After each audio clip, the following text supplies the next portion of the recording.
But you can see here a very large range of Wi-Fi extenders available, and you can actually get some that have more devices available to be connected, and you can get some that are faster depending on what range of Wi-Fi network you need.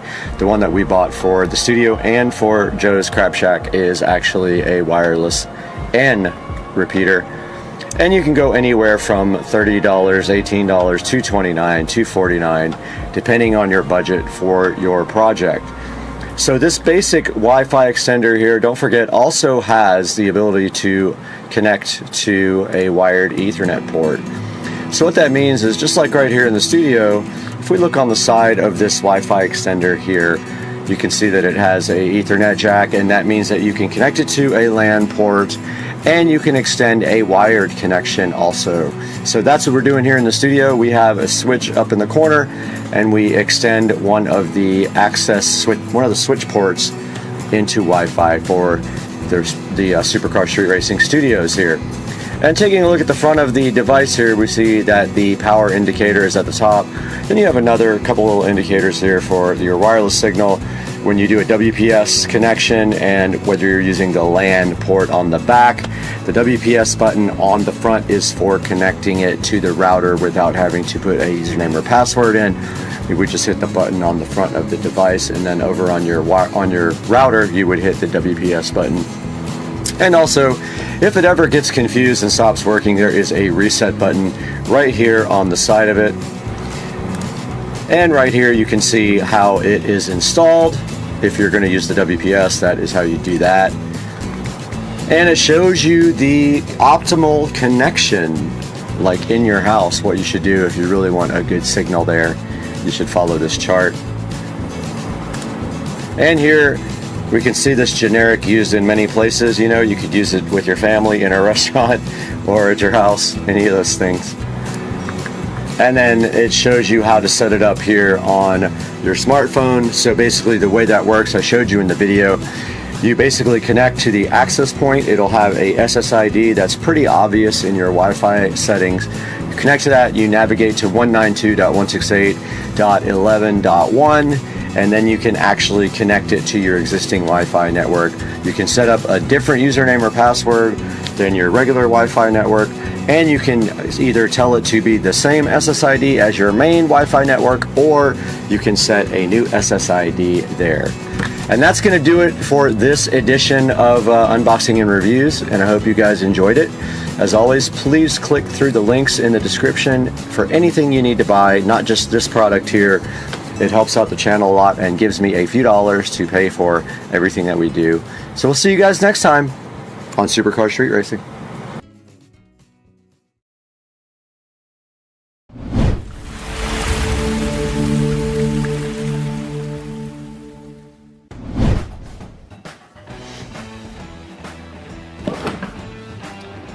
Guys, what are you even doing in there?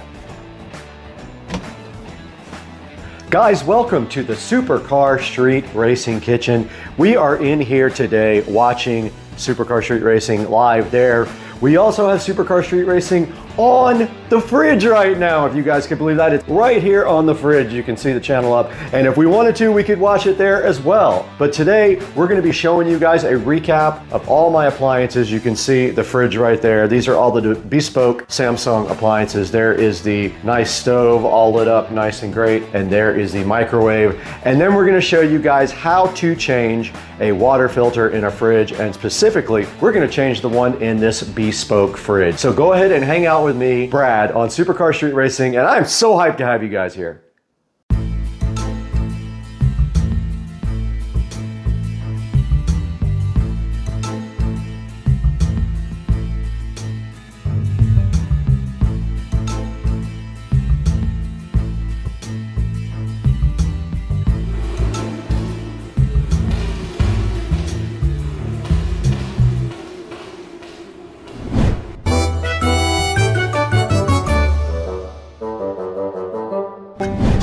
Welcome back to Supercar Street Racing. We are in the kitchen today for a special Supercar Street Racing edition where we are going to be changing this awesome Samsung water filter right now. We're also going to show you guys what smart reorders are on the smart AI-based refrigerator right here, the Samsung bespoke fridge, internet-based fridge, where we have Supercar Street Racing chilling so nicely up on the screen. This refrigerator does have the ability to order its own filters when they become low. I will show you guys that, and this one actually did get ordered by my fridge. I had nothing to do with it. It did it all by itself. You saw it go into screensaver there, but there's a good example of what the bespoke fridge can do. And on the inside, this thing is pretty cool. There's nothing in it right now because I mostly eat out, but this thing is awesome because you can set up a zone down here that is usually the freezer to be either the freezer or the fridge, and I absolutely love that. And then on this side, you can see that is where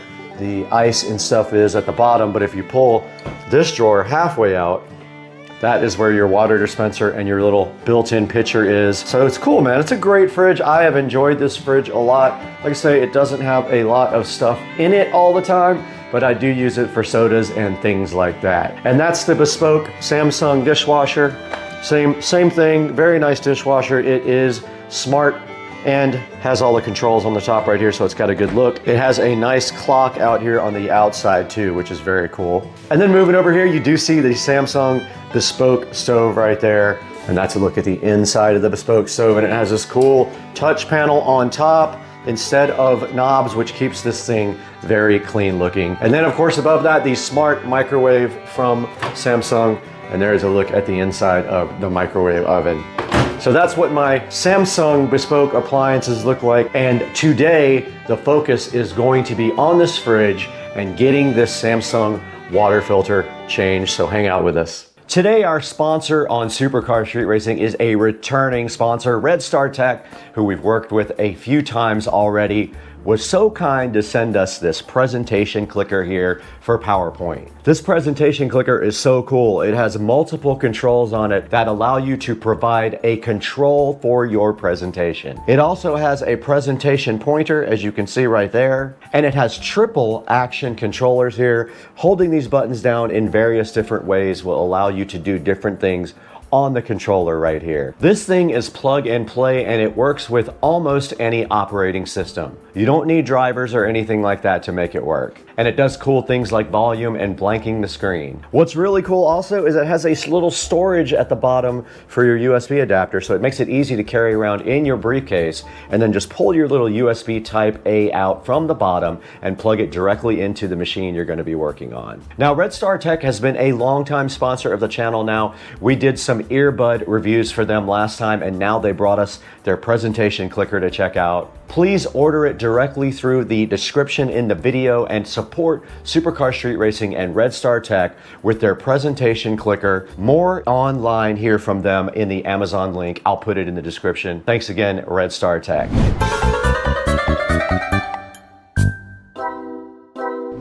Right in front of me is the Samsung bespoke refrigerator, looking so flying fresh, but there is one thing we need to do on this guy, and I will show you this. If we go to the front page here, it does have a smart filter view right here, and you can see that this filter is going to expire pretty soon. We are going to go ahead and change it out today, and we're gonna act like it's at 0%, right? Because it's got 16% left.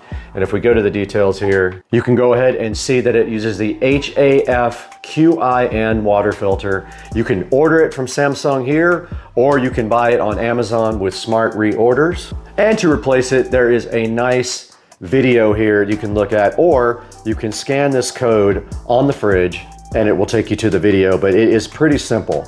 It wants you to shut off the water supply line, but I did not do that last time, which is interesting. I did not do that. So I don't think I'm gonna do that this time and see if I flood the entire kitchen. Now there are actual instructions down here as well. And I believe the water filter is right here inside of the fridge.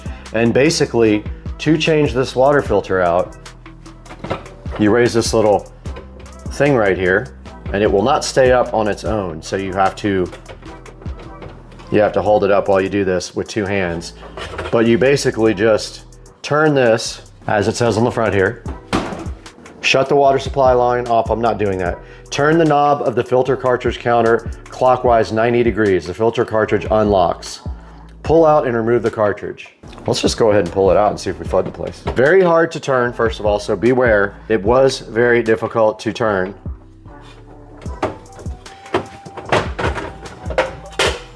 And I did not flood my kitchen with that filter change. Then you simply take the new filter out of the box. There is the new filter. They come with a built-in handle. That's what you're seeing on the bottom. Now the fridge is playing me a nice song telling me that I left it open. Let's go ahead and close it so it doesn't have to play music for us. And now that we have our filter out, we have to remove the top. It is a cap, and the cap simply just pulls right off like that. Now you just insert the new cartridge and you turn it upwards and it will lock. Okay, I was able to get the water filter in there. It just takes a little pressure to turn it and lock it, and I did hear it fill up with water. So that part is done and we did not flood the kitchen. If you choose to go ahead and turn your own water off, that could be a good thing to do if you are worried about it. Now moving down the list, we are supposed to reset the filter. So let's go ahead and reset filter.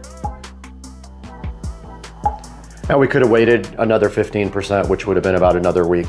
But for the sake of the video, throw the old filter away and all the old crap. They do give you labels to tell you when you had replaced the filter. However, it is not necessary when you have a smart fridge. Now you see now that the water filter is clean, it shows you the install date was on February 20th, 2025. Now let's take a look at this filter on Amazon and how you can get your own water filter for your fridge from Amazon.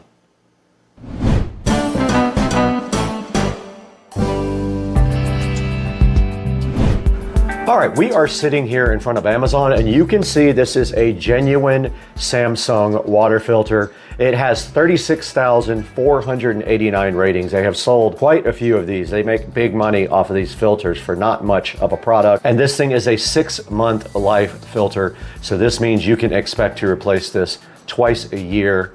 I have purchased it twice so far, and there's not really a whole lot to say about this. There are other filters out there that are cheaper. They make filters for this fridge that are not genuine Samsung, but I went ahead and bought the genuine Samsung. I stayed with the OEM equipment here, and you get a slight, it's a little cheaper if you buy 3 though, 3 for $108 if you want to go ahead and stock up on your Samsung genuine filter. Now let's see if there are some other alternatives out here to the half Quinn, which is the type of filter.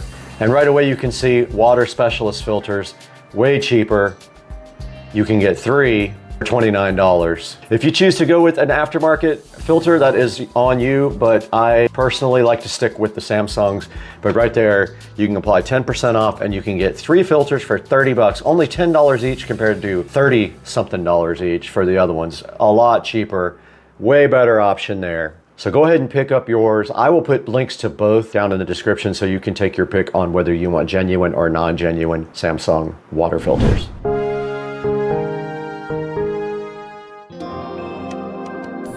Guys, thank you so much for watching Supercar Street Racing and also being a part of the channel as a subscriber, and for supporting the channel by buying all of your products through the affiliate links down in the description. And look at this, guys. We have 61,900 subscribers today, and this is all because of you, and we owe you a huge. Please like and subscribe. It helps me out so much when you do that, and you order any of the products you want through any of our affiliate links. Even if you browse somewhere else after you click one, you are able to help us out with a few dollars on the channel, and it means so much to us. And we hope to see you next time. We got some big things coming on the channel, so stick around. We got some big partnerships coming, but we got to bail right now. We got to go to lunch. We got to get out of here.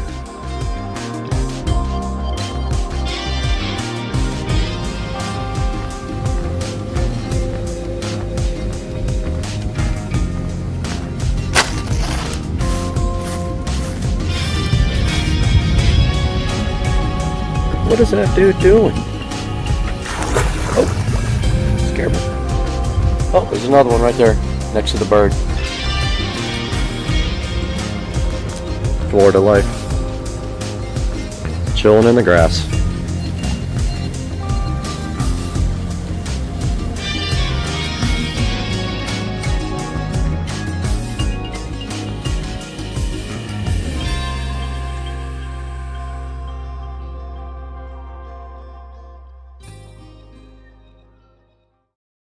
Welcome back to Supercar Street Racing. I'm checking out something today completely different from cars, an AI platform called Freebeat.ai. It basically turns your ideas into finished videos with almost no effort. I'm going to walk you through every major tool inside Freebeat and test them live so you can see exactly what this software can do. Now we're going to start with the music video agent. Now this will take any song you upload or any track you generate inside the platform and automatically build full cinematic music videos around it. All you do is drop in the audio, select the style you want, and Freebeat instantly generates scenes that match the rhythm and the energy of the music. Now I loaded a sample track here so you can see how it syncs the visuals to the beat. It even does motion, camera cuts, and transitions automatically. For someone like me at Supercar Street Racing who edits videos every day, this is saving me a huge amount of time. Now here's the software actually generating the video. We're just waiting for it to finish right now. All right, let's check out what Music Video Agent did from what we asked it. Let's see.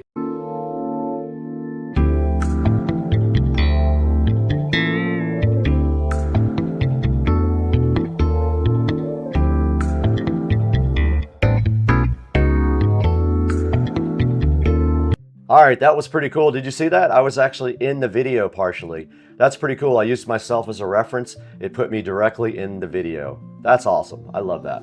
Now I'm going to show you guys a few samples of how this website works. And this is the Music Video Agent. I want to show you guys videos to music. I gave it a video and I told it to create music, and here's what it came up with. I used a sample music track that I uploaded, and I used mine and Joe's video from Amelia Island. Let's take a look and see exactly what this is like.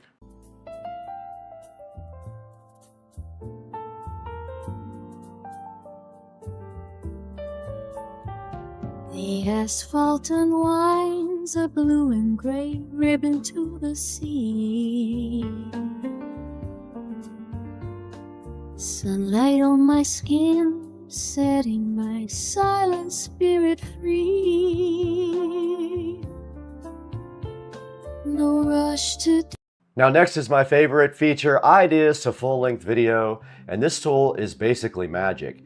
You just type in the idea for your video, anything from a product review to a full short film, and Freebeat will build the script, generate all the scenes, and edit them together. It'll add effects and give you complete, ready-to-use video. So I typed in, a man is making a YouTube video in a studio, and this is what it created. Now this thing would usually take me hours to make, but let's check out what Freebeat AI did here.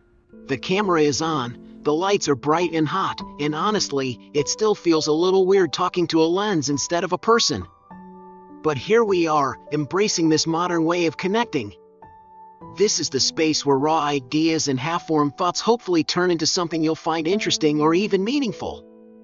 It's a constant process of trial and error, of figuring out what truly resonates with an audience and what simply falls flat, all while constantly learning how to be better at the craft itself. The ultimate goal is always to create something of genuine value, to tell a compelling story or explain a complex concept in a way that's both deeply engaging and easily understandable. It's all about striving to make that authentic connection, to bridge the digital gap, even if we're not physically in the same room.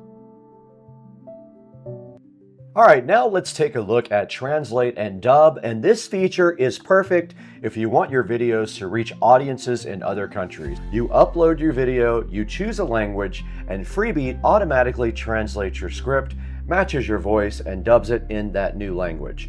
I'm going to drop in a short clip here from a previous video and translate it to Spanish so you can hear the voice match. It keeps the tone, pacing, and emotion, which is wild. For people building global channels like Supercar Street Racing, this is huge. Now keep in mind, I only gave this one try. Sometimes you might have to give it multiple tries like other AI programs to let it smooth out a little bit. But it did a really good job on this clip, I think. Translation here. Let's see what it did from English to Spanish. Con los sensores Starvis Wind, y justo enfrente de mí está esta cámara exacta aquí. Está a 139 porque tiene un 46% de descuento en este momento. Así que adelante, compruébalo. Tiene una genial opción de visión nocturna aquí. Como puedes ver aquí, otras cámaras no se ven así. Now next up is Image Edit. Instead of traditional Photoshop tools, Image Edit uses AI to instantly modify or enhance your photos. You can remove objects, you can add new details, you can change environments, or restyle the whole image with just a sentence. Now, I uploaded this photo and told it was a picture of a man in a hotel room, which it was, except it was cut off before because it was in portrait mode. And check out what it made here. It made this cool picture of me in the hotel room, and then you can remix it to a video if you really want to. It completely transforms scenes in just seconds. You can create thumbnails, backgrounds, artwork, anything you want. Go ahead and check that out. Now, there's all kinds of other cool tools on freebeat.ai. Check out on the side things like face swap, AI dance generator, character swap, lip sync video, video upscaler, AI image generator, and image upscaler, all tools found on freebeat.ai. Go ahead and try out freebeat.ai for free.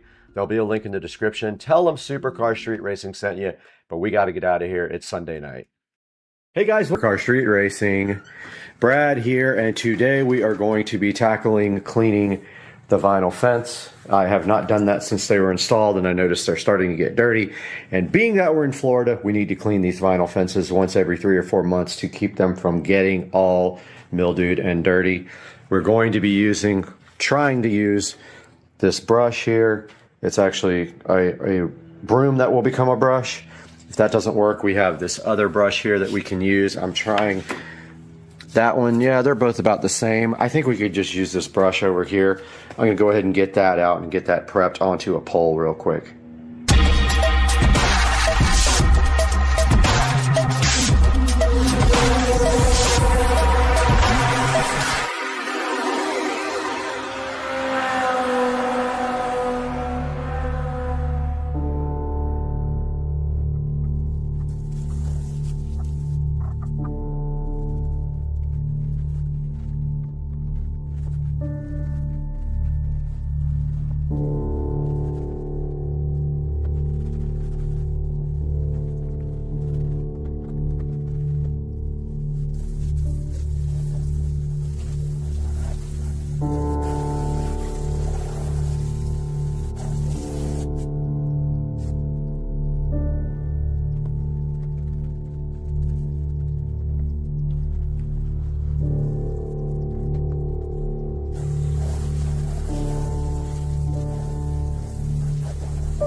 Today on the channel, our mission is simple.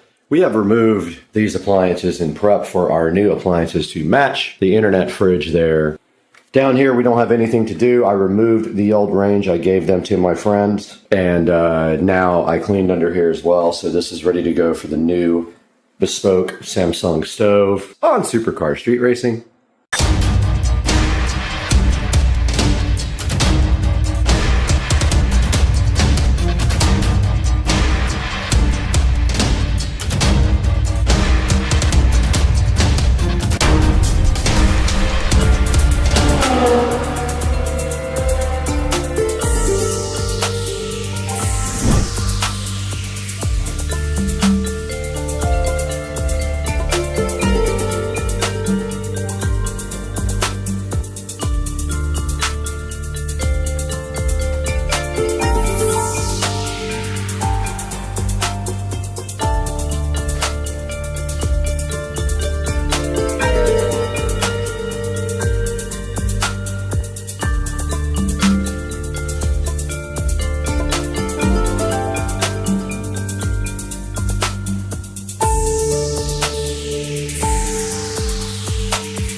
All right, the installer just left and he finished putting the dishwasher in. This is a Samsung Smart dishwasher. So to add it to the Smart Things app, you turn the power on and you hold down Smart Control until it says AP, which stands for Access Point. And what it does is connect to your phone via Wi-Fi and then add this device to your Wi-Fi network. However, I was not able to get it to add earlier, and I actually have been having issues with the internet for the last hour because we turned the breaker off. So I'm gonna go ahead and try that again and report back to you guys how that goes. All right, the installer did just install. This is the Samsung microwave, and there you can see it sitting in all of its glory. And now we have to register it on the SmartThings app, just like we did with the dishwasher. And this dishwasher literally cannot hear a single thing it's doing. It's the craziest thing. And they are coming in with the stove now. Okay, they did just finish installing the range, and this is the brand new Samsung range with all touchscreen induction cooktop, and it does have ambient edge lighting right here that is adjustable via this menu. I will do a full tour of this range, but now I need to get the range and the microwave connected to SmartThings. Okay, I did get the stove and the microwave added to Samsung SmartThings, so they are now available on the app. I'm gonna go ahead and put everything back up above the microwave now, and also get that stovetop cleaned off so I can get these lights installed now.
Welcome back to Supercar Street Racing, and you got Brad here, and I just wanted to talk a little bit about the Samsung bespoke appliances. Right here on your screen, you can see the refrigerator that we got.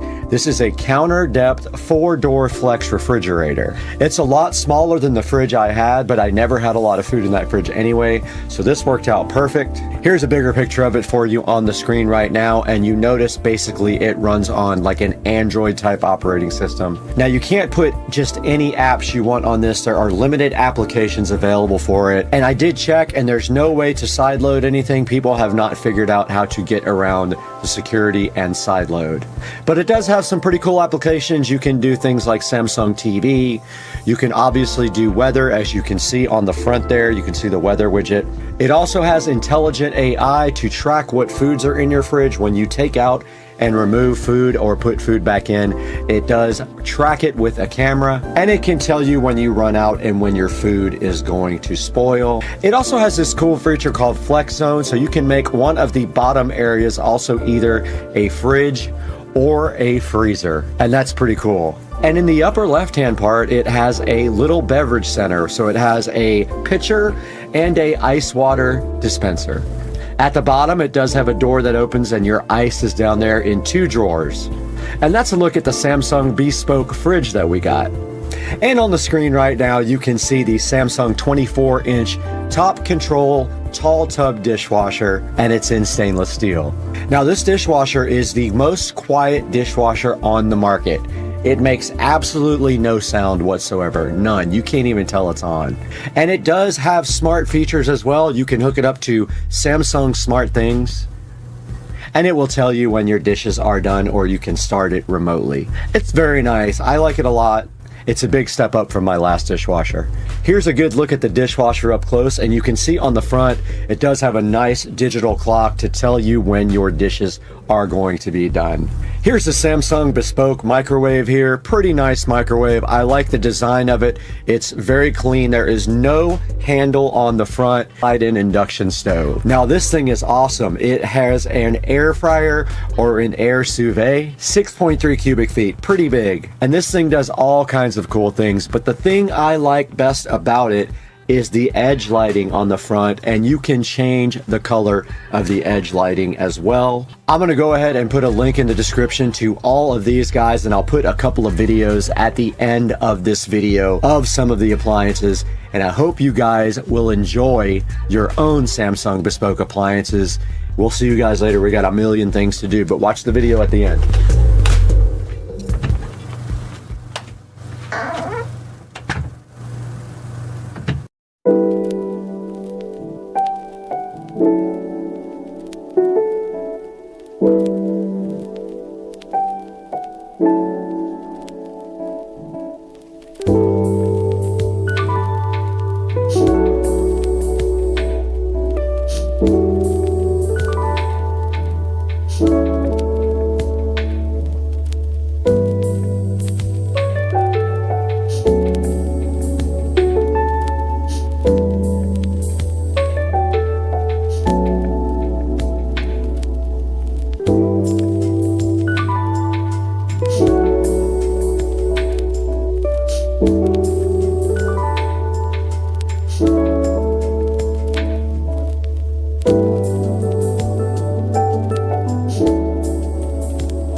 Mystery down here, man.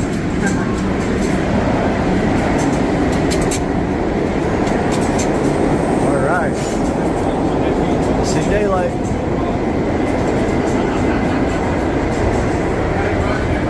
Oh, feels good.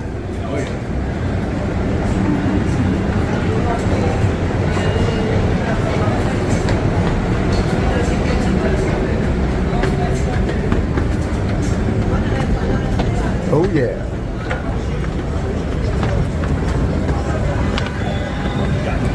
Right up to Applebee's. We gotta go to 48. Okay. Sorry about that.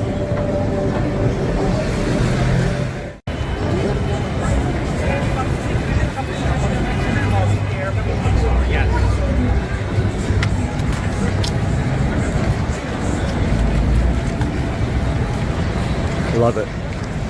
Yeah, man. City's awesome. That's the cool thing, you know? Dude, it's so cool. Weather's perfect because we're walking, so you don't need it to be hot. Right.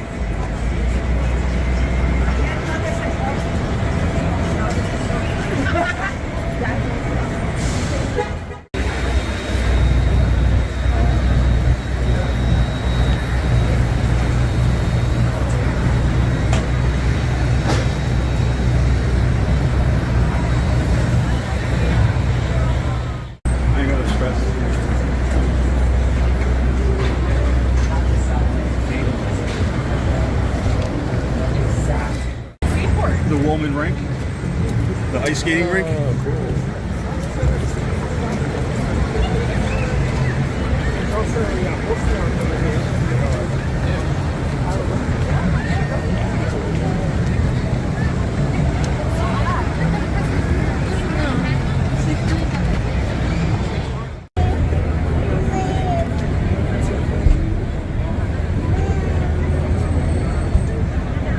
Wish it was sunny, but I don't know.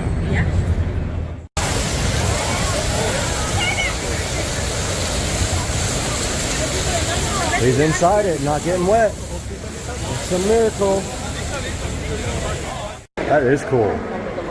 This thing goes up far, huh? yeah, there's two of the booths along with it. I mean, like I said, they say for the history of television and Yeah.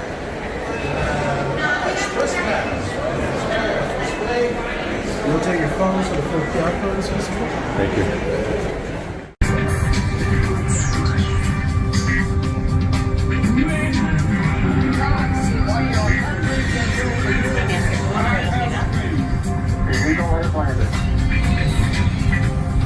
I covered one.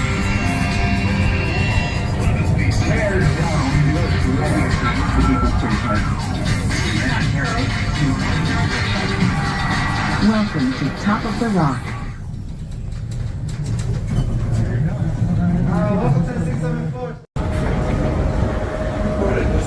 All right, here we go. Top of the rock. Tip top of the rock. Wow.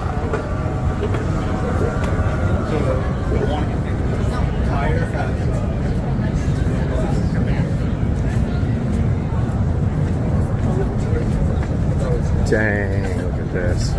That is insane. Wow. Check it out. Do you know what it is?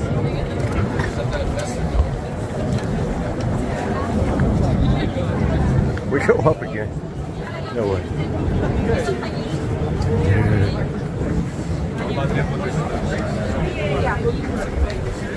Top of the rock. The most insane view ever.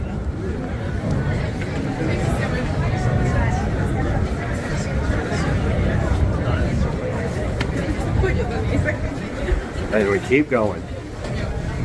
Oh. Cool. If you're scared of heights, this is not for you. I'll tell you right now. Oh. Check it out.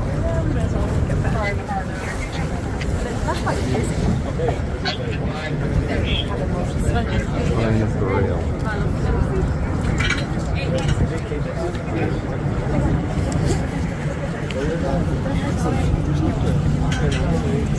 Jest taka pionowa ściana jak na tym jednym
갔다 와가지고 한번 이렇게 쫙 거기 여기 사이는 안 갔으면 여기만이라도 갔다 왔잖아. 중심거리만이라도. 그래서 갔다 와가지고 그래도 본 거야. 근데 이런 세대한 거 있을 거야.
They put big, they look like Christmas ornaments in the middle of it.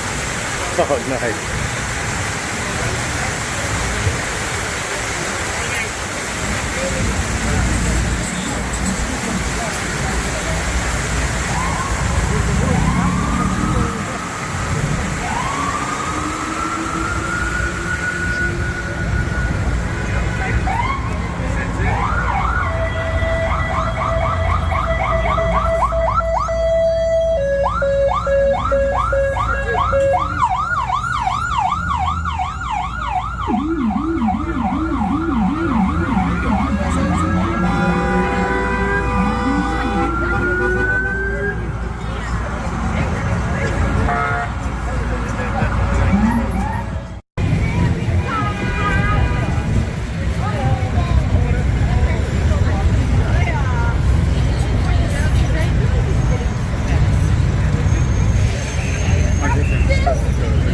Really?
MSG, man. Boxing.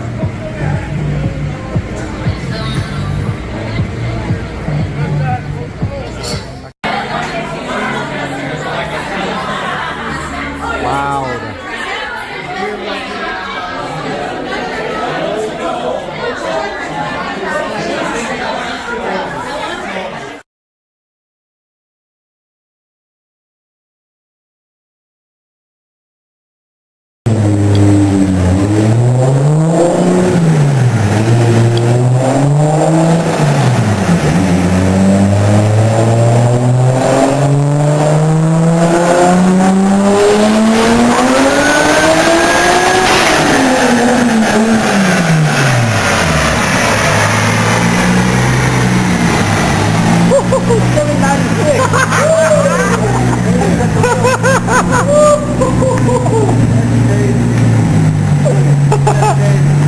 Look at you, dude.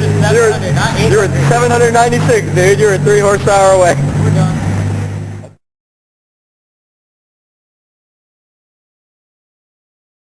Hey, welcome back to the channel.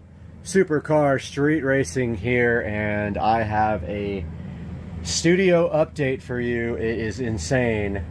I want you guys to see this, the way the studio is looking. Check out the studio, guys. I am super super hyped. And I want to give you guys a huge update. I have not been live streaming or updating lately because I've been super busy and I had the network down in here, but today we made some huge strides in the Supercar Street Racing studio. And let me get started and tell you what we have done. First things first, but not the biggest, the Harbinger's powered studio monitors are mounted and they are flying from chains right there. Got that done today all by myself. I don't know how, but there is the other one. Alexa, set the office lamps to 100%. There is the other Harbinger flying from the chain and angled down at you for goodness. On top of the Harbinger. I haven't quite figured out how or what I'm going to do with this, but this is my 20 something whatever port. I don't forget how many ports it has. Netgear switch. And you can see the Ethernet connections all labeled and going into the wall. And up there we have a Wi-Fi extender hotspot thingy. And that is connected to Ethernet. And then it has a Supercar Street Racing Wi-Fi signal. So I got to still figure out what I'm going to do up in this corner, how I'm going to organize it, if I'm going to do a little shelf or what I'm going to do. Not that important right now. The biggest thing is I got the Ethernet connected. Secondly, huge. I got the 4K Fire TVs mounted, and literally luck that they can swing out and touch each other like that. It is absolutely perfect. I couldn't have done it any better if I meant to, and I didn't mean to. And they are on these, they're not horizontal like usual plates or mounting plates, they're vertical. And they swing out and they are tilted down at you. And you can see right now they are playing 4K video from YouTube. Visual Dawn, one of my favorite up here too. Visual Dawn with the 3D animation spacescapes. So we got the 50s mounted. I ran out of Ethernet cables, or they would all be connected to Ethernet. This one is connected to hardwired Ethernet, Wi-Fi. This one doesn't have an Ethernet jack. That one's connected to Ethernet. I ran out of patch cables. Next, we got the Marantz NR1711 receiver in. This guy is a high-end receiver, and the reason I bought it is it has front preamp outputs to feed our powered studio monitors there. And our 1711 chilling. We got our wall plates all done mostly. I've got two more to put in here. One of them is for the front speakers, it'll be RCA. The other one is a dual Ethernet jack, one for this and one for the PC. So there is the home theater wall plate, and that little thing coming out of the corner is the USB. You don't want to do a USB extension. It's already extended twice and it's already going to be an issue, so I just drilled a little hole in the corner and ran it straight through. We got all the other wall plates done. They're not exactly on the same level, but they'll all be under the desk. We got all the power done. The only thing I have to do over here is connect the subwoofer plate for the sub that is going to go somewhere over here. I'm not quite sure yet because there's not much room right here. And we got all of the wall plates done behind the Fire TVs. This HDMI wall plate here feeds down here. So if you want to connect a laptop or a tablet or anything else to that guy here, you can do it right there. I have not connected the HDMI here to the TV yet, but that will be next. Same thing over here. This HDMI wall plate feeds this guy here. There's also network down there, so if you want to plug a laptop in and work on this 50-inch, you may do that via that port right there, HDMI. There's power there, power there, power there, and power there that I installed today. And I did the power and the wall plate with the USB, HDMI, Ethernet, and coax. We're not using the coax. Those are behind every television. There is one back there as well. It's hard to see. Every place that you can possibly sit. Here's another Ethernet and HDMI. HDMI feeds the 32-inch, and you can connect a laptop or whatever here and have Ethernet. Every place has Ethernet. 1, 2, 3, 4, 5, 6. There's another jack there for just straight Ethernet. If you want to work right here on the couch, you may connect your laptop to Ethernet. If you want to work right here, you can connect your laptop to the 43-inch and you have Ethernet. We've got the Echo Show 15 chilling flush mounted. Completely flush mounted into the wall. First one I've done like that. So this is not a completed tour. When I am done, I will give a completed tour. I wanted to do a little update. Oh, also got the Govee recessed lighting installed. All of it. And it is all controlled by Alexa. Set the studio switch lights to purple. And there we go. They are purple. And I have power there subbed out and power there subbed out. It is permanently on power, and that is for lighting for shooting videos. Most likely we'll have a light pointing down here at the desk and one up there pointing down here at the desk, and I just don't know yet quite how I'm going to do it, but that is an update from Supercar Street Racing Studios. Big update. I'm so hyped to start doing videos here. We'll see you guys soon.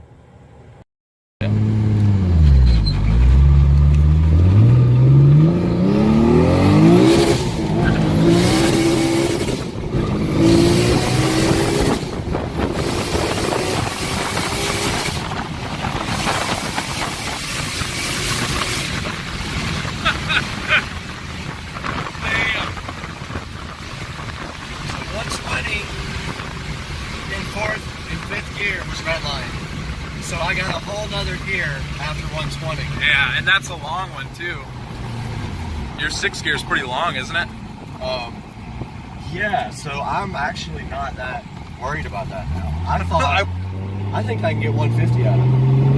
Yeah. So if that's the case, I'll keep this. Yeah. Alright, you can stop.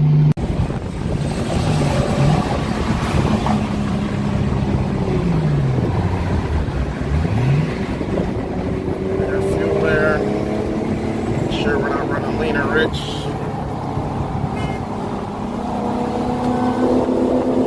One, two, three.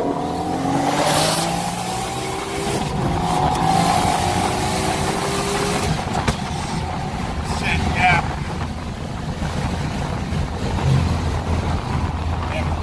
Yeah. Here is gearing a little. Yeah. Oh shit. Power went dead too.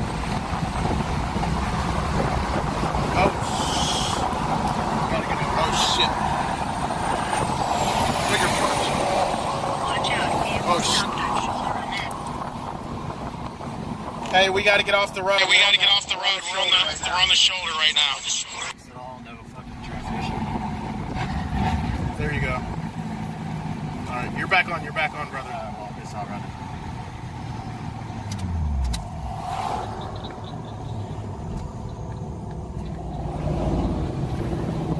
Fuck, I don't know what happened, dude.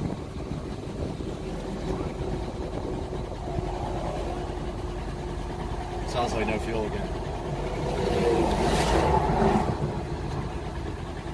Yeah, it's not getting fuel.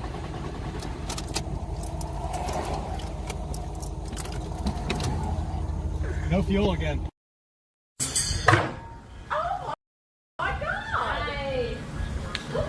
Let's go. All back end. This is rosemary seared New York strip with Dukes of Duval. Joe? Yep. What's the secret? You got 5 seconds. A lot of love, man. That's all. Stay left. That looks fantastic.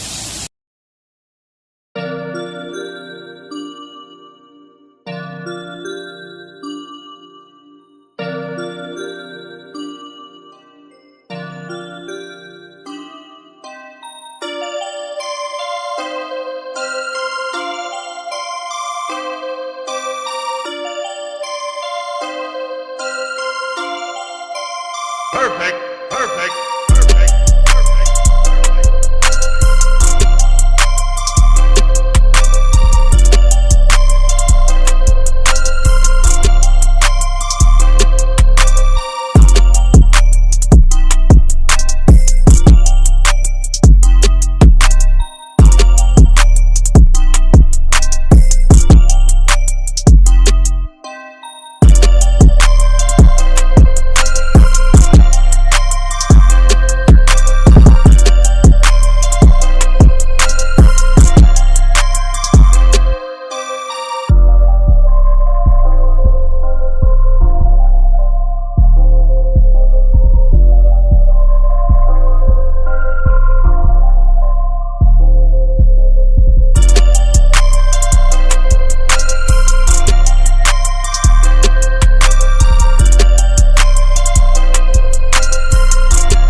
Good morning, everybody. Hope you guys slept well last night. Had a crazy night out last night down in St. Augustine. I went to a cool restaurant with my friend Sarah, and then we went to hear some live music and went to Sangria's. It was really fun. But today we've got some important stuff going on. The driver texted me last night to tell me the new car will be here this morning. So that means I have to go find the money to pay for the transport. And I'm also working today, so I have to kind of get that in there.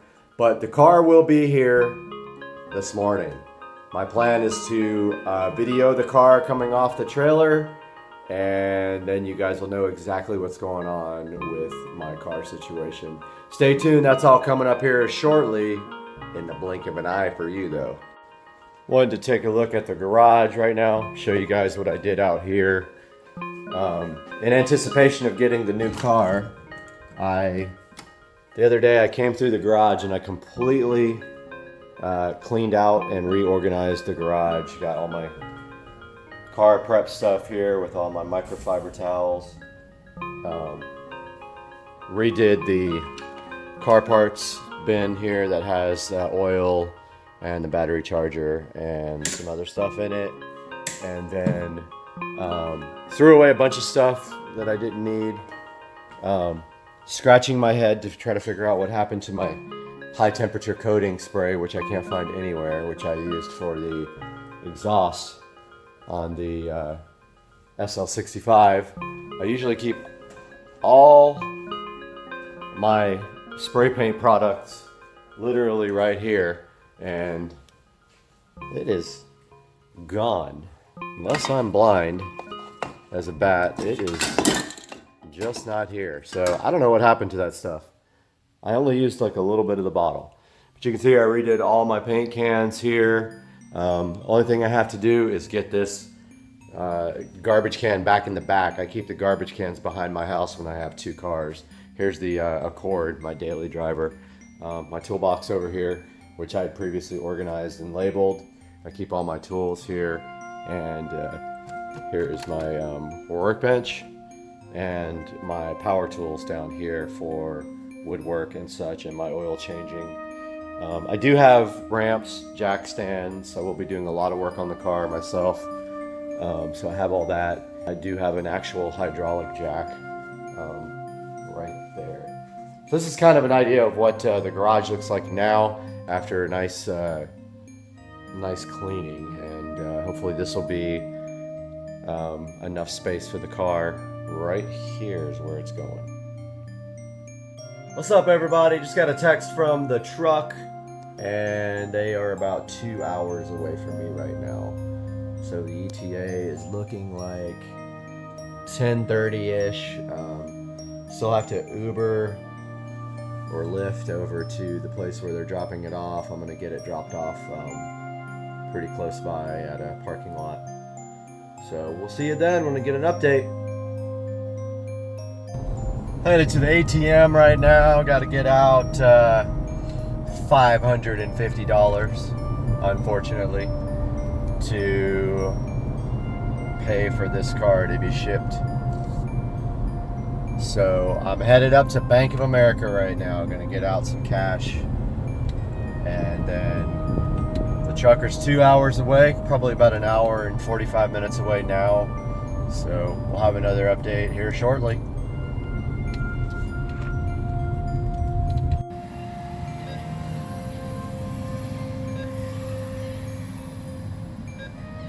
Let's see what happens. I don't know if it'll let me get this much. Oh, it's gonna let me.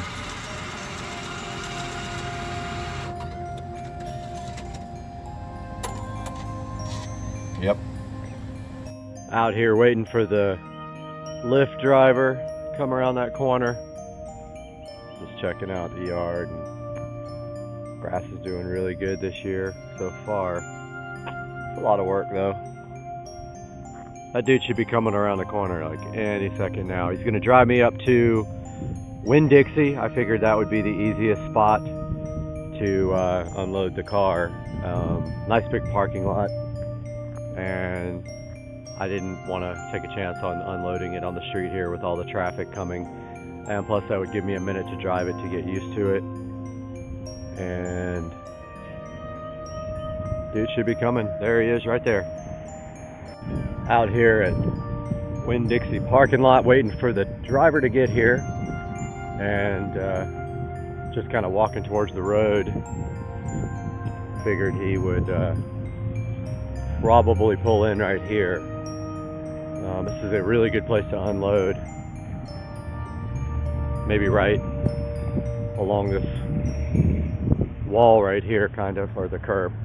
When we do our drives from Mandarin to here for the drift shop, we always line up right here and wait for everybody to kind of regroup. So I figure he will be exiting the freeway momentarily and heading this way. Try to get some video of him coming down the road when he does. All right, I think I see it coming. Yep, that's the one. There it goes, he passed it. I know what you guys are thinking. Mustang. I know you saw that. He went right past it.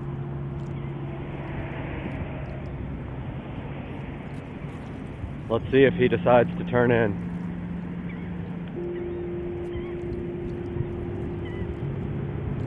Coming back around this way.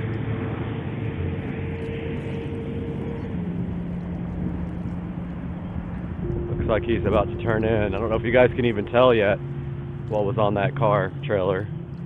There is a orange car on the back. Could that be mine? It's turning in.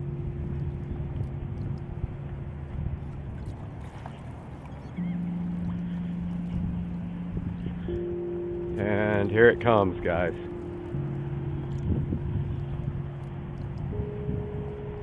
There it is. You guys can probably clearly see it now.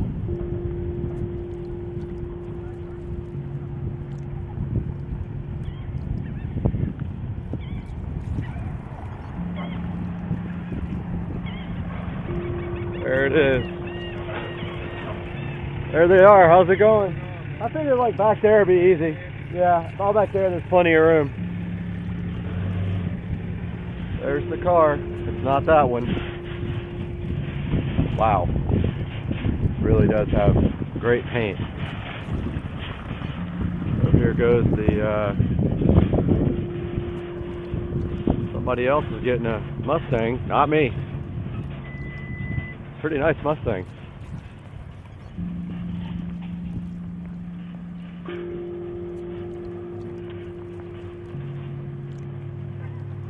Gonna pause this for now so we can get this thing loaded up. Unloaded. Getting the car unloaded right now. Got the Mustang out first. 427 Mustang Roush.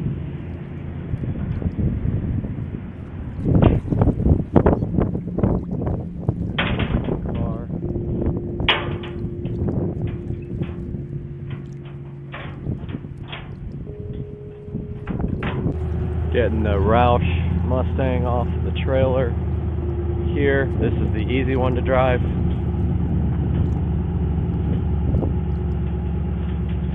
Because it has a regular clutch, I'm sure. But the IS has a twin disc. Directing them off the trailer. They got the boards to prevent any scraping. Straight back. Straight back. Let it roll straight back. Come on. Come on down all the way. Keep going, bro. Straight back. He's got it off the trailer. Good. Woo, that front is so low. Good. Damn. Good. Wow. So close. Front air dam. Very close on this Roush. So we're gonna see if you can drive a twin disc clutch. I think you should come up and try. You want me to do it? Yeah. All right, I'll come. I kind of wanted to get video of it coming off though. I'll video you. Okay. All right. All right. Take It's your already time, on. walk up. Yep. There he goes. All right. New owner of his new toy. Yep. Gonna see if I can even drive it. Awesome. Yep. Really pretty inside. Look at that. Yep. Short boy.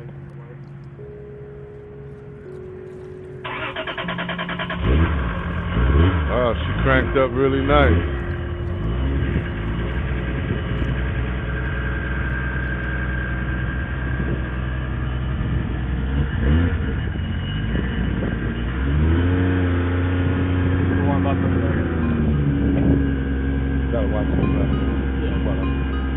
You got it?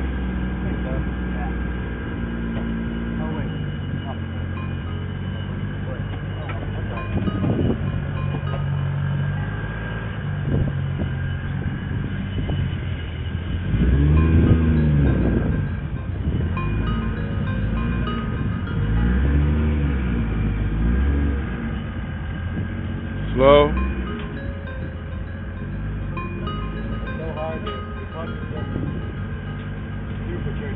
Yeah.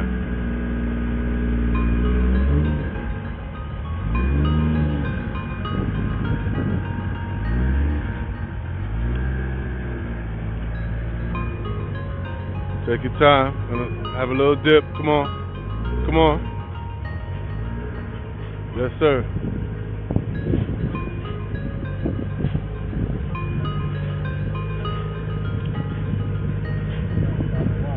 Come on.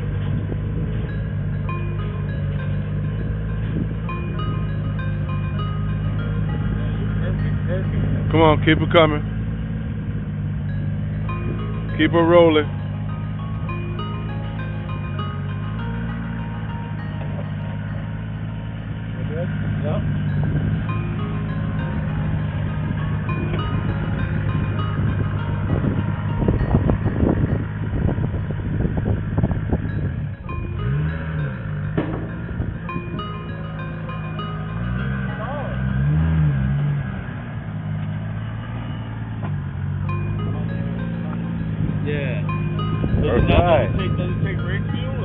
It will take E85. You know about the E85 stuff? Yep. About to try to drive this car without stalling it already. It's a little difficult to drive, but managed to get away without stalling so far. It's really off on though, as you can see right there. I'm still getting used to it. Wow, this guy just pulled right in front of me. Girl. So another thing, 6 gears really close to the emergency brake. You can really, it's hard to tell when it's in gear. This is going to take some getting used to.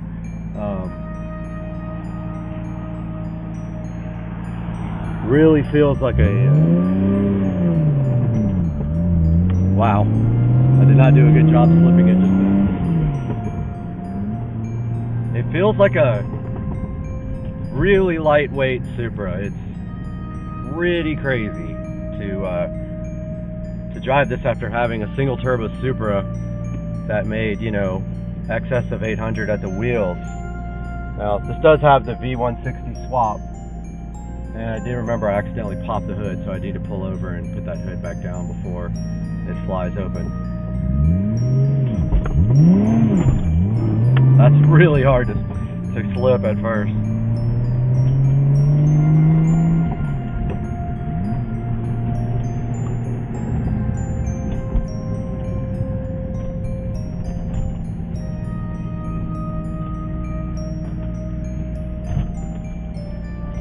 Pull over here and fix the hood because I accidentally popped it a little while ago. It's really awkward driving for the first time.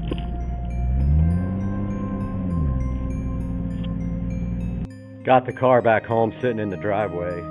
Don't know if you guys can see that very well, but here's a good look at the engine bay. This is a fully built 2JZ GTE VVTi motor with AEM V2. Pretty much no expense was spared on this car. It's just has an incredible amount of work done to it. The paint's in pretty good condition. I wouldn't call it perfect. It has scratches here and there, and what looks to be maybe some runs, but it's nothing major. It's in good shape, and I don't know if you can see the flake in the camera, but it does have metal flake. I'm about to polish it up right now, and then take it over to the DMV and get it registered up. So there's going to be some more information about the car at the end of this video, but for now, here's a good look at my 2003 IS300 with a full Toyota Supra swap. It has the 2JZ GTE VVTi engine, fully built top and bottom end, including cams, fully built head. It's running a Precision 6266 turbo, and it makes approximately about 530 wheel horsepower on medium boost on 93 octane fuel, presumably tuned moderately, but this turbo is capable of about 750 to the wheels on E85.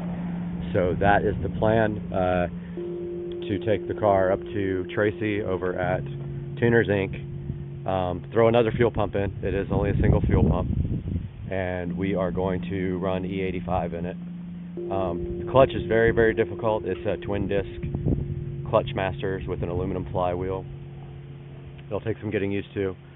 The V160 is pretty noisy, right underneath the transmission well right there, but it is definitely a throwback to my old Supra days, and it's going to be fun to take to the shows and drive around. So stay tuned for the next one, and you're going to see so much with this car, you're not even going to believe it. See you guys.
All right, guys, welcome back to the channel. Supercar Street Racing here.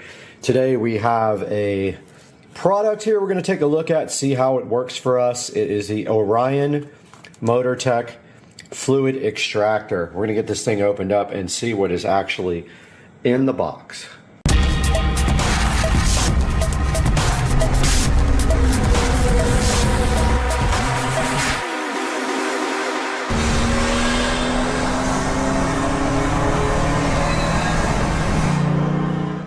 Taking a look inside the box for the MotorTech extractor here. This is a 200 milliliter fluid extractor.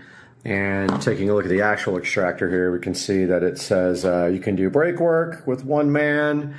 And the reason that we got this extractor is because on the golf cart, the oil change is super difficult because of having to take off the bottom tray out of the vehicle. So we're going to try this and see if we can extract the oil directly out of the crankcase through the dipstick reservoir, and then we will be adding oil back with this as well. The golf cart, I believe, takes just a little over a quart of oil, and it is the break-in period. So we are needing to change the oil and put new oil in it for post break-in after it had 250 miles put on it.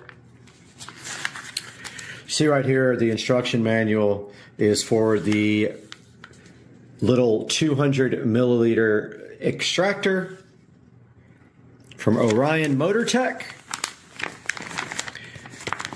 And inside here, it gives you some warnings. It shows you a parts list. It looks like it comes with 2 hoses here and also a little extra little nozzle for the end of the hose. It's got one small hose and one large hose here. So it says that one of the hoses right here is 0.95 centimeters and the other one is 0.6 centimeters. Taking a look right here. The adapter is on the end here. And the barrel right here. There's the adapter, the actual syringe here. And then it tells you how to operate the extractor.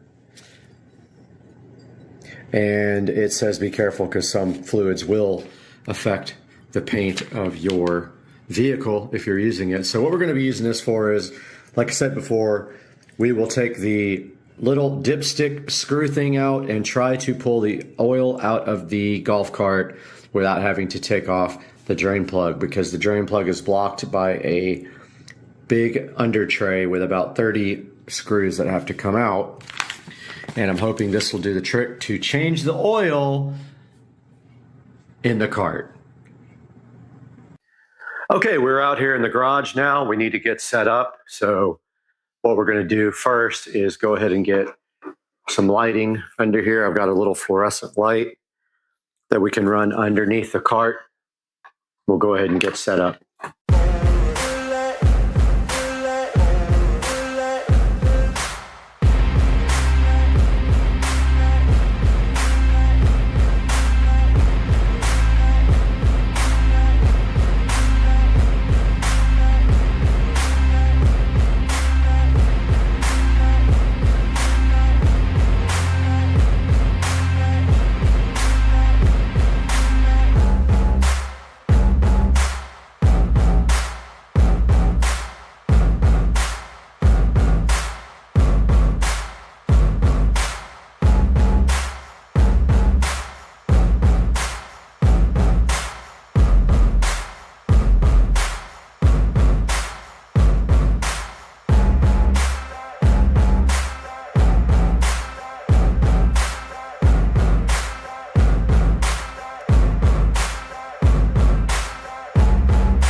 what I'm going to do now is, you can see that is the dipstick area.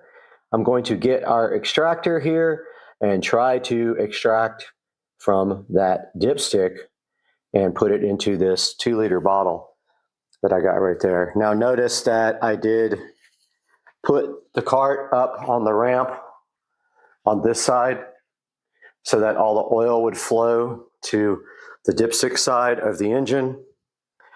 So I'm going to go ahead and give that a try now with this extractor. And all you have to do to get this extractor going is put the tube directly into the end of this hole, and we will start off with the bigger one. So what you do is, all you do is push it into the hole it's in. To get it out, you pull down on the blue washer and it comes right out. So this thing is ready to go now. Literally just put this into the dipstick and try to suck out the oil, which I've never tried before. So let's do that now. All right, I'm getting my gloves on here to get ready to try this. I'm hoping I don't have to go ahead and put this thing up on ramps and take the bottom tray off, because really you need all 4 wheels off the ground to do that. But let's give this thing a shot.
All right, I did some research.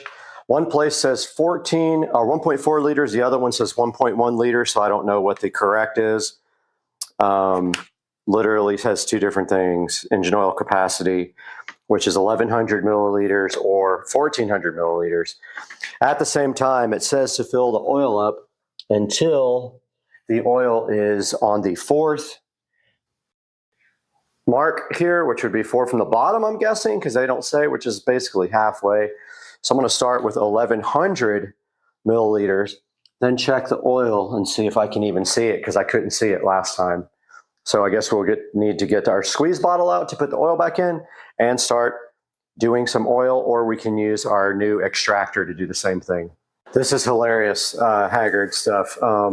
My funnel is way too big to pour into this bottle, so I'm using this oil filter removal tool because it has a little hole at the bottom.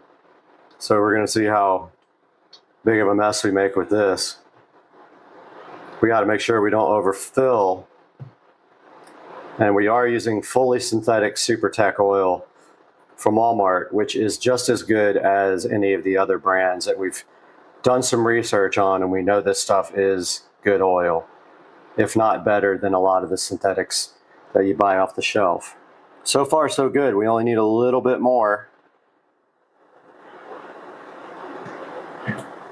Oh, we got close. We got close. We got real close.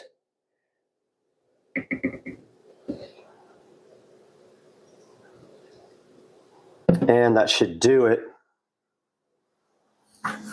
Now all we gotta do is clean up our big ass mess.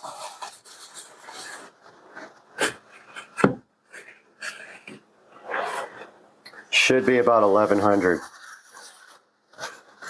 The difficult part's going to be checking it after, because you can't really tell on the dipstick what is what. It's very hard to see.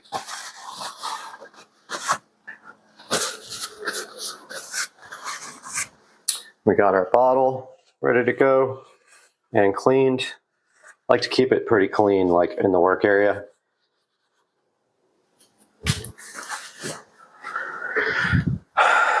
And this is how we will be adding oil back.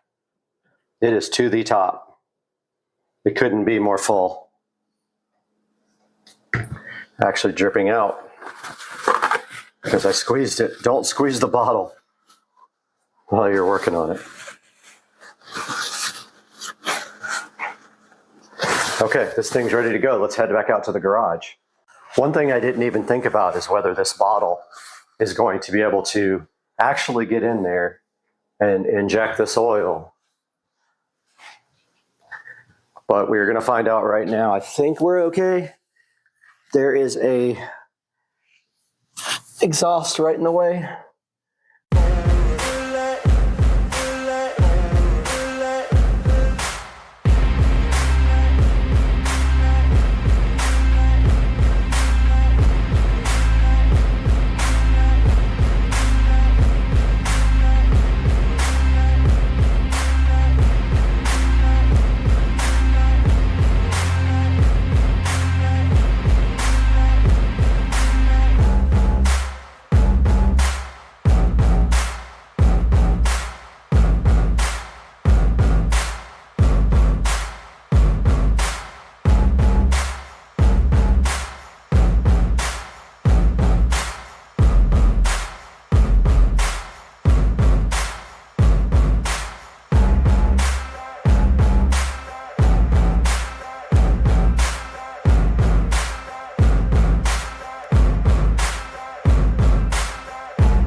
The oil back in is very tough. I had to wrap some tape around the end of my funnel to get it to work because it was too big. I did eventually get most of the oil in there with the funnel. However, I couldn't tip the bottle up enough to get the last little bit in, so I used the extractor and pushed the oil back in. And now the oil change is done. We have to check the oil though, and if it needs any more, we'll have to get it out of the coil. the 5 quart bottle that we got inside of the oil. Now there is a procedure for checking the oil here, and it says that we have to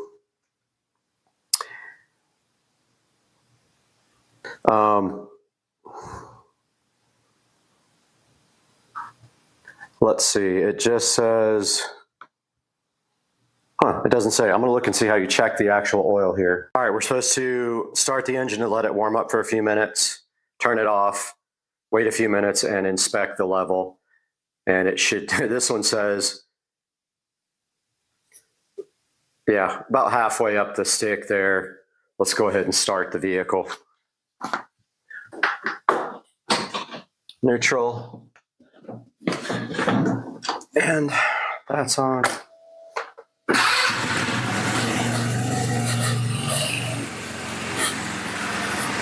All right, we're gonna let this warm up for a couple minutes, then check the oil.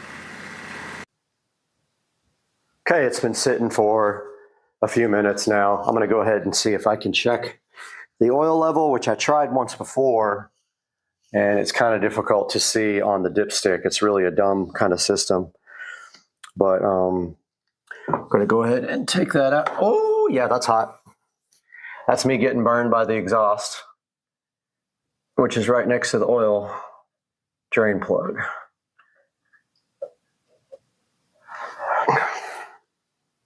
Yeah, I mean, you can't really tell. It doesn't say also whether you screw it in all the way or just check it when it's out. So I'm going to see, screwed it in all the way and see if I can see any oil on it now.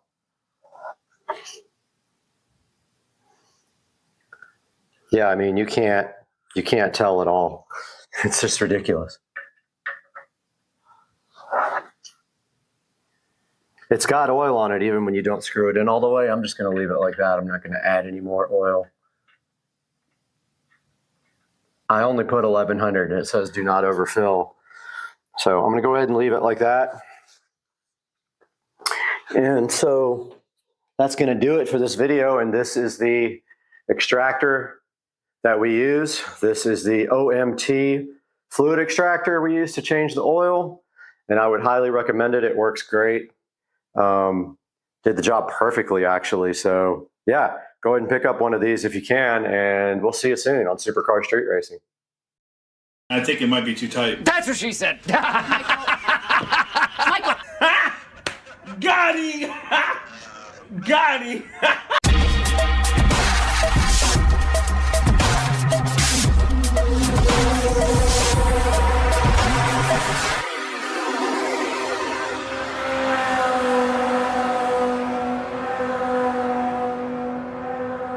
All right, we're out here in the garage, and Joe came over and brought his battery puller, and he's trying to take the back seat off right now so we can get access to where we're going to mount our rear speakers right here, and then figure everything else out as we go.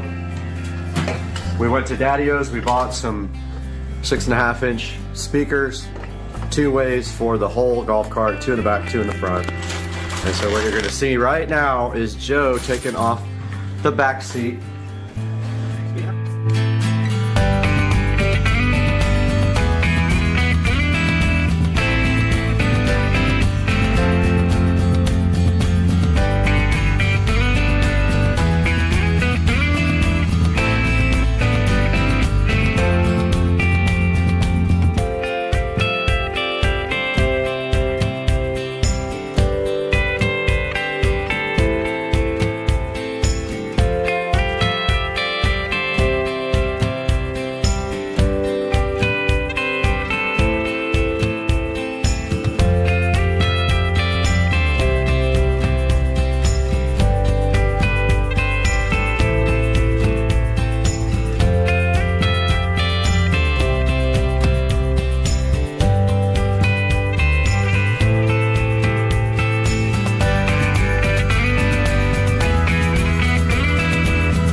All right, welcome back to the channel. Today we got Dukes of Duval here, and then behind the camera, introduce yourself.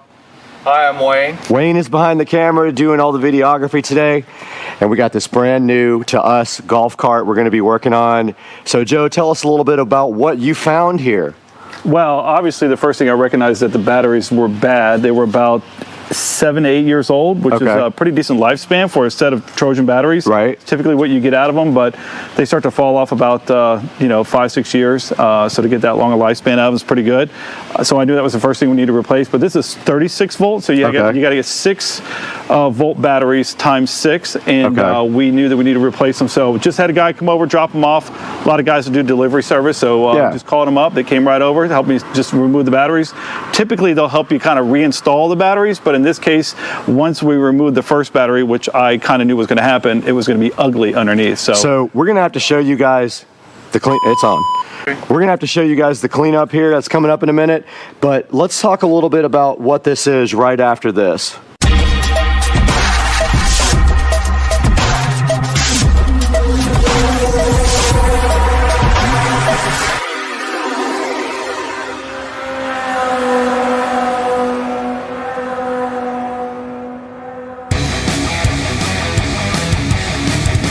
All right, we're back once again with this. Oh, it's a 2001, I believe, 36 volt Easy Go that I scored from a neighbor that just moved away. He unfortunately went to a community that doesn't allow golf carts. Okay. Which I almost told him that he needs to not move there, but he's dead set. He's going anyway, or his wife's going to go without him. And he made me a deal that I couldn't refuse, but I knew that there was going to be some problems with it, including the batteries, which was going to be the main thing. Okay. My hopes are it's just the batteries that are the issue. Some of the cables for the batteries are corroded and pretty bad, so I'm going to have to replace those. I have extras. Awesome. But for the most part, most of these golf carts, especially Club Car and Easy Go, they're pretty indestructible. Like, you can't kill them. Like, the only thing you're replacing on them most times are batteries, tires, and sometimes some of the brake parts, but we will see. What I really like about the golf carts is in general is that there's so much room to work on them usually. The problem is with the batteries, there's not a lot of room, and when you get down in the battery compartment, it's pretty cramped up. And what you guys are going to see here in a minute is probably going to blow your mind. It might be the thumbnail. The amount of acid in the tray here for the batteries is insane. So what we need to do today is get that battery acid washed out. We're going to make it inert. We're going to clean up the engine bay. Call it engine bay, battery bay. We're going to paint this thing and then get it ready for these brand new Trojan 6 volt batteries. Now, I don't even know if they do a lot of the same golf carts today with the 6 volt batteries. Do they still even do these? No, I think it's pretty much 48, they've done away with that. 48 volt is pretty much, I mean, you might be able to find some, but they're 48 volt now. And you're going to see also that the lead acid, the traditional lead acid battery is also kind of going to the wayside for lithium now. So a lot more manufacturers are offering less lead acid and more lithium because of the low maintenance, the long life, the output's better, the shelf life is better. Everything about them seems to be better. They're sealed. There's no acid in them at all. So let's take a look at the battery tray though now and show these guys exactly what's happening. Yeah, and before we say that, a couple things. One, I like most people are kind of on the brink of wanting to get lithium, but the price just still isn't right for me. Right. So for this cart and the price that I pay for these batteries, it just made sense to continue to go with a flooded battery. I think that probably that about batteries I put into a golf cart will probably be a lithium battery. A little bit of work sometimes to make that conversion. So in this particular case, I didn't want to like pour my heart and soul into doing that. I just wanted to replace them. The other thing I would say about this particular golf cart, which is made by Easy Go versus Club Car, is that they're made with regular metal in a lot of their parts. To me, it does rust. And it's kind of a turnoff. So I'm a Club Car guy.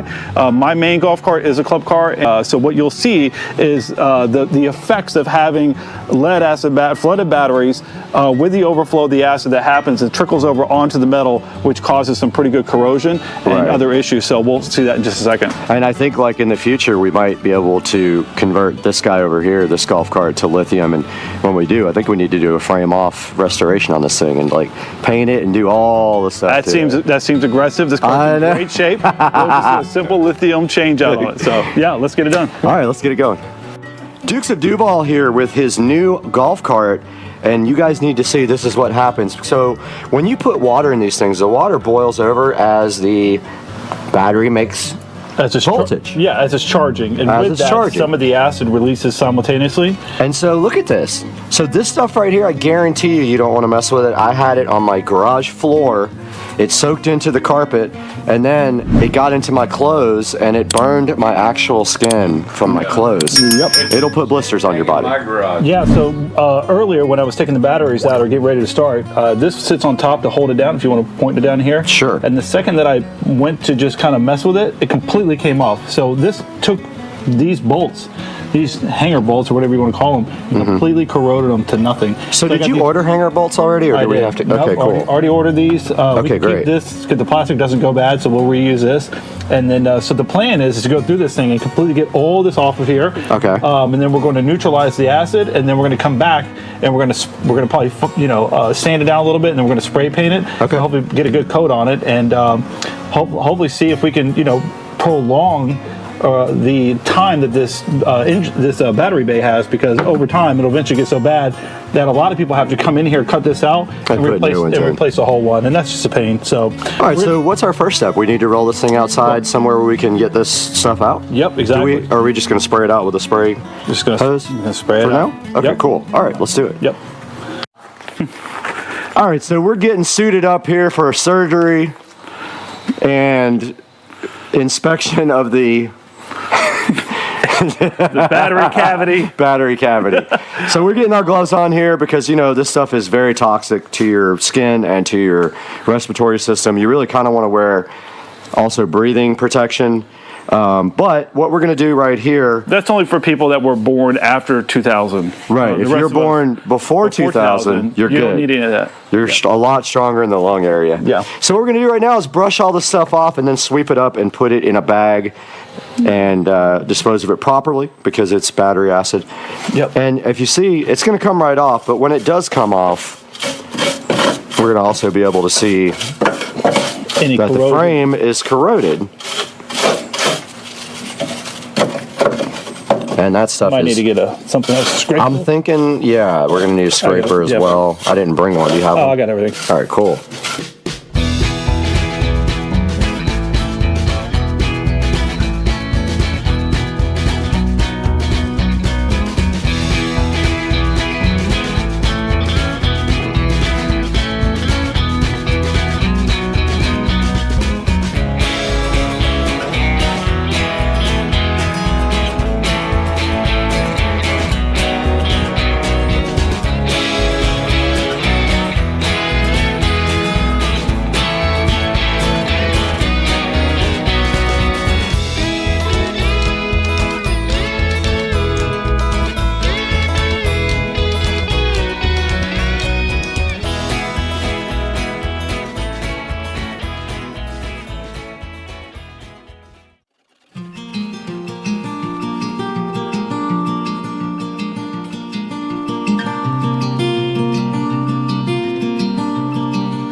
All right, so we kind of knocked off the top layer of this. Pretty thick stuff, pretty nasty. We've got quite the pile of acid debris down here, and now we're going to go back with this stainless steel brush and go ahead, this wire brush I should say, and try to knock some more of it off. Let's do it. I'm getting away unless you got a mask.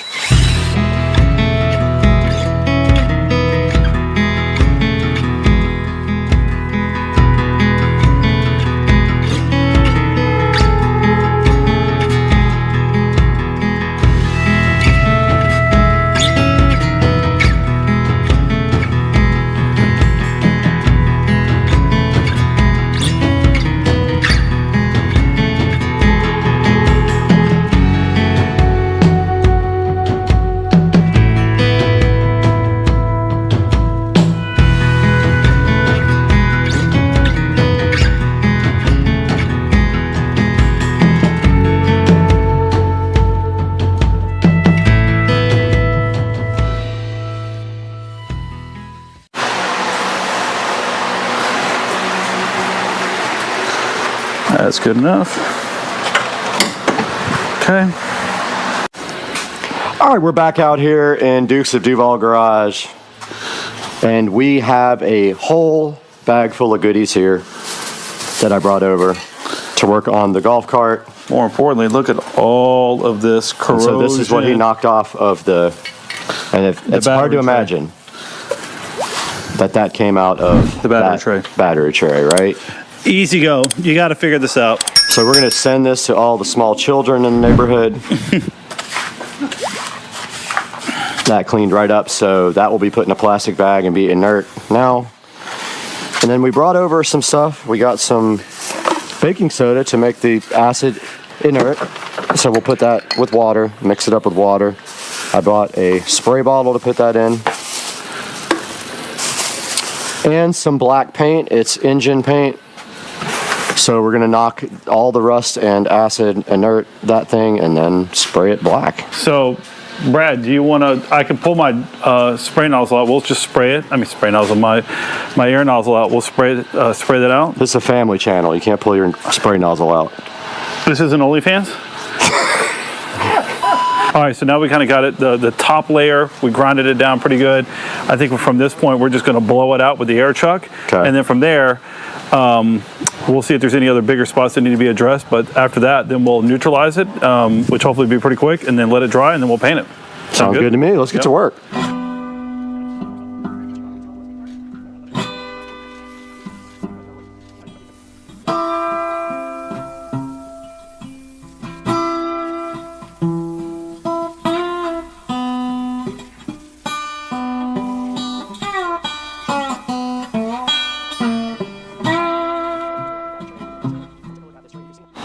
All right, we're gonna take our spray bottle that I brought over.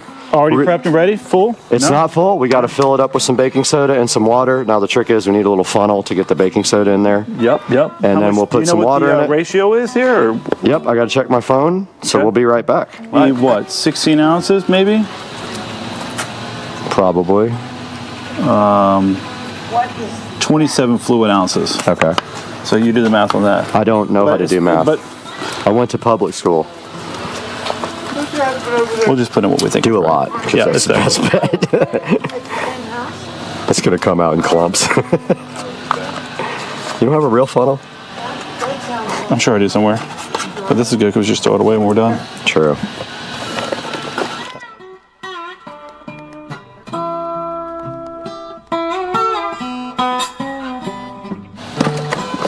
All right, so we're pouring the baking soda right now, and we're going to just pour a generous amount in there because, you know, it's so much per pound, and we have a small 27 ounce spray bottle. And we're going to make sure we got enough we might have filled up the hole. Yeah. And then we're just going to put some water in there, shake it up. Again? Something per pound, I don't remember. Oh, that's plenty. Okay, that's the whole box, so I guess we're good. No, it's not the whole box. All right. Yeah. And now we'll fill this up with water. I'll be back. All right, so Joe just filled this up with water. Yeah, look at this. And look at this. Watch this, because this is what baking soda does to battery acid. It instantly starts neutralizing the acid, and this is why you do this when you change your batteries. Wow. Check out, it's almost like peroxide going on your skin or whatever. Now, here's the thing. Look at that. Look at that go. I think my spray nozzle's clogging up here. Oh my goodness, your nozzle's clogged. Look at this. Yeah. Look. There it goes. Breaking. Whoa, that's working good, I almost said. This is killing it, dude.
Hi, we're back out here with Dukes of Duval, and Wayne is also joining us, and Carter. And so we've let this thing sit. Yes, and you. And we've let this thing sit for a minute, and look at this. Where are the... Yeah, we need the lights. All right, Joe, look at this. Yeah, pretty impressive that it's eating up a lot of the rust. Carter, look at this. Look at That's this. so cool. That's nasty. Now watch, he's gonna just knock the... Yeah. It's really easy. Right? So, look at all that come off, and that's after 2 applications of baking soda and water. It's taken all the rust off, all the acid off. Back up. You guys already know it's going to be perfect when we get done. So the next step here is we're going to get the air compressor out again. And this isn't a regular air compressor. Look at this thing, man. I mean, it's not a beast. It does a trick. We're going to blow this off now. Try to get it dry enough to paint.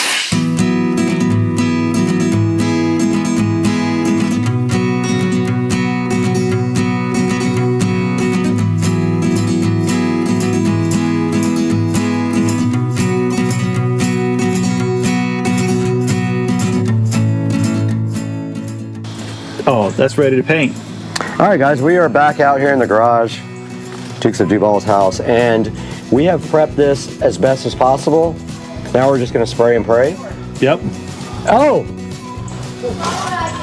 And we're about to paint this.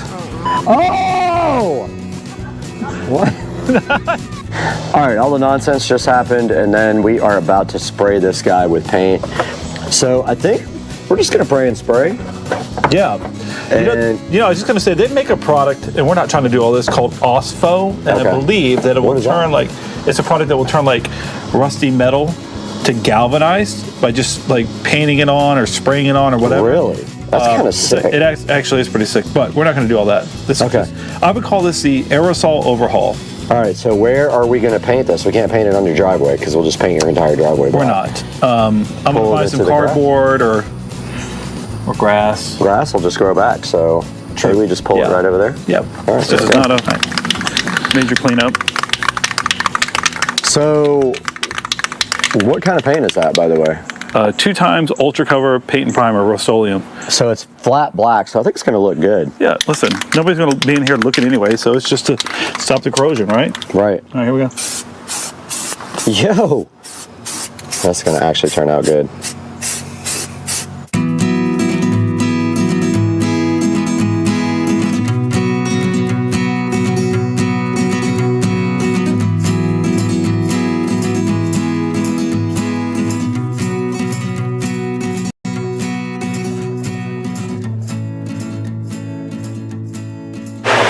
All right, so we got this thing drying. It's ready to go. This stuff dries in 5 minutes. So we're going for round 2 right now.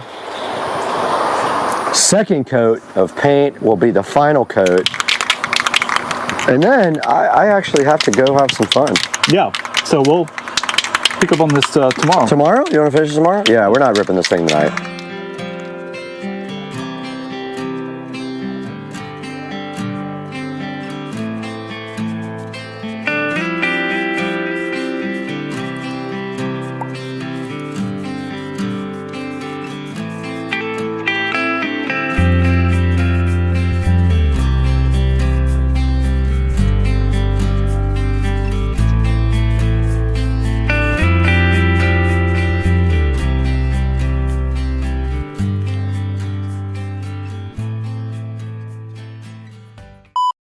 What do you think about this whole story? She's my CEO, and I believe everything she says.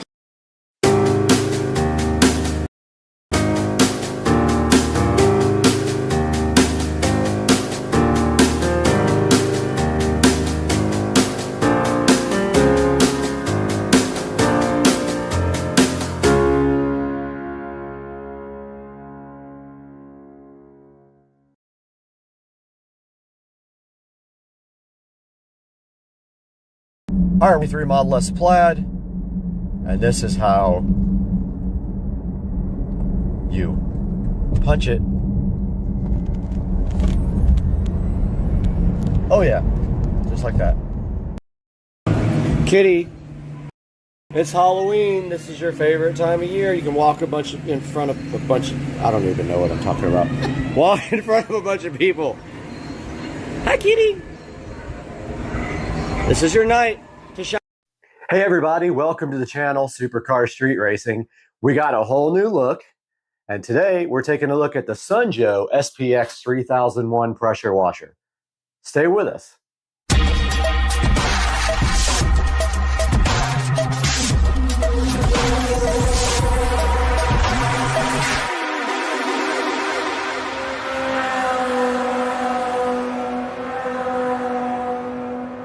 Welcome back to the channel, and today we have the Sunjoe SPX 3001 electric pressure washer. Now this is a follow-up to the Sunjoe SPX 3000 and did replace that unit. This went on sale for Cyber Monday, and I decided to go ahead and pull the trigger and get this awesome pressure washer after reading all the reviews.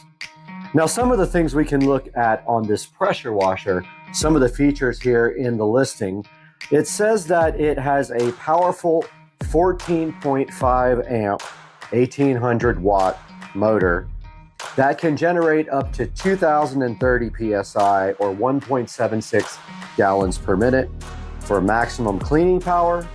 It does have a built-in onboard hose reel, which I thought was awesome. It has a total stop system, which means it automatically shuts off the pump when the trigger is not engaged. It saves energy and prolongs the pump life, and the hose diameter is 1/4 inch. It does have a detergent tank, which you can't readily see on this picture, but it is built in there. And it has a max rating per the CSA test standards and a maximum internal pressure of 2030 PSI. Under typical load though, the working pressure is going to be about 1450 PSI. And it has a Sunjoe warranty that is clearly marked on the box as 2 years. And I've heard good things about the warranty from Sunjoe from people doing reviews on Amazon. So the Sunjoe SPX 3001 is right here, and we're going to take a look at it now as we unbox it. Hey guys, welcome back to Supercar Street Racing, and right here today we have the Sunjoe SPX 3001 pressure washer, still fresh in the box, has not been opened up at all.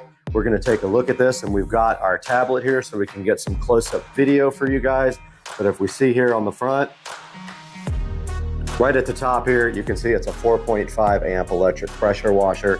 It has an onboard reel, and you can see the actual reel right there.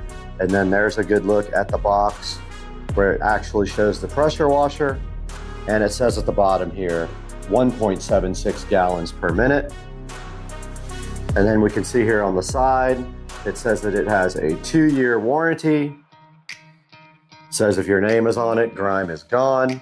And then it's got some little technology details down here, like an onboard hose reel, total stop system, aluminum hose adapter, and a 40-ounce detergent tank, and 5 quick connect nozzles are included with it. And then there's some other little details down there in other languages. So there you have it. That is the outside of the box of the SPX 3001 from Sunjoe. And now we are going to actually open up the box. Let's get our trusty scissors out here. Get this box all opened up. Very well packaged, very well sealed.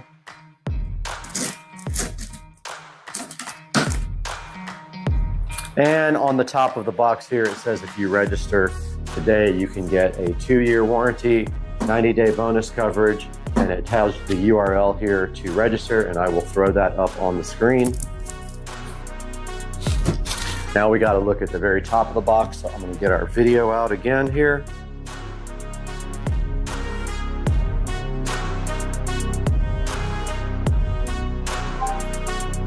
Here we are on the top of the box. of the Sunjo. I'll tilt it a little bit that way for the other camera, but you can see right on top here, we do have some hose adapter nozzles. These are the actual spray nozzles that determine the pattern and the pressure. Those are right at the top here. We also have the adapter for the hose, it looks like, right here. I think that's what that is, and some various little pieces that go on the side of the device here, probably for just accessories and things like that. Put that to the side here. And then we have the actual unit is in the box after that. You guys can see it on the big camera, and I have it on the tablet right here. Let's get that opened up now.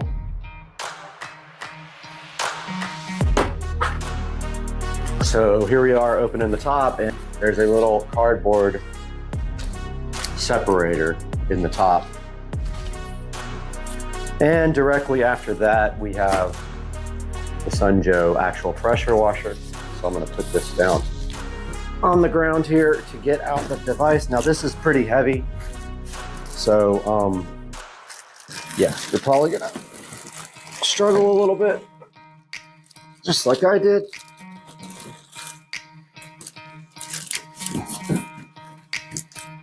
And it has a pretty beefy long hose here with a GFCI on the end. And also in the box, we have the wand. We have the metal part of the wand where the tips go on here. And just making sure that there's nothing else in the box. I don't think there might be one more thing in here. Let's see. Okay. Yep, so that's it. There's nothing else in the box.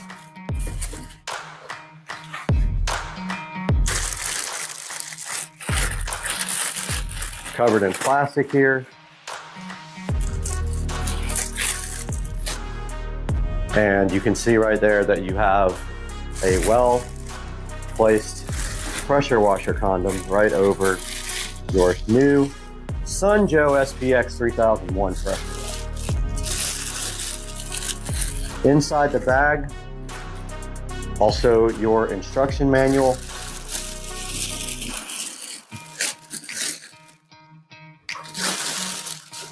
Pretty cool. The detergent bottle is on the back. Let me get out the actual tablet so we can take a look at this.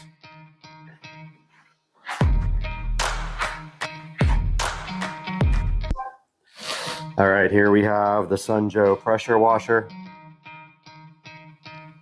Good look up at close up of it. And the hose reel here. And the other side, which has your switches. And I believe a flow rate. I'm not sure, we'll have to look at the instructions. And then on the back, there is a look at the back and your detergent tank.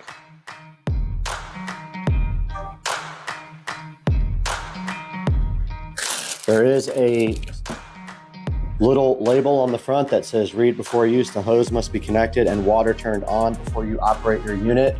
That is true, you can burn the pump up. So you need to put the hose on and turn the water on before you start this guy up. Now inside of the Sunjo manual package, there is a thing to register your Sunjo to get your warranty. And you can upgrade your warranty coverage here. And then here is the phone number on the front as well as the manual. And so there is a good look at the Sunjo right out of the box. Now let's take a look at the wand.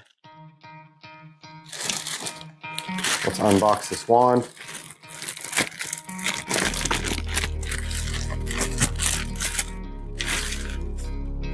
And here's a good look at the wand that comes with the Sunjo SPX 3001 pressure washer. Feels kind of plasticky, but it does have good reviews. And then the hose actually screws on to the end of the wand right here. So that would be this hose. You literally just screw it on right there.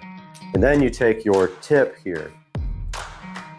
Your tip actually, you pull this little condom off the end, and then that actually screws on to the end of this wand, like so.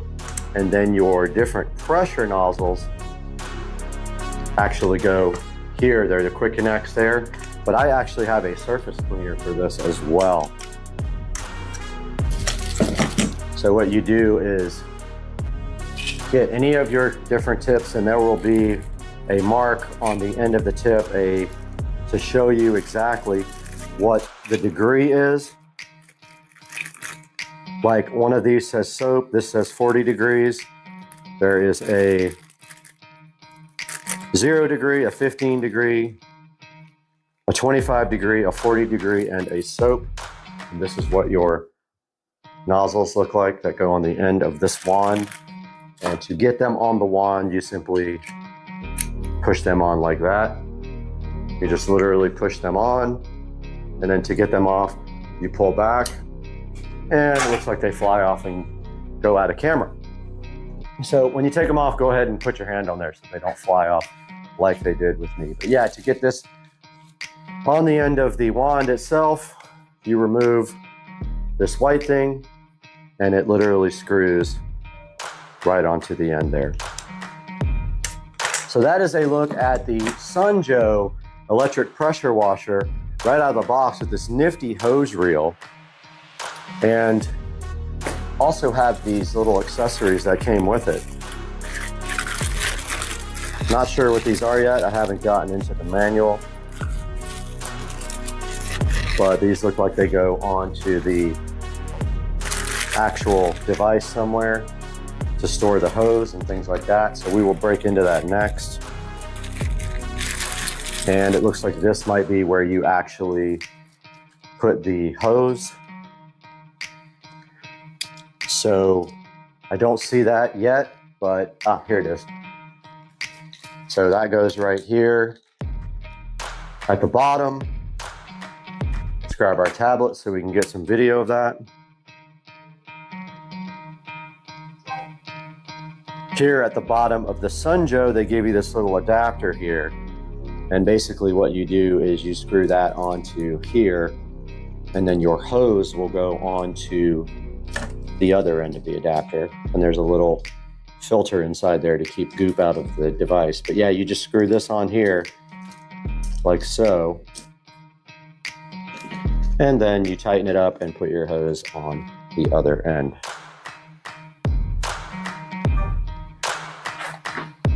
Next, we'll be taking a look at assembling the rest of this unit.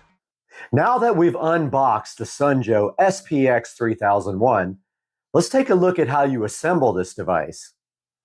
Okay, welcome back to the channel, and now we're looking at the assembly of this device. Now this comes with a hose reel holder right here. So this is the hose reel holder. Let's get some video on our tablet. Here is the included hose reel adapter, and it looks like you just put it just like this. So basically it slides. If you're facing the unit, it's the left side. It slides right onto that, and then in the back side here, you actually put a screw. It comes with 2 included screws. So let's go ahead and get a screw into the back side of this hose reel holder now. So right on the back side here, you just put a screw into it like this. Pretty simple. Screw goes in pretty easy.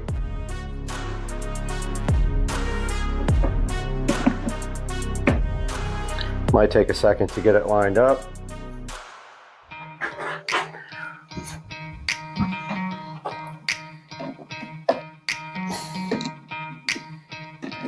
Just go ahead and drive that screw all the way in. That's the first step of the assembly. Now the second step is the spray wand protector. And it looks like it goes down here on the side. There are two little marks, little like square holes. Well, they're not holes, they're squares, but they are on, if you're facing the unit, it is the left side down at the bottom. And let's go ahead and get some video of that now. Here is the spray wand protector, and it just goes into the side of the device like so. And then you are supposed to put a screw into that. So if you look at the manual here,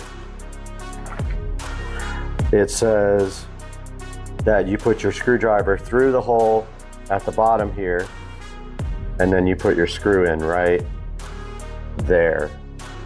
I know it's kind of difficult to see with this tablet, but there it is. Let's do that now.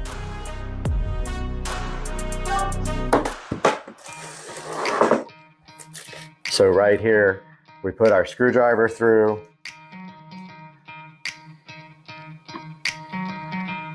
Well, it looks like you can't actually put the screw through the hole in the front, so you actually put your screwdriver through there, then put the screw on the end of the screwdriver. And then you can, well, okay, so it's not that easy.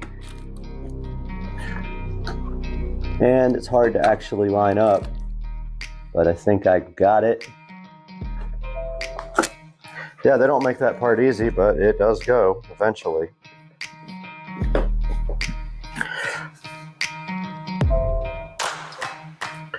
You can see here, you got to put your screwdriver kind of through the hole there, and then put the screw inside first, and then you can go ahead and tighten this up. You don't have to go crazy. It's just going to be just like that, and you are actually done with that part.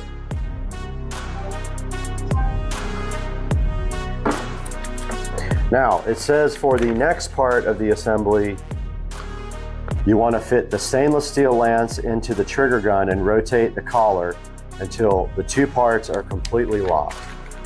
So the stainless steel lance is actually right here. And you have to take off this end cap.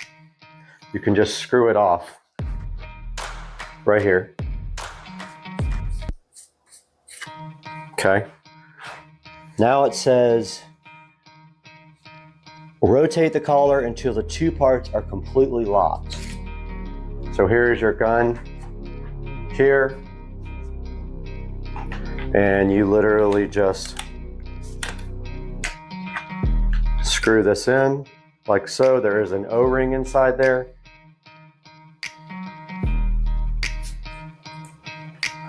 And tighten it up like this. It might need more tightening once you get outside, but that's pretty tight. If you have to, you can get your wrench right on the end there to tighten it. That part is done. Now the next part of the assembly instructions are saying that they want you to go ahead and hook the hose up, I think. So let's see, 5. Connect the high pressure hose to the trigger gun. That is, of course, if you want to store it with this connected. You don't have to, but if you see right here, our little wand goes directly in like that, and then the protector is at the bottom.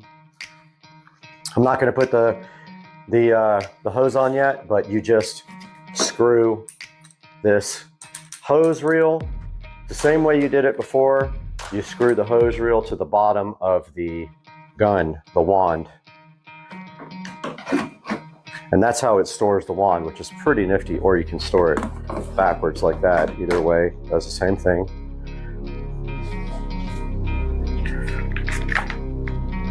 And then it's got some information about how to use the wand. We'll go over that when we go outside. Now it has also a place for you to store your nozzles. Let's take a look at that with the tablet.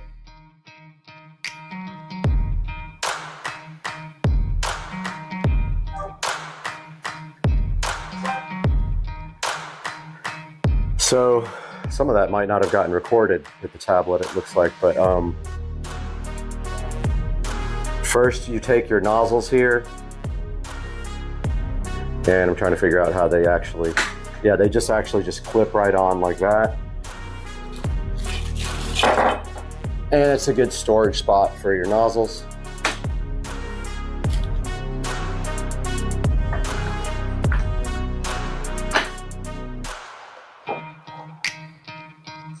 Notice how they all get on there pretty neatly.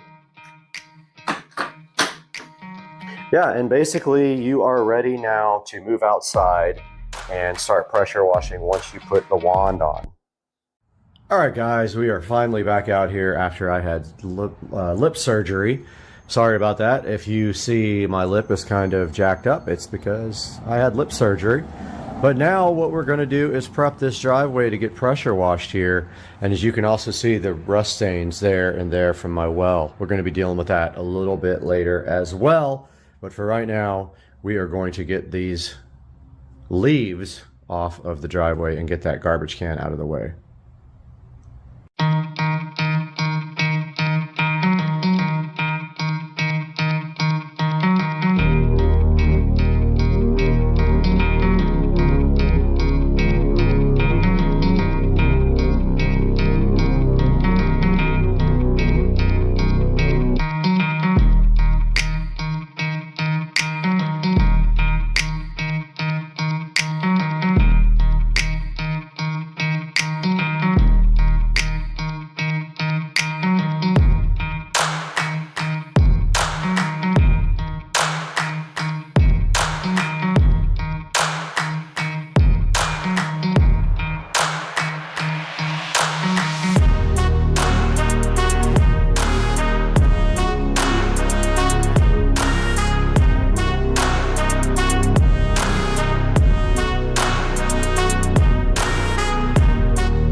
All right, now that we got the driveway all blown off, we're just finishing the setup of the pressure washer. There's a little zip tie on the hose. And looks like the pool guy is here as well. But the next step is to put the wand onto the hose. Looks like there's a little O-ring connector right here, and then it just really just screws on just like that.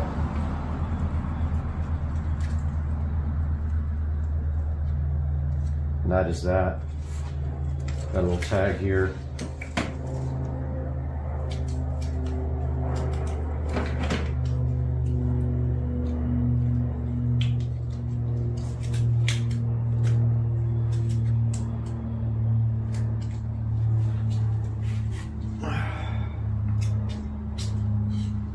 Still not sure what this knob is for on the side. I'm gonna have to look that up.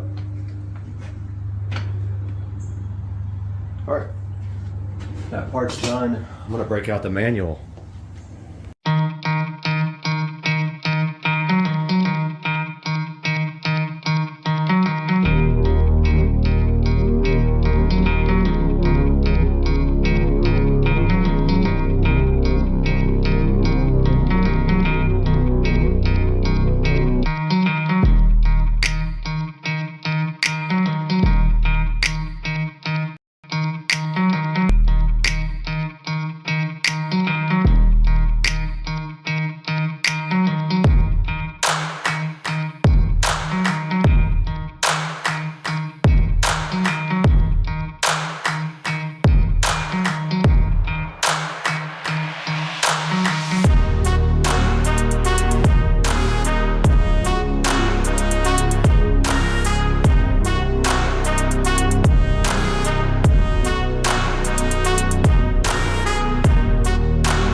the first thing is this pressure washer will not work well with a surface cleaner, and that means everything will take 10 times as long. So I'm going to grab the gas pressure washer from the neighbor's house and give that a shot.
All right, over here at Rich's, gonna get his done.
Hey guys, so we just spent about 3 hours with both pressure washers. And as you can see in the video, we started off with the Sunjoe and it could not run the surface cleaner. So basically, the Sunjoe has enough power for the wand if you put on one of the smaller narrow tips to generate more pressure. But the Sunjoe does not have enough power to run the surface cleaner, which is important. Because if you're using a surface cleaner, the reason you're using that is because using the wand, you get about this much per swipe of the wand. Now, as you can imagine, that could take some time to do the entire driveway. So with the surface cleaner, you can pretty much clean an area about 15 inches wide per swipe of the wand. Now, as you could see, I got about 10% of the driveway done, if that, maybe 5 to 10%. And then I completely gave up on the Sunjoe and trying to use the pressure washer in any way with both the surface cleaner and the wand. Now we switched to a Ryobi gas pressure washer that came from Lowe's. And I can't give you that model number because it is discontinued. Basically, this is what it boils down to. In the battle of pressure washers between electric and gas, the gas pressure washer is always going to win.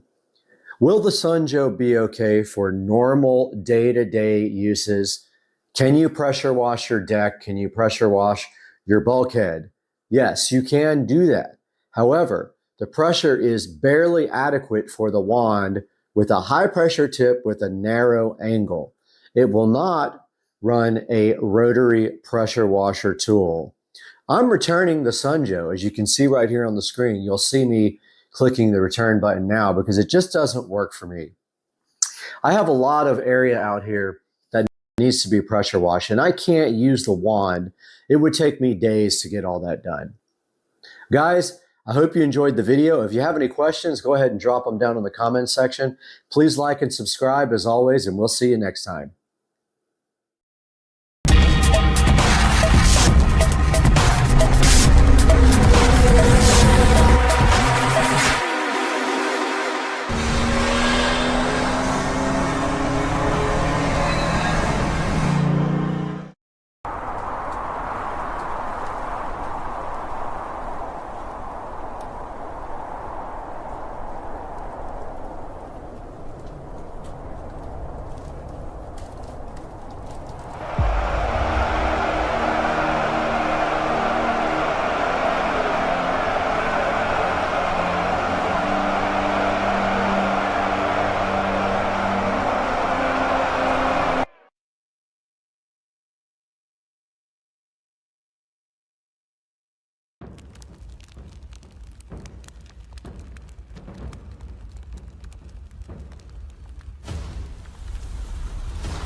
Good kitty. So we have this switch here that we're going to be taking a look at, and we have our kitty cat as well.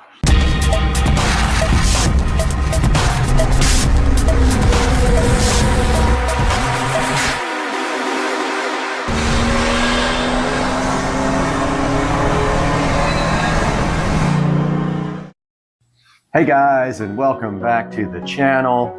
And looks like we got a little visitor today here, Mr. Binks, who had an unfortunate accident and he hurt his face. Something attacked him, sliced his face open pretty good, but he is doing much better now. We were worried about him. Guys, welcome back to the channel. Today we have the L8 LCD Smart Switch from a company called Nylon. So these companies have the funniest names, but there are 3 versions of this smart switch. One of them says Smart Living, the other one says Smart Life, and then there's one for Apple Home Kit or something like that. And so I picked up the one that said Smart Life. It does say Tuya, but I heard you can use this with Smart Life as well as Tuya. Smart kitty. So we have our guest, Mr. Binks, today hanging out with us. Big kitty. So we have this switch here that we're going to be taking a look at, and we have our kitty cat as well. And what we are going to do is unbox this and take a look at it. And kitty, you're right in the way. So opening the box here with the cat right in the way, we see that we have a nice little protection for the switch there. And then here is the actual switch. And taking a look at this closer, which we will do in a minute when we wire it up, basically it is just a LCD screen on the front. I thought it would be much bigger. Like I thought it would cover the whole entire switch. It does not. It's got like 1, 2, 3, 4, 5, 6 in the back wiring places. It looks like they're a little tiny flathead, so I'm gonna have to get a different screwdriver. Comes with 2 screws and some probably very difficult to understand instructions here. So I think our next, let's look at these instructions. I can't even read them, they're so small. Wow. Okay, so this is all instructions here, both sides of the page. I will take I guess a couple of pictures of this before we do anything. But actually, just kind of wanted to show you guys the box. And it just says Amazon Alexa and Google Assistant on the back and has some pictures. You can either get it in white or black. It's showing the different models on the back here. But I think let's set up to get this thing powered up so we can take a look at it closer. Okay, Mr. Binks, what do you think? I think that's a good idea, don't you?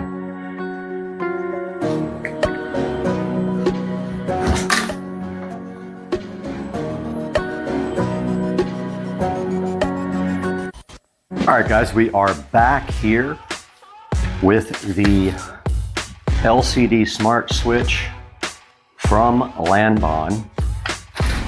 And here we can see on the back, and I'll put a picture up for you guys, that the instructions are telling us to put the black wire in the first hole here, marked N. Okay, and then your white wire goes in the next hole, marked L. Okay, for this, so your neutral wire is always on the left side of the plug. I have this little pigtail here. So the neutral wire is marked with white, like white writing on this guy. we're gonna see how the heck this works because it takes a very small screwdriver, which is amazing because, okay, I guess you just open this up a little bit and put your wire in. So this will be the white, the wire with the white writing. Sorry, this is why I bought a switch, because my smart dimmer switch failed. And I guess, does it go like that? Or does it go on the bottom? I guess it goes, it doesn't really show you in the pictures. I guess it goes here and then you tighten up the screw. We're gonna find out. Yep. Okay, that seems to be in there. So this is just for testing purposes because I've never used this device before. But yeah, so this, did I do that wrong? I did that wrong. I think I did that wrong. Doesn't really matter, and honestly doesn't matter for the polarity for this testing purposes, but yeah, I did it the wrong way.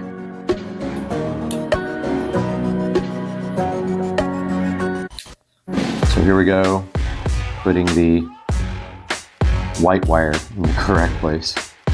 The black wire goes into the first position.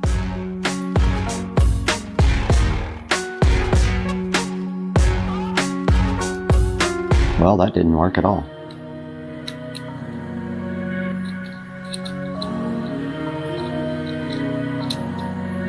Kind of evaluating these to see if I want to put them in more places. I really want to see what they're all about. Because they're as much as, or just a little bit more than a good smart dimmer switch. Okay, that worked a lot better. Okay, so now that we have the power in the back and there's no chance of a short, we can go ahead and power this guy up. And there's the power.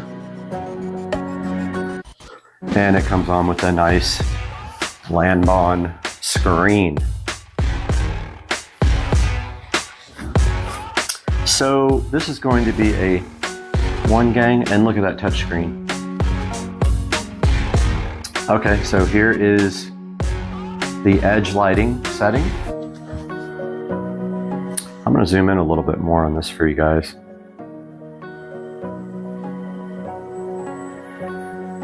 This is cool, man. I am so into this. Now I'm gonna have to buy these everywhere and spend so much money. Okay, so this is where you turn the edge lighting on.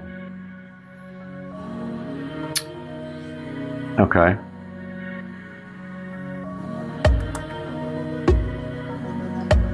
Confirm, okay, it went back. Confirm. Skip. Tuya network.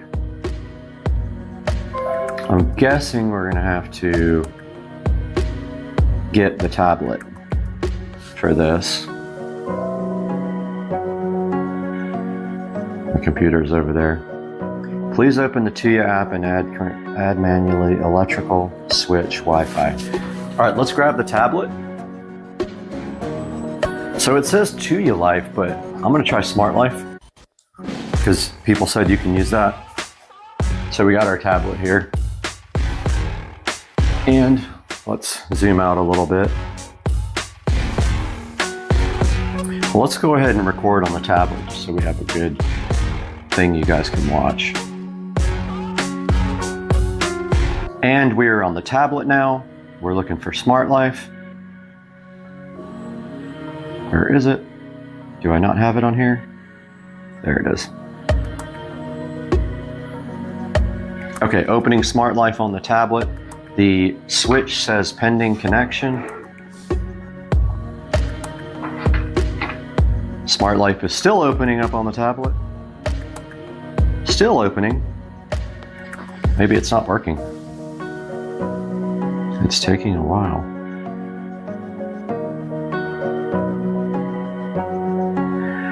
Yeah, this is not doing anything. Oh, there it is finally. Okay.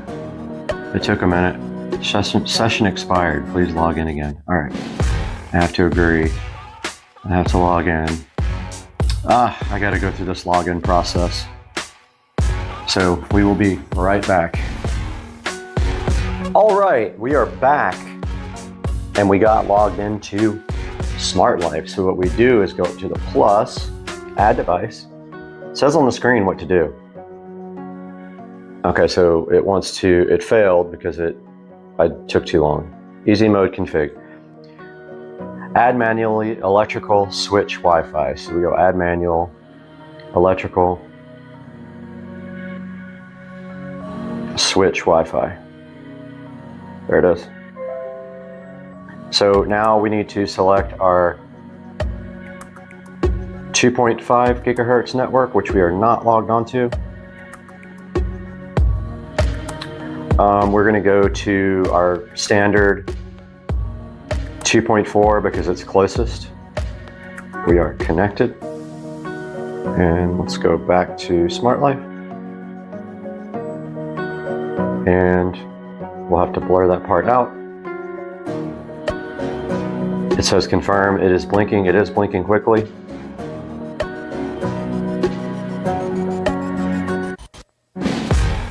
Here we go. It is trying to add now.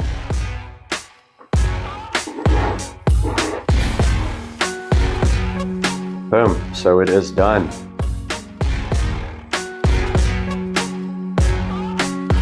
Oh, this is the coolest thing ever. We have to hit plus to add it. Let's edit the name.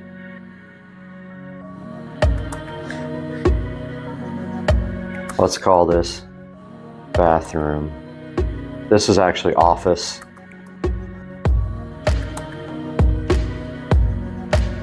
Bathroom.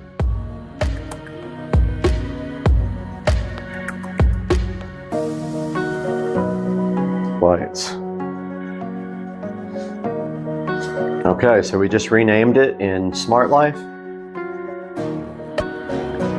And basically it looks like you just press that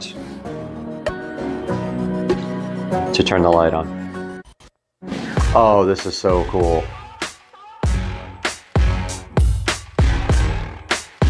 This is awesome.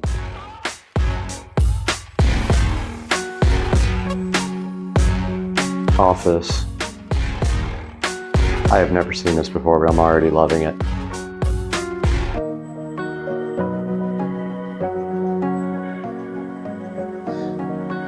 This is so great.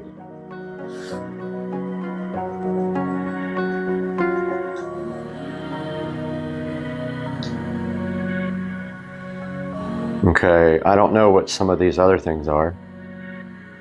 Okay, switch.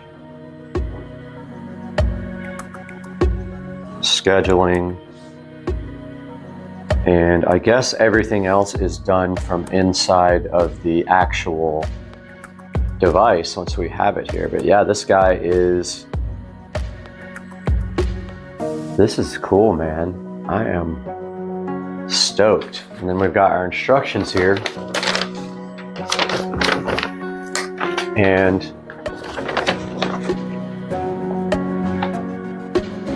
configure. Okay, we already did the configuration. How to choose the type of switch. We've done that, I believe. But it looks like you can press, let's get you zoomed in again. Looks like you can press up here. Let's see. Okay, there's our menu. And it says how to choose the type of switch. Long press, you go setting, system config, Device type, 1 gang, that's all we need. You can actually control multiple devices from this one switch, which is sweet. The thing is that it's a single gang mount. So in order to use this in other places where you have a double gang, you'll have to get pretty creative. It would just leave half of a box open. Or even better, you could put another box in, like next to your regular box with this guy, a single, and then just run the wiring through the wall. This is cool though.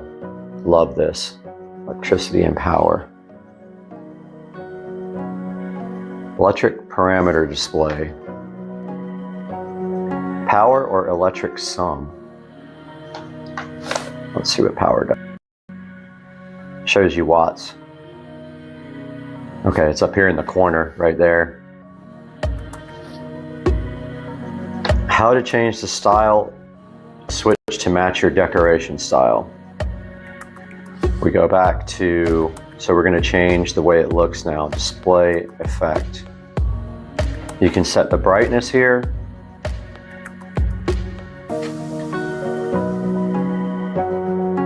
And then you can change, it looks like you can, oh, you can change how long the screen stays on. Oh, you can mount it horizontal or vertical too. That's kind of cool. You can set the standby brightness,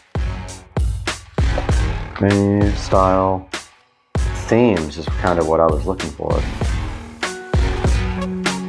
Name and icon. Ah, that's cool.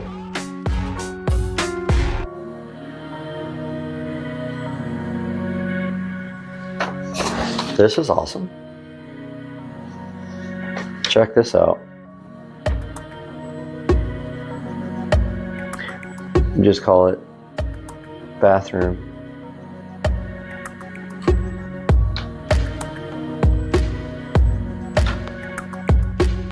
This is neat. I am digging these.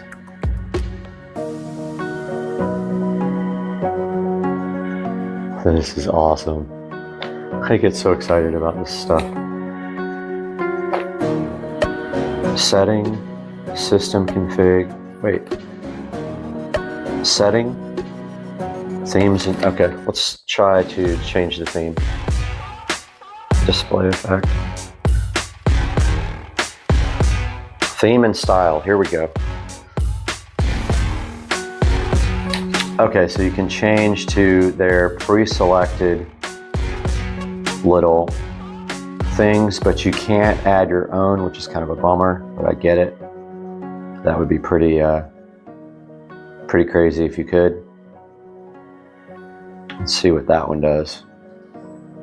Oh God, now I'm gonna have to have a bunch of these switches because they're badass. Modern style, classic style.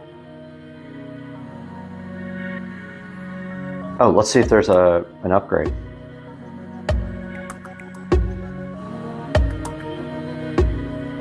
Okay, I'm on the latest firmware, so we just did an upgrade check. Let's see what our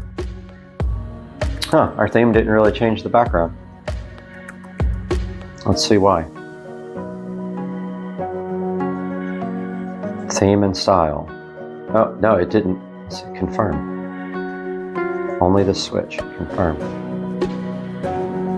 Let's see if that did it. It did. So we did the decoration. Now we can do the edge lighting, which is really cool. So we go back to the menu. We hit set, oops, setting.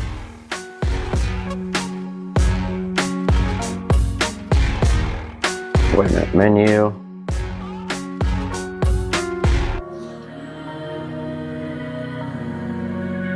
Oh, I don't see an edge lighting setting. Long press. Okay, so it's under linkage config now. Look at this, this is cool. Only on during what? That doesn't do anything. This guy, okay. You can set a timer for the edge lighting. Oh, this is so cool.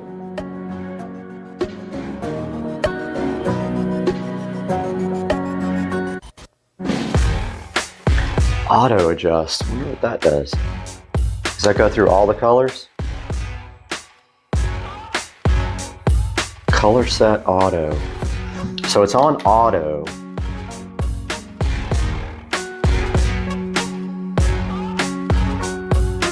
It says when you set the edge lighting to auto, the system will automatically change the color. The customer defined formula will be invalid. Okay.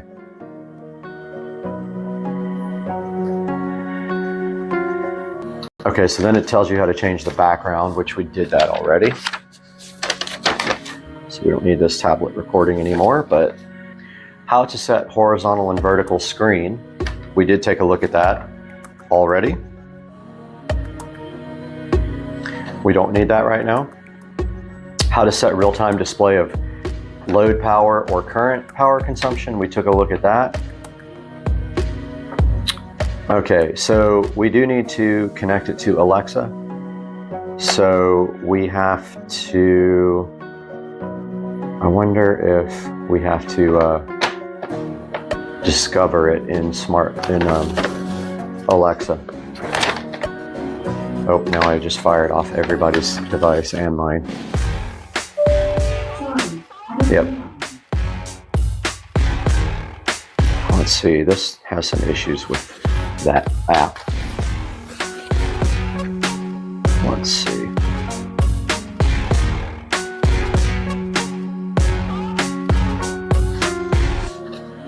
Okay, we are back on the tablet now.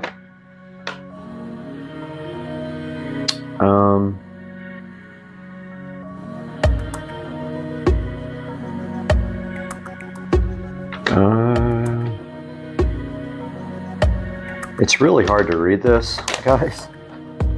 I think we just can discover device if it's not already there.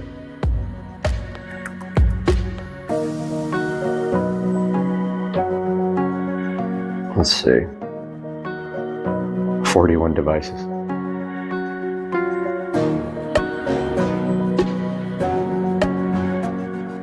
So, I'm not sure if it's in here. Let's go ahead and add device.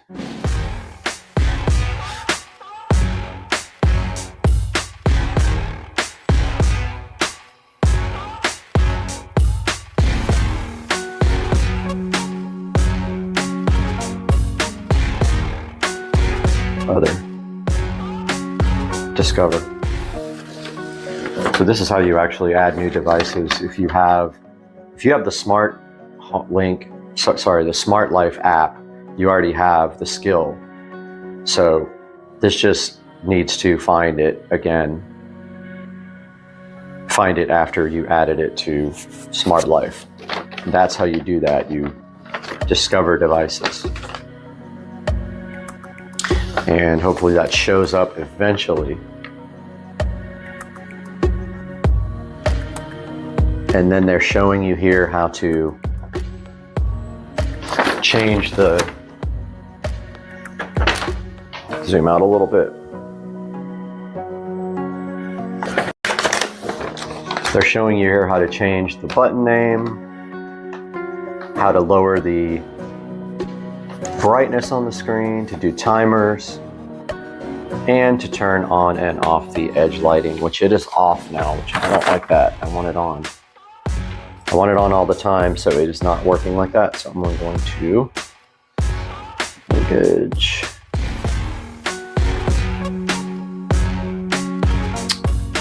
I want it on all the time.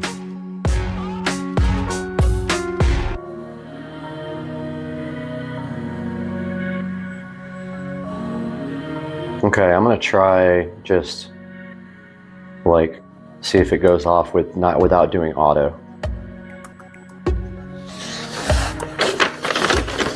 I don't want it to stay on. But anyway, one scene discovered. I don't know what that is.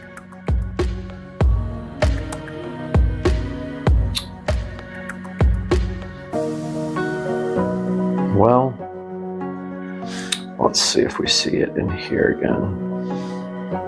So it says, let's see if we have it. Yeah, it's right here. All right, well, we're gonna figure it out and eventually. And we are going to go install this thing now.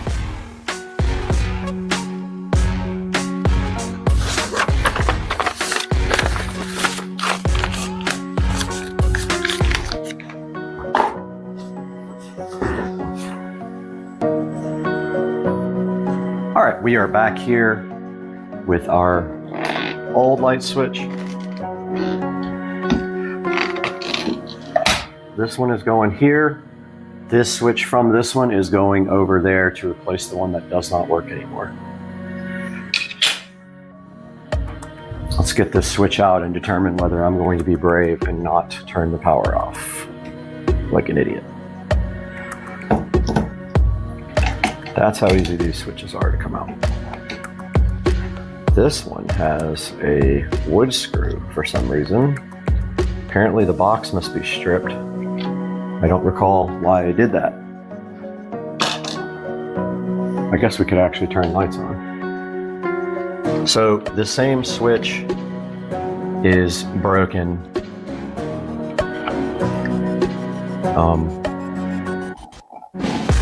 On the other wall that controls these overhead lights above us.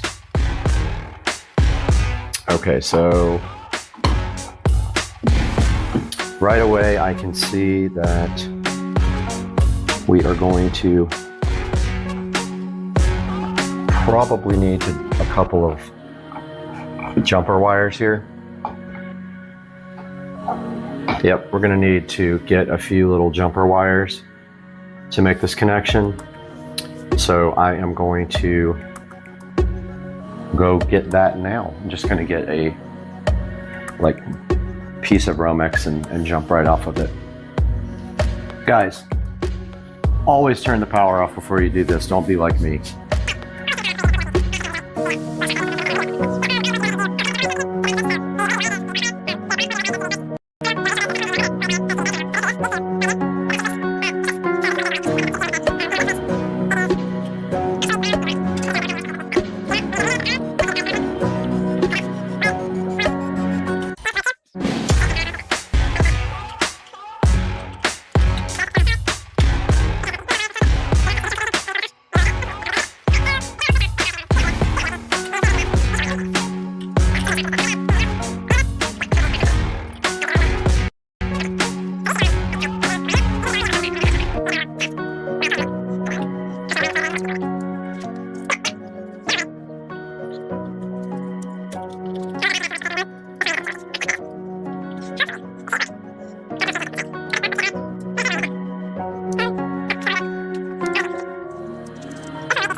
All right, I'm gonna try this one more time. It's not rocket science.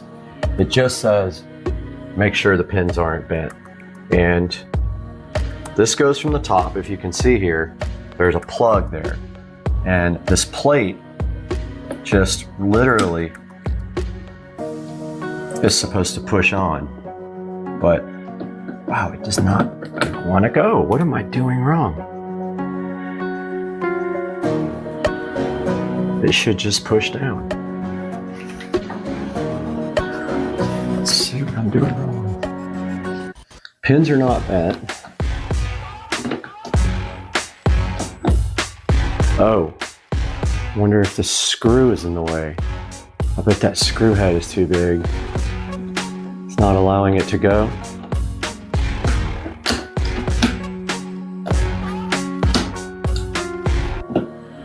I wonder if that screw is in the way.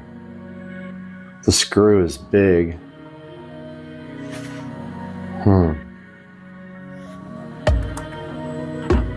I think the screw head is preventing it from sliding.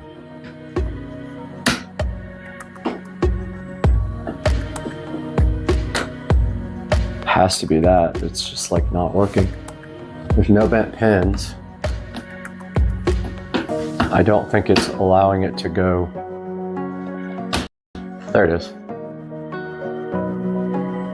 Is it going to power up? It's not powering up. What's happening? It's not working. What the heck?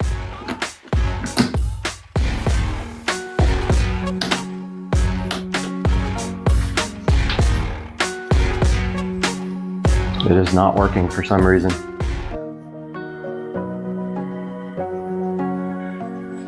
Maybe I have the two loads reversed. Yep, I gotta pull it back out. All right, we're putting the panel back on, and last time it just wasn't pushed enough. So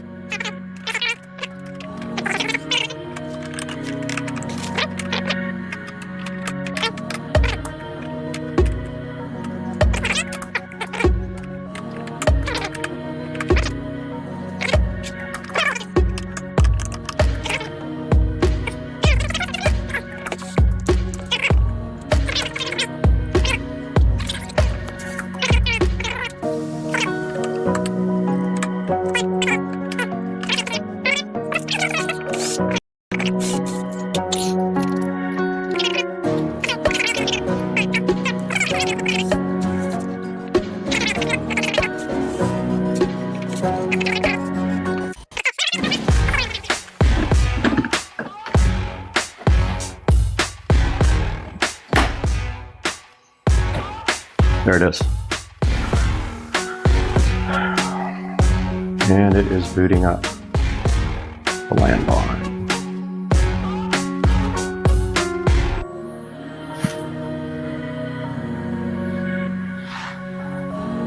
All right, let's see if it actually switches the lights on.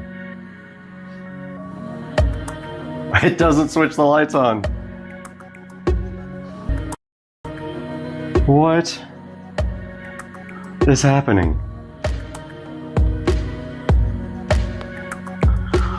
What?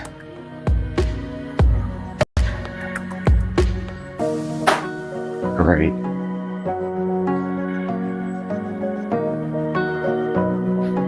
Did I wire this up wrong?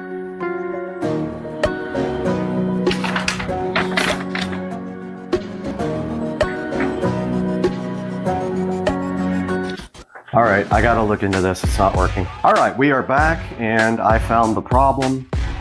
The instructions are completely wrong as far as I should have seen the N. It said, let me just put it this way. It said black wire, but it's actually the neutral wire that goes on the first connector, and that is not black. So that's a problem. All right. So now it should go in without any issues and work. I had to swap around one of the load wires with the neutral wire. This one's kind of hard to put on the top part. Doesn't like to. Yeah. Something's not lining up again to allow the top.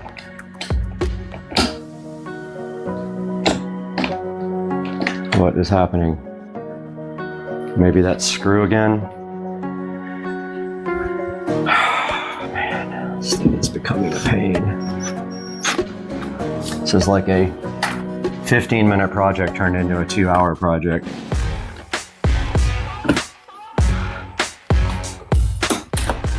There it goes. Okay, complete satisfaction coming up now as we peel off the condom. Boom. There she is. So I wonder if there's a way to adapt a double gang box to a single gang with a switch in the center. I'm gonna look that up. I bet you something exists for that. And I might have to post on some electrical forums or something, but I have this set on 3 switches because I was trying everything. But you see now, light 1 does work. It just lit up in the bathroom. And those lights are trying to pair because they're Wi-Fi bulbs. But Wi-Fi says disconnected. But setting, system config. Let's change it to 1 gang, confirm. And it looks like Wi-Fi is not working. Huh, that's interesting. Wi-Fi.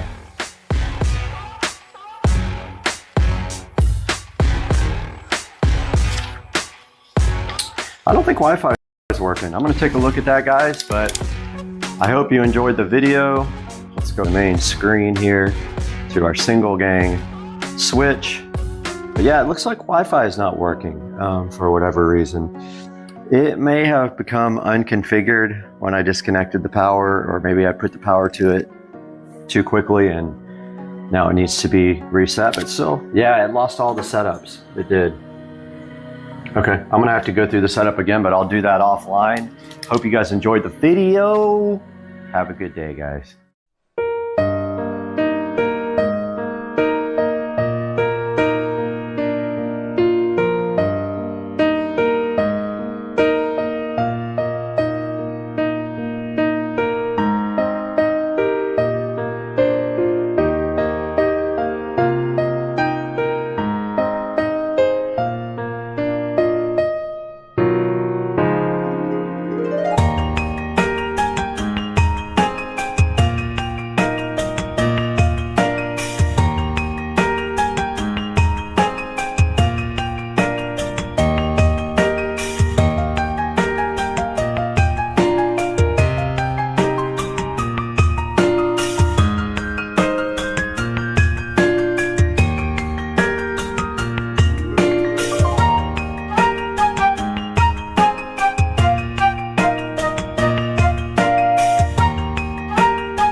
Supercar Street Racing here. It is Tuesday.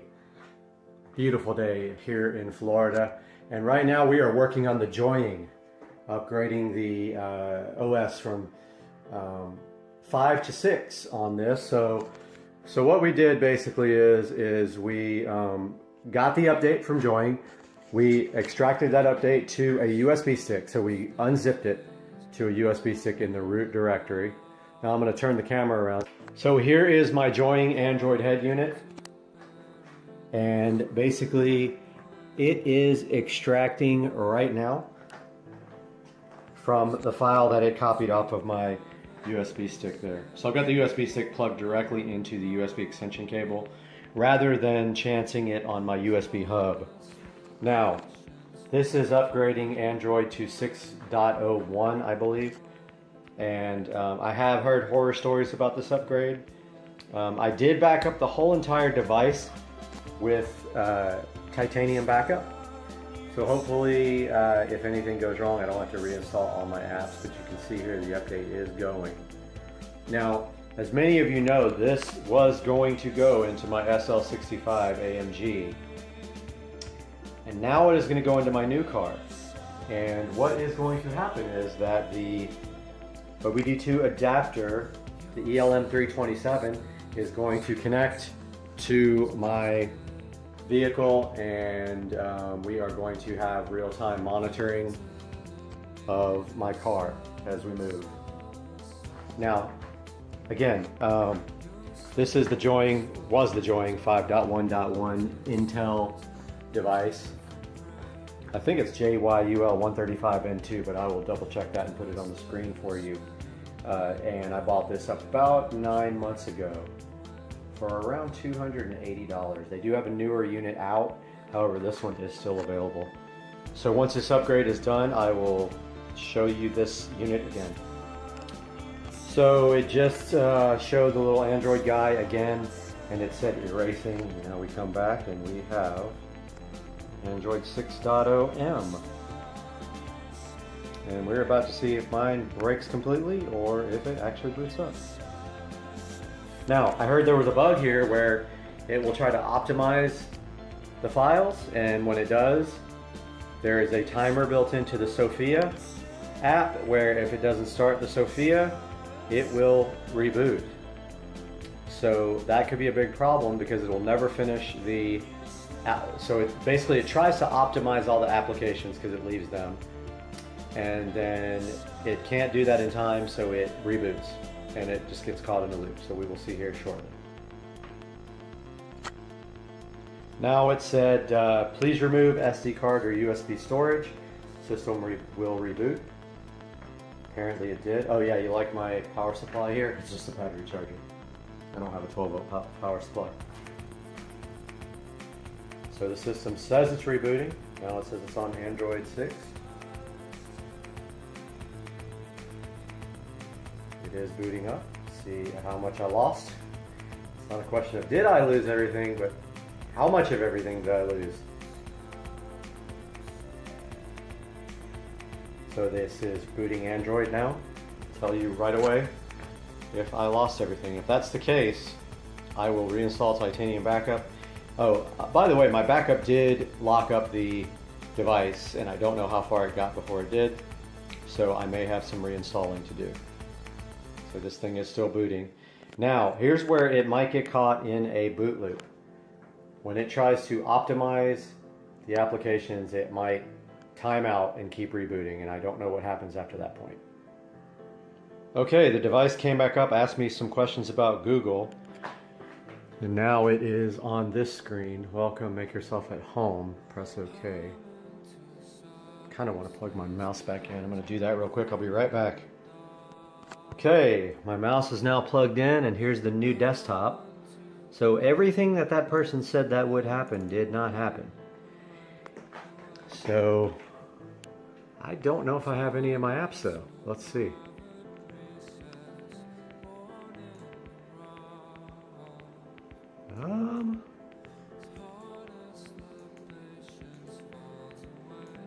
Let's see. It looks like I might not have my apps. think it wiped them. Let's see.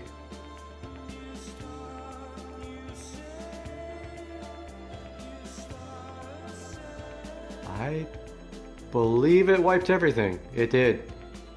It wiped all my apps, so I'm going to reinstall Titanium Backup and see how much I have to do, because I spent a long time on this device. Okay, so yes, the upgrade did wipe out all my apps. Secondly, I lost root access. You will see how to get root access in the description of this video. Some nice gentleman on the Joining forums has figured that out. Once you have root access, then you can grant root to Titanium Backup, and it is now restoring the apps that are missing. So there's a little bit of quirks with 6.0 Android on this joint unit. However, I think this is worth the update. I'm excited about this. So all my files are restoring now, and when they're done, I will restart the video.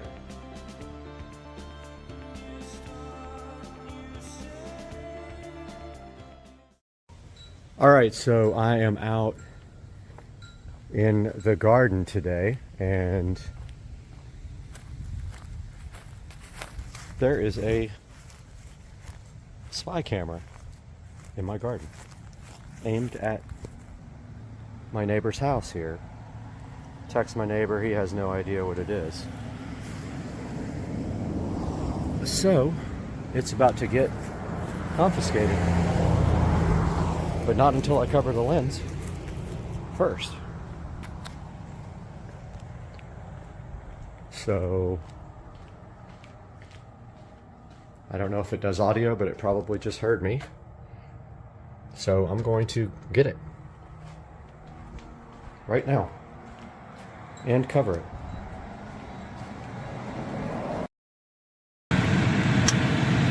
So we got Dukes of Duval in the 2023 Model S, and this is the dual motor Model S, so it's all-wheel drive and dual motors, and I don't know, maybe 600 horsepower. So what's your thoughts on the 2023 Model S? I mean, it ain't the Plaid, but it's fast.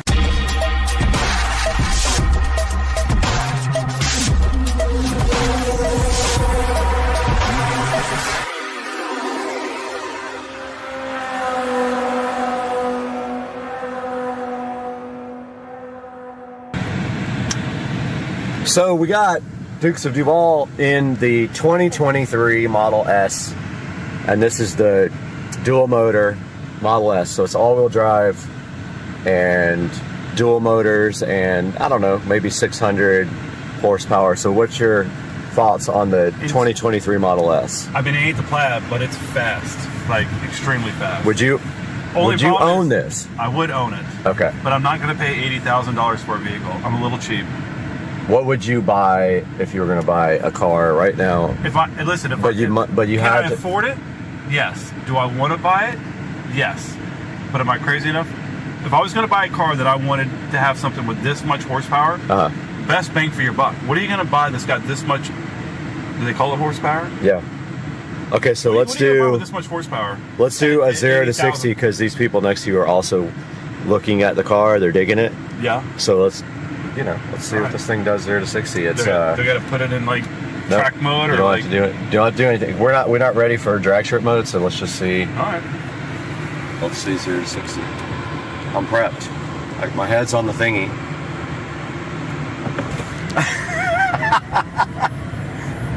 There you go, 60, 70. We did it. They're still coming off the light. I'm sure they're back there cracking up. And they're stopped at this light, and we're not. They have to be laughing.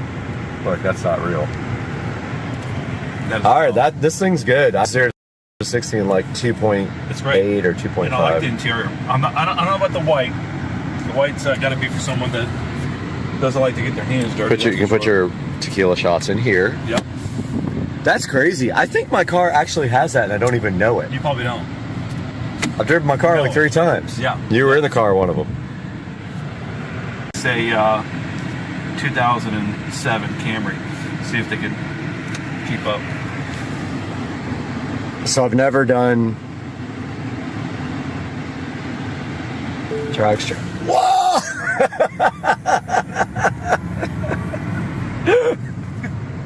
Man, I wish Goodwill was open. I do too. Actually, that's what we need to do after you bring Carter. We need to go Goodwill. There's good stuff Probably there. where I'm going to find all the kids' clothes. Where's the game at? Over here? It's just practice. Yeah, Fort Carolina. Oh, drop them off. Let's go. Let's go. Hit up Goodwill. Get some subwoofer. That's where you got to shop when you buy an $80,000 Tesla. Can't afford anything else. Can't afford exactly right. Got those new Pumas though. Oh, that's good. Kicks. Oh man, look at you step it up. Dude, these are good. Thanks, man. Yeah, these are good shoes. I love them. All right, we're in the 2023. Let me get past the entrance for. We're in the 2023 Model S, and we're going to try out drag strip mode. And what we are going to do is we have the car in drag strip mode, and it said it's ready. So Joe has to hold down the brake. Yep. Hold down the accelerator. All right. Wait, it'll tell Both you. pedals pressed. What's it saying? Saying both pedals pressed. Oh, it won't let you because it's a rental, I bet. Oh, hold on. Preparing for launch. Nobody's behind us. Oh. Ready to launch. Zooming in. Is it ready? Yeah.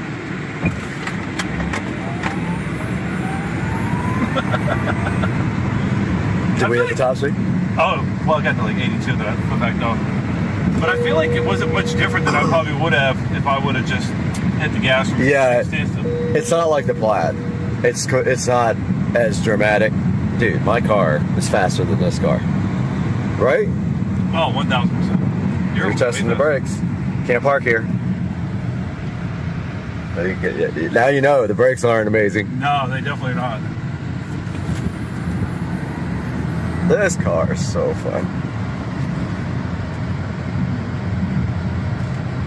I wonder if this has different brakes than the Plaid. We got TLX. So, do you think it's still like pretty close to my car? No. That's not really. I don't think so. I mean, like a couple seconds off of. I mean, like, you definitely mile. lose it in your stomach a little bit if you're not prepared. But yours is a whole different beast, man. Yeah. This is a 10.5 second car. Yeah. And yours is a 9.4, 9.5. You know, that little bit of a difference is big. It's big. Yeah. 400 horsepower. Extra. Oh! So you hear that, like, whining noise? Is that built in? Or is that the That's actual the motors. sound of the motors? That's the motors. Yeah.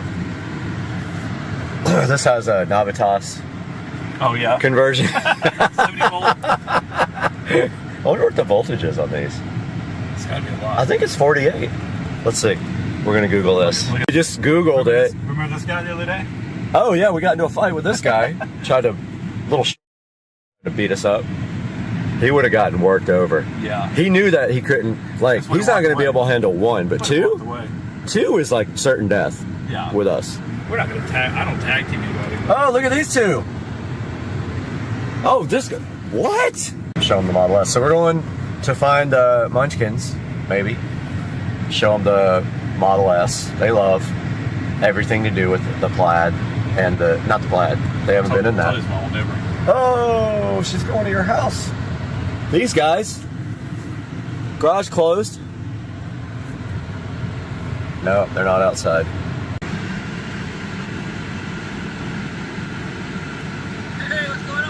I just bought it. What do you think? It's good. It's good. Brad sucker me into getting one. Hey. Got him! Got him! Oh! Whoa! Whoa!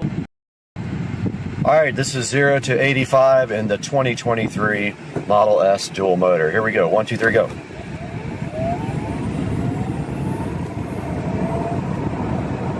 And it's limited there.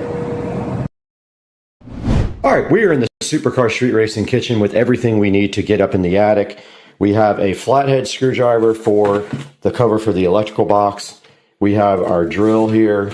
We have our workman pliers, and we have a razor blade to cut the Romex with. Actually cutting the circuit and using the existing wiring, putting this box in, tying in, and that is it. It should be quick and easy, in and out as fast as possible before it heats up there.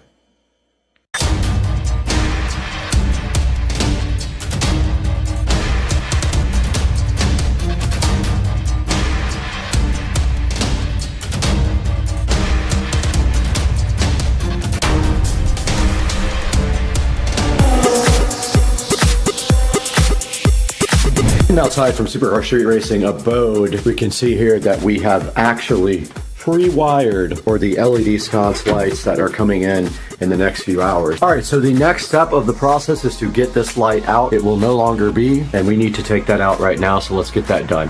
That is a wasp inside of the light. There is a wasp nest in the light that I have to now get rid of. Okay.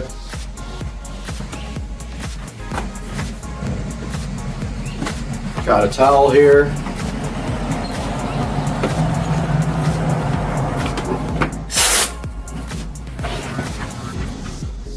Yeah, it looks like they were building a nest inside there.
Alright, I did get the light removed and the cover plate put on. It's not perfect because I couldn't get the other screw in, but that's fine too. Clearly see that we need to clean this ceiling and this area up here, so I'm going to go grab the broom real quick.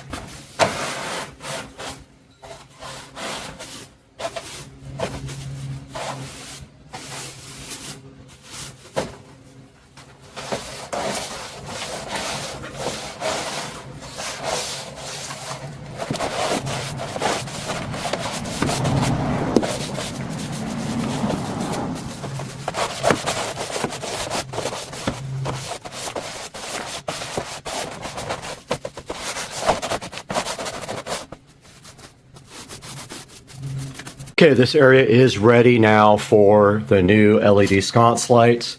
They will go here and here. They will mount directly to this board here, and then we just have to cut these wires and tap right into the existing electrical on the sconce lights, and those guys are expected to be here within the next 2 or 3 hours.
Just looked outside and I noticed a box here, and that is most likely my lights. It is them. Let's go ahead and get this inside. All right, just got this opened up, and I wanted to show you guys the quality of this packaging compared to maybe something of a cheaper nature. They have all this nice padding inside. It's very well taped up. It did come from China. I will go ahead and say that right now, but look at all the nice padding inside. And it's not cheap padding either, it's the good stuff. And then the two lights are sitting right inside there. Let's get them out now and take a look at what we have. Here is a good look at the LED wall sconce. It is very heavy. It is glass, you can tell. It's not plastic. And if we flip the back over, so what you do is you unscrew the mount from the actual sconce, you mount that on the wall, slide the sconce over it, and then you power it up like that. So you take these screws out of the side here. They're already pretty loose. They're not all the way in. So inside of here, you have the remote. You have some screws. So let's get this mount off and see what we're looking at here. That one was drove in sideways.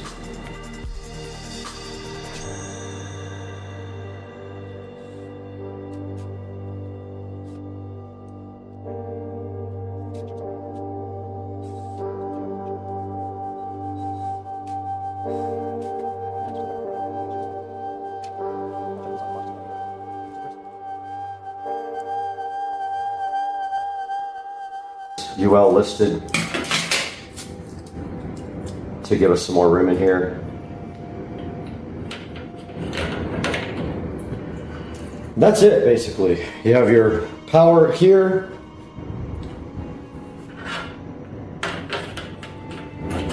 Which can go like that. You have your bracket here, which your power wire can run right next to. Put your Romex right next to it, anywhere in there. So what I'll do is I will hook it up outside of, I'll trim the wire up enough, and you have room to stuff some wire in here if you have to. Then you put the wire through here, wire it up, which is going to be kind of difficult. I don't know how they expect you to do that. So I just popped it off the pins. There's no way you can do this without doing that. Wire is not that flexible. And to be honest with you, this is not going to get wet, but it might get hosed off at some point. So you want to get this as waterproof as you can. Our goal is to mount this dead center at 47 and run the wire along the side. Okay, we're outside now and we have wired these two wires here to the switch that controls the patio light here. So there is no more patio light, it is disconnected, and now we have this left. This wire here and these brackets are how you mount this system. Now, you can see here that we're mounting this dead center. It doesn't matter where the wire goes through because there's plenty of room inside of the bracket for the wire to be moved and stored.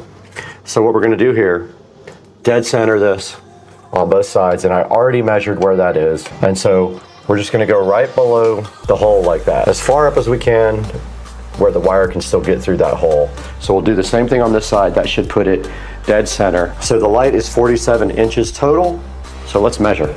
Perfect, that's absolutely perfect. So this is where our bracket is gonna go, and it needs to be perfectly level up and down, but that's easy because all we have to do is measure the distance from the wall, and it has to be even. And we'll also take our level on it like this. Got a small drill bit here. I'm gonna do a pilot hole here, just so I'm not like bearing down on it and trying to get it to go in. This is plastic, by the way. No more termite damage, they don't eat it.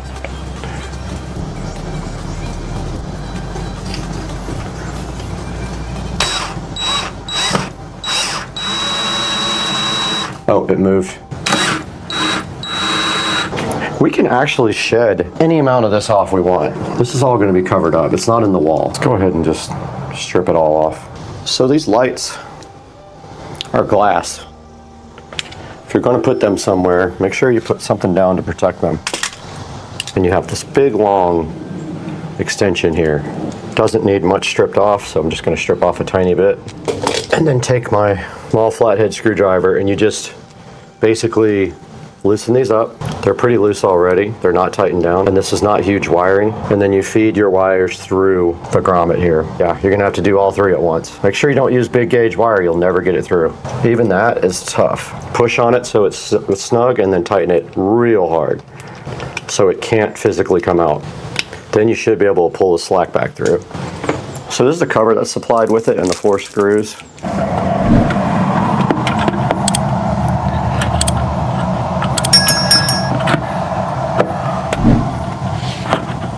Not gonna get those other sides in.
All right, I remounted everything, but they don't work. So I don't know why. I'm thinking my switch died, but I'm not 100% sure. One of them worked once and never again. That doesn't work.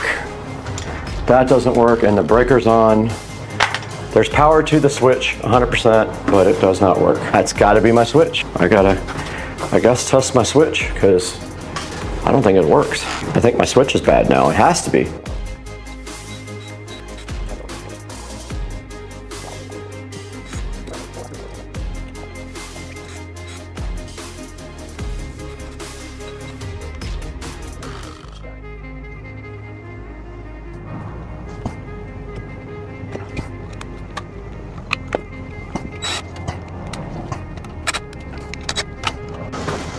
Okay, I did get the lights finally hooked up and on. They look level to me and pretty good. But I'll get a shot for you guys when night comes around. Till then, I'm gonna go ahead and clean up. All right, guys, we are outside of the house now at night. Sun has mostly set. You can see there's some daylight, but I wanted to show you guys the sconces here. And you can see right there as we walk up, they are set on warm white along with all the other lights. And I have the garage, kitchen, and foyer on purple. And so as we walk up to the front here, you can see the sconces came out so cool. I think they add such a nice touch to the porch, and we have no more hanging porch light looking like it's from the 50s. And the house just looks so amazing at night, and people always stop by and give compliments on the lighting. And I'm gonna walk you guys back out one more time to check out the entire house. And that is the house.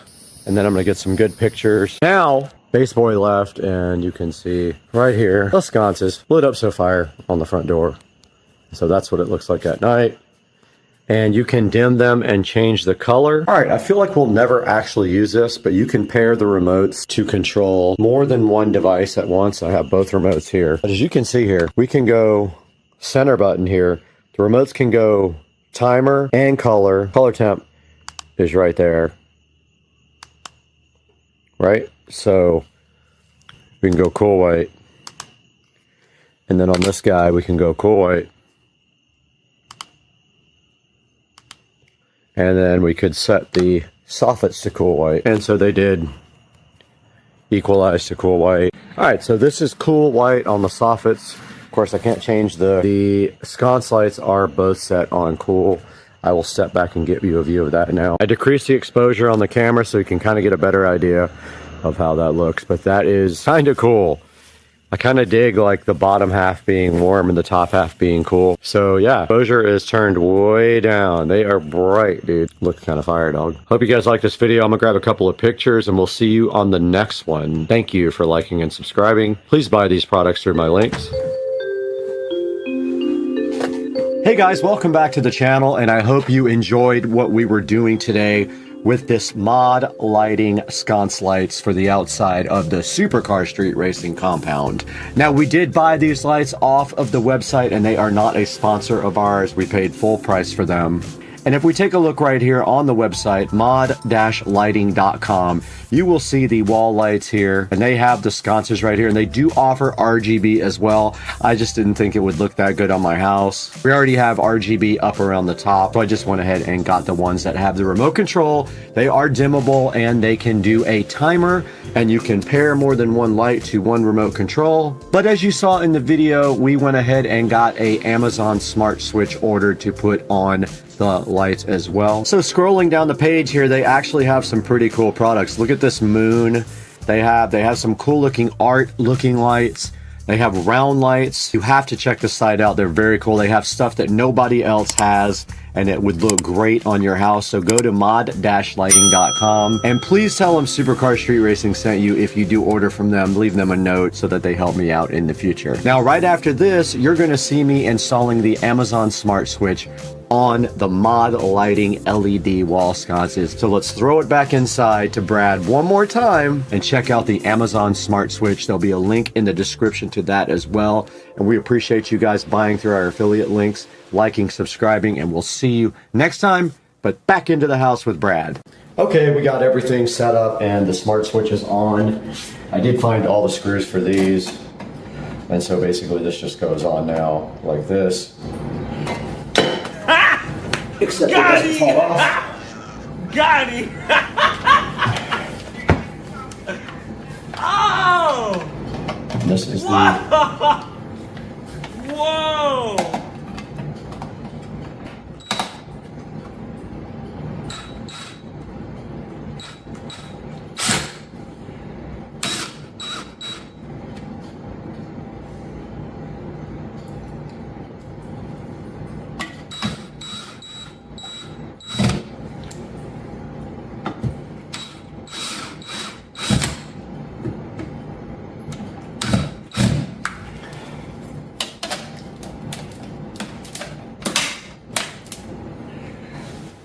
Done. All right, that's going to wrap up the project for the LED sconces outside. They are now on this smart switch. This is a smart bulb. It doesn't need a switch. All we got to do now is clean that off because it's really dirty. But other than that, I hope you guys enjoyed the LED sconces. Link in the description to these guys. Please go get one.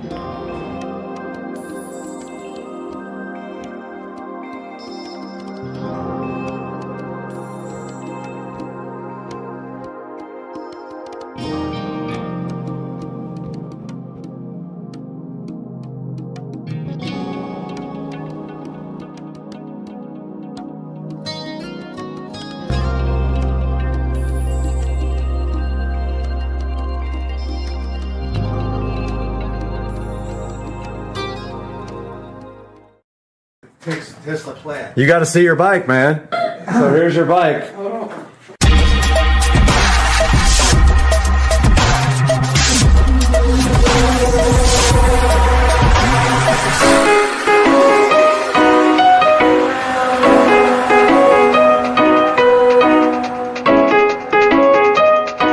Hey everybody, welcome back to Supercar Street Racing. I hope you guys had a wonderful Thanksgiving.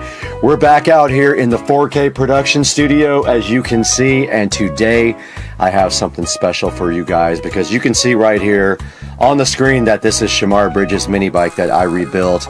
This video here that's running is the Shamar Bridges bike in 10 minutes, and we're going to play that right after this. But Shamar came home for Thanksgiving and came over and hung out with his aunt and uncle across the street, and I got to hang out with them for Thanksgiving, and he got to check out his bike for the first time since he put it in storage when he was around 10 years old.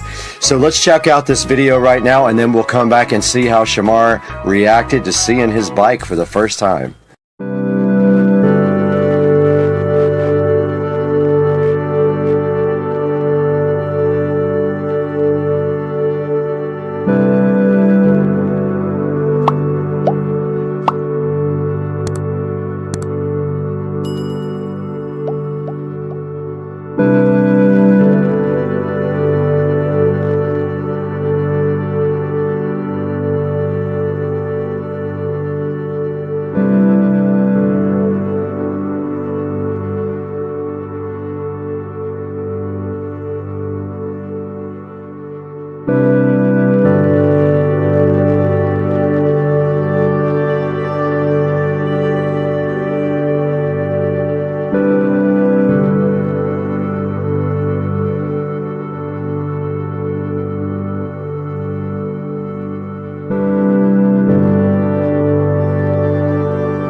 All right.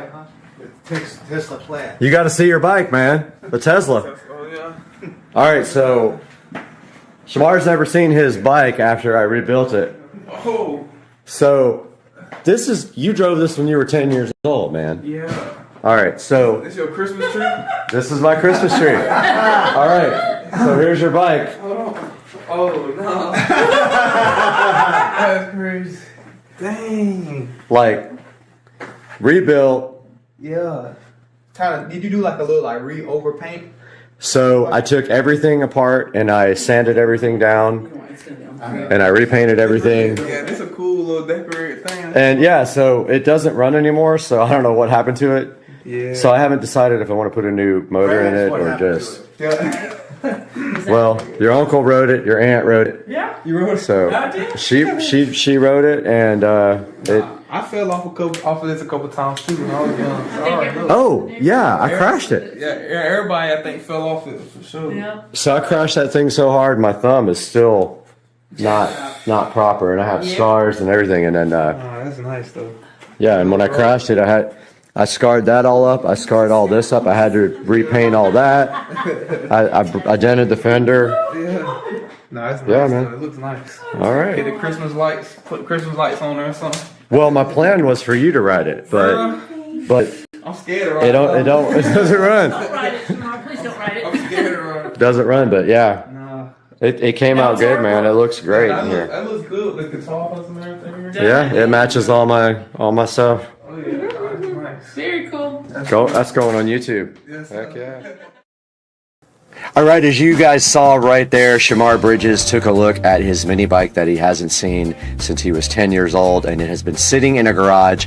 And right here in this 10-minute video that you guys saw earlier, I completely restored it. The current state of it is it does not run, it has no compression, so I'm still trying to figure out if it is going to remain a piece of furniture or if we're going to go ahead and replace the motor. And I did have some ideas for maybe some sort of possible electric conversion on that. Would be cool.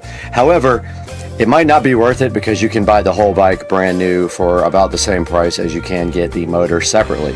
So guys, I hope you enjoyed this video. I had fun making it and showing Shamar his mini bike that he hadn't seen for a really long time, and I had a great time with them on Thanksgiving. I want to encourage you to like and subscribe to our videos and go ahead and buy products through our product links because that helps us out greatly and keeps the channel going. But right now, I've got to actually edit this video, so I got to get out of here. And I got to work out.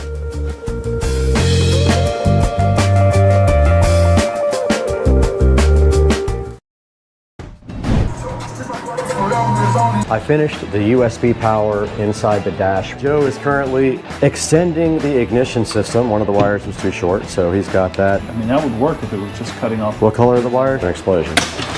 Just like that. If you put that in the video. Let's go it in.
All right, a little update, guys. I finished the USB power inside the dash right there, the two 12-volt to USB adapters. Tested, they both work. We also tested this new USB charger. It is reading 12.3 volts, so that is perfect, and that worked. Also hooked the tablet up temporarily to the amplifier, and the rear speakers work fine. The gain was literally turned all the way down low, and they were super loud. This is plenty of power for these 4 speakers. So all we have to do right here and right now is button up everything and get the dash put on, and we're gonna do that next, so hang out.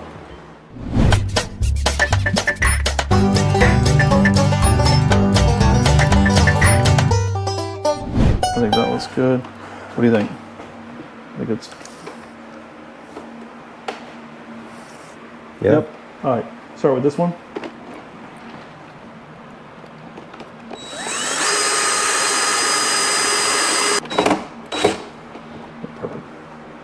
Just going to do the bottom one. All right, let's go to this one.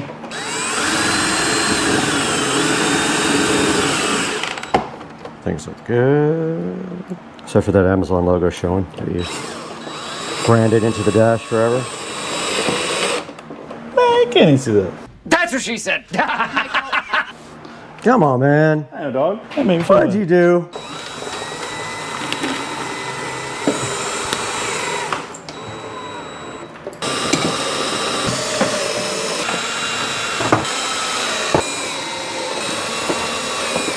Boom. Oh shit, they're upside down. Got it. Perfect. The sound's gonna come out upside down.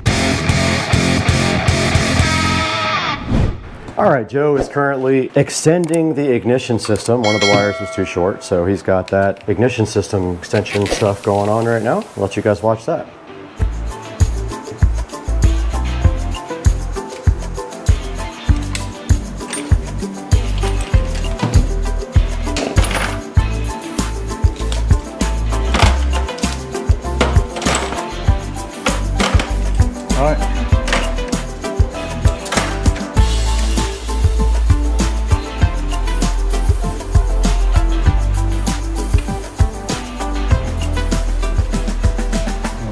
All right, now what we got to figure out is the lights, right?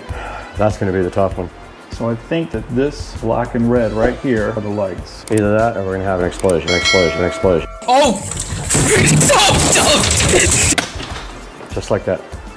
What do you think it is? I don't know, but who knows what fuse you just blew. Well, I don't think it did because I heard the ignition kick on. So this is 12 volts. That's fine. Oh, you put that in the video. Let's go it in. Got him. I told you it was going to explode. Well, what, no, you said it right when I did it. Got him. Okay, so we're going to leave that one alone. Yeah, dog, it's right here on the back of this, dude.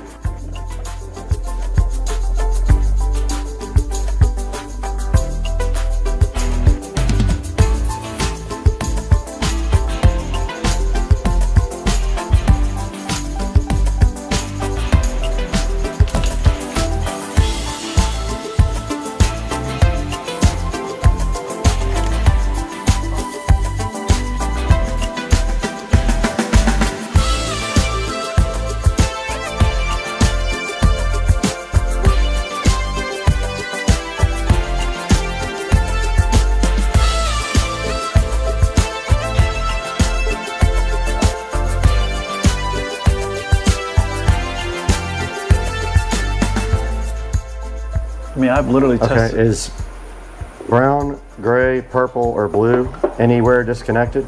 No? No. What about gray? Gray's disconnected somewhere? Gray looks like it's part of your headlights. I've already tested to see whether or not we lose. Those two together don't turn your headlights on. They don't. Even when this is on. Correct.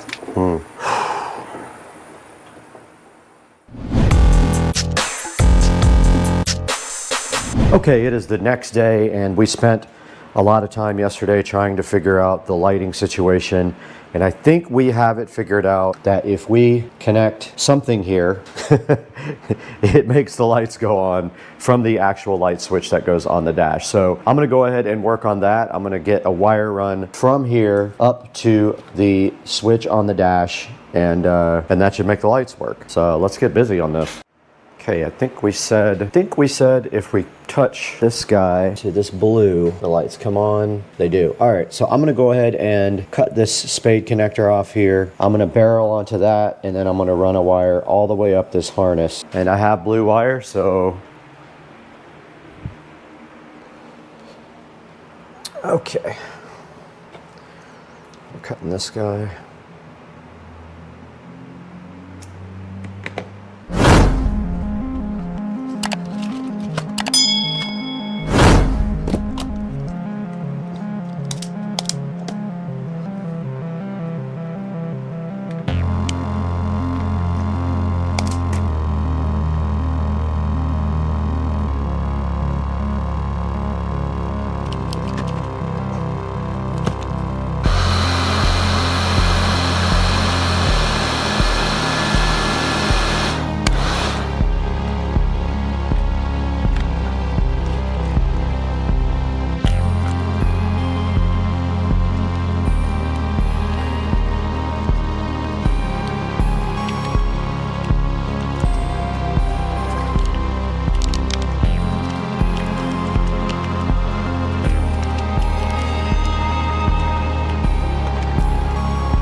All right, just a little update here. I finished the lighting wiring. I went ahead and ran a jumper up to where we figured out we had to connect the lights, and I used the solder connectors on it. Came out really good, really solid connection right there. Now I'm going to just cover up the extra wire we have right there with a wiring nut.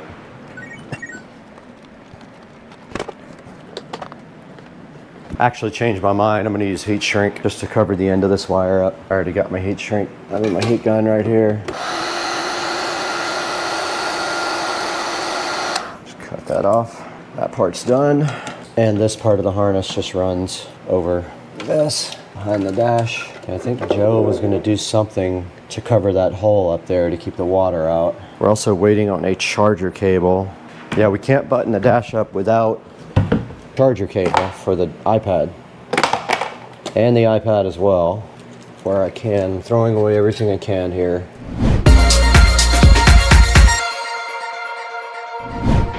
Okay, so I've got the dash here in front of me. As you guys can see, this little pocket kind of twists and goes in there, and my plan is to mount this guy right there with double-sided tape.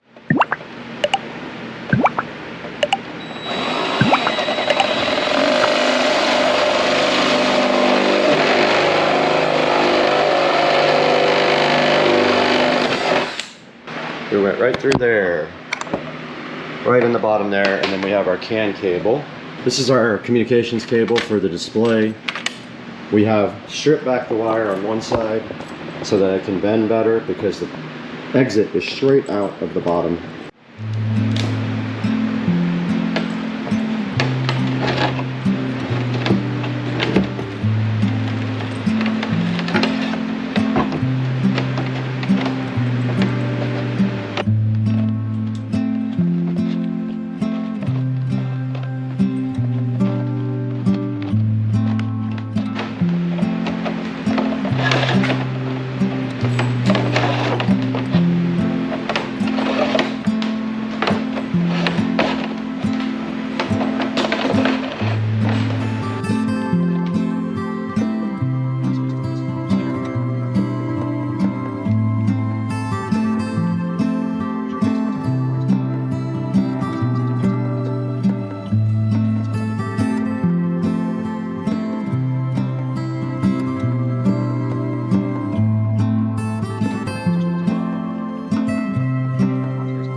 That's what I did.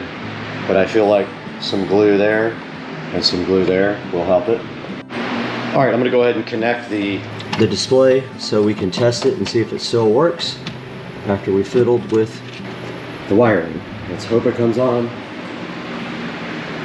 There's a power button. It came on and it works perfectly. It looks so good. It really just needs like a little bit of silicone sealer around the top.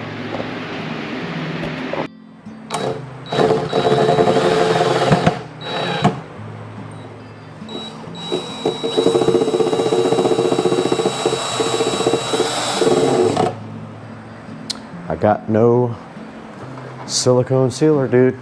Okay, I just went ahead and fixed the port that was literally falling out of the box. I just put a couple screws in it and then we'll just come around here with some silicone sealer. And then Joe is going to rewrap the box with carpet. The box is literally falling apart right now, so it's getting stuff everywhere. But yeah, so that part is done.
All right, I'm gonna work on cleaning up the wiring under the dash.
All right, it is a new day and I am out here in the garage and the lights are off because it gets really hot in here. Wanted to show you guys something real quick.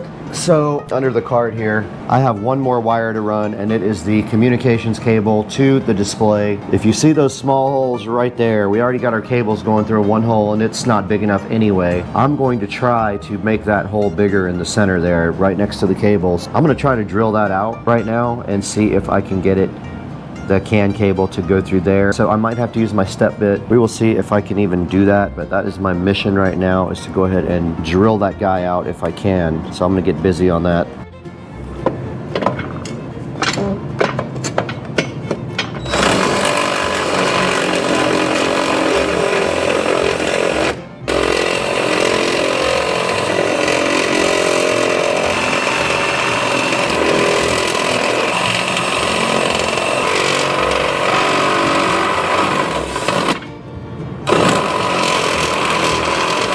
Gotta do it from that side. There ain't no way I'm gonna get it from this side.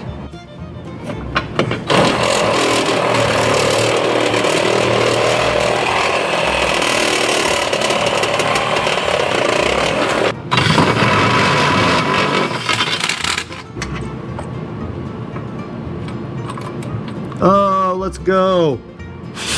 Let's go. I got it, dude. Got it. All right, now that I have a place for the display cable to go that connects to the battery, I am going to go ahead and try to put the ignition key on the new dash. Now the key is laying inside there. I don't know if it will reach. So the first thing I want to do is get it off of this cart and mount it onto the new dash. So let's get this dash back onto the table right here. This is the old dash. We don't need that anymore where we're going. So all we have to do right here, right now is push this into the new dash. We want the key right there, so that means we have to tighten the nut. Okay, I got the key facing straight up now, and it turns to the right to turn it on. That's where I want it. So now we have to figure out a way to tighten up the nut on the front of the dash. So I think that I can use some wire snips for that. All right, it is really tight now. I never got mine tight.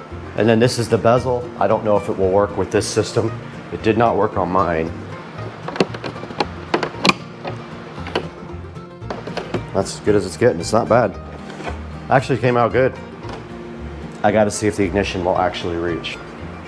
I don't have the charging cable. I can't do that part. He didn't bring any of the parts over. Kind of hosed. Can't run the charging cable. All I can do is get the dash mocked up in here now. Missing the charging cable and I'm missing the base knob. I can't really finish the dash completely. If you're facing the front, this is left. So I've got the right speaker wire for the right job. Now we have to run this somewhere.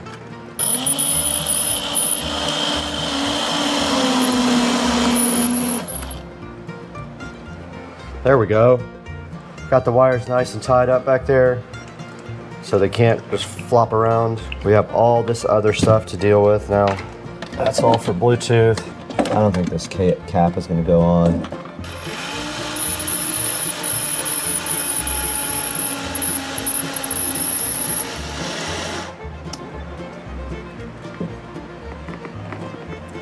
And the speaker wire.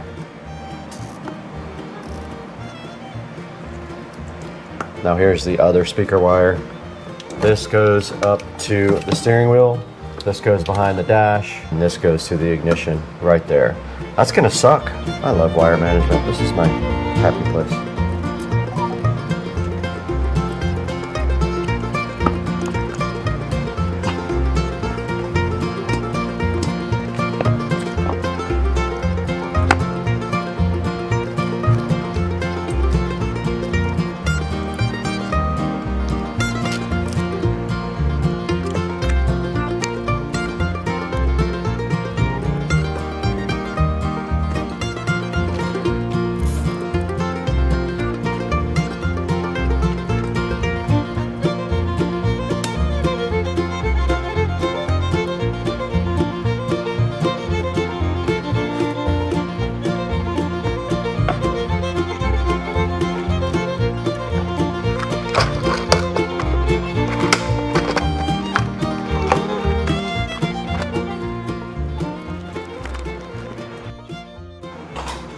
Okay, I'm going to work on the Bluetooth adapter mounting now. Now this Bluetooth adapter is going to be mounted somewhere where we can actually get to it so that if something happens, you can pair it again. Now the dash is going to face like this on an angle. So we're going to put it up under here, right underneath here, and drill a hole for the RCA cables to go through and the power wire. We have to run pretty much 3 wires through the hole to interface to the back right here of the Elecan or whatever brand it is Bluetooth adapter. So I'm thinking like this with a hole right here. Hopefully, if everything will bend. We ran out of daylight last time. The guys are right behind me. We're gonna do the rest of the string lights.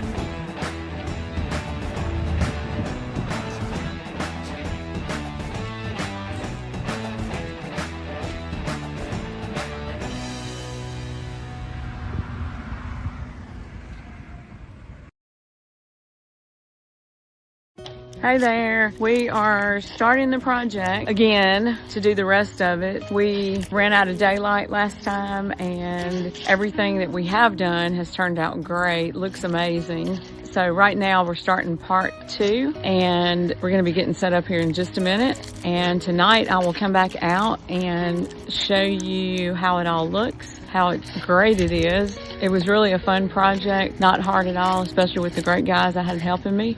This is the part that we're going to be working on right above me there. That's where we let off last time. So anyway, it's been fun. Here we are again getting started with the project. The guys are right behind me. We're going to do the rest of the string lights. These things are amazing. There's even a do-it-yourself. You can change each individual light if you want to. That's what's so cool about it. But anyway, here we go. The guys are getting started over there, and we're going to get the rest of this top part of the house done.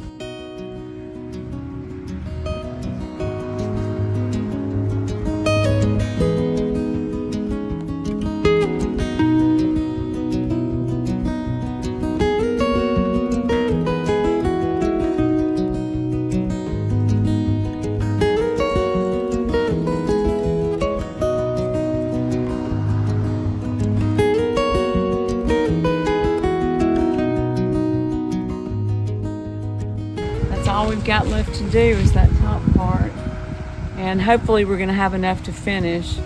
Not quite sure about that.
Yeah, guys, I didn't tell my friends here that you really need to stick the sticky thing down for about 3 to 5 seconds to get it to hold good. And I didn't tell him that until way into the project, so he's never gonna let me hear the end of that one.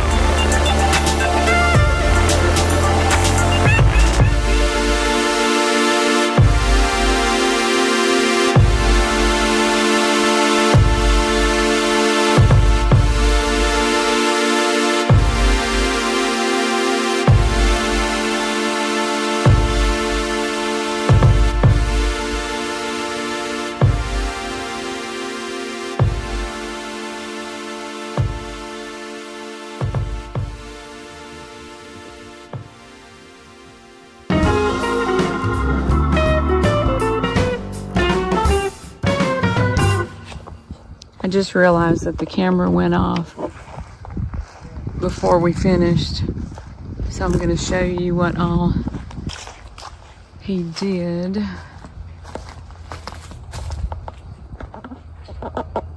All that, and then we came around this corner and did that part, and this is what it wasn't enough to do the whole side, so we decided just to do that and see how it looks at night.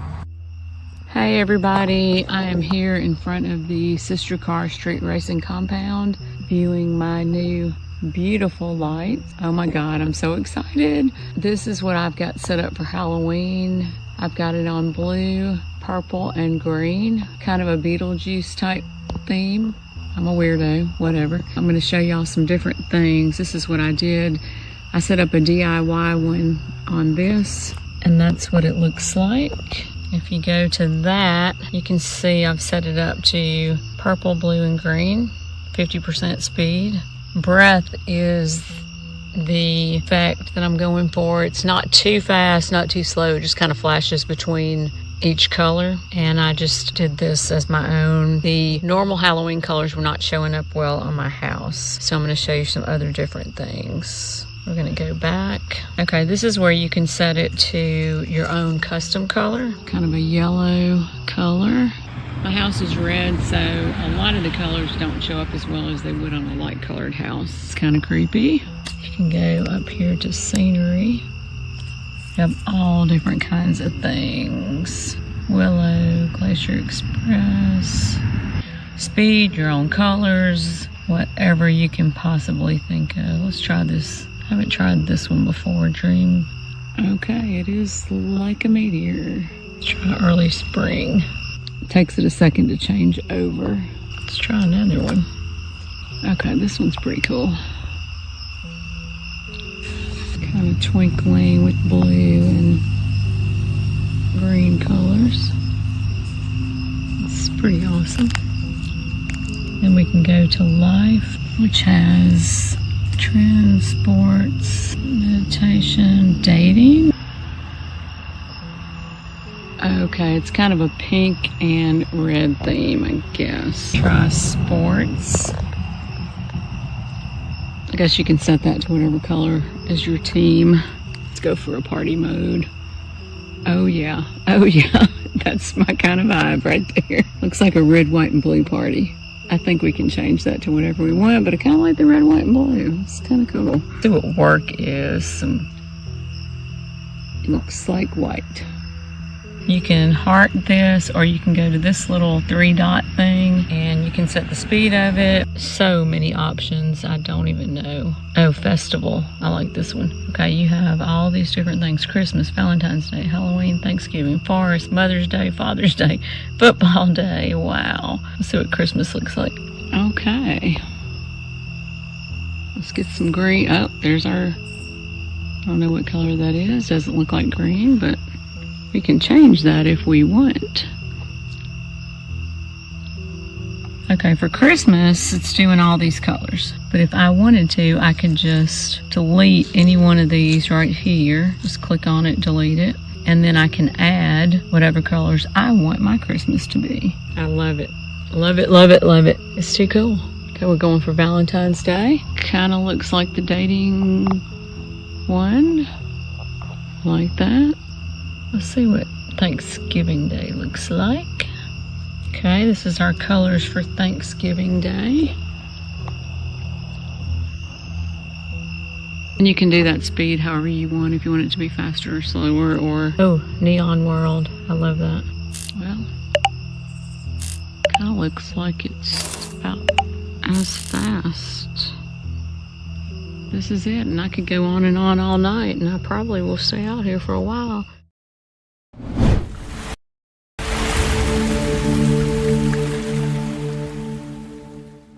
What's up, guys? Welcome to the channel, and today we have a very close look at the WIM Ultra that is sitting right behind me in my whole home audio system.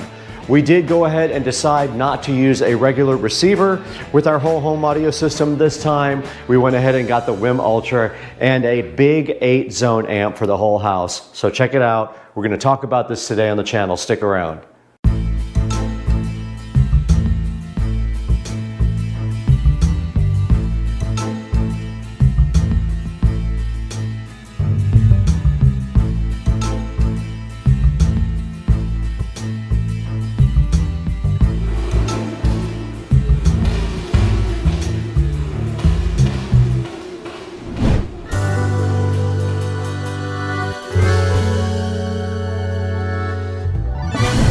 Hey guys, welcome back to Supercar Street Racing once again. I am so glad to have you guys back with me on the channel. And today we're going to touch base on the WIM Ultra that we purchased right here for the whole home audio system. We were going to use a receiver, but we decided to go ahead and get this instead. We're going to look at this today, so hang out with us.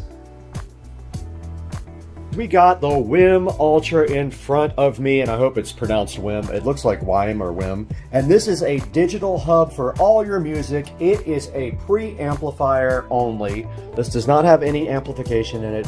It does high-res audio, Spotify, Tidal, Chromecast, and of course, if I say this, it'll wake up, but you know what that is from Amazon. And then on the side, it says it looks good, sounds great, your magic home theater, and it's simplified, and it does effortless multi-room audio. I am super hyped for the WIM Ultra sitting right here, so fresh and so fly in front of me on the table. And on the back of the box, it just says Dolby Audio and HDMI, and then tells you what actually is included in the box. Now, this is for the whole home audio closet to wrap up that project right here. I've been waiting on this. So let's get this thing unboxed and see what's inside. I am super duper hyped for this.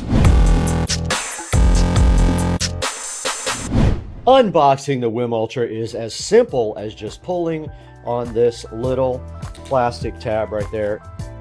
You have to be smarter than the box, and I failed at that because there was one on each side, guys. So the box did beat me on that. And now the WIM Ultra is looking so fresh and fly in front of you with no box on top of it. It is completely naked. It is gray, as you can see right here with the peel sat. It is inside of a entire condom here. Let's get it out. First thing I notice, is the weight. It does have some weight to it. It came out of the box just like that, and you can see how stylish it is, and the connections on the back and on the front there looks like a headphone jack, a control knob, and there is a screen there, and it is, I believe, a color LCD screen, and there might be fuel set, maybe not. But anyway, that is the WIM Ultra. You can see there on the bottom it says Dolby and HDMI. There's nothing on the side. It's just a nice, I think it's called space gray. And on the back, we have input, output, just regular analog RCA cables. We have a phono input, a phono ground. We have a subwoofer out, which I'm super hyped about. We have a coax out, so this is digital coax. We have a trigger out, not sure what that is for. We have optical toslink out and in. We have HDMI ARC in. This is an input, not an output. We have a Ethernet jack here. We have a USB jack here, and then we have our power right there on the back. So that is what the inputs all look like on the WIM Ultra. There is a WIM Ultra manual here, pretty thick. It is also available for PDF download, and then right here they give you some sort of cables we need to open up and see what's inside. Now, they didn't even have to do this, but they provided an HDMI cable, a very nice one actually, a nice RCA cable as well, and also a Toslink cable. Unusual for them to include an optical cable, but it is right there.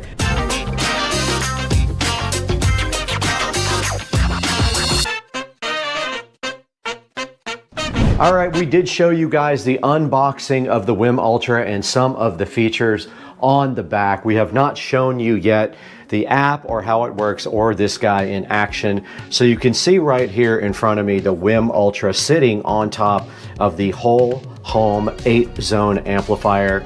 I have gone ahead and wired up my whole home audio system and done all of the cable management here, and this thing is rocking and ready to go. And now I wanted to show you guys this very cool touchscreen WIM device because it does so much. It is such a great value for anyone that is looking for a preamplifier for a home system. Now that could be a preamplifier for anything. If you just want some bookshelf speakers and you want to stream, or you want to do a whole home audio system like I did, the WIM Ultra has so many cool features. It does have this neat touchscreen, and we can go home right there, and it has apps on it. But the best part about this thing is that it has very high audio quality, and it does have a variety of outputs and inputs, including a subwoofer output, which is one thing that really drew me to the WIM Ultra. It does do streaming from a lot of different sources, including Bluetooth, so you can use your phone, and so far I have been able to go out through the whole entire house, and I have not had any issues streaming to the WIM at all. And you can see right here on the front of the WIM, you are able to change the front display to a few different things. You can look at your presets. There is a full screen of what you're playing, or you can do it like this where it actually shows you the title of whatever's playing. And right now this is Sinfera on Soma FM, which I cannot play for you guys because it is copyrighted music. But this thing looks so cool. It is in space gray. As you can see, it comes in two different colors. I opted for the space gray. It does have a remote right here, a wireless remote with voice that allows you to control it remotely, or you can also control this guy with your smart home. So either the Amazon ecosystem or the Google ecosystem can control the WIM Ultra. Now you guys already did see in my whole home audio closet refurb video here, which looks so fly. You already saw the inputs and outputs for the WIM, but I wanted to go ahead and just get a quick shot of the back and show you that the wiring is very clean. I tried to make sure that I did everything right this time when I did the wiring, and I am using the RCA inputs from the dot here. So the input to the WIM is from this dot so that you can do smart home features with the dot right there. Now the output of my WIM right here is actually feeding this Juke Audio whole home amplifier, which I will have a separate video of that on. This is an 8-zone amplifier with 40 watts per channel to all 8 zones. And so far so good. It just gets warm to the touch, nothing hot. So you can put the WIM on top of it. The WIM does have some little offsets right there that would allow cooling, so no big deal to put it on top of the Juke, which doesn't even hardly get warm. Now the subwoofer outputs of the WIM are feeding this Behringer Ultra Bass right here. This is our subharmonic processor for the entire house, and that in turn is feeding this distribution amplifier, and that sends bass to the entire house. So we have bass in our bathrooms, we have bass down here, and we have bass in the living room over here. There are 2 subs in the living room, 1 in the kitchen, 1 here, 2 in the back closet, and 1 in the office over there. Now if we go back to the home screen on the WIM Ultra right here, you can see that you're allowed to have presets. So some of the favorite things that you like, you can go ahead and put in a preset, and you can see right now I have that empty. I have not done anything to that yet. Now if we go to info, you can see the device name, the IP address. It is connected via Ethernet, which I failed to mention. This guy does have the capability to do Wi-Fi, but I went ahead and ran Cat 6 Ethernet to the closet, and this is a 2.5G switch. Here are the settings for the screen that you can access right from the front menu. You can turn on adaptive and things like that. There is an equalizer that you can go ahead and select from the screen, but there is a more comprehensive one inside of the WIM app, which we will show you guys a little bit later. And if we go back to player, this is what I was listening to last, and you can see the input here is VTuner is the input that it is using. And of course you can select the input and the output You can select by Ethernet, which that is what it's using now. Bluetooth, you can go the HDMI input, the phono in, the line in, or the optical in. And of course the output, we are using the line outputs. So that is all we're using. It does have a Bluetooth out, a coax digital out, a optical in and out, and a headphone out. And that is all that you can do from the front, except for this nifty dial that spins, which does volume, and also a play button right in the center of the dial as well.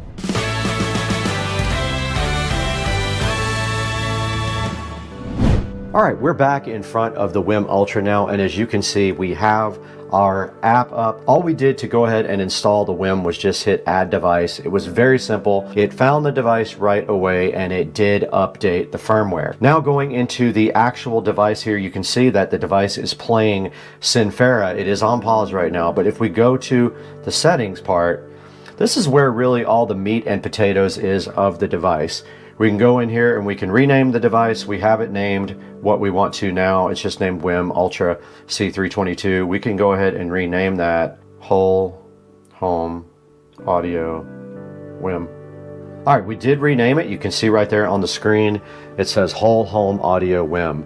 Now we can go into device info and we can see things like our SSID, we can see things like our MAC address, our firmware version, and we can check for updates. This thing is fully updated in the firmware already. There is an alarm clock that you can set up in here. There are presets and you can hit edit here. Now there is a network status. You can see that we are connected via Ethernet to our network and we are at 192.168.0.167 right now. Our preferred DNS server is set to Google is 8.8.8.8 and IPv6 is turned on at this time. Now if we go to standby mode here, it is set to go into standby after use has stopped for 5 minutes. Now you have to pair the remote when you get the device, so I have already paired my remote. It is already right here. WIM voice remote is what it says. Now screen settings are interesting. You can go into brightness level and you can change it to adaptive brightness, or you can leave it on whatever setting you want. I have adaptive off and I have it set for full blast. Now when we go to standby screen, this is really cool. This is where you can customize your standby screen. If you hit customize here, you are able to actually upload pictures. You can see it comes with some stock designs down here, but I uploaded some pictures of the house and the Tesla and things like that that are more interesting to me. Now down here is where we get into the meat and the potatoes of the sound. So your first choice that you can do is an EQ here. Now you can see right here, you can have a different EQ for each one of your sources. Like you can have an EQ for Ethernet, one for Bluetooth, one for TV, one for line in, one for optical, and one for phono, which is very cool. You can customize just that single input, which makes it awesome. And you can see right now it is fully on flat for all of them and I do not have it enabled. Or you can use some of their presets such as pop, rock, or some of those. So EQ is very cool. Now this is called room correction, and what that allows you to do is fine tune your speakers to match your space. It analyzes the sound and adjusts the EQ for you. Pretty awesome feature that you don't find in a lot of other devices. I've not done it yet on my house. And here is the settings for room correction. And so once you do setting, you will see that you will have some different readouts than I do based on your specific home. It even has subwoofer settings. Now this is the audio settings part of it. This is where you can have a preamp output based on the volume control, or you can go to a fixed output. You can set your voltage for your line out level and your volume limit. And then you can set the resolution of your digital outs, which is the SPDIF and the coax. You can set what bit rate you want your digital outputs to be. You can set it for either stereo, mono, left, or right. You can set the balance right there to left or right, and you can set this thing to fade in and fade out smooth transitions between tracks to eliminate clicks and pops like on a phonograph. All right, now this is your audio output. Basically, you are able to set up which output you are using, and right now you can see we are set to line out And then also you can change what kind of digital audio converting filter you want. Right now it's set to linear phase, but there are 5 or 6 different types of audio filters you can actually use with your WIM. Now this is a subwoofer out. This is one of the reasons that I bought the WIM. I wanted a preamplifier with a sub out. You can see the gain here is turned pretty wide open because we have multiple subs right here and in the house. So I'm feeding a lot more gain to the subs. We have our subs all crossed over at 80 Hertz. You have the capability to turn the subs out of phase. If they are out of phase already, you can flip that phase over. You can sync your subs and your speakers, which is important because if you have a long run of cable going to your subs around the house, you might have to delay that, so you can actually do an automatic sync of your sub and your speakers if there's some delay problems. You can bypass your subwoofer, and you can also tell it to send bass through the main line outputs, which I have on. I want bass to be sent to all of my in-ceiling speakers up here, not just to the sub, because there's not a sub in every room. Now, right now, we're currently just using the Ethernet input, which is network. You can set it to auto sense the optical in an HDMI and switch to that. Optical HDMI denoising. This thing can control the device that is connected to it via HDMI with CEC. And the line input resolution is set to 16 bits and 48 kilohertz, and you can go all the way up to 24 and 192. Now this is cool. This is a pre-source volume control, meaning if all your sources are different in volume level, you can set up each one independently. Now this is to keep the audio in sync. They have an auto or a manual sync. All right, so there is your Amazon settings. I don't want to say it because it'll wake everything up. Here is your Chromecast audio settings. You can stream with Chromecast on, off, and there is a reboot for your device. Now looking at the front of the app here, you can actually search for something. You can find your favorite music on all of your services. Or if you hit browse here, I wanted to show you guys what is available here. You can see right here you have Amazon Music available, you have BBC Radio available, you have Calm Radio here, Deezer, iHeartRadio, KKBox, Napster, the Open Network Stream option to just stream directly from the network, and that would be, I guess, if you have a network server available. You have Pandora available, you have Plex, which is also like a network server. You have Qobuz, Radio Paradise, Room Ready, not sure what that is, SoundCloud, Sound Machine, Spotify, Soundtrack Your Brand, Tidal, TuneIn, and VTuner. And the ones that I like the best are TuneIn and VTuner because I like internet radio stations. Then you have Amazon Alexa to stream from, and it's going to wake up. And you have Chromecast there. Now here's an important one. You also have Bluetooth streaming, so you can stream from any Bluetooth device, and this thing can also stream to a Bluetooth device. It has a receiver and a transmitter built in. So if I put this on Bluetooth now, I could stream from my phone or a tablet or any other device that does Bluetooth.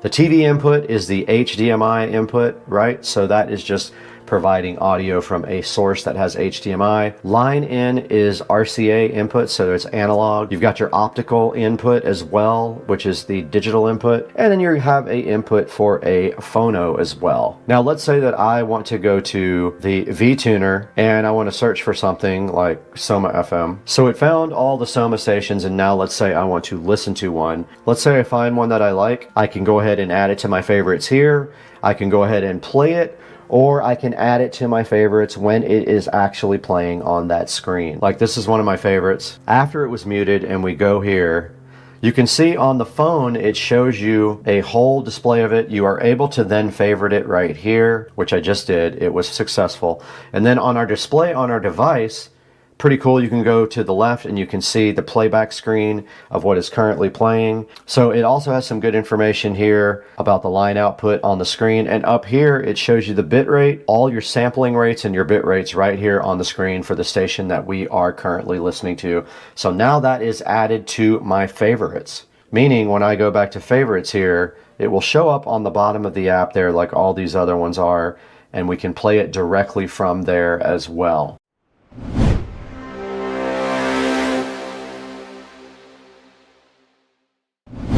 All right, guys, I hope you liked an overview of the WIM Ultra. This is one of my favorite devices that I have ever purchased, sitting so fly and so fresh right behind me.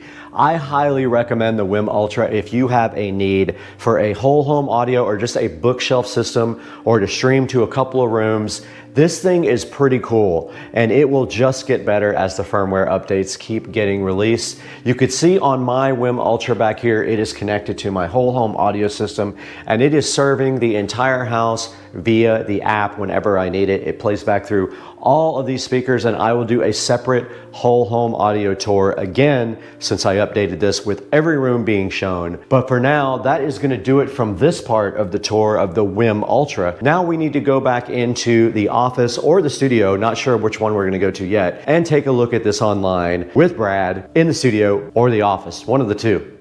I can't decide. Hey guys, welcome back to Supercar Street Racing. You have Brad here, and I am so happy to have you on the channel today. If you are a returning subscriber or a new watcher, please like and subscribe, and thank you so much for the support. Right in front of us today, we have the WIM music streamer. I absolutely love this thing. I can't say enough good things about it, and also the internet feels the same way I do because it is at a 4.5 star review. So go ahead and pick up yourself a WIM Ultra device for your house. It is $329 right now. Go ahead and grab it while you can, and make sure you please click through the affiliate links at the bottom of the description. It helps us out just a little bit because we don't make money on the channel. So grab your WIM Ultra and support Supercar Street Racing. You're going to love this thing, I promise you. It does everything you need if you don't need a built-in amplifier. We are at 23,000 subscriptions, which is fantastic. 8,300 in the last 28 days. I'm really hoping to get this thing up to 100,000 soon because I want that plaque to hang up in the house. But I got to get out of here. I'm going to dinner with my buddies Todd and Joe at Cliff's.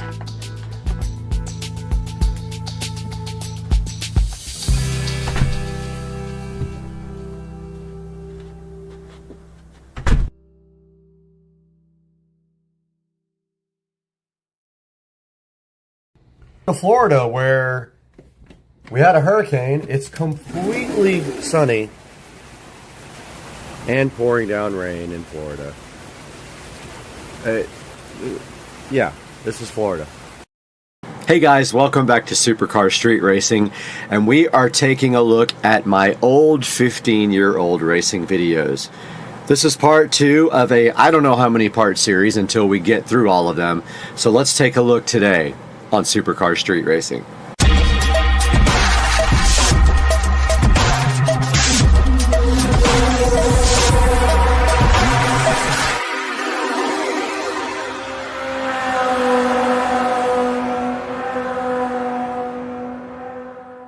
Guys, welcome back to part 2 of me reacting to my 15-year-old racing videos on YouTube.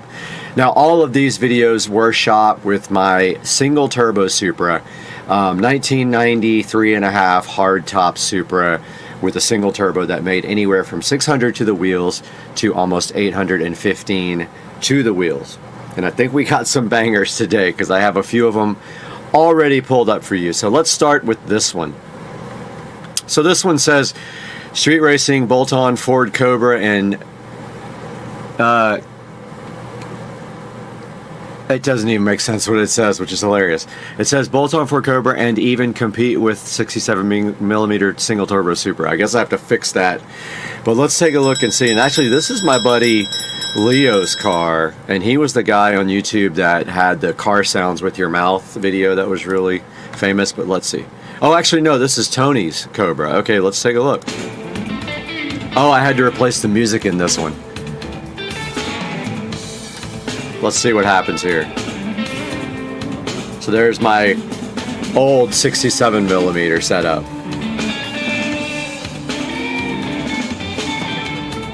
And there's no audio because I had to remove the music. This is before YouTube started doing all the copyright stuff. But I spun hard on that one, it looks like. Interesting. Looks like we got a good start on this one against each other. Back in the day, those Cobras were pretty stout with just like pulleys and the tune and all that. Looks like I pulled them on that one pretty good. That's the Dames Point Bridge, I can tell already with those cables.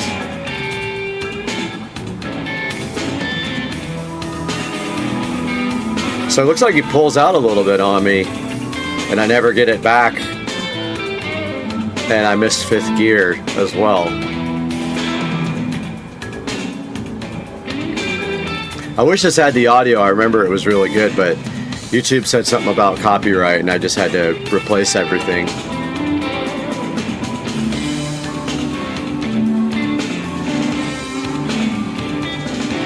Yeah, the car would definitely, on the top end, it would usually get everybody, you know.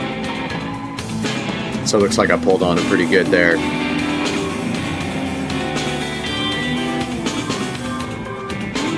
And I think that was it. I think John, my buddy John with the Evo, was actually recording this. And if we go back and look at this video again.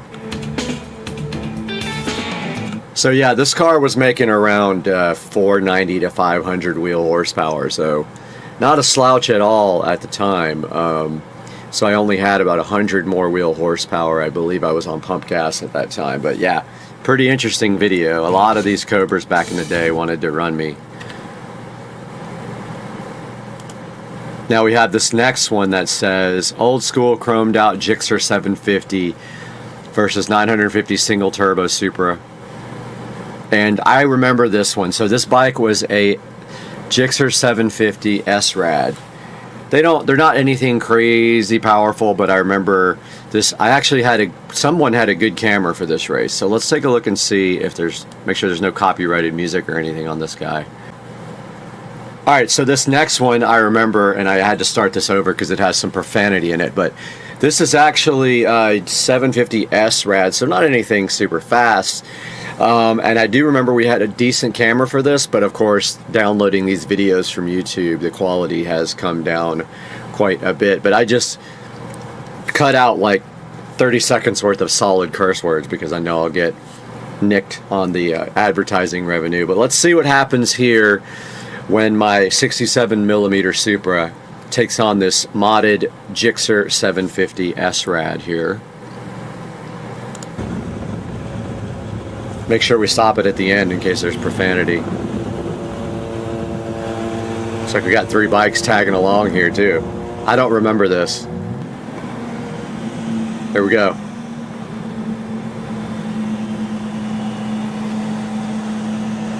So it looks like we're just going from a roll. I don't know what speed we're doing.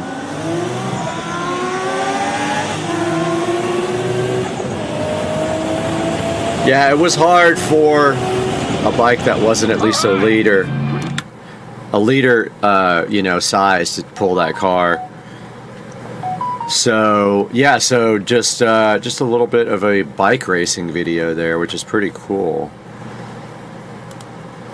Now this one, I remember this like, okay, so in Pasadena, I believe this was, my buddy lived in Pasadena, somewhere in LA, and this is my buddy's car and my car parked right next to each other. There was this turboed I think it was either I think it was a 350Z, and he actually called me out, and we both videotaped it, and then afterwards he talked a lot of smack about the race, saying that he beat me and all this other stuff. It was ridiculous. It wasn't even really a race, but let's check it out. Come again. You know I don't speak Spanish. In English, please. This is actually my buddy's Supra. Huh? You pooped in the refrigerator. Who let the dogs out? Yeah, we probably can't even have that in there. I need NOS. No. My car topped out at no, this is just my buddy's Supra. This is not the guy with or maybe it is the guy with the 350 later on. This is my buddy's Supra with stock fuel and a single. Still pretty stout. Again, the video quality is absolutely terrible.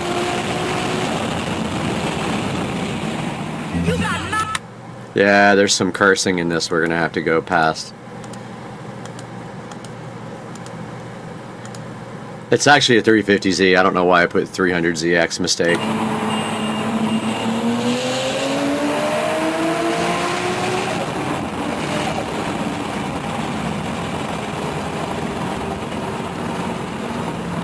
Yeah, so I can't play this part because it's got tons of profanity, but this is my buddy racing the 350Z Turbo. And then me versus my buddy in his Supra.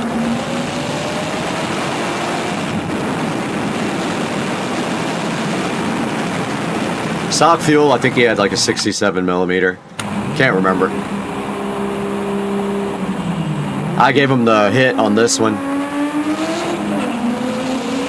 I'd say we're about 150 to 200 wheel horsepower difference.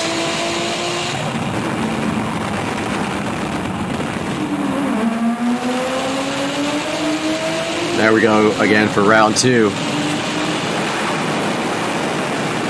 I don't know what comes up at the end, but yeah, we're not going to go ahead and make that profanity happen. Alright, so this is a Trans Am. I'm trying to see. Yep, music was replaced on this one too.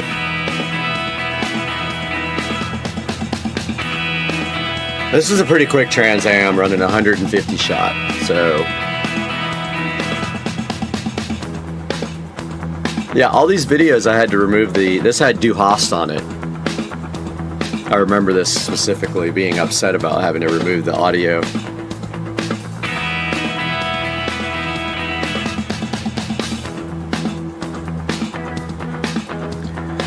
This car was pretty stout at the time. If you were around 500 wheel horsepower, you were doing good at that time.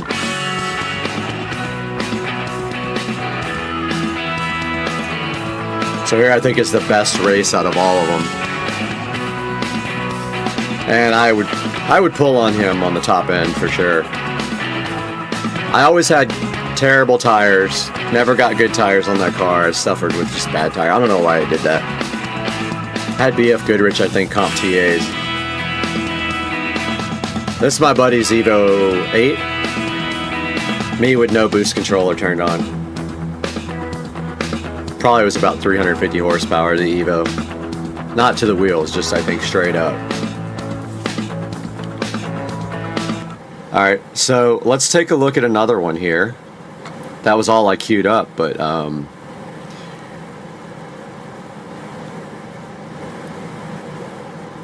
alright, so this is actually a really good one. This is Tracy from SpeedFab, which is now closed. This is his Turbo Hayabusa on low boost in me. This is a banger. When we were a motorized bicycle company, right after the ad, we'll take a look at this. So this is a guy who did a lot of work on my car back in the day. This is Tracy from SpeedFab. I think he works at Stage 6 now. I don't know. I saw him on there the other day. But yeah, let's see what this is about. The power of dreams. Dang. You got shocks, pegs, lucky. Nice Busa. You ever take it off any sweet jumps? You can barely see what's happening in this, but he just absolutely walks me. All you can really see is lights.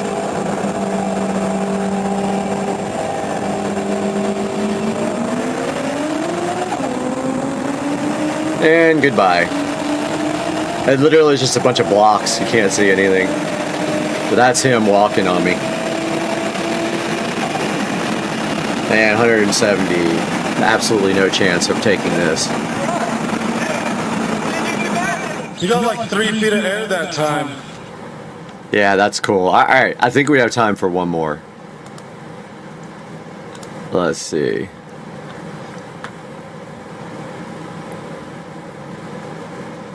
Volkswagens can cheat emissions, but they can't cheat and beat a 800 horsepower Supra. Let's see what this is about.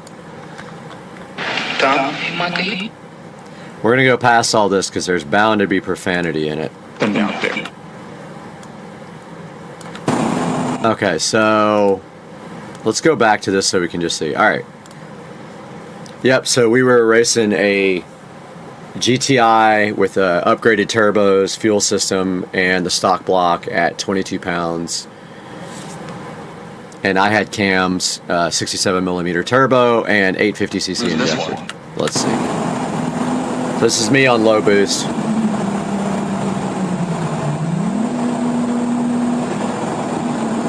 Can barely make out a Volkswagen there, huh?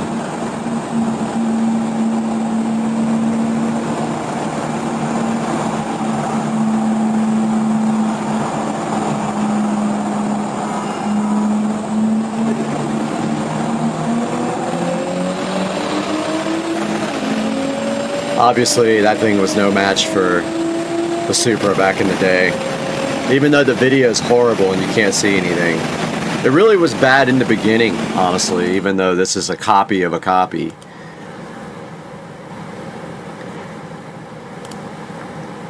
And I think that's going to do it for part 2. Those are some interesting videos. I hope you enjoy watching them as much as I do. And then we're done with this. We'll reflect on my Kings of the Street video, which is actually really good.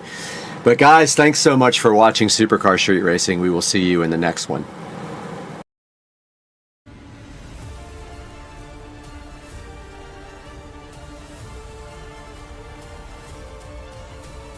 Waiting for me on TV up here. Come on now.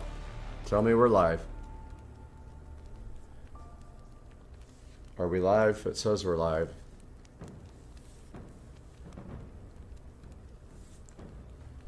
Aha. There we are. A little behind. Hopefully you guys can hear me and hear the game audio now. I think you can. Alright, so we got everything on high settings. Let's play some UEBS2 sandbox. And let's start with the modern combats, soldiers against some evilness.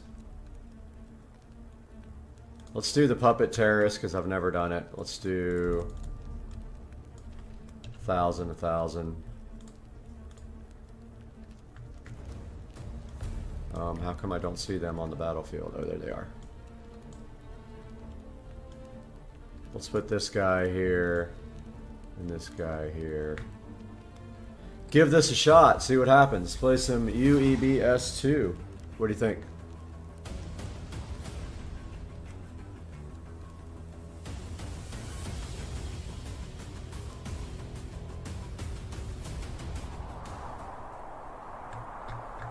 Alright, so did I pick the wrong... Look at the map's got a thing around it.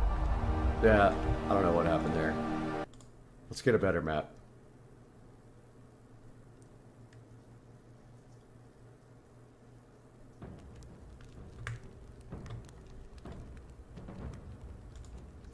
Let's do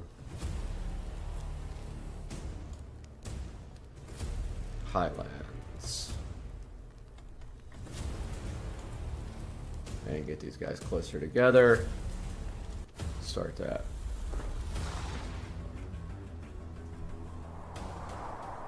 Alright, so here we are in the Highlands. We've got our ghosts and our modern soldiers here. There's 1,000, 1,000 there. Kind of curious to see. I've never seen the ghost before. This is kind of new. Let's see what happens.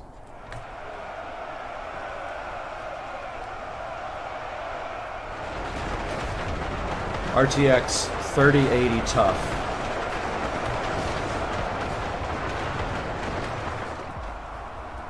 Wow. So that was an absolute slaughter. I was actually looking for the volume control. But these puppet terrorists won. Turn down the volume of the game a little bit. Alright, so obviously the puppet terrorists are kind of awesome. So let's I mean, we need to up our game a bit with the soldiers. They just they couldn't handle it. Let's go 5,000.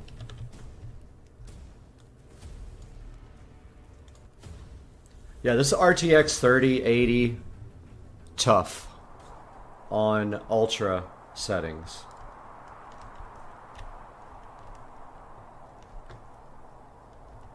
So there's our soldiers.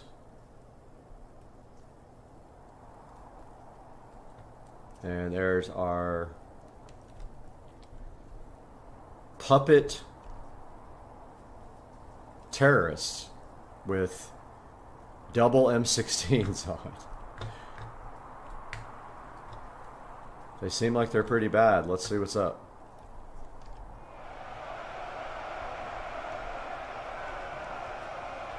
So they're outnumbered 5,000 to 1,000, and already are just tearing up our soldiers here. Look at our soldiers. Are destroyed. Guys over here are still shooting. All bloody. It's hilarious. I love this.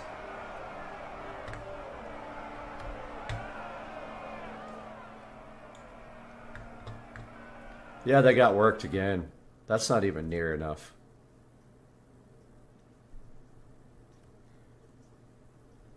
Let's try a little bit more soldier action. Let's do 20,000. We haven't even started to get the puppet terrorists a challenge yet. So there's our soldiers. And here's our puppet terrorists.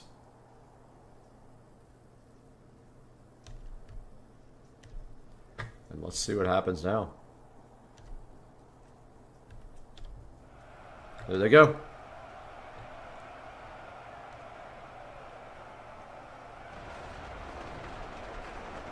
All right, so we got some kills racking up already.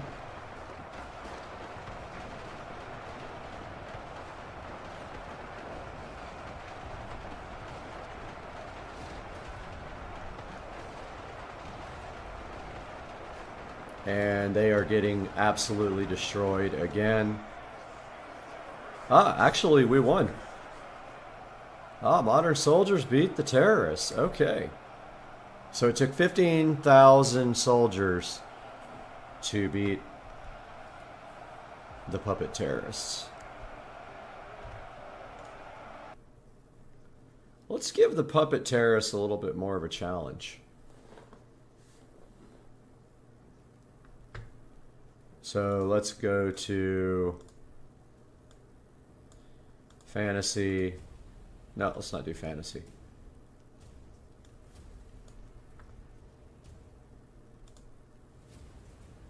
Let's give them let's give them one full archer auto and see what they do with 1,000 puppet terrorists. One full archer, full auto archer versus 1,000 puppet terrorists, which look like, I don't know who they look like. Cookie Monster? Where's our full auto archer? There he is. Let's see what he's gonna do. Oh, he's gonna get destroyed instantly. He got slaughtered. Alright, obviously one's not gonna be enough. If we do too many, it'll be a slaughter in the other direction. Let's try 50 full auto archers.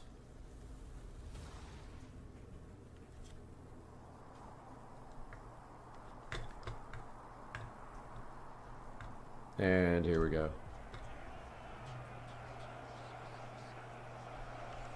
There's our archers. Watch this.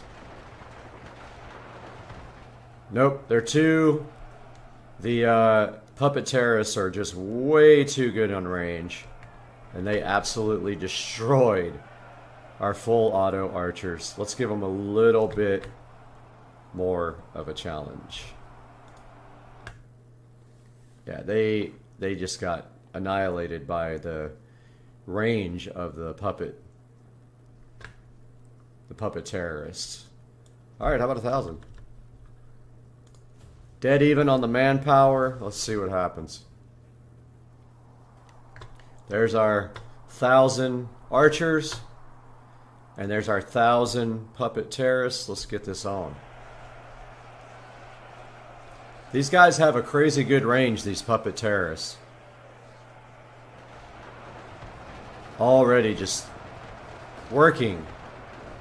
Yeah, our full auto archers cannot handle puppet terrorists. They just don't have the range.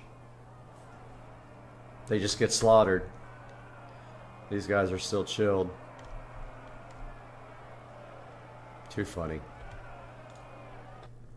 Alright, let's change our puppet terrorist opponents here. They seem to just work over pretty much everybody they fight. Let's do...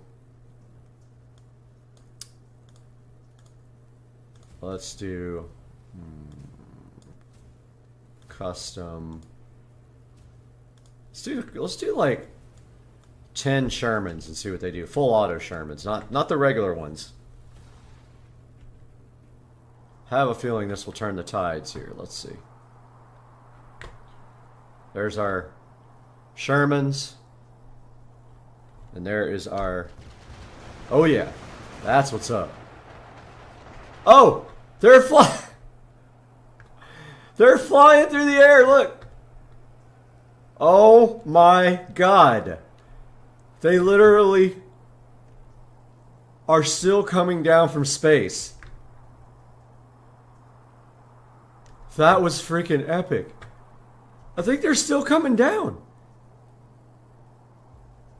Are they seriously? In space? Look, the kills are still coming.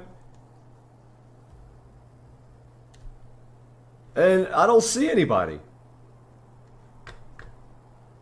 That was amazing. I got to see that again. That was literally the coolest thing ever. Like, they were coming down from space dying. This was cool. Let's do 10,000. Till our computer can't handle it anymore. I got a pretty powerful machine, 64 gigs of RAM, 3080 tough. But at some point, we got to go over here because this was so cool. Like, these guys got launched. Watch this. They go, look.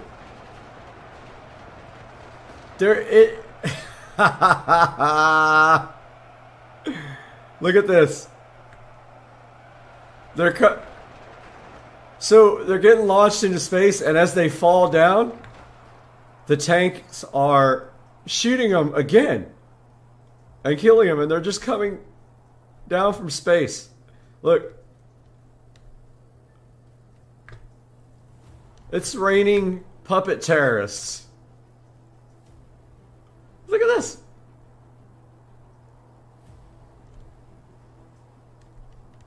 Absolutely funny. Oh my god. They're still coming down from space.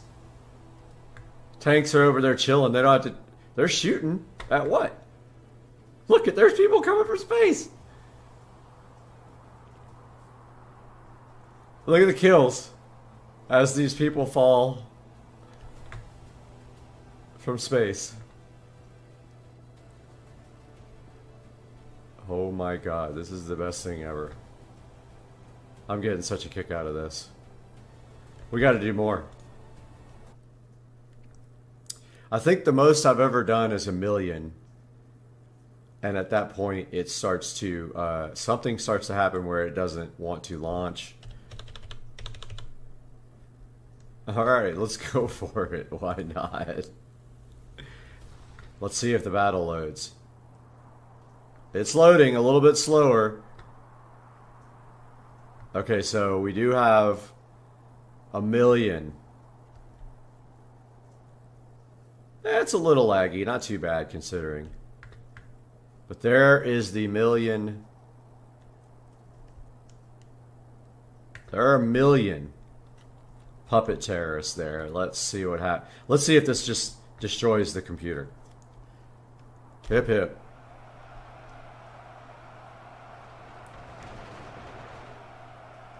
Okay, look at the launch into space. Oh, our guys are coming back. Our guys are coming back, but they are getting ragdolled into the atmosphere right now. Look at this. There's our Shermans. We're down to 4 Shermans. Look at the death toll. 310,000 puppet terrorists are gone. We have 1 Sherman. And he is fighting it out with 700,000 and just putting them into the absolute atmosphere. The full auto Sherman doing his best, but getting just absolutely pummeled by 600,000 puppet terrorists now.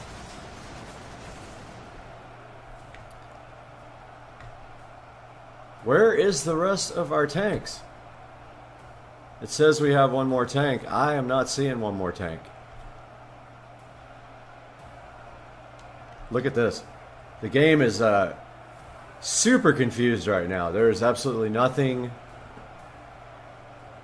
left, but they think that there's a tank right there, and they're all just trying to get the tank.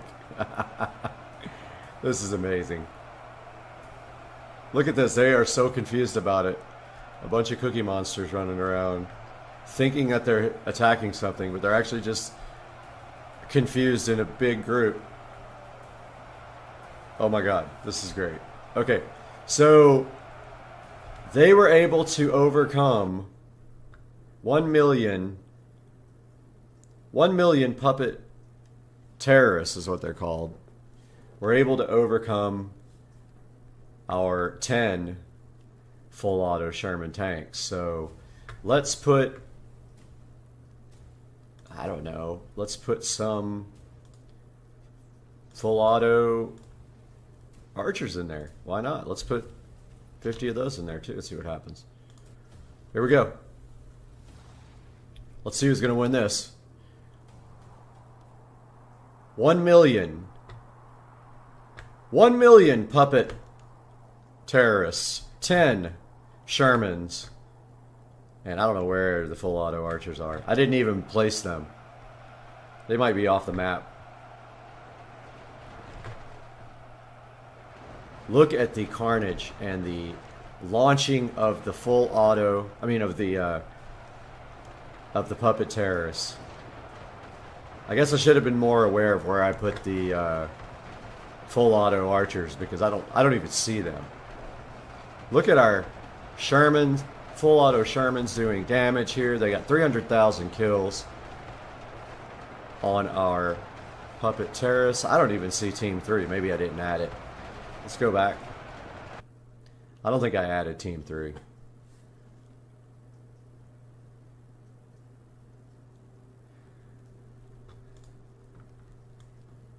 Alright, so where is...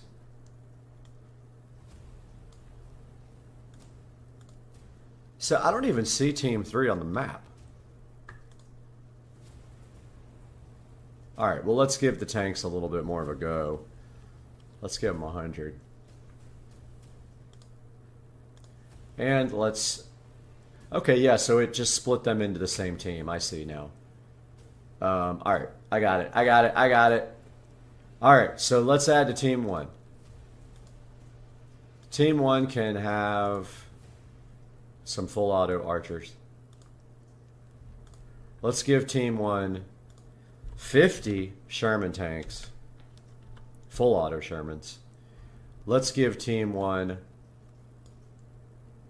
100 full auto archers and see if they can make this battle a little more even. Here we go, guys. This is awesome. I'm hyped beyond hype.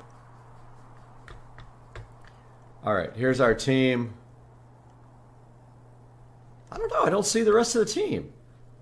So odd. Look at the firing coming from the puppets. And our tanks are not in range yet, but our puppets already have kills.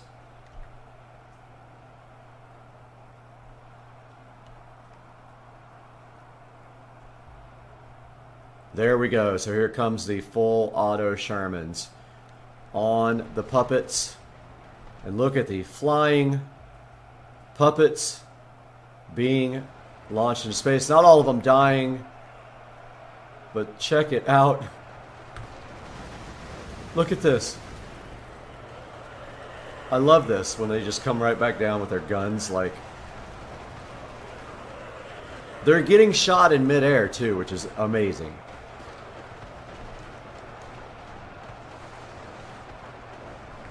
See how our Shermans are doing. Look at that guy fly right into the middle of the action and then get rolled over. We got puppet terrorists rolling right into the action here. And they are getting absolutely killed. The puppet terrorists are up to minus 500k, and the Sherman, full auto Shermans, are ripping them into atmosphere.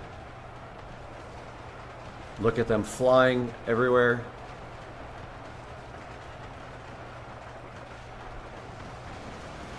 And this is what it looks like if you're a puppet terrorist.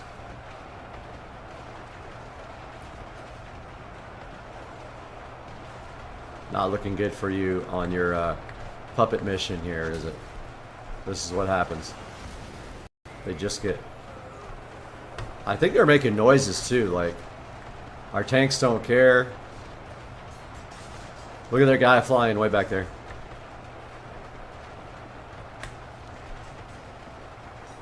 Seeing if we can track one and keep it in our sights. I'm just kind of hit the ground.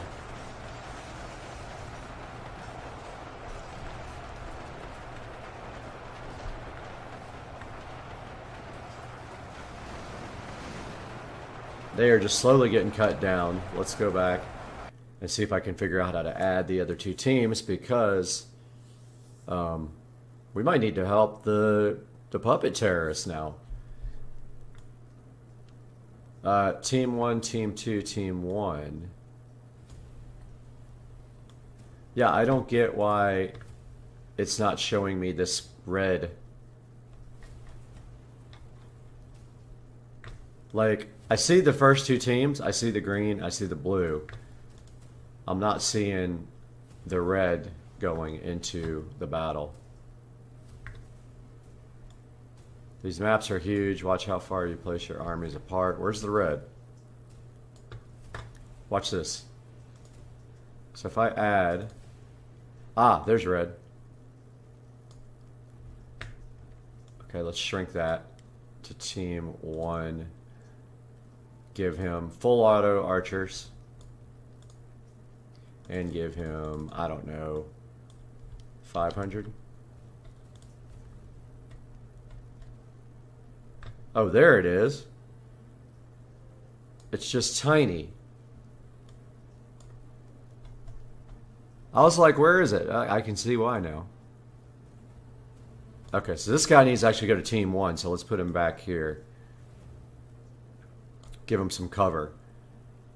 So now the cover will come from the tanks for the full, or for the, no, we need these on the green. What am I talking about? The green's the one suffering. We'll give them cover from the puppets, and then we'll put them behind the puppets. Let's do that. Now let's see if our full auto archers can actually help our puppets, who are getting just absolutely destroyed by our tanks here. And we should see some full auto archers behind our puppets back here. Where are they? Oh, they are way far apart. Let's get it going. I think I spaced these guys way too far apart. These actually have some really good range, these puppets.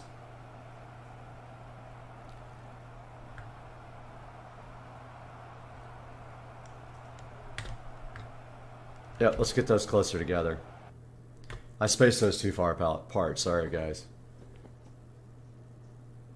Let me get those moved in a little bit closer so we don't have to wait all day. That's more like it. Start battle, brother. Let's go. Let's go, brother. All right. Now let's see where we are. Oh, yeah. Our full auto archers should be back behind.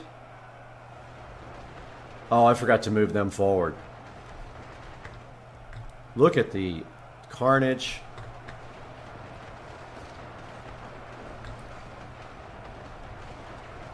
Let me move our full auto archers up because they're still way far behind and they're not able to assist our puppet terrorist here.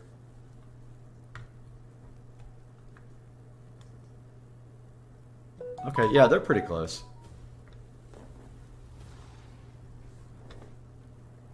Alright, we'll do that again. Computer does not seem to be taxed except at the very beginning. Let's hip hip.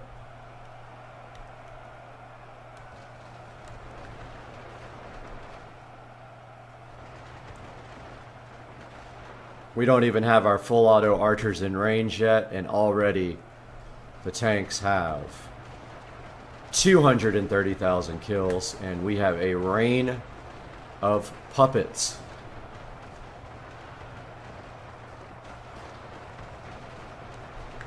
Happening.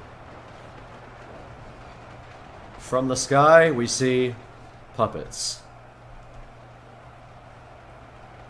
Likely our full auto archers are gone.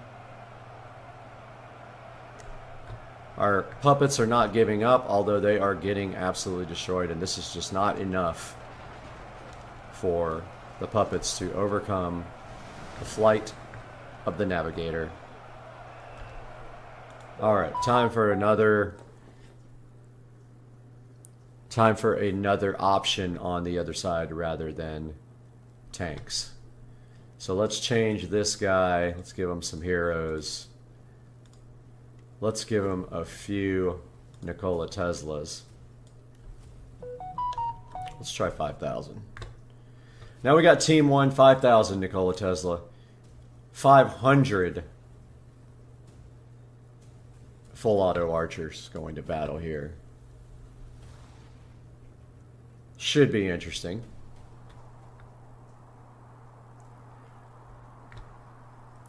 There is our Nikola Teslas. There is our full auto archers. And on the other side we have the daunting 1 million. There's already kills before it even starts, which is hilarious. Alright, let's get up here so we can see what's going on. And let's hip hip! Here they come. The puppets have pretty good range, so they will start already. And they are already doing some big damage to Nikola Tesla and our full auto archers. And this is just mass chaos. And boy, I feel bad for Nikola Tesla. They are getting absolutely pummeled here. And that is going to be it for the poor Nikola Tesla and full auto team of war. So let's pump up their volume a little bit here. Okay, so they got nowhere near doing any damage. Let's pump that up to 20,000. It's going to tax the computer for sure. We're on ultra settings. Oh, I forgot to turn the water cooler up to full blast, so we'll do that. That'll help with the throttling temperatures on the GPU. And let's just hip hip. And here comes Nikola Tesla. You're going to see maybe a few of them get through this time. And the puppet terrorists are already doing damage to our Nikola Teslas. It's just an unbelievable death sight here. And our poor Nikola Teslas cannot even do anything due to the massive onslaught of the puppet terrorists. Nothing. These puppet terrorists are pretty brutal. Let's knock them down a few 100,000 here. So let's knock the puppet terrorists down to 500,000.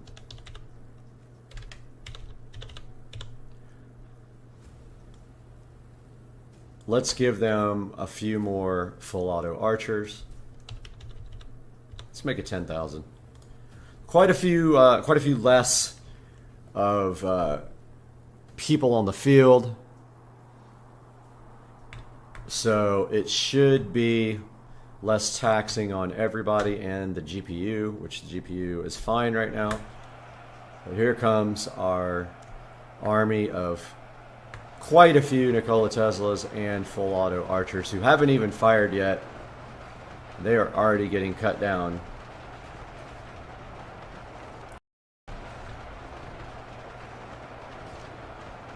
And they just cannot overcome the massive onslaught of these weird looking Cookie Monster guys. And that is it again for the poor Nikola Teslas. And let's knock them down. Let's knock these Cookie Monsters down to 250. Let's say 200,000. And start that battle.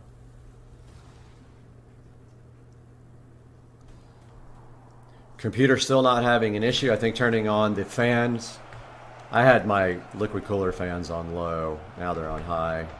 And here comes our brave army of Nikola Teslas and full auto archers, and they are still not even close to doing anything here.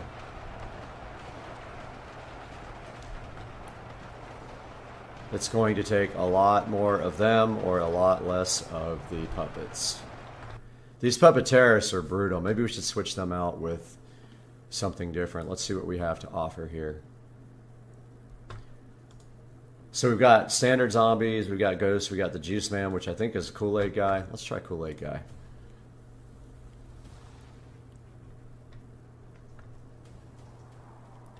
Let's look at our team of misfits here.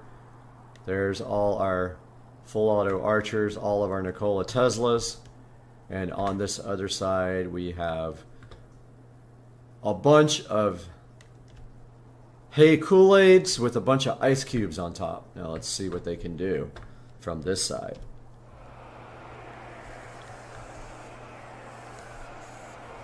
It's just the funniest sight ever to see the Hey Kool-Aid guys.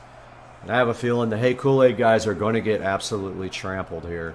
And now the computer is having issues because of the full auto archers are killing the GPU. This is an RTX 3080 tough, and it is on its knees right now from the full auto archer, and we are not going to be able to play that on those settings. That was just absolutely brutal on the GPU. Guys, I think I was getting 1 frame per second on that. And so, yeah, that along with the OBS probably not having enough. Yeah, it crashed UBS 2. Let's do that again, and let's put it on high instead of ultra. And that was just like, that was brutal. It killed everything. We got to knock down our full auto archers to like 100. It just killed everything. Here we go again.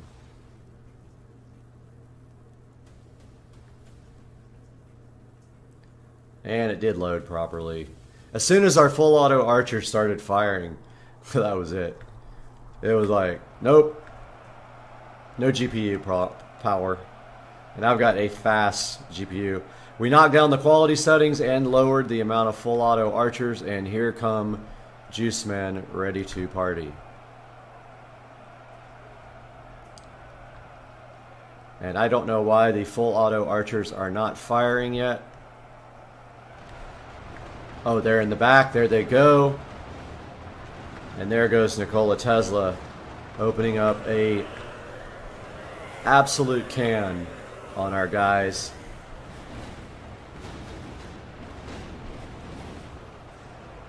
We have a lot of Kool-Aid guys though, a lot. And there's some full auto archers. doing their damage, and you can see our Kool-Aid guys are bloody here.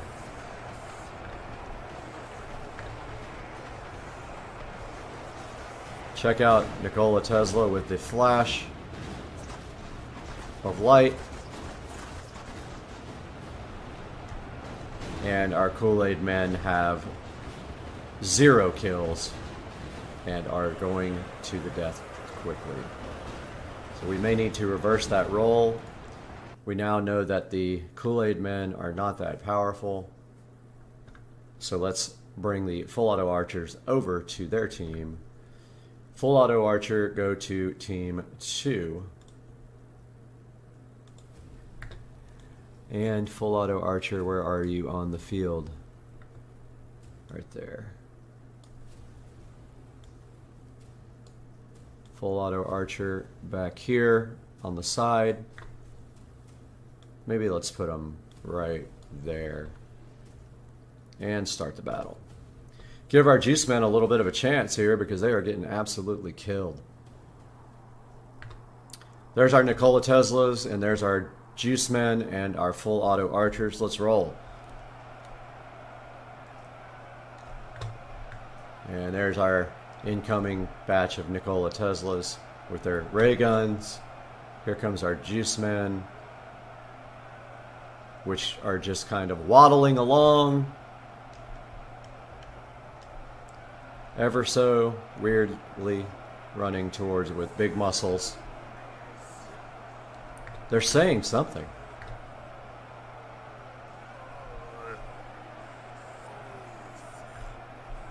I can't hear what they're saying, but they're talking. And here they come for the fight. And they are getting pummeled. Where's our full auto archers to save the day? Right there. They go. And they're giving Nikola Tesla hell over here. The full auto archers. Check them out. But our Kool-Aid guys are very tough to get kills with. Very easy to kill, it looks like. But this is a pretty even battle. It's almost dead even right now. There's our Kool-Aid guys. They're like making an O sound. And they are getting overtaken by Nikola Tesla here with the ray gun.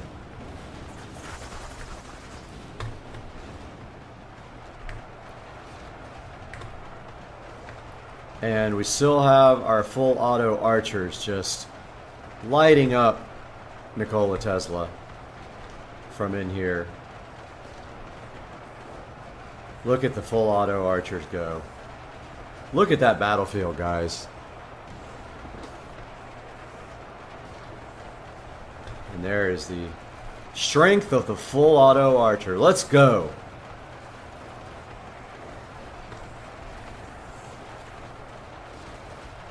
Full auto archer with their 1 billion arrows capabilities. Let's follow this out to the battlefield where we have a 40,000 edge for the Kool-Aid guys and the full auto archer. 40,000 edge. Look at the arrows coming in on our Nikola Teslas are slowly getting overcome here.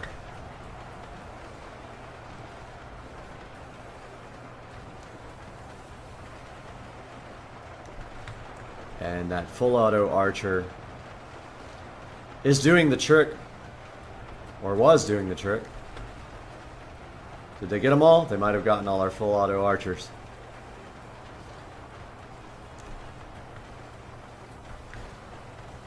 I think that they have taken out the full auto archers, which means that the Kool-Aid men are in trouble here. Oh, no, there they are. Our Kool-Aid men still got a chance as long as we have these guys in the fight.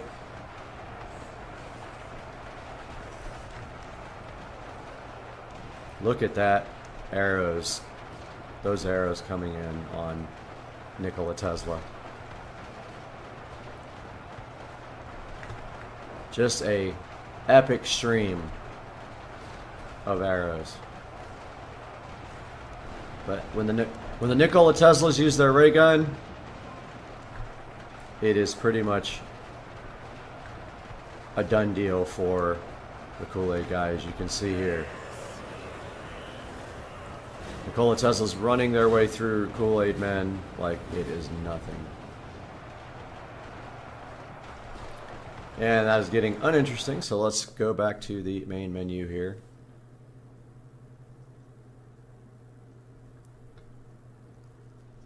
And let's change the map to the city of Troy. And let's take the,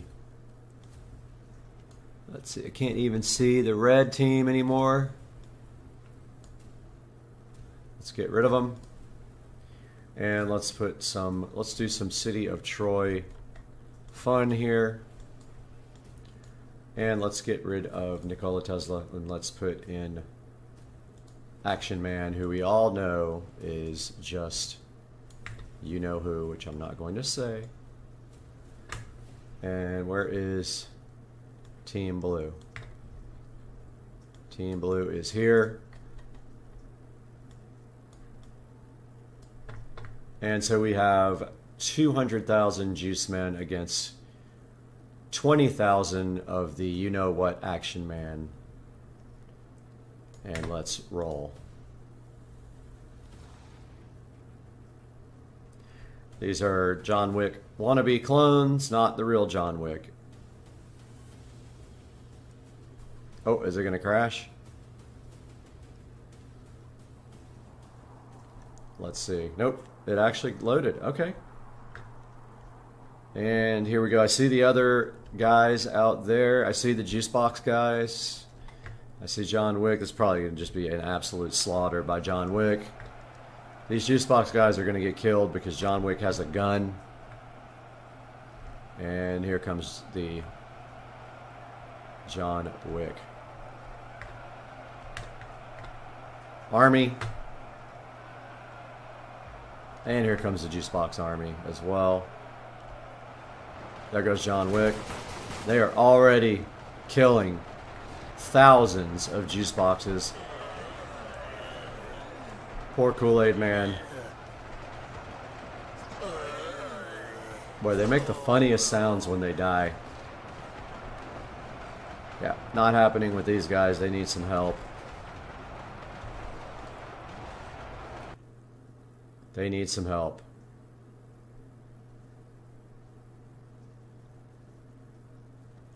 Let's give Team 2 some help. Team 2. We got only 2 things in fantasy here. Let's go for Modern Combat. Oh, no, not Modern Combat. Let's give them something evil. I love how the Juice Man is evil.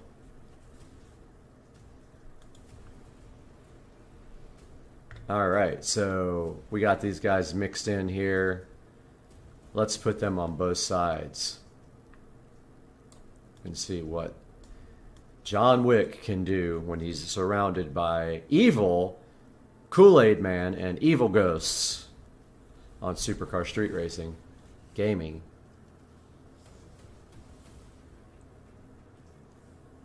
This is going to be cool. This is going to be cool.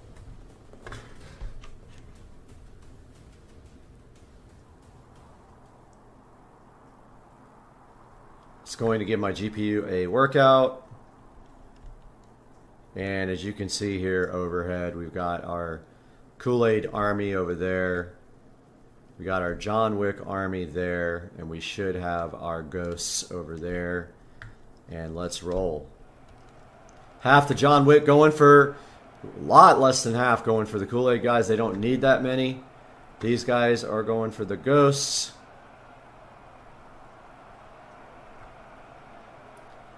RTX 3080. not overclocked. It's a 3080 tough, and already the ghosts are starting to get overtaken by John Wick, who is an absolute boss of a Nova, Bossa Nova. And there are ghosts going back to where they came from as dead people. We have 0 kills from our other army. Ah, the ghosts are now throwing orbs. They're getting close enough to orb. But they are not killing John Wick at all. They're doing 0 damage to John Wick, who is just absorbing all the ghosts. And this is another slaughter.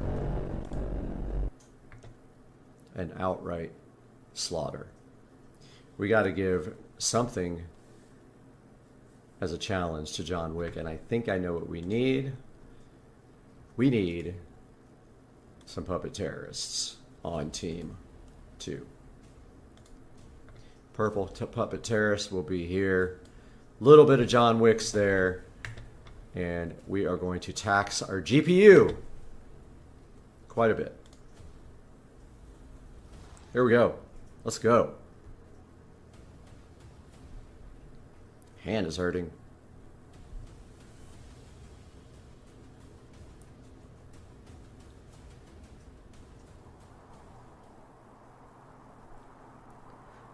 This machine has 64 gigs of RAM, RTX 3080 tough, and a 12-core AMD processor. And we have armies on every side of the John Wick action. Let's do this.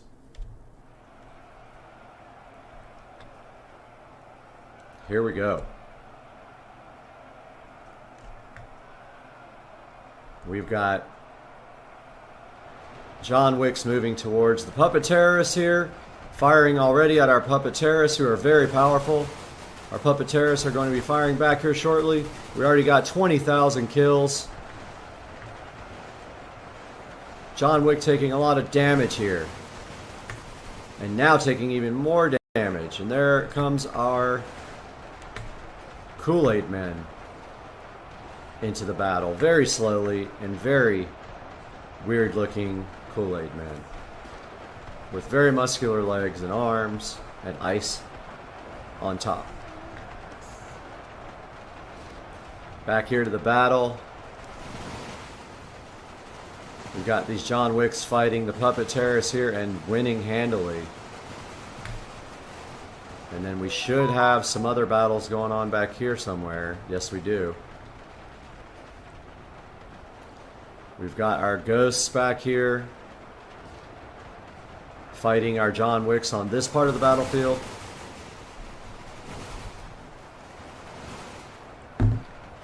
And mowing right through them as before. And now they are headed this way.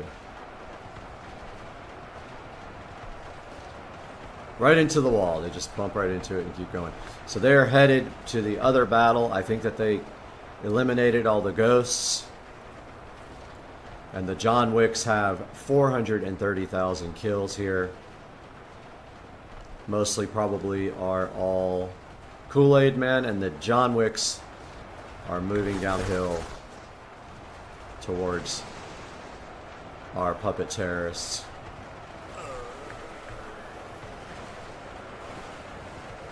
And doing quite a bit of damage.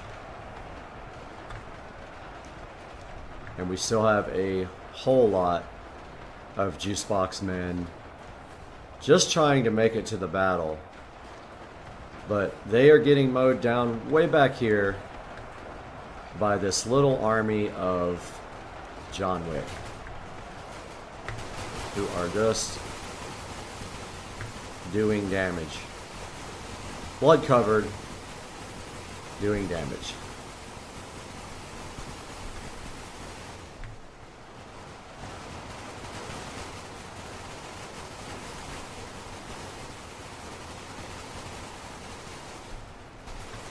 And now they are up to 545,000 kills. And that is a lopsided battle. They will need less people to be able to be fought with. John Wick is a tough customer here. Let's put some full auto archers on team 2 on this side and start this battle of GPU destruction, because this is going to be GPU intensive once it finally loads.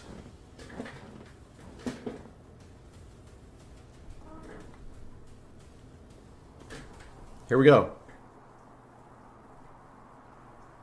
Look at that thing counting slowly. Alright, this might be pretty brutal. If the full auto archers start firing on screen, we might get some weirdness. But hip hip, let's go. And here comes our surrounding of the... Our guys, our John Wicks are surrounded. But they already have 1,500 kills, 5,000 kills, 7,000 kills. And they are chewing through the competition here. And I don't know where our full auto archers are. They are not in range yet. These are ghosts getting mowed down by John Wick.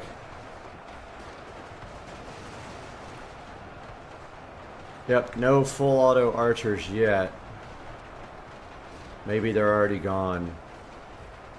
And the biggest battle is happening over here, where we have a 280 to 1,500 advantage for John Wick, just mowing over the competition. John Wick is getting the best of even that many. So let's knock the John Wicks down and make it a little bit more fun for everybody else. So let's go to Action Man and give him 1,000.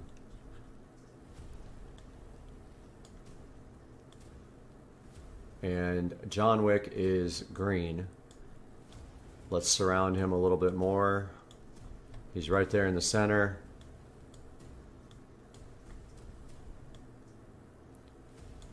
And these are very far apart, so let's go like that. 1,000 John Wicks, let's see what they can do.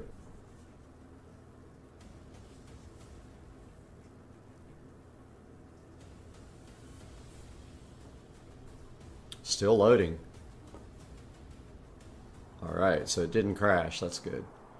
It's been crashing a lot less as they've been improving the game, so that's great.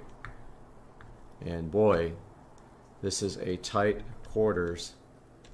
There's our John Wicks, and right there we see our ghosts, we see our juice men, and we see our puppet terrorists, and we should see our full auto archers somewhere as well. I don't see them. Is that them? Let's just start it. Hip hip. Here comes our ghosts. Wow, Juice Men already ran straight over our John Wick. So let's try that again. Give John Wick a little bit more.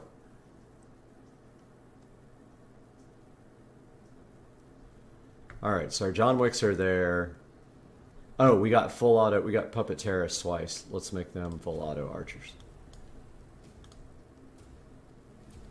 John Wick's gonna have to have a little bit more. Let's give him 3,000.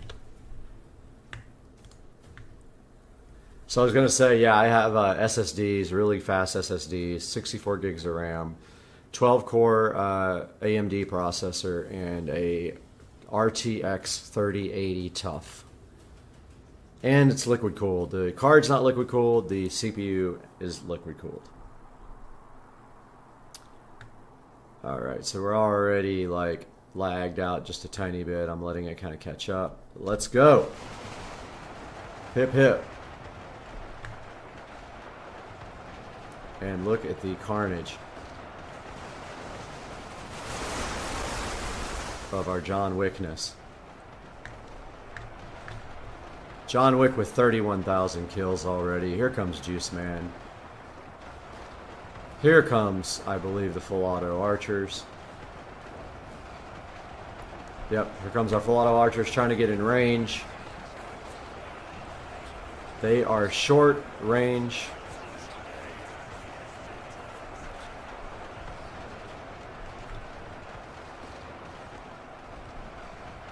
And here comes our Juicebox Man. Juice Man won again. There was just too many for... Too many. Let's kick that Juicebox Man down quite a bit. There are too many Juicebox Men there, just overwhelming John Wick at this point. Juice Man, we got 200,000. Let's knock that down to 5,000.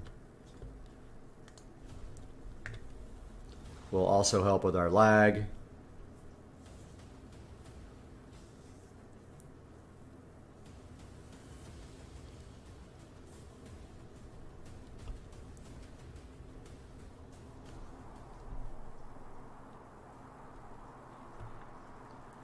And here we are, and it is still trying to load all the textures, I think. And let's hip hip. And the battle has begun, and John Wick is trying his best. And he has armies on all sides of him. Rather large armies, but he already has 30,000 kills, but he has lost.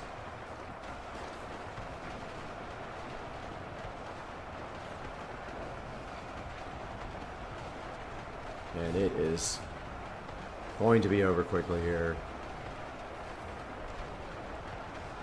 Very quickly as John Wick falls to the 4-position army that was on top of him. And that is it for that one. And John Wick has lost that battle. So John Wick lost. And he had only 3,000 troops. Let's give him... let's kick this down to 1,000. Let's give him 20. Let's give him 1,000. Quite a bit different. Let's see what happens. And this will be our last battle as we are approaching an hour of gaming. And this might be a slaughter the opposite way around. I think John Wick's going to take this one. My gut says. And let's hip hip. Here comes John Wick against a much smaller army on all sides. And John Wick already with the overwhelming of the other troops. And this is going to end quickly for John Wick. Look, check out John Wick has gotten all of the Juicebox men, and he is heading towards the other armies now. And he is super confused and he does not know what to do, so don't know where our other armies went. I think they already got them. They did. Guys, this one is over. And I hope you guys enjoyed SCSR gaming. We're going to call this one done for the day. I'll see you guys next time, man. Have a good one. Peace out.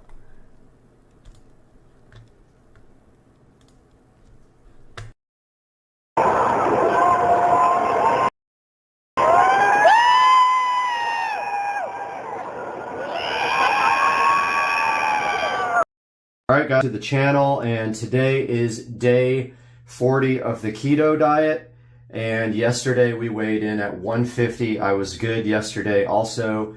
I stuck to the diet plan. For lunch I had one piece of keto Arnold bread with grilled chicken, a couple of pieces of bacon and cheese on top. For dinner, we had hamburger patties and Caesar salad. So let's step on it. 150 yesterday. 151, so we fluctuated a little bit on weight. That is normal. I have not been able to get under 150 yet. I think that will take a few more days.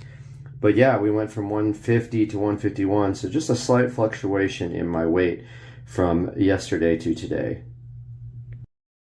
Alright guys, Supercar Street Racing, welcome to the channel for a quick video about upgrading the firmware on the ID4 digital cluster for E92 cars. We are here at id4motion.shop and we go to support and then firmware. Looks like there was a new one released that I didn't even know about, June 9th. And we're going to download that. It is downloading to the lower left hand corner. And we're going to show it in folder. Now we have a USB stick already ready to go, formatted FAT32 here. We're going to drop that guy right over to the stick. And then let's go to this PC and eject that guy. And the next step is out in the car. Let's grab our USB stick here and I'll meet you guys out in the car. All right guys, we're out in the garage. Here is the E93. And if you guys remember properly, we have installed a USB stick adapter under here. I can find it somewhere. Right. Where'd it go? So right there. Where is it? Of course now I can't find it and I put it in. So it's right here.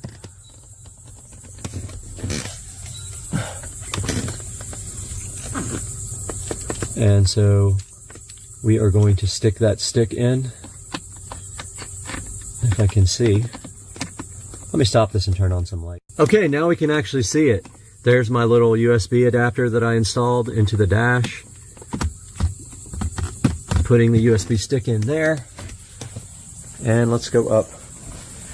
And we'll start another clip here with the light off. All right, it's in the thing. I wasn't sure if you had to insert it when you actually have the car on, so I put it in first. Let's see what happens. All right, it's updating the software.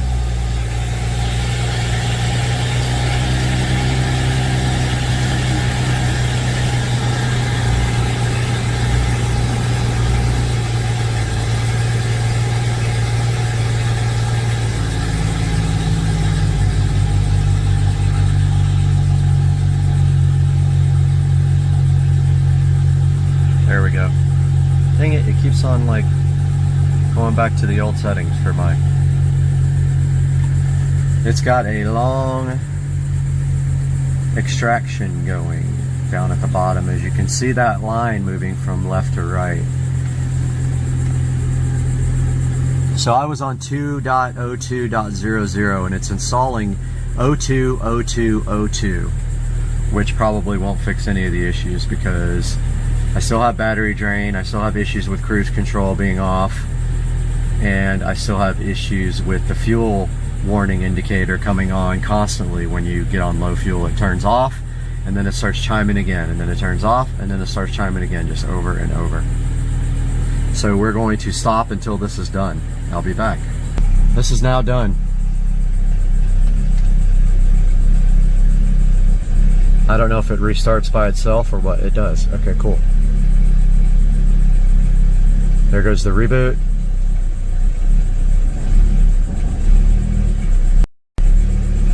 Yeah, the car is running terrible. Something's definitely wrong. It's going in the shop in a couple of weeks, but you see how bad it's idle. Might be like a vacuum leak or something in there going on. I'm not sure. But yeah, that's how you update the firmware on the ID4 instrument cluster. Hope you guys enjoyed it.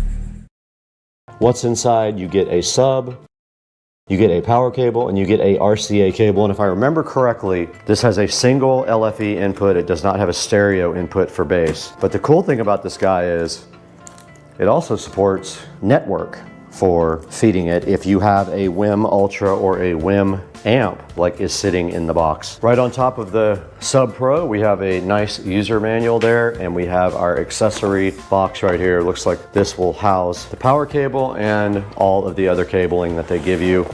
And then inside of here, looking so fresh underneath this protective styrofoam condom, is the WIM sub. And I'll be honest with you, it is actually smaller than I thought it was. This is not a large subwoofer at all. This is a small, it is compact.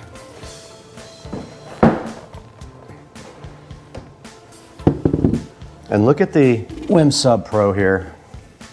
Wow, this thing is so cool. It's finished in piano black, power here. It actually can accept LAN, which is kind of cool.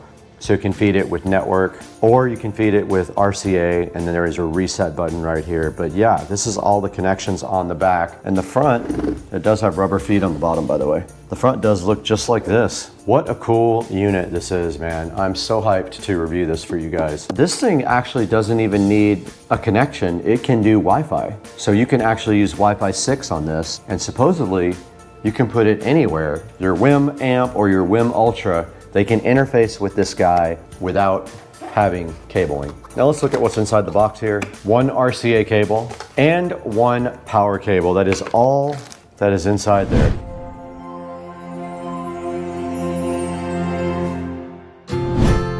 We're standing directly behind the WIM amp, and this is different from the WIM Ultra because this guy has built-in audio amplification. It also does have a subwoofer output, which is super cool because you can drive a powered subwoofer with this guy right here, or you can drive the WIM Sub Pro with it either wirelessly or wired. Either way, it'll work. We already showed you guys the outside of the box. Let's go ahead and break into the WIM amp and see what this guy is all about. Now, the WIM Ultra is sitting in my streaming closet right there for the whole home audio. This guy can work independently from the WIM Ultra, and it can also power its own speakers, which is awesome. So if you have a listening room or a media room, or even a television that you want to have like a little audio system with, this guy right here will do it. Now, right off the bat, we already see the WIM amp sitting right here. And then on both sides here, we have some accessory boxes. The packaging is out of this world already. It's awesome. So let's start with the accessories right here. And it looks like on this side, we have a box. Looks like we have 3 different cables in here. And the bag says biodegradable, so they are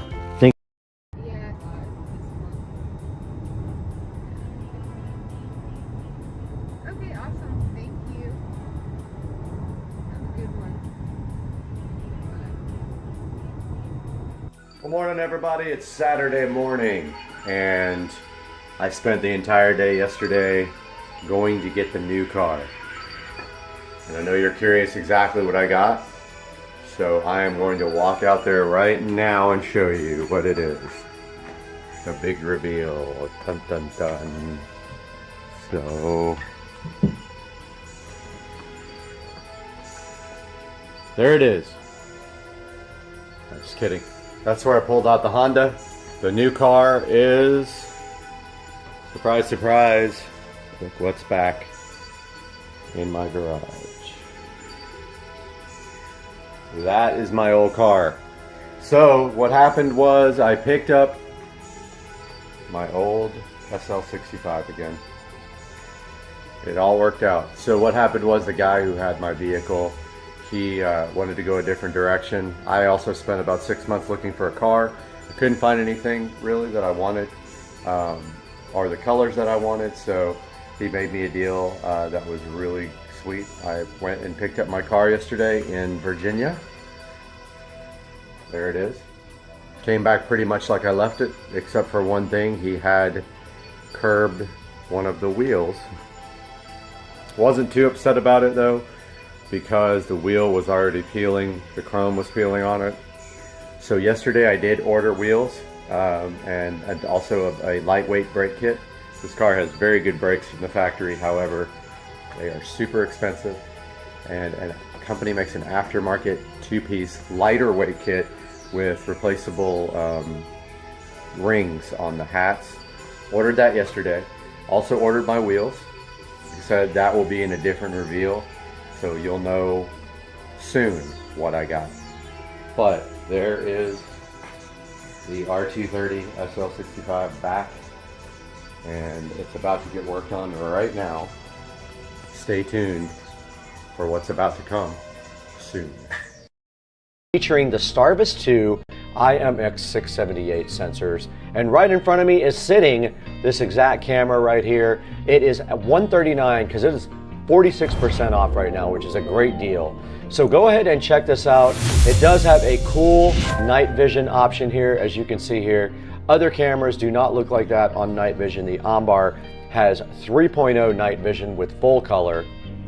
And right here you can see the IMX678 sensors doing SoFly and SoFresh, and you can see the front, the rear, and the cabin sensors here, and the combination of 3-channel recording, 4K plus 1080p plus 1080p 3 HDR right there. Now this is the 24-hour parking monitor. This makes sure that even when you're parked, your car is protected from people doing anything to it. It transfers files much faster. Here's the license plate technology to read the license plate. It's called PlatePix. It does use 4K HDR full color night vision as well. Here's the built-in high precision GPS. It shows your location exactly, and it's very helpful in case you have an accident or any other occurrences in your car. Here's a big reason why you should choose the Ambar over everything else. Look at all the cool different features that the Ambar does versus all of the other cameras. It has a 128 gig memory card. Other ones don't even give you one. They all have ordinary night vision, ordinary cameras, no HDR, single mode GPS, 2.4G Wi-Fi, and false parameters, while the Ambar does all these other awesome features for you guys. Check out the Ambar T1 in the description. There will be a link to this, and if you buy that or anything else, anything on Amazon, it benefits Supercar Street Racing so greatly. I'll be forever in your debt. I appreciate you. Guys, thank you so much for 228,000 subscribers, hopefully more by the time you read this, but I really appreciate your support on Supercar Street Racing. We can't survive without you and your support. Please like and subscribe, and anytime you want to buy anything from Amazon, click through any of my channel links in the description. It will help us. We'll get an affiliate bonus for that, and we really need that to survive. But right now we got to get out of here. We actually have to go to lunch.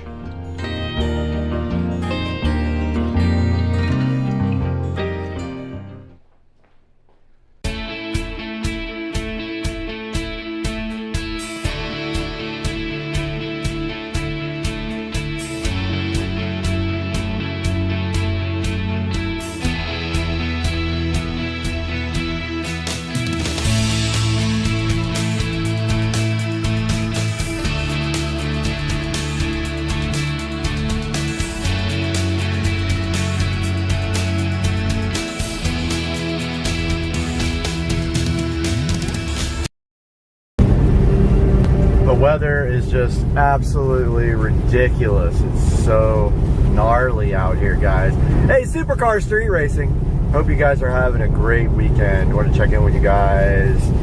And I really want to check out Buc-ee's. And I keep seeing signs for that it's like 20 miles away. I want to check it out with you guys. So I don't have my tripod, so I'm going to be like holding the phone, but I'm gonna give you guys the Buc-ee's experience when I can find it. But like, there's been signs popping up like every few miles about Buc-ee's, and I know if you guys don't know what Buc-ee's is, it is like a huge like gas station, I guess you could call it, with everything in the world, and a lot of people do videos from there and stuff. So I just want to check it out. I got time, not in a hurry today, and I'm just happy to be down in the area. So I'm gonna look for another sign when it pops up and show you guys. Well, I missed that one, but it said potty, like P-O-T-T-Y, like a rock star. It was the other side of the freeway though, which is interesting. But it's supposed to be 25 miles. And there's also the B, which is another big one, the busy B. But I'm looking for a Buc-ee's sign because it's like, I think it's like right off the freeway, so I'm gonna pop off when I see one. Just passing by St. Augustine. I don't know if you guys have been there. It's beautiful. Really cool. Old town. I believe the oldest town in America. Really nice place to walk around. Great winery, San Sebastian, to chill. Lots of good live music. Reminds me a lot of New Orleans. Nice downtown area with good restaurants and bars. You should check it out if you've never been. So it looks like they are building a best bet right here between St. Augustine and Jacksonville, right off to my right here, which has become pretty huge down here where you can go gamble and eat. They got decent food too. Yeah, that's gonna be a best bet right there. So I'm just thinking about, I've never been to this Buc-ee's, never been to any Buc-ee's before. Just thinking that this must be like on the St. John's, whatever the road is, I forgot the road number, but it's like the St. John's something. And it's gotta be that one, because it's like, my exit is 9B, which is only 18 miles away, and that sign said it was 25 miles away, and that was back away. So I think must be the St. John's exit, like the SR whatever it is thingy. Well, we're gonna find out here real quick because we're getting there pretty fast. Only doing 77, but you know, I generally do not speed that much. Like I'll keep it 7 or 8 miles an hour over the speed limit, but I never do more than that because I've got a driving record to worry about. All right, guys, I looked it up, and definitely we are headed in the right direction here. It is in St. Augustine, and we are still headed that way. So looks like it's coming up here pretty soon. We'll see. All right, guys, so we're just passing through St. Augustine still. We've got some pretty cool stuff here. You've got the Caddy Shack up here somewhere, owned by the Murray brothers. You got a pretty nice Harley Davidson shop also, but right now there's just a lot of, that's the outlet mall right there in St. Augustine. So a lot of outlet stores. I don't know how many of them are still open because of, you know what, not allowed to say it on YouTube, or your videos get deleted because Big Brother. But it looks like we're about 5 miles away from the exit for Buc-ee's, so I'll keep you guys updated. Just saw next exit sign for Buc-ee's, and I missed it again. I can't ever get these signs for you guys. Irritating. But yeah, it says my exit's 3.4 miles away. And again, we are in the middle of nowhere. Cruising 78 miles an hour with the with VESA on over here. That's to get home. This is the other directions are on the phone here, so I'm watching that. But we are 2.9 miles away from Buc-ee's, guys, and I'm excited about this. I'm stoked. I don't know what to get. One of the signs said brisket, because brisket, or something like something about their brisket, because I love brisket, or because it's brisket but I love the brisket. It's all about the brisket, not the biscuit. I don't know. Something weird. Maybe this is one. Nope. It's not. Alright, I'm gonna try to find a sign for you guys. Promise. Not Buc-ee's, but Florida Citrus Center, live baby gators. I got those in my backyard. I don't need to stop at some orange factory to look at gators. What? Nope. They are always pulling this crap. Is that it? No, Bojangles. Oh, here we go. I found one. Buc-ee's next exit, dude. So stoked. So hype. The hype train. Air horns. All right, so this is the exit for the World Golf Hall of Fame, actually. This is World Golf Parkway. I have some friends who live in World Golf Village. It's a neighborhood here. So this is the exit for International Golf. Take exit 323, then keep left. So it's telling us to go down International Golf Parkway, and then big old dog pet paradise there. So we got to go off this exit and then keep left, it says. I'm just gonna take you guys on. Keep left, then turn left onto 9 Mile Road. And hilarious, it's called 9 Mile Road, and I want to know if it's exactly 9 miles. I'm not gonna test it, but yeah. So we're exiting. Turn left onto 9 Mile Road, International Golf Parkway. Let's see how far it is after that. So this is International In Golf half Parkway. a mile, turn left onto World Commerce Parkway. I'm gonna pause you guys because it's a long way to it, or another few minutes. Okay, I had to put this back on because OMG. Can you see this? It's not, it is it's a freaking huge place, man. Oh my, I wasn't expecting Turn this. left onto World Commerce Parkway. Okay, let's turn this off. This is ridiculous. Like, guys, look at Buc-ee's. Here's World Golf Village over here, part of it. This is a neighborhood. It's like a nice upscale neighborhood, but check this out. This is all Buc-ee's, guys. Can you believe this? I can't wait. I'm gonna eat just because, even though I shouldn't eat again. I had a massive eating day yesterday, but just waiting for light turn green, air horn. Boom, boom, boom, boom. Buc-ee's, here we come. Okay. Man, these people are going slow. In 600 feet, turn left. Well, the stupid navigation turned my camera off, but this is Buc-ee's, everybody. Holy crap balls. Look at this place. Look at the gas pumps. Now, you know, I use the 85, so I am gonna park here, but I ain't getting no gas, dude. I'm gonna park here so I don't get wet. Yeah, they don't have E85. I almost hit the pole. They don't have E85, but we're going into Buc-ee's, guys. Right into the front door here. Maybe I should park closer. Yeah, I'm gonna park closer as soon as I can get a place to. There seems like there's probably spots up there. Let's do that. Let's park right up here at Buc-ee's. But check it out, guys. We got a bunch of people that don't understand how to drive here. They don't want to drive any faster than that, and we're taking the first spot we see. We're right here. Even though we're not getting gas, we're parking the fuck right here. I mean, freak. All right, guys, we're going in Buc-ee's. Get my wallet. Let's check it out. Should I bring my hat? I don't even have a hat in here. Yes, it is wet. Checking out Buc-ee's. Might not say a lot because people will think you're weird when you go in here. This is Buc-ee's, guys. And got barbecue grills,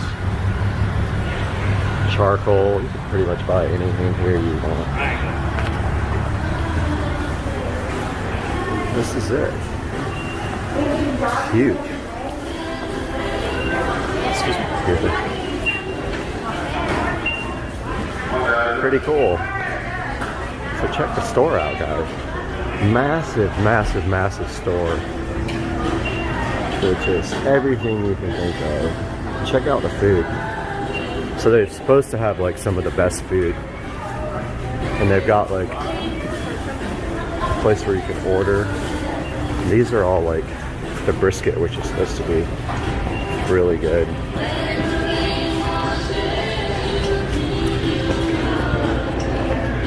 Oh man, what are those? They look fantastic. Brisket and egg. Dang. That looks amazing, man. Look at all this. Goodness. Looks like we got some. I heard their cashews are like world famous too. Cookies. Bunch of fudge. And then, I mean, anything you want right here. Look at all this. Jerky. They got every kind of jerky. Like, every kind.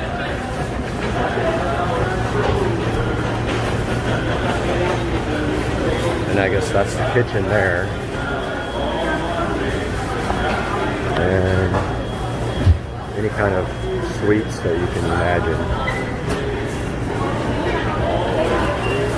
And yeah, I'm definitely getting something here. There's absolutely no doubt. And it just goes forever with food. So what for lunch, bringing it to the court. Okay, so cheese, croissants, chopped brisket, beaver tots. That just sounds so wrong.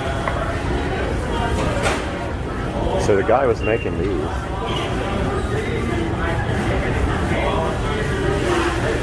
Rhino taco. Sausage, beans, eggs, potatoes. Wow. I don't know what to get.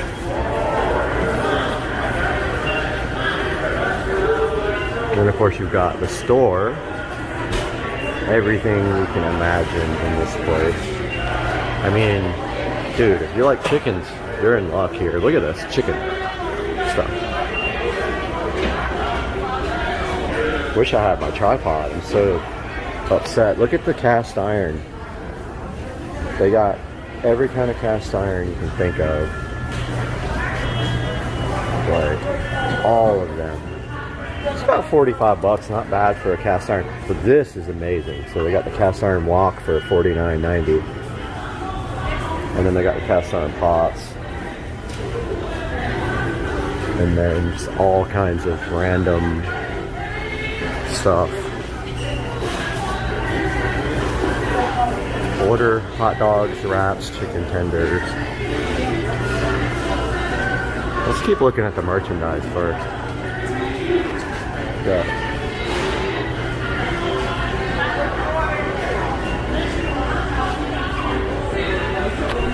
Yes, I really do need all these pigs. Family, a little bit crazy, a little bit loud, a whole lot of loud. And then they got these cool, these are awesome. This is so cool. Check it out. So Buc-ee's, St. Augustine, wow, what a place. Hope I'm okay parked there. I'm like literally taking up a gas spot. Oh, breakfast is definitely happening. Don't you worry about that. I'm not coming here and not getting some food. Look at all this stuff. So yeah, this is all the retail part. It's just a massive retail store with all kinds of goodies. This place must do, you know, a lot of business. There's some baby clothes here. Hats. I mean, I could video for hours in here, literally. Kind of cool. Conductor of the Hot Mess Express.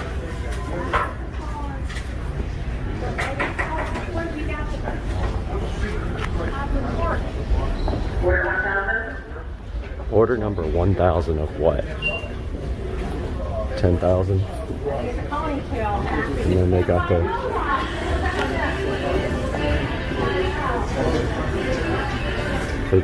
swimsuits over here. Party light. Heat is on. Hope we don't get copyright infringement, because they're playing music in the background and that sucks. I might have to like mix in some other music to keep us from getting copyrighted on this guy. Of course, the only video that probably anybody will watch will get. Look at a fish washer. Yeah, they're playing music. That's gonna get me in trouble. Wow, look at all the.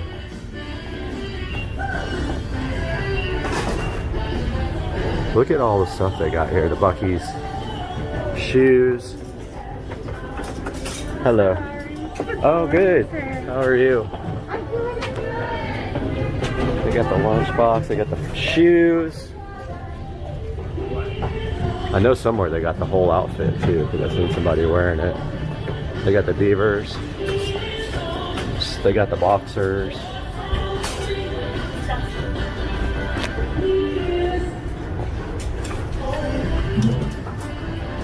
Pretty cool. I like these shirts. These are nice. Doesn't say how much they are. I really like that shirt. I would totally rock that shirt. Doesn't say how much it is though. Not sure.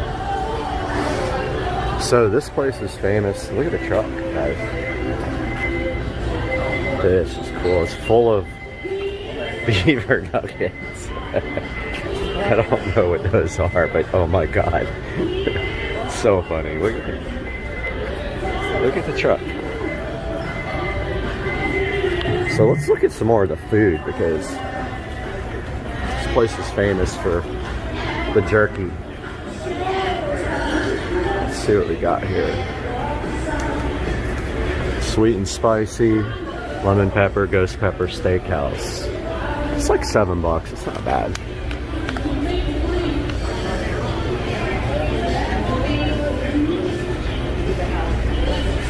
Mesquite. And then of course you go over here and they've got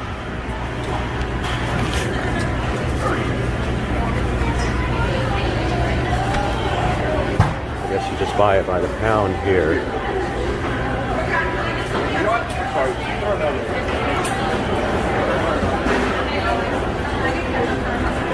Look at all the jerky, man. I guess we can order like food here. We got to look at that middle section too, but let's see what this is about. CS not available. Breakfast items are available from 4 to 11 at the Texas Roundup. Okay, can't do that right now. Got all this goodness like meats and sandwiches, desserts, salads. But I think everybody, check them if they're all, yeah, you can't order. They're only doing breakfast right now, I think, and brisket. I don't know though. Let's take a look. We haven't even gone to the other side, man. OMG, look at this. Cinnamon glazed almonds. And there they are right there being made. I think that's them. And then we've got some other ones being made right here. And that guy. Those look fantastic. I gotta get some breakfast.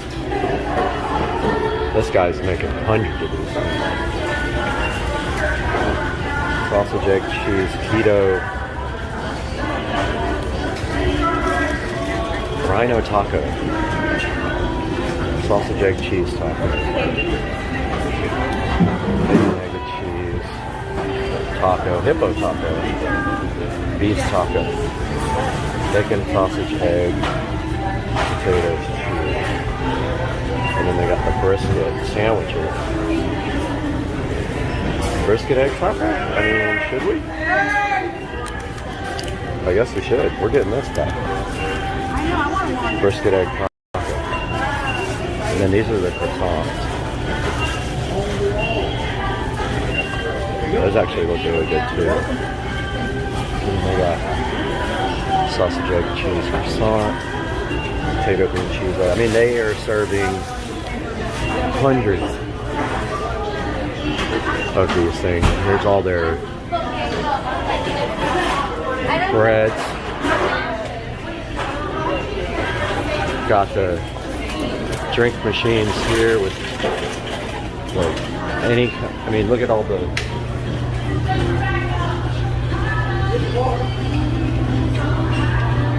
it's just like every possible thing you could ever want in a soda. But, I mean, there's everything. Look, blue cream sounds good. I'm not gonna get a sugary drink. Definitely getting a large drink, a large cup right here. I want something diet. They got real classic cane cola here.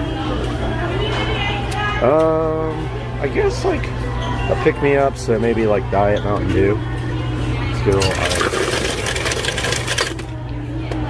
little Diet Mountain Dew for our brisket sandwich, breakfast brisket burrito.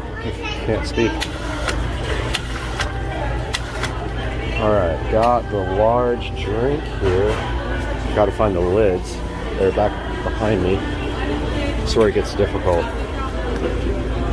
Mommy, you need the black lid. Large lid.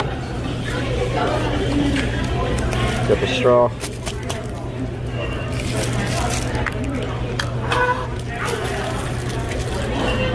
And let's take our brisket and our drink and go see the rest of this place. Got the drink section over here with all the coffees. And these are the world famous clean restrooms. Hello, how are you? Like friendly staff here at Buc-ee's. Here's your coffee station. Got all kinds of nice coffee. And the drink area is absolutely freaking huge.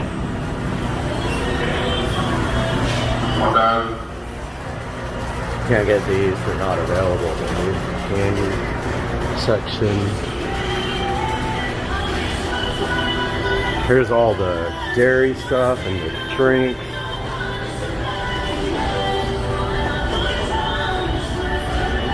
We're definitely getting copyrighted here. I mean, the music is playing the whole time and it sucks, but like, they got wine. They got beer.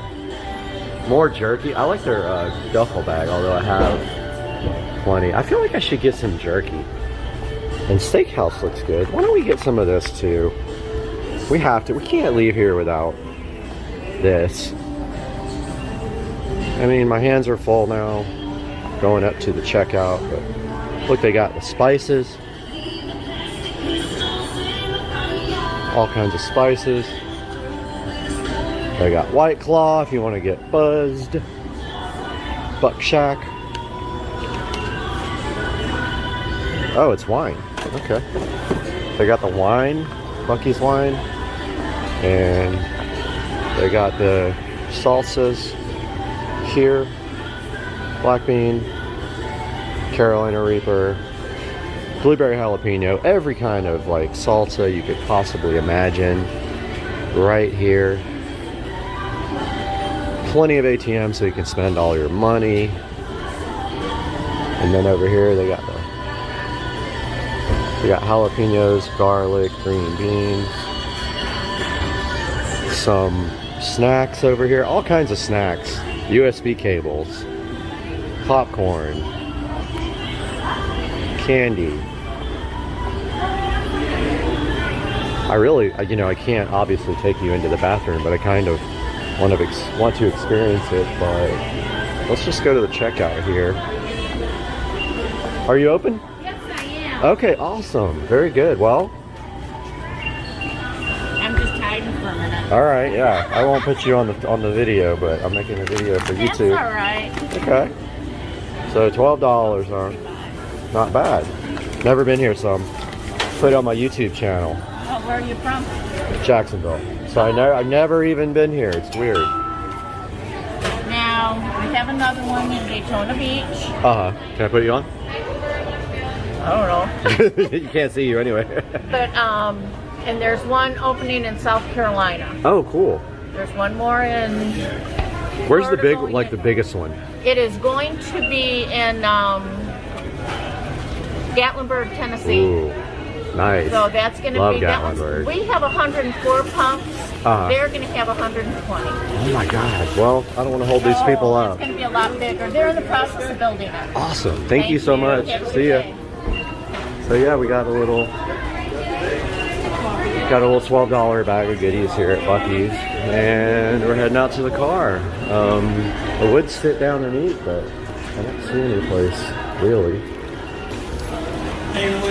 I know, man. For a little, yeah. The whole slab won't fit on. I know, man. My first time coming there. Yeah, me too. Me too. It's awesome. I got the whole thing. I videoed the whole I'll be thing. crying. Yeah. All my feet gonna be done at one time. They must have someplace to sit and eat, right? Somewhere. I didn't see anything. Not really. No. Okay, well, we're outside of Buc-ee's now, and they have 100 and forgot what she said, pumps. Look at this. But she said they're building the biggest one in Gatlinburg, Tennessee, which I love Gatlinburg. Somebody dropped something on the ground. Make sure it's nothing I run over and break something. Nope, somebody dropped a sock. All right, headed into the car. I'm gonna shut you guys off for a second. All right, hopefully I didn't show my card back there. Otherwise I'll have to go edit it out. But got the brisket egg taco here. Just wanted to kind of share the experience with you guys. My first Buc-ee's. I didn't get any kind of sauce or anything like that. I just want to see what it's like it is. And wow, it looks absolutely fantastic. Gonna take a bite of this now.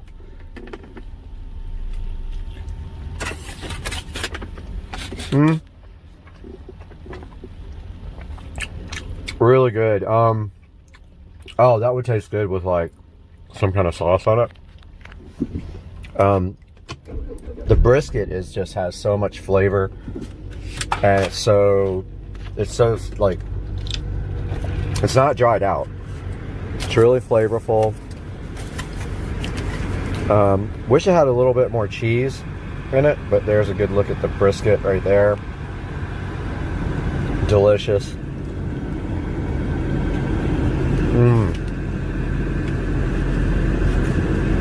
I hear nothing but good things about Buc-ee's stuff, their food.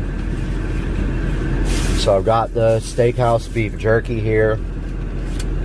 I've got the brisket, egg, cheese, taco. Oh, look at that, guys. I mean, come on. So good.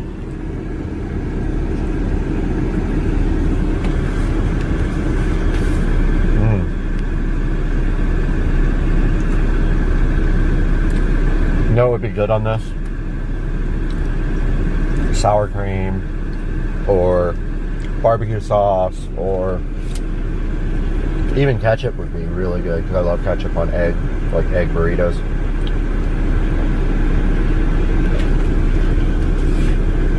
Alright guys, we'll catch you here pretty shortly. I'm gonna finish this delicious taco or burrito or whatever it is. I obviously missed like a whole nother building. I mean, or there are more gas pumps, okay. On the other side, I thought I missed like a whole building. Just leaving Buc-ee's, wanted to give you guys a shot of this as we pulled out.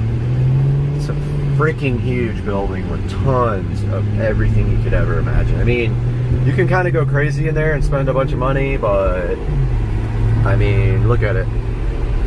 That's the entire other side, and that entire thing is gas pumps. 100 and something, I can't remember what she said, 108 gas pumps. But yeah, I finished the brisket burrito. It was absolutely fantastic. Heading back home now. Hope you guys enjoyed this tour of Buc-ee's in St. Augustine. It's actually like right before you get to Jacksonville, between St. Augustine and Jack. Alright guys, Supercar Street Racing here on a amazing dreary Sunday. Been raining the whole entire day. Shooting a video for that. I hope you guys like it later. But got the steakhouse Buc-ee's beef jerky made from solid strips of beefage. That's what it looks like right there. So the serving sizes is one. There's 4 servings in this package. 110 calories per serving. Low carb, so 4 carbs, probably from the sauce that's in it. Low sugar, 3 sugar per serving. But the most important part is 13 grams of protein per serving. So let's bust this open. Now remember, I have no smell because I had COVID, so I haven't smelled in over a year. So I can't smell the product for you or tell you what it smells like. The taste is still there, although I think taste is definitely affected by smell. All right, so there's a little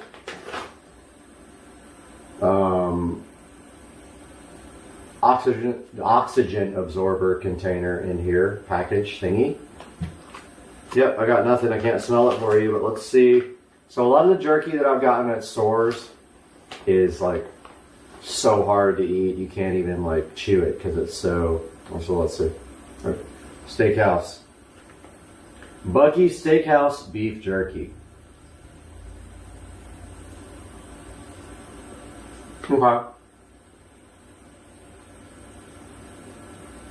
little tough.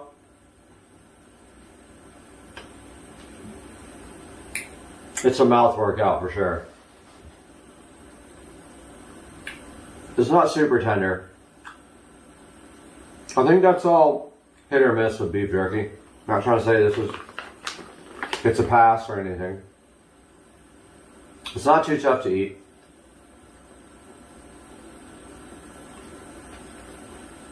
Some of it's a little harder to chew. That piece. Alright. Honest review. That piece was hard to chew. It's chewable and it's typical. Haven't had a lot of beef jerky that was actually tender. 25% maybe of anything I ever buy.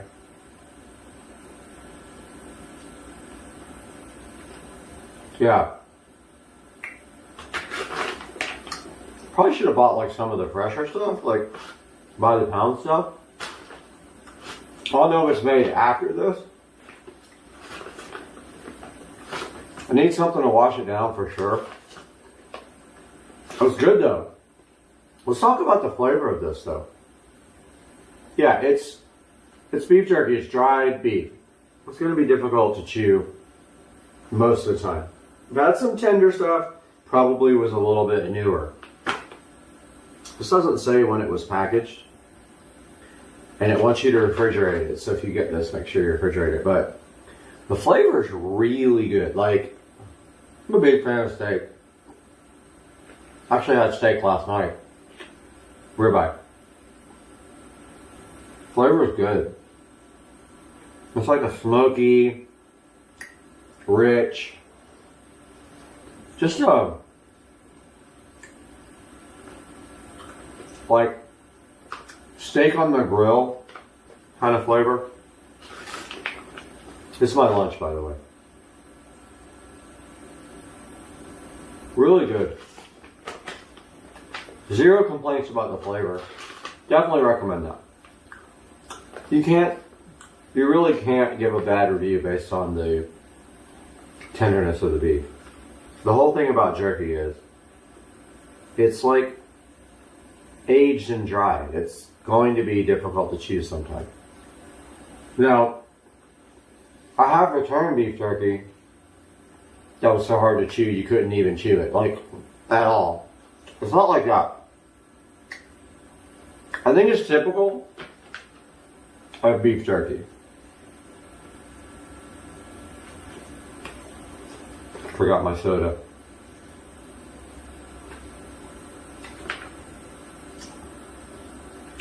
So this says it's alright. So it says taste of country, world famous. Made from solid strips of beef and smoked in Texas. It's a memory of your home while you're out on the road. Well, I mean, this is kind of my home, so it's kind of on the way to my home. Our wall of flavors means we have something for everyone. So try one, or try them all. We think you'll be mighty glad you did. I'm definitely not upset that I bought this, because this is my lunch. Not bad. Pretty good. Usually buy Jack Links. Now this has got to go in the fridge. That's enough lunch for me. I had a big breakfast. Yesterday I had like plenty of food. Guys, thank you for watching. Sorry for the open mouth.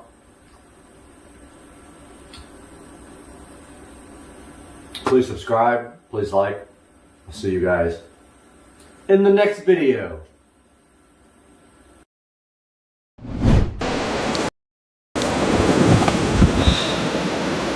Great.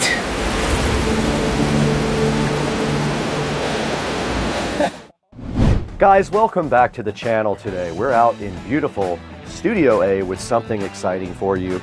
Right here in my hand, we have the Alcatel WP58 Pro.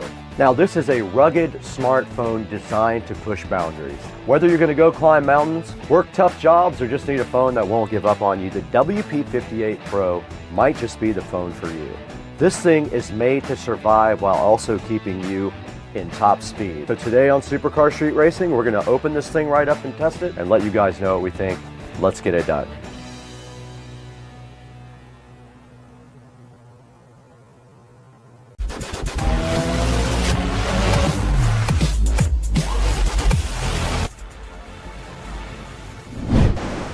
Great. All this gear, and I still can't call for a ride. We're back in beautiful Studio A at Supercar Street Racing. This is our main editing studio, and if you haven't seen the videos on how we made this, it's a really cool thing. Go check it out.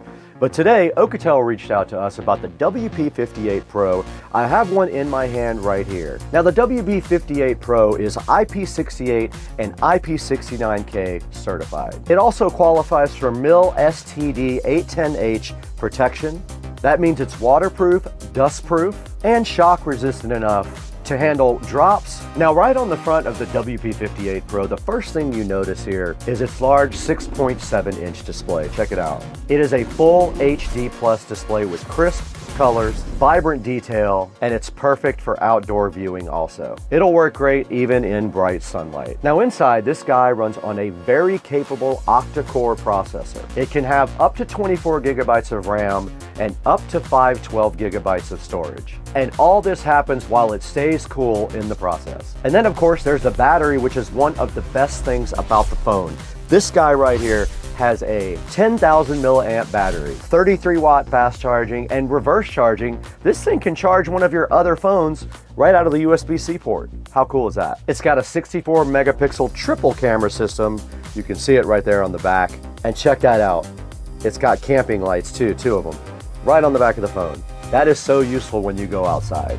Now, it runs on Android 15, which means you get the latest operating system available. And that's great for security. It also has customizable buttons, NFC for payments, face unlock, fingerprint security, and of course, that's what you need in a modern, rugged smartphone. So whether you're an adventurer, a first responder, or just tired of fragile phones, this phone might be what you're looking for. Now, we'll be testing the battery and of course the actual operating system and the waterproofness of this phone. So let's go ahead and take a look at this phone in a little bit closer way, and we'll start looking at some of the features.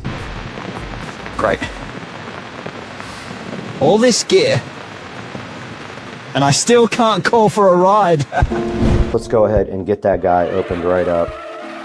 And inside it looks just like a normal phone. It's got a overlay on the top that we need to peel off, and it looks like volume buttons on the side here, and then a power button right there as well. And on this side, I do see a SIM tray right there, and this supposedly is your smart button. And it has instructions right here for putting in your SIM card. Also in the box, there is a user manual right here, and then underneath that, a warranty certificate. Then you have a nice orange USB cable and also a power brick right here to go ahead and charge it up. It is USB Type-C all the way through. There's the front camera right there you can see, and on the back you can clearly see the lights here and then the triple camera setup, and it looks like kind of a carbon fiber type back right here. And that's all there is to the unboxing of the WP58 Pro from Alcatel. Let's get this guy charged up and see what it can actually do. Okay, we're right in front of the WP58 Pro going through its setup right here, and then we're gonna do the almighty waterproof test on this guy. Now, unlike the other phone, this phone does not have a case on it. You can see the back of it here is just the camping light on both top and bottom, the triple camera system there, and it still says getting your phone ready. We're not going to copy any apps and data because we're only using this phone 1 or 2 times. I'm going to go ahead and sign in with this. All right, I went ahead and add Supercar Street Racing to the phone here. It's getting my account info. I have to go ahead and set a PIN, and I told it not to unlock with my face or a fingerprint. I told it not to back up my data and not to share myself with anybody nearby. This phone is just for testing. There we have it. We are at the top screen of the phone. We're going to need to add a few apps to this for testing later. Now this guy has an octa-core processor, a 64 megapixel camera, dual camping lights, and runs Android 15.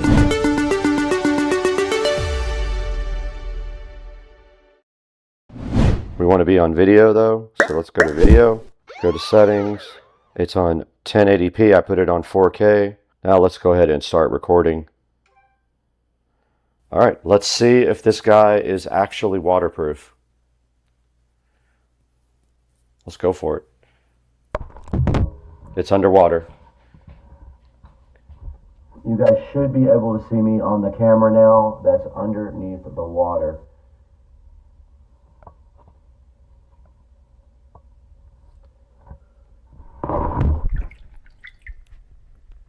Okay, the screen went into timeout, but it did record. Phone is still on. We had some great video here of underwater.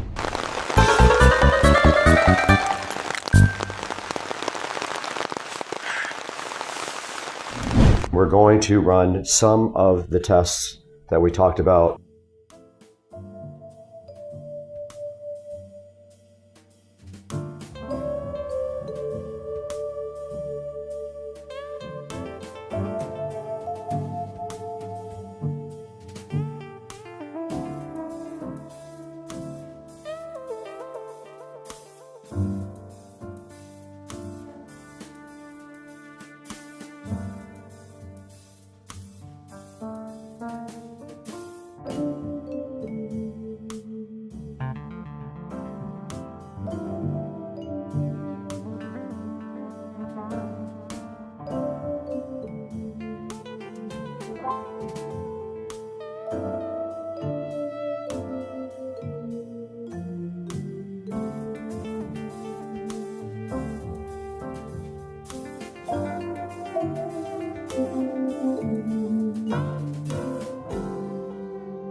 Okay, we're in the kitchen and we are going to subject this awesome phone, the WP58 Pro, to the drop test.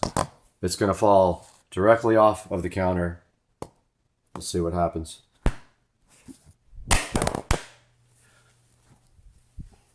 Did not break anything. One more drop test. We always do two.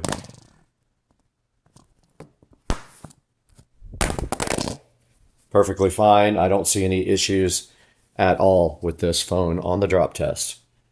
All right, let's go ahead and open 3D Mark and run a compatible benchmark. Let's go ahead and run Wildlife. It's installing.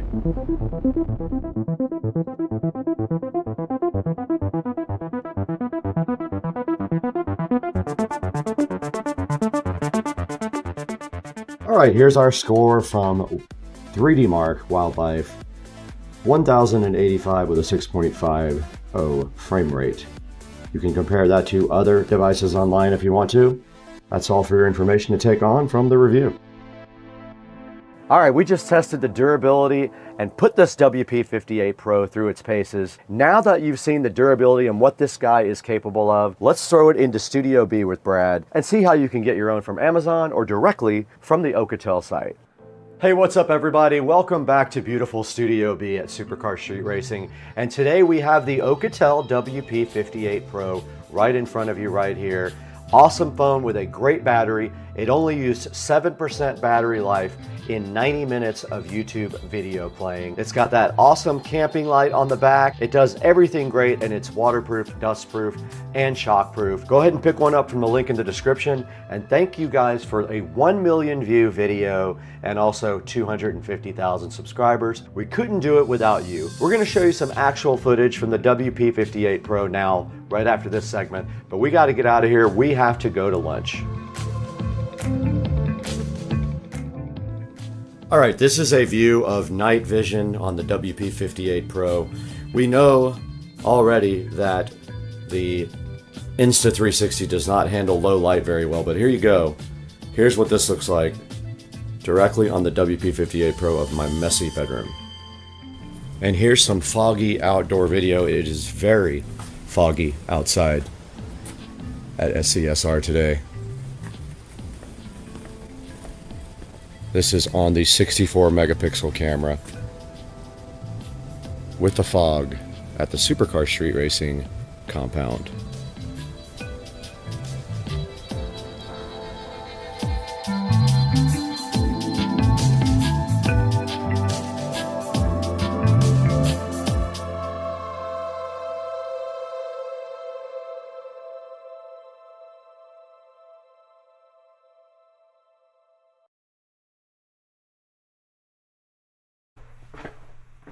Okay, we are in a completely dark, almost dark room, and I want to show you guys the camping light on this guy.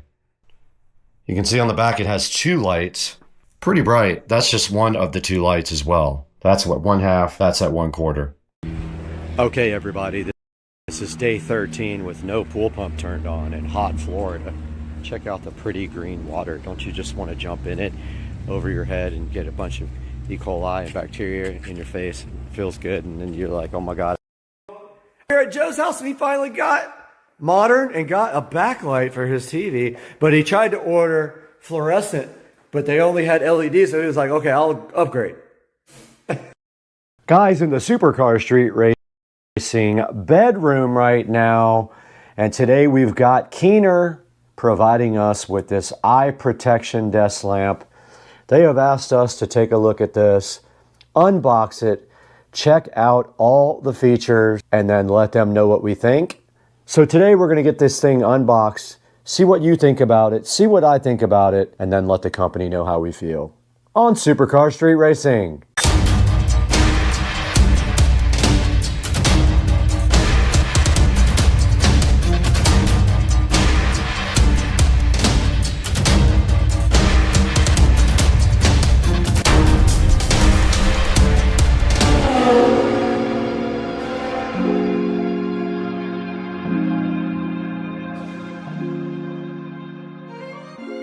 Ladies and gentlemen, the company Keener has provided us with this eye protection desk lamp. So today right here and right now, our mission is to get this guy out of the box and basically see what it's all about. And then get this thing maybe in your hands if it's something you feel like you can use at your house. Let's go ahead and take a look at the box right now. Okay, so the front of the box just says eye protection desk lamp, and it makes your light feel softer. Not sure what that actually translates to, but I guess it means that the light is easier on your eyes. And then down here at the very bottom, it says it has product functions of 5 color temperatures, the brightness is adjustable, it protects your eyes, and it does have a timer. It's got a few modes here, also study mode, work mode, video mode, fill light mode, and night mode. And on the side of the box, it says do not get it wet, keep it faced up, and don't break your wine glass either. Moving to the back of the box, we see the product model YX01. It is made out of ABS and aluminum. It weighs 2.4 pounds, and it is 8 inches wide and 43 inches tall. Now, it uses 100 volts or 240 volts. It has an 18 watt total light output, and the color temperature is variable from 3000K to 5600K. Now, if you don't know what that means, 3000K is going to lean more towards warm, which is what these lights are right here. And 5600K is more what this ring light is right here, which is a cooler. And this light is 5600K, and when you start moving up in the Kelvin, the light gets cooler and more bluish. Now, you can adjust this light from 10 to 100%. And then it shows you that you can clamp it up to 2.2 inches, so we'll have to check out what exactly that means.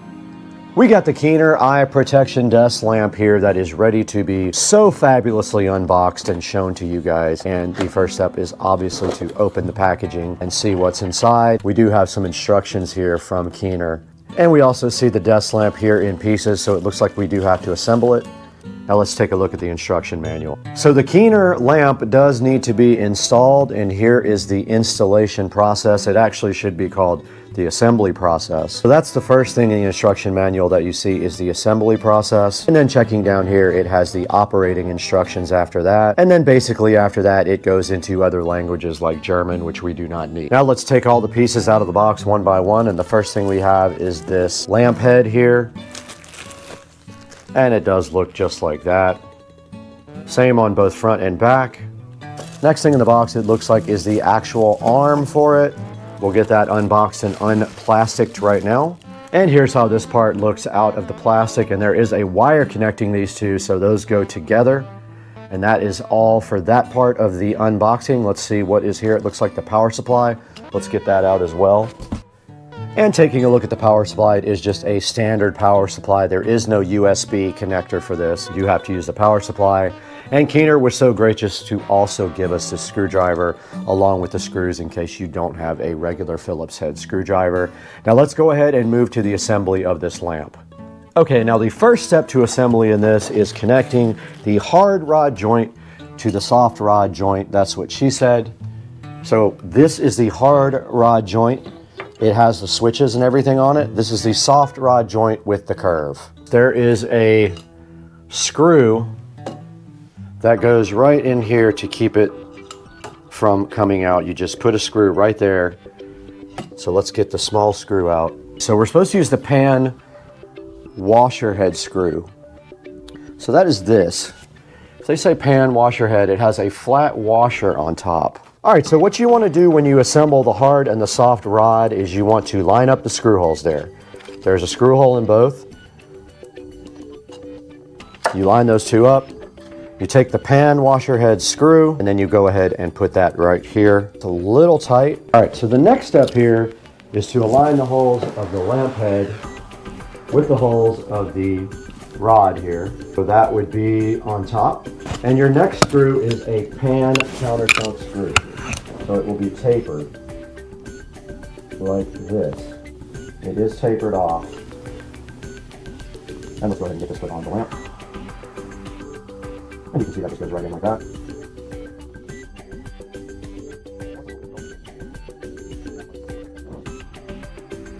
Okay, so basically this is flexible, so you can turn it back the other direction, and you want to have your controls facing forward there. So this is completely assembled now. Okay, the next step of the installation procedure is the lens hood. So this thing says there are 3 buckles corresponding to 3 notches in the lens hood. So here is the aforementioned lens hood, and there are only 3 places this can go. It's these 3. And then it can be slid around like that. There you go. The lamp hood is installed. And that is going to do it for the installation procedure or the assembly procedure of the lamp. Okay, the lamp did come with this remote control here, so let's go ahead and take the peel off the battery. And on the front of this remote here, you can see it does have controls for the brightness, a timer, the mode of the light here, which color temperature you would like, and we will test that out momentarily. Now, clamping the lamp to a desk is as simple as just opening up this clamp here, and we are clamping this down.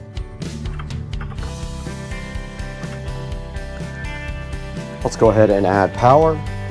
So we have our adapter here, and there is a power connector right on the back. We have convenient power right here on the desktop here on the, and we have convenient power right here on the end table.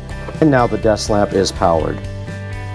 Taking a step back from the Keener desk lamp, you can see it is quite large. You could potentially put it on the back of your desk here, and that would kind of alleviate, but this is kind of a big lamp. If you see here, I don't know if you can tell, but this is a very long neck here. Now let's go ahead and power this thing on. All right, we did power it on there, and it did come on kind of a bluish hue there. Now let's go ahead and use these provided remote control to crank up the brightness. And you can see there that it gets pretty bright. Okay, so this is an idea of what the light looks like, and it is kind of a bluish green tint right now, more blue-green. Now let's go ahead and change the color temperature. It did get a little bit warmer and warmer. Every time I press this button on the remote, it gets slightly warmer towards yellow. And that is full brightness there on the desk lamp, which is pretty bright. It is kind of an interesting design here, and it does also light upwards to the ceiling. Now let's change the mode here to reading. And it did go back to a cooler type of hue. This is the computer setting. Dimmed it a little bit, and it's still kind of a cool blue. And this is the night setting, and it dimmed it almost all the way down, as you guys can see. And that is all the settings on the Keener desk lamp. Now, taking a look at the controls on the actual lamp, you do see on the back of the lamp you have the timer function, you have the brightness function, you have the color temperature function, and the power. So if we do press the bulb on there, it does change the brightness. If we press the little sun symbol, it is changing the color temperature there. And then the last function would just be the timer. Now, I am enjoying this lamp immensely. It is pretty cool. I'll probably leave it right here, honestly, or put it over my work desk back here. But for now, let's go ahead and go online and see if we can find this online live from the Supercar Street Racing Studios.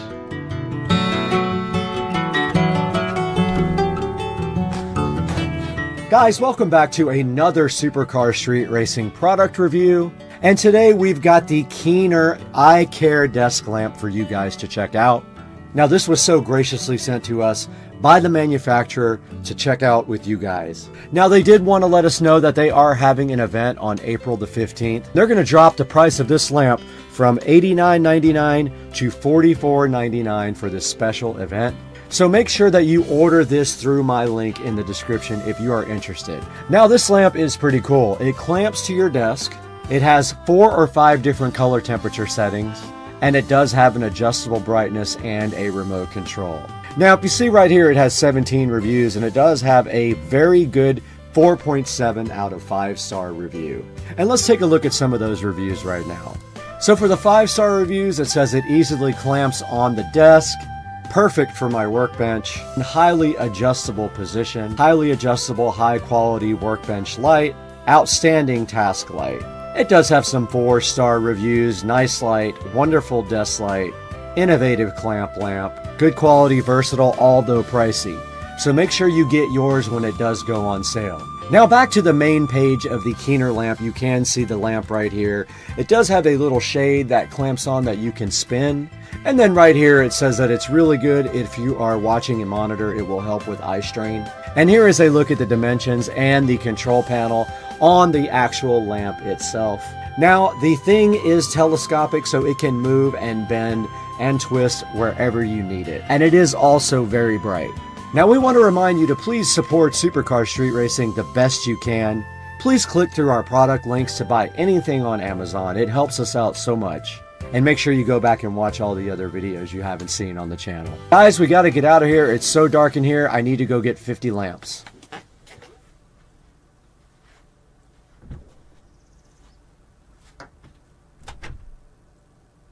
Today, we are getting everything out of this garage and into my new storage shed. All right, we are inside the new Suncast shed. And this is what it looks like on.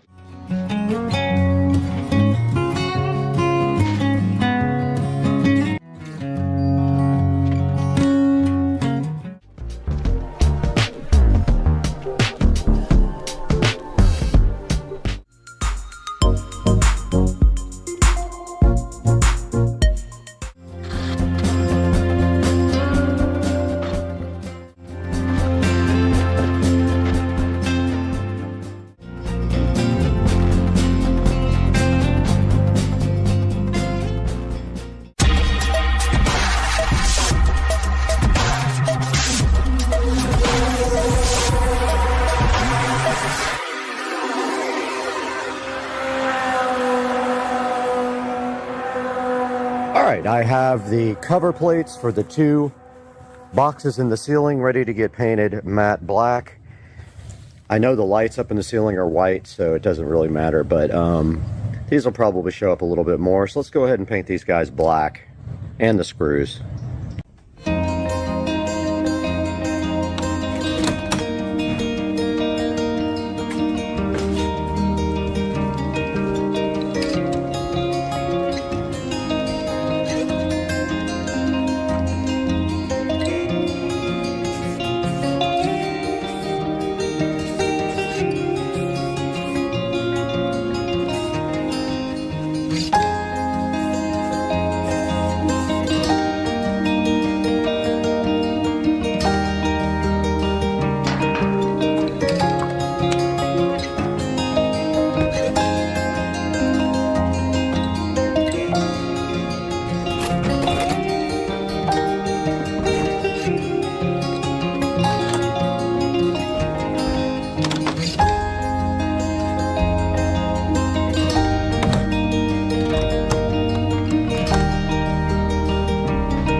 Alright, we have the next part of the garage makeover puzzle here, and this is the CASA app-based TP-Link Wi-Fi outdoor plug.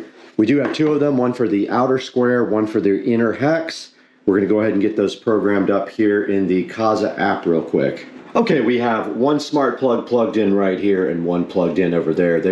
That's another thing, you can't fit two of these in the same outlet. They hit each other due to the cord. You would have to have some kind of extension thing. But we're going to go ahead and go into the CASA app, click add device, and it is a smart plug. They're orange and green. There are 2 of them plugged in right now, both flashing orange and green. Let's go to the top one here.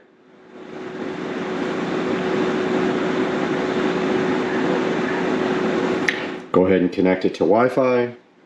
It wants you to be on the same Wi-Fi network, so it is now connecting this guy. I see it turn green over here on the plug. It is connecting, and then we will name this either outer garage square or garage hex. Then we'll put them in a group called garage hex lighting on Alexa. And the light is still flashing orange and green on the front. And we did get a prompt on the phone to connect to the device. We went ahead and said yes to that. And it's asking for the Wi-Fi network and the password provide. And you have to be on the same network on your phone when you configure this, or your tablet. And here we go, garage hex lights. Now all we have to do is be helpful to label these. So I'm going to grab my labeler real quick, and we'll do that. We got our label maker. Let's go ahead and set this to uppercase, garage.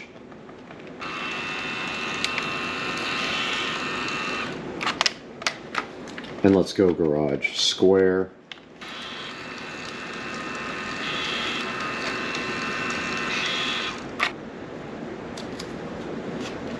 There's garage hex. And these guys are ready for install in the attic.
Okay, we have successfully added the smart plugs, and now we have smart control over our garage lighting. So let's turn off the hex lights.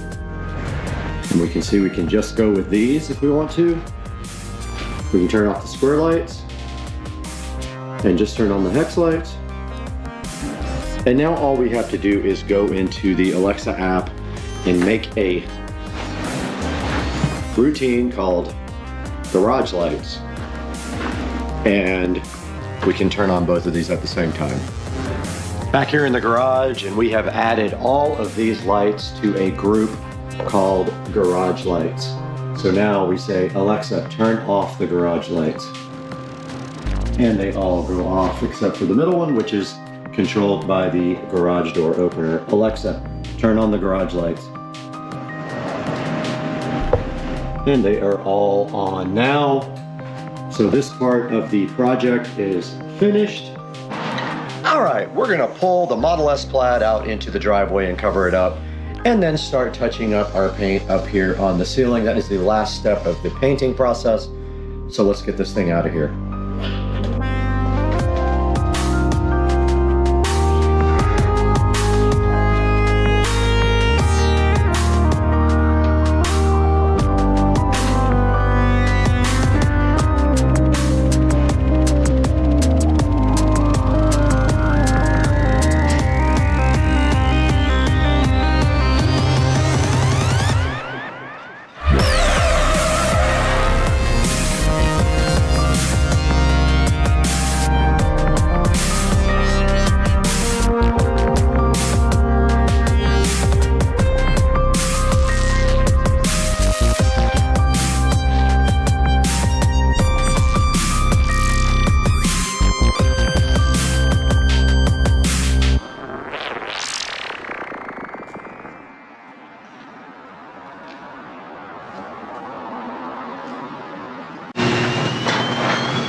We are out here in the Supercar Street Racing Garage, wrapping up this part of the garage makeover.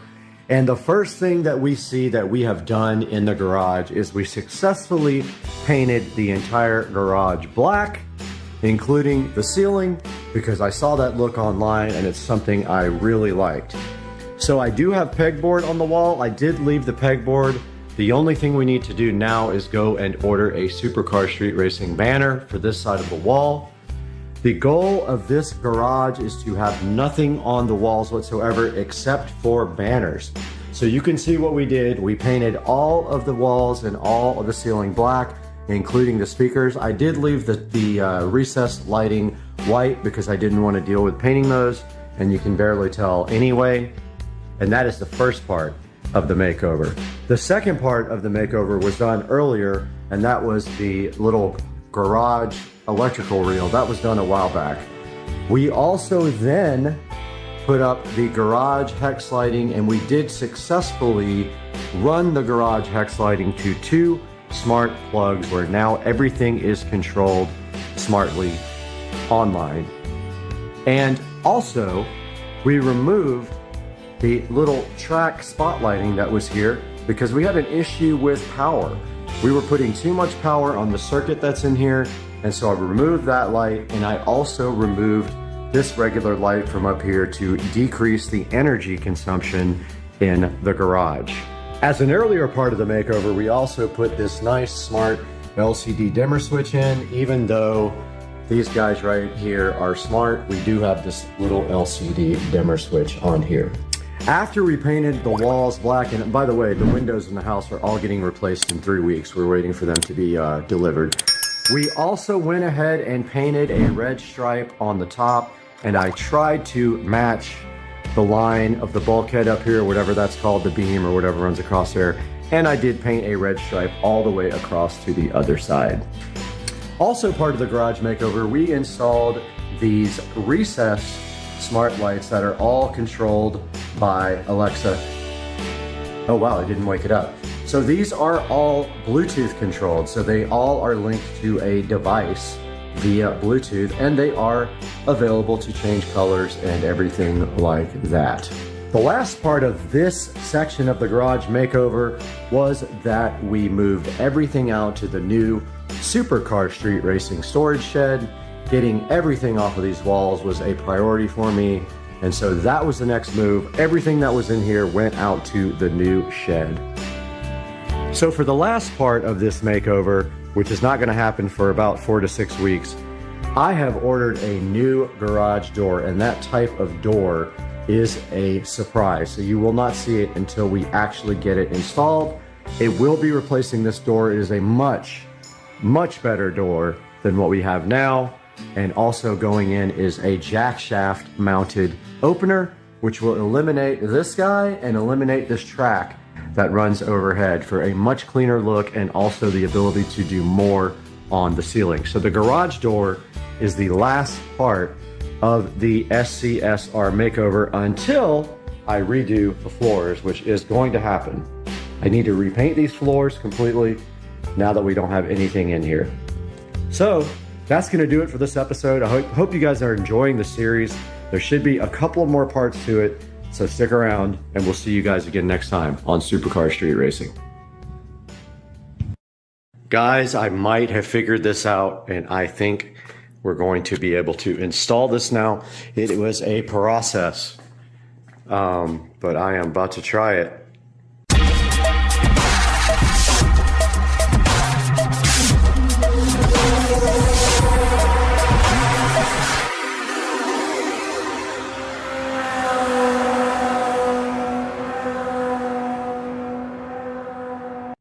Hey guys, welcome back to the channel, and today we're going to show you how to install Kodi on a show device. That's right. You didn't think it was possible. You thought you were locked down, but guess what? If you got one of these, you can put it on there. Back in front of the Show 15 now, where we're going to show you guys how to install Kodi on this device. So the first thing you have to do this is a Show 15. I'm not going to say the name because it will wake up. Once you have the Show 15, you will get a prompt that asks you if you'd like to upgrade your experience to the Fire TV experience. You go ahead and upgrade this device to the Fire TV experience, where you will come back and you will see this little dot right here. See that? Right there. Once you have that, then you're well on your way to getting Kodi. So guys, what is Kodi? So Kodi is a multimedia app that has been around for a really long time, and it used to be called XBMC for Xbox Media Center. They did change the name. Now, what is important about this Kodi app is that people write add-ons for it, and you can actually download add-ons to watch certain things. I won't tell you what, because obviously we're not going to be breaking the law here, but a good app like this might assist you in watching certain things. It has all kinds of apps. You can also actually just play multimedia from a server. You can install apps directly onto Kodi, like YouTube, if you would like, but the important thing is you can install these add-ons. These are video add-ons, and to do that, you have to find the repository and install them from the repository, which I will show you here momentarily, but this is Kodi. All right, let's quickly go over what you have to do to install Kodi on your Echo Show 15. First, you go into the Fire TV. You go ahead and go to Find. And you search for the Developer menu. Developer Tools menu there. Here it is. Go ahead and open that. It pops up this little window. You can just hit the back button on your remote or either on the display remote. You're going to have Toolless installed as well. So go ahead and do that, and you're going to have File Explorer installed as well. When you press on them, you should be able to install them. Now let's go get Kodi TV. So we can hit back button here or back on the remote. So we will need the downloader for that. So back to the home screen. Go to Find.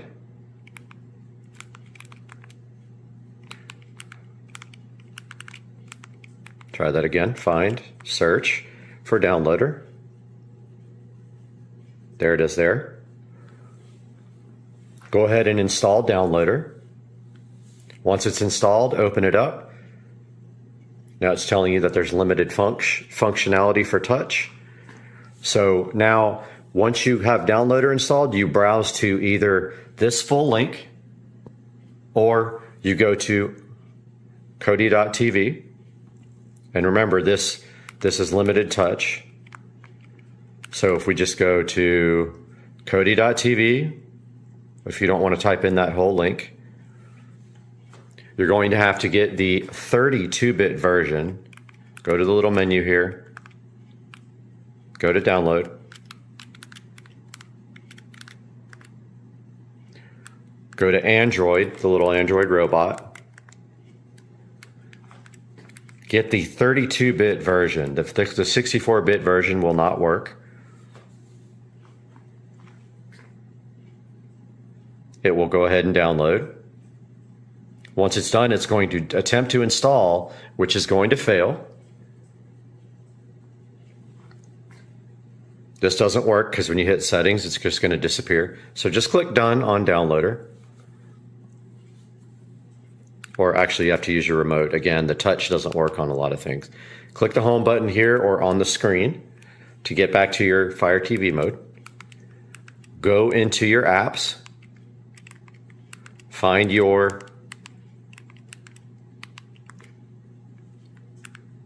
developer tools menu, open that. Just hit the back button to get out of that. Now on File Explorer, you have to use your remote. Again, see how it says limited touch? You're going to want to go to your downloader folder where you downloaded that Kodi. Select the one you just downloaded. I have a couple in here. So just select it with the middle button or on the screen. Click cut. Hit the back button either here or on the screen remote. Go to download and paste it. Once that's pasted, go back again, go into Toolless, right there. Toolless, or whatever it's called. Open that. Find your download folder. Find the app you just copied. It's one. These are old. I've done it a couple of times now. But open up the Kodi app. It will then say continue, and it will install, and it will finish. And then once it's done, you will see that if you go to the home screen now, and you go to all your apps, you have this wonderful Kodi. There is proof that Kodi works on the Show 15. And then now we will show you how to put a good app like the Crew into this. Okay, now that we have this installed, you're going to want to put something in it. So to do that, you need to get a add-on. So if you go to settings, file manager, add source, browse, click enter a name for this, call it Crew, and then click none where it says path. Okay, so here is the path, https://team-crew.github.io. Click OK, click OK, click back. I'm just going to use the remote because it's easier. Go to add-ons. The touch works. Install from zip file. Yes. You'll have to enable unknown sources when it gives you the warning. You can enable unknown sources. Come back here, click on the Crew. There's the repository. It is installing now. There we go, add-on installed. Now install from repository. Click the Crew repo. Click video add-ons. Click the Crew, install, and then OK. It is installing now.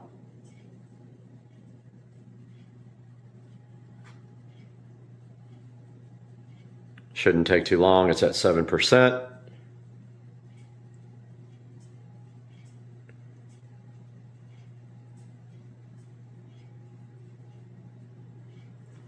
At 20. We'll be back. Oh, it's already at 7. I was gonna pause it, but it's almost done, and now it is installed. Let's hit the back button on the remote here. And go back to the home. Now we have the crew. And you can proceed to enjoy your favorite things on your Echo Show 15. Guys, I hope you enjoyed the video. Please like and subscribe to the channel if this was helpful, and we will see you next time. Hey guys, welcome back to Supercar Street Racing, and today we're going to talk about life without a car.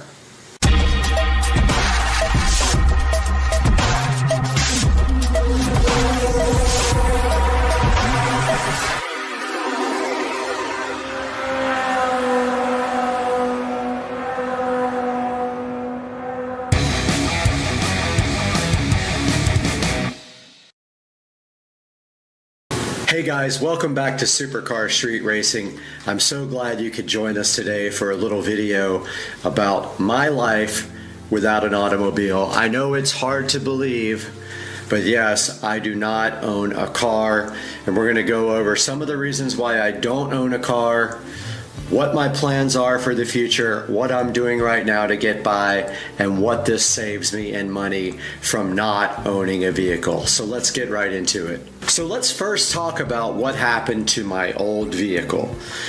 So I had a 2011 BMW 335i convertible. It was black with like the tan kind of light brown leather, which I absolutely loved. Now, I bought this car back about 4 years ago down in South Florida. I did overpay for the car. I paid $18,000 for the car. However, it was in immaculate condition and it had an aftermarket warranty, which was unheard of. It's really hard to find these cars with aftermarket warranties, but I did find one with an aftermarket warranty, and it had pretty low miles on it. I think I bought it with around 32,000 miles on it, which is very low, even at that time, for a 2011 car. And so, yeah, it was black, it had aftermarket wheels, and it was in amazing condition. It had one little problem, and it never was fixed, and I always got the same answer from BMW, and that is just how it is, and that is the AC system was not great. And the last time I actually took the car in to be serviced, they told me that they compared it to another 335i from 2011, and that's just the way it was. The car was black, it was a convertible, they don't have great insulation in the ceiling, so I lived with the mediocre air conditioning through the whole life of that vehicle, and it was in the shop about 5 different times for that. The condenser was replaced twice because I guess they were clueless about what was going on. So yeah, that's really the biggest problem I had with the car. But in the long run, I started having other issues with the vehicle, and we did use up all of the remaining aftermarket warranty on the car. For those of you guys who don't know how an aftermarket warranty works, they will only honor what your car is worth by Kelley Blue Book. If your car is worth $11,000, that's the maximum amount of repairs they will do on your vehicle. It's just like when you have insurance on your car and you get your car totaled. Same thing if you have a aftermarket warranty. And fortunately for me, the value of the car did go up a little bit when I owned it, so I got a little bit more out of the warranty, but they ended up paying a little over $11,500 for payouts on the warranty. Now granted, this car was modified, it was tuned, and so all the coil packs went multiple times. That is expected from a 2011 335i. Any E92, E93, E90 vehicle with the N54 or N55. Once you tune that car, you're going to start hitting the limits of the factory parts. And when the parts are old, things like your coil packs will be the first thing to take you down. So that was a little bit of the issues I had with the car. And then towards the end of the life of the car, we had the major problem with the vehicle. I did have one accident. It wasn't my fault. They called it my fault, and that is a big box in the road that fell out of a truck. I hit, and anytime you hit something in the road, that is your fault no matter what happens. So just remember that if you hit something laying in the road. But as we were talking about a few minutes ago, what started happening later in the life of the car is that all of a sudden, out of the blue, you would start the car, it would run fine, and then all of a sudden it would start running super rough and want to go dead, and then it would just stop doing that. But it progressively got worse and worse as I owned the car, and eventually I had to take it to the same shop that works on my car all the time, that is Sam's Automotive in Jacksonville, and that is where my bad experiences started. So we brought the car to Sam's Automotive in Jacksonville, and that's who usually worked on my vehicle. However, this time was a different story about what happened with the car. We did get the car in there, and I kind of knew this was going to be a nightmare, and so he started checking what was wrong with the car, and he did a smoke test, and he did find a issue with a leak in one of the pipes. I think it was the intercooler pipe was disconnected, and I thought for sure that was what was going on with the car. Now here's another thing. Before I took the car to Sam's Automotive, it was throwing codes. When you would get on the throttle hard, it would throw a code, and something about air leak detected between turbocharger and intake valves. Now I thought for sure that was a good indication that intercooler pipe that was off, fixing that would clear the codes. So I did go back to look at the car again, and he did tell me that it was not running good still, and he was still checking out what was wrong with the car. So I started getting frustrated because he had the car for about 2 months, and I had not heard back from him, and I kept calling, and eventually I did finally get a call back from him that they were at a dead end, and they were not going to charge me anymore for the work that was done, and they wanted me to come get the car because they were out of ideas, unfortunately. So at that point, I did go pick up the car from Sam's Automotive. So I picked up my car from Sam's Automotive, barely knowing if it would run or not, and thinking, well, the next logical step is obvious. We got to pay the dealer, to really break into this car and see what's going on with it. Now, here's another thing that started happening with the car. When Sam's Automotive got the car, I did not clear the codes in the car. He had asked me not to do that anymore, so I had stopped actually clearing the codes from the car. Once Sam got the car, and even right before I brought it to him, I checked the codes on the car, and it had 0 codes, and it was running like absolute garbage. So Sam had the car. It wouldn't show any codes. It would not throw any codes whatsoever the whole time he had the vehicle. Now that's even before it had the code about the intake leak. So when I first brought it to him to diagnose what was going on with the car barely running, it had no codes going on whatsoever, and it would never throw a code. So I took the car to the BMW dealer. I dropped it off with them on a Friday morning. At 2 o'clock in the afternoon, BMW called me and said, come get your car. Now, when has a dealership ever told you to come get your car? When have they not at least tried to rape you on prices or see what's going on with the car? Well, long story short, when they plugged up to the computer and they could get no codes on the car, they asked me to come get the car, and I did. I brought the car home, barely got the car home, running absolutely terrible, would try to die at every light. You'd have to keep it revved up and it would just try to die. Got the car home, tried to pull the codes again, and of course, the car is not throwing any codes. So this was a time of serious contemplation for me. This car was slowly losing value. It was worth less than $10,000 at the time. These cars don't hold their value whatsoever. Even a perfect 335i 2011 is worth almost nothing. There's millions of them out there. This one had issues.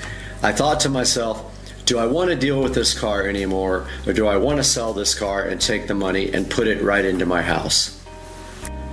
So this was a pivotal decision for me. I absolutely love this car. It had awesome wheels on it. It had a lot of aftermarket parts. It had a digital instrument cluster, which I did take out, by the way. I wasn't able to sell the wheels before I took it. Nobody was interested in the wheels. That's another thing. It's very hard to sell parts off of this car as well. I tried on Facebook Marketplace before I sold the car, and nobody was interested in the wheels. Nobody's interested in the heads-up display because it has issues and doesn't fit right. And so I did leave the Android head unit inside the car, but I did take out the instrument cluster. I still have it if anybody's interested in the ID4 instrument cluster for the 335i. So what did I end up doing with my car? So it's really simple. I have sold a car to Carvana before, and it's the easiest thing in the world. The car just has to be able to be running and be test driven, and my car will run and would test drive. And to be honest with you, Carvana does not even do that most of the time. So I gave Carvana a little look up online. I put in the specs of the car. I put in that it was running, but that it had engine problems, and they came back with an offer of about $7,500 for the 335i. Now, granted, the wheels alone are worth $2,000, and it had brand new tires on it. However, nobody wanted to buy the wheels and tires from me, and at this point I was happy to get out from under this car before I spent another dime on it and take that $7,500 and put it right into this house towards the payoff of the house. So that's what happened to the 335i. Carvana came like 2 days later. They sent me all the paperwork. I e-signed it. They came and picked up the car on a wrecking truck, and they took the 335i, and I waved goodbye to the 335i forever. Let's talk about what I am saving on having a vehicle in the garage versus not having a vehicle whatsoever. And I mean a car, because there are a couple of vehicles actually in the garage, which you will see here shortly. So obviously the first thing that I saved on was my old car. My old car was costing me money, and it had no more warranty on it, and it was going to cost, and that was another thing about getting rid of the car. I didn't know how much BMW would charge, if they would even fix it, and if I brought it to another shop, I was probably going to have to tow it there. I didn't know how much another shop was going to charge me either, so just getting rid of the car, I saved on maintenance and repairs on my old car, which could have been anywhere from a couple of $100s to several $1,000s, or I might have gotten a bill for a diagnosis and then chosen to sell the car anyway. So let's say that the first thing, which I didn't even write down here, is that I save on my old vehicle. The next thing I save on, obviously, is the purchase of a new vehicle. If I don't have to buy a car, I have no money being tied up into payments or putting a lot of money down into a new vehicle. Now, what am I looking to spend if I do buy a new vehicle? It's substantial. It'll be over $100,000, so I'm saving well over $100,000 by not going out there and just jumping on the first car that I see. What's the second thing I save on here? Well, obviously car insurance. Now, that accident with the box in the road was my second at-fault accident. The first one was a few years ago and is about to fall off my record here in the next couple of months. That second accident really jacked up my insurance. In fact, it doubled it from $600 a month to almost $1,200 a month for full coverage. So you could say I'm saving $2,400 a year on car insurance by not having a vehicle in that garage or not having a car in that garage. Now, the third thing, gas. This is actually the fourth thing if you count not buying a new car, but the third thing is actually fuel. Now, I am considering buying a Tesla Model S Plaid, which will eliminate fuel altogether, but it does use electricity. The electric Model S Plaid uses about $10 to fill up the tank is the estimate that you get, but the new car would definitely use fuel. I don't know how much, I don't commute to work and back, so we don't have to worry about a commute, but there would be fuel used of some kind. Who knows, $200 a month maybe. I'm just throwing a figure out there for casual driving, and that is saving on fuel. And of course, the last thing with a new car is repairs and maintenance. Who knows how much you will spend on repairs and maintenance. You're going to have to buy tires regardless, so you're probably looking at a Model S Plaid uses tires that will wear out fast because they're performance tires. I would spend around $800 a year on tires for the 335 IS. Those are Pilot Sport 4S's. And I would guess that maintenance on a car is going to be anywhere from $1,200 to $2,500 a year for oil changes and things like that. That's assuming you don't have to do any repairs. If you do have to do repairs, who knows how high that could go, as high as $10,000, who knows? It's really just a guessing game. So those are the things that I am saving, and you're not even talking about regular maintenance like washes and things like that, and maintenance going to the shop and fixing things that need regularly scheduled maintenance. So maybe $2,500 to $10,000 a year on that. So those are the 4 things I am saving on by not having a car in my garage. So let's talk a little bit about how I'm getting by now without having a car. I'm sure a lot of people who live in places like New York City will tell you it's pretty easy to do that. However, this is Jacksonville, Florida. We are the largest land mass city in the country, and we are spread out. Now, I don't live in the country per se, but I don't live next to any shopping centers or anything like that. They are at least a couple of miles away from me. So actually getting by without a car is not impossible, but it's also not super easy. Now, right now, I'm going to show you one way that I get by without a car, and I'm going to cut away to that now while I talk. So this is my awesome golf cart. This is a 2014 Club Car Precedent. I bought this golf cart for $5,700.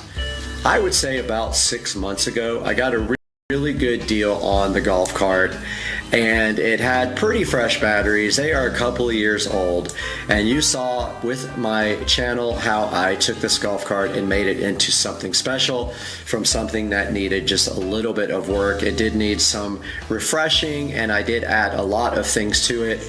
I added a full stereo system. We have done the front bushings in it. We lowered it and raised it a little bit in the back, and it was already lowered in or raised in the front from the stock height so that you could put 14-inch wheels and tires on it. It does have wheels and tires, and it has lights and blinkers and all that stuff. And now coming back to me here in the Supercar Street Racing Studios, I can tell you that that golf cart has actually helped me out tremendously. I am able to take that golf cart all the way down to Publix. There is a hardware store down there as well, and there is Cliff's Bar and Grill and a couple of other restaurants, and I have been able to my own groceries and go to the bar and go get food whenever I want it. That is pretty much my main essentials here, food and the hardware store, and that is one way I have done without a vehicle.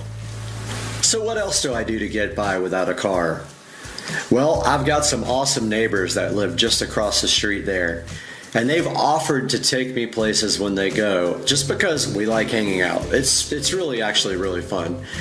And so my neighbor Rich and my neighbor Trish always give me rides if I want to go somewhere with them to like Publix, and Rich goes over to BJ's all the time and I go with him. And if I need any special favors, if I need to go somewhere else, they're always down to kind of drive me around, and it's been really nice to have them as my neighbors. And what else do I do to get around? So of course, there's Uber and Lyft. I haven't had to do this a lot, but if I need to go somewhere that's far away and I don't want to inconvenience my neighbors, of course, I'll just call Lyft or Uber and I'll take them. So what have I spent on Lyft or Uber per week? No more than $20 per week, because I really don't go that many places. Sometimes I go to the local bar and I don't want to take the golf cart, like on a weekend night. I'll just take Uber or Lyft up to the bar, and it's about $8 each way. So Uber or Lyft has taken me where I needed to go. If I need to go to the doctor or anything else like that, I will Uber or Lyft. If I need to go on a date, I can Uber or Lyft and meet someone out like that. And that has been the other way that I get places. So how else do I care for myself in this place? So obviously there's a lot of delivery options now since the coronavirus actually happened. And so we can pretty much get whatever we want delivered right here to the house. So I do use delivery from both Kroger and from Publix to get groceries sometimes. And then I also use things like delivery for fast food and like food from anywhere, actually, not just fast food. I use delivery for food from all the restaurants around the area. So that's the other way I take care of myself here with no vehicle. So the last part of this video is, what are my plans for the future? I know you guys are thinking you're not going to live without a car forever. Well, that is the hope that soon I will purchase a car. Now, here is my conundrum here with a car, and this is what has kept me from purchasing yet. So I've been looking at a lot of cars. I've been looking at Tesla Model S Plaid, Lamborghini Huracan, 911 Turbo S Porsche, and also Audi RS3, RS7, and a few other ones like the R8. And I just really can't make up my mind. I love the Model S Plaid. I love that it's electric and one of the fastest, if not the fastest vehicles on the street. However, I also love the Huracan with the attention that it would get, and the Model S does not get that much attention because it looks like a regular Model S. 911 Turbo, fantastic performing car. Audi R8, there are a couple of twin turbo Audi R8s out there for around $150,000. So the hope is that one day soon I will find something. Now, the longer I don't buy a vehicle, the more money I am just putting in the bank, and that's just better all the way around for me and for everyone else, especially the people that I'm buying from, because I would have more cash to put down. Now, the other thing is also, I can't actually find the exact vehicle that as far as the Model S Plaid. That is the one car that if I buy it, I want black on black, and the black interior has to be the carbon fiber interior. I do not want black on white or black on cream or any of that, and I don't want the ash black interior. And it does have to be a 2022 or newer, because they changed the headlights to their new laser LED headlights, and they were a big improvement, and I do want that. They have not changed the vehicle from 2022 to 2023. However, I do want at least a 2022. The Tesla Model S Plaid has dropped in price again to $109,000, so I'm hoping that I will find one here pretty quickly in the $100,000 range, and it will be black on black in a 2022 or a 2023. There is one sitting on right now on Tesla.com that is going for $111,000, and it is no better than the new price, because a brand new $109 plus $1,500 for black paint, you might as well order yourself a brand new one. And that's what's happening in the supercar street racing vehicle out there in the garage, not happening. And I wanted you guys to know how I live my life without a car. Please like and subscribe, and please purchase your items from Amazon through any of my links. You don't have to click on the one that I am reviewing. If you buy through my links, I get paid a little bit of money no matter what you buy. So click one of my links every time you're going to go buy something from Amazon. It helps me out tremendously. Please like and subscribe, and we'll see you next time on Supercar Street Racing.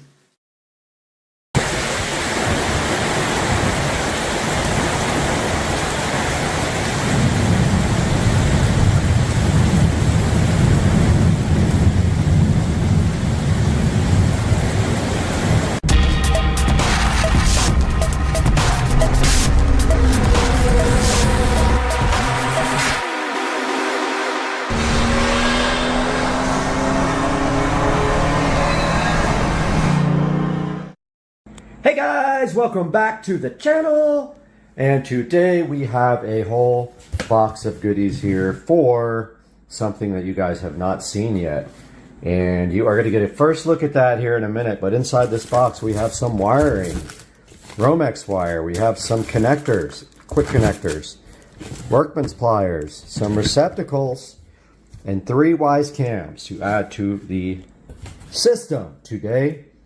And then in a few seconds, you guys will see what all this is for, because this has been a hush-hush project going on for about a week and a half. I was in California for a week, so you guys didn't see me post much, but I am starting to pick that up again. But here in about 10 seconds, you guys will be able to see what is going on in the yard. So stay tuned for that. All right, guys, you're about to see the reveal of the new shed. So while I was in California, this was started, and here is the new shed. It is about 17 feet long and 7.5 feet wide. And this is what the inside looks like. And I already started on the electrical. I already ran the first box to the wall here. Today, we are going to be wiring up the electrical on this. We are going to be doing a few things. Our goal will be 2 outlets on this wall, probably 2 on this wall or 3 depending on the spacing, 2 ceiling lights up here, and a 2-gang switch box somewhere over here. So that's what we're going to start on now. And our first thing we have to do is take our electrical from the side of this box, get our PVC, run it over to this stud, which is where we will start our chain of electricity for this room. And that's coming up right now. All right, guys, we are back, and I pulled out the receptacle. The very last thing we do is connect the electricity to this receptacle, so that way we're not working with hot wiring. So we have a kind of a complicated little task right now. We have to get, we need to get this connector screwed into the side of this.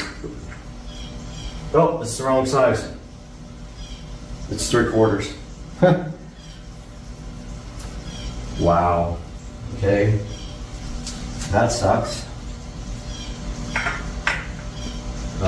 Actually gonna probably just glue that in there since it's the wrong size. Yeah, that's what I'll do. I'll just glue it, and then it will fit this pipe because I don't feel like going back to the store. But we do need to cut this pipe long enough to go into a hole over here. And our pipe is 1/2 inch. Let's see which bits we have.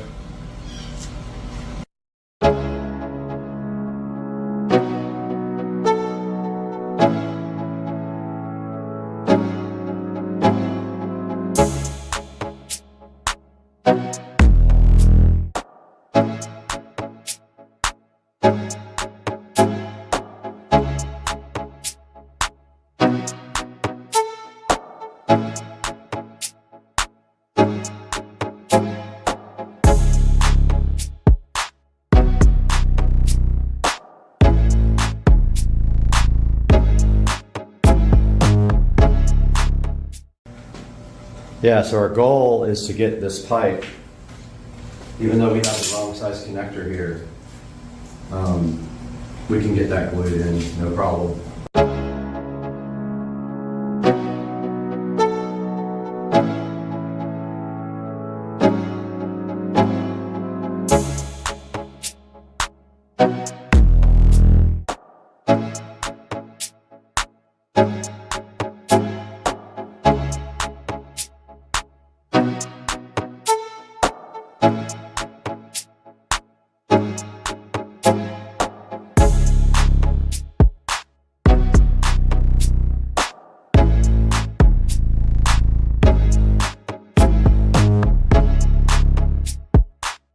Alright guys, we got our level here, and what we're going to do is, first we're going to take off this little connector, which we know doesn't fit now. We're going to get our pipe here. We got our, also our, well, I think I brought them up. Yeah, brought my Sharpie. So we're going to take this level, get this pipe completely leveled out, and then mark where it goes.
3/4 over here. This thing looks ridiculously dull.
Got my needle nose.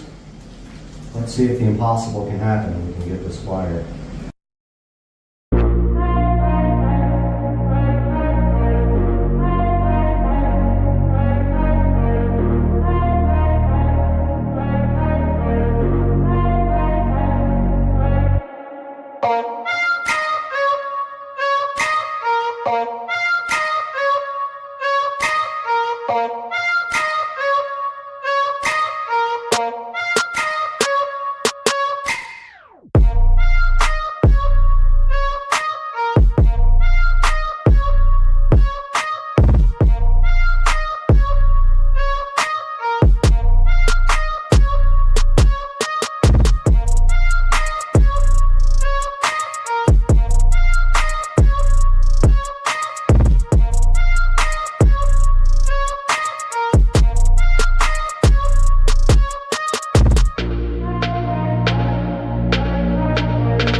Found my measuring tape, so we're going to measure this wall here.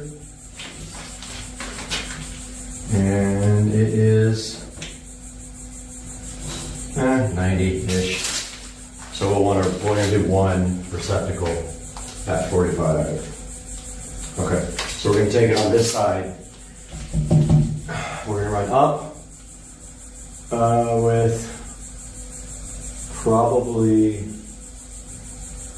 we're going to go that way. We're going to go towards the door over here, and we're going to go towards the roof. We're going to do both.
installed. Switches go to 48 inches from the floor covering. And I'm thinking right there. And they go flush. So 48 will put us where?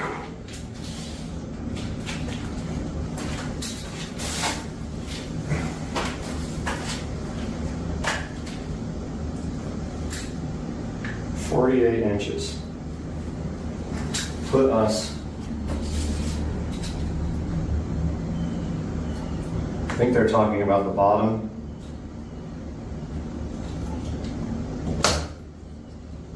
Which puts us right there. Okay.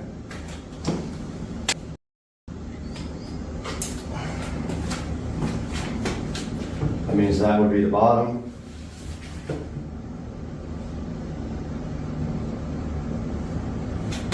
And it's got to be flush. Of course, it tries to move when you.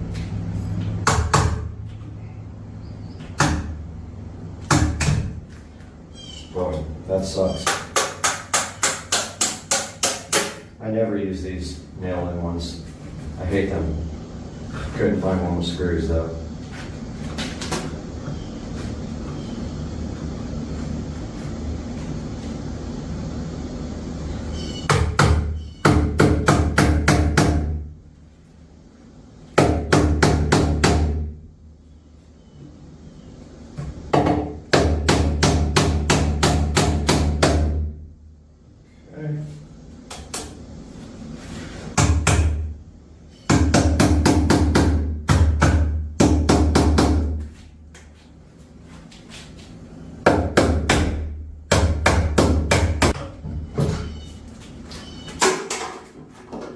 Piece of.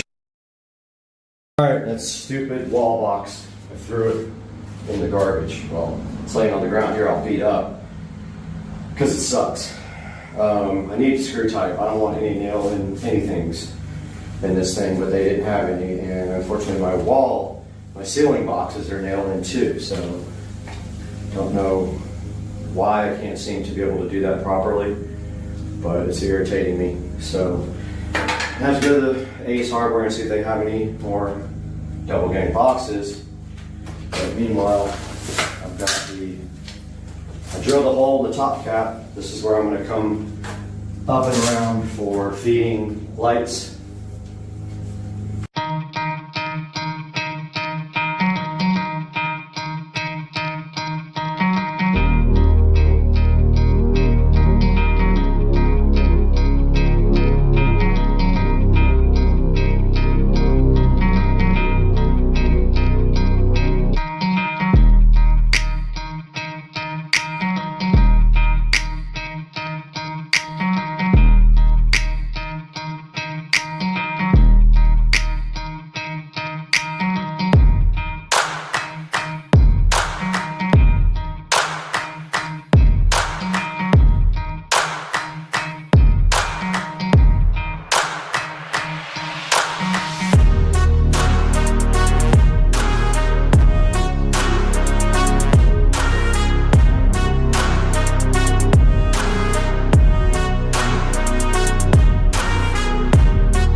Alright guys, we are back from the hardware store, and while I was gone, unfortunately they only had blue, that's fine, but I did learn my lesson about something, so I think I was hammering too hard on this guy, and I also didn't realize that there is a little tab here on the inside of the box that is to show you that it spaces out for drywall, so that keeps it like out enough so that drywall can get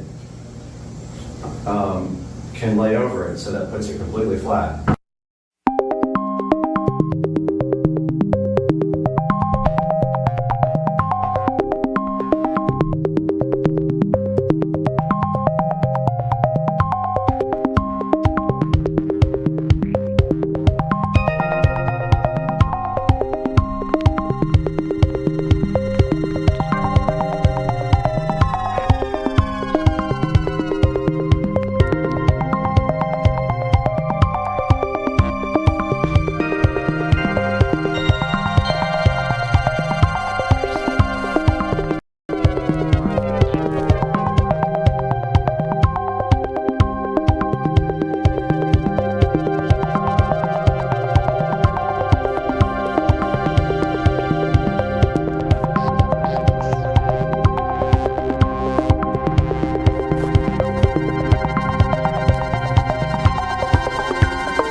Okay, I just checked for sure.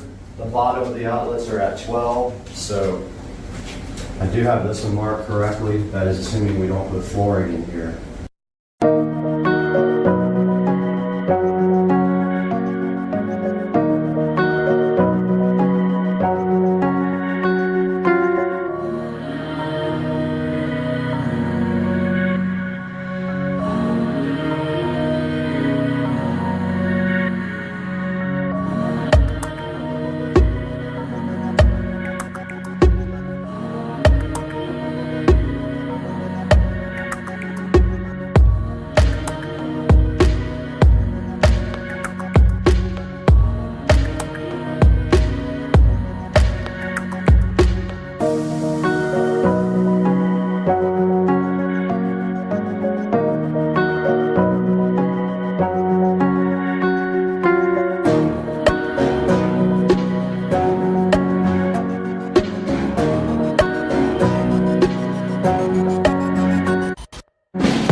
look at the ceiling, we have to run 2 lights and space them out properly.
Out any more than that.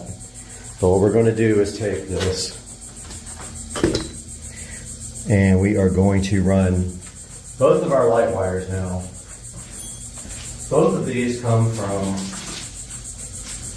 well, we could run one and then feed off of that one all the way down to the other one and drill 25 holes. It actually doesn't matter. We could do it that way, it would be easier. Let's go up to one light and then feed from that light to the next light if our drill will perform properly.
All right, guys, we're back. So we have some work to do up here in this light, and what we have to do is, since we are jumpering off this guy, we are going to make a little jumper wire first and then tie in for our second light, which is going to there.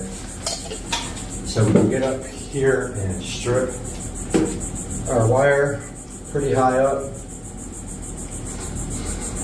Use your razor knife for this. Watch your fingers.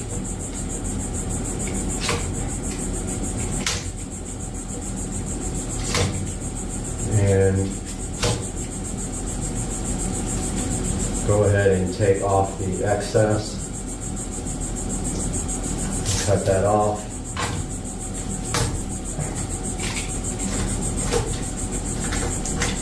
Oops. Almost tried to cut the black wire off. Okay, so we have our tie-ins right here. We've got way too much wire. We're gonna end up cutting that, but we have to run a second wire all the way over. So let's get that started.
Okay, of course my workman's pliers were inside.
I have a bunch of bits that are labeled Duel because somebody thought they wanted to try to rip off DeWalt.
Okay, I managed to break both of the ceiling fixtures.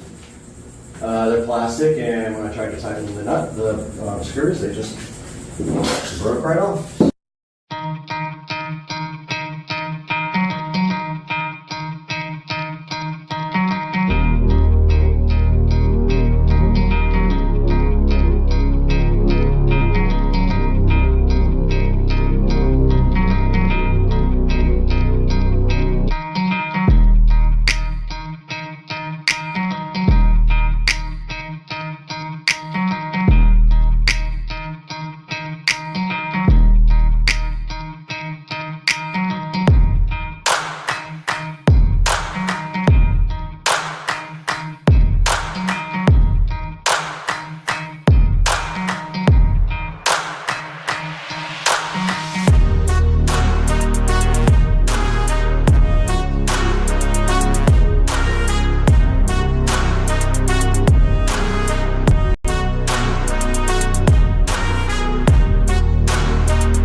Hey guys, welcome back to the channel.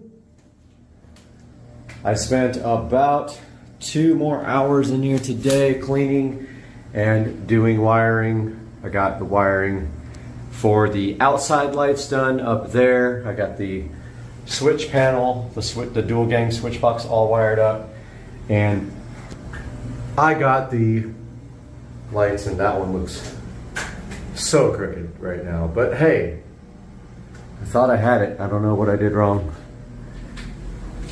But that one looks crooked. But now Amazon just came and delivered the rest of the stuff that we were waiting for to finish. This should be our wall boxes. And I bought extra. So we should have like 10 in here, and we can start our wiring. So hyped. The hype is real.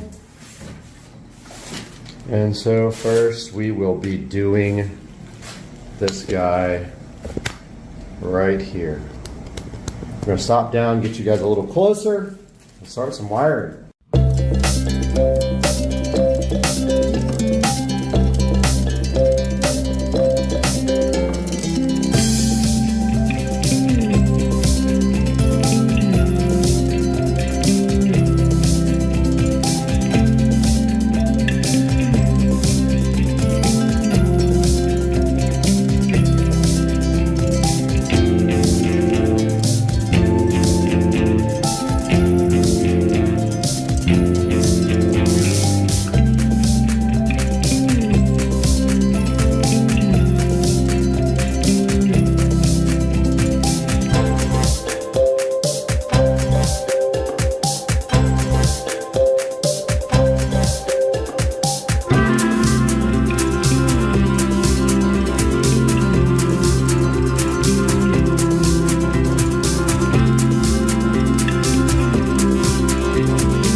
right, guys, so I got all the receptacles wired up. We should be at a point now where we can hook up the circuit. And I just realized our ground isn't tied in. So, yeah. Okay, so this is hot, by the way. This is hot, so we don't want to be touching anything to anything else. But we do need a wiring nut for that guy, and I don't have one. Or we can use our quick connect, so I'll be right back. I'll get you the quick connect. All right, I got our quick connect. It's just for the ground. And then we'll see if it pops when we put in the rest, because it's going to be a hot circuit.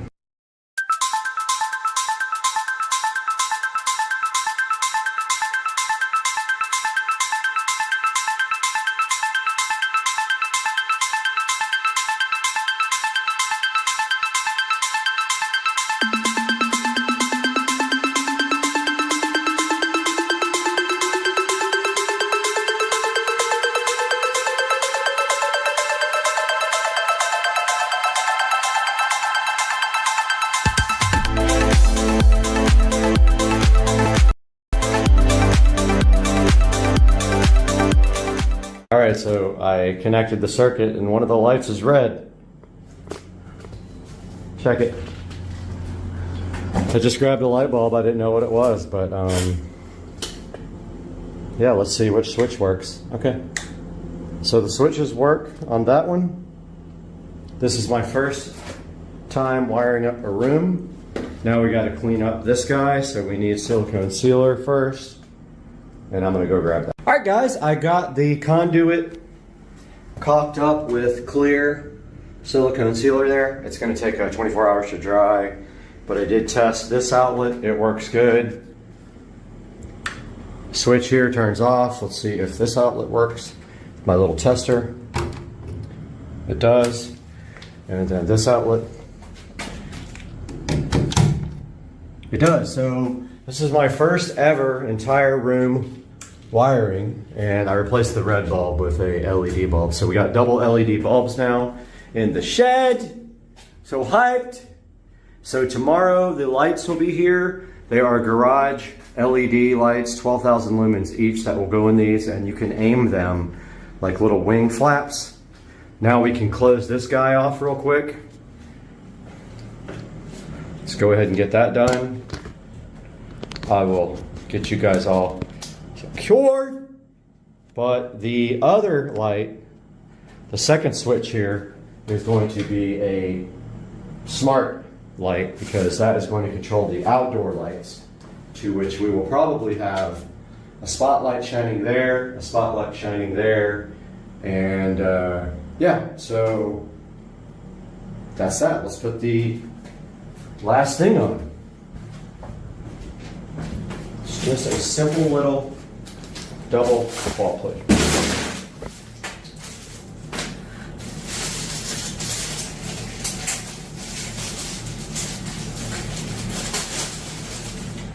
Just like that.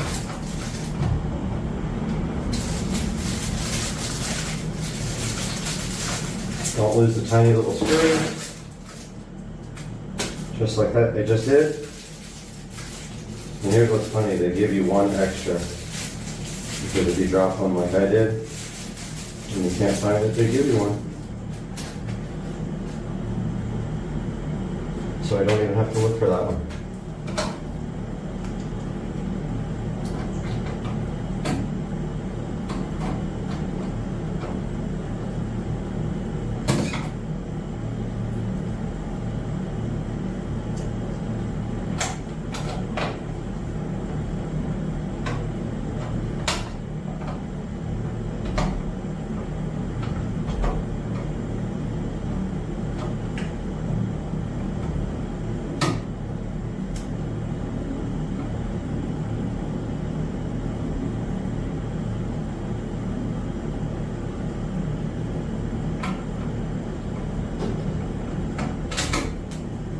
Okay, I did drop that one.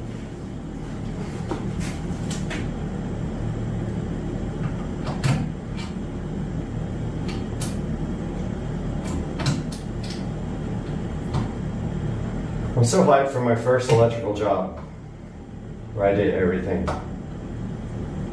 It's the first time I've ever built a new room from scratch.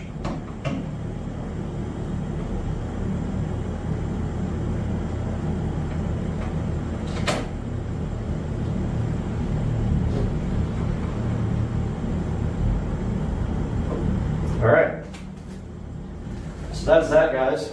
We have electric in our shed, and tomorrow we can seal up the remaining outlet and get that done, and then start thinking about shelving and storage, because that's what this is for. This is for the golf cart, which is why it has a double door there. And then over here, maybe a workbench or something, I'm not sure. Maybe an air conditioner in here if we can get it, but that's the only thing left, and that will have to sit for a while till that silicone can dry. Hope you guys enjoyed it. Next video will be the outdoor lighting situation, so you will see me at that point, and we will talk again. Supercar Street Racing, peace out. All right, I got back from my trip this morning, and this is what I found.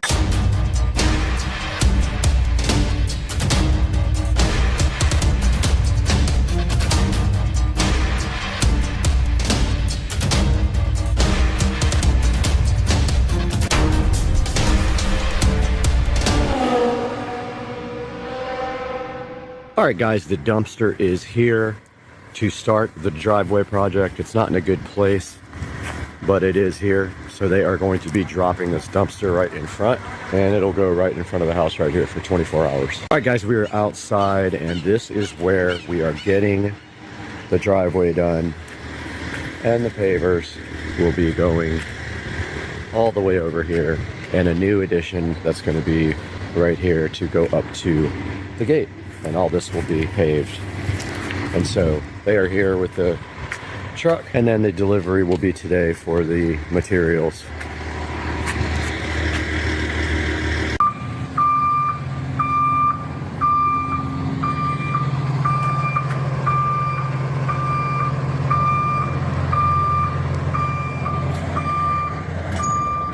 We're gonna walk out here and get a little update on the driveway situation. They have been working on this for a little bit now, and they have a dumpster out there, and they are using heavy equipment now to get this thing out. Let's check it out.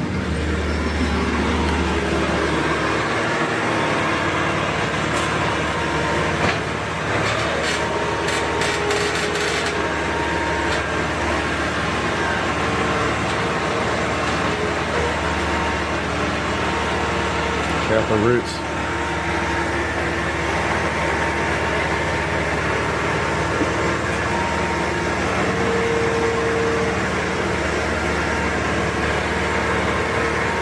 There's going to be roots underneath there. When they get this part up, you can see where it's coming up. All right. This is what's up. All right, let's go get a little update here. I saw a lot of the concrete gone.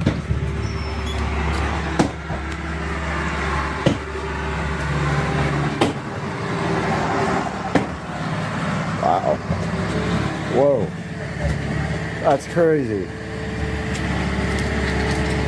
So I guess that's what was making the driveway come up, is that root right there.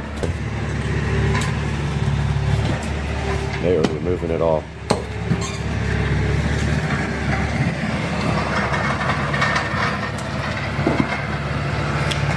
Close? All right, we're gonna close the garage now. All right, let's go out front here and see what they're doing in the sidewalk area.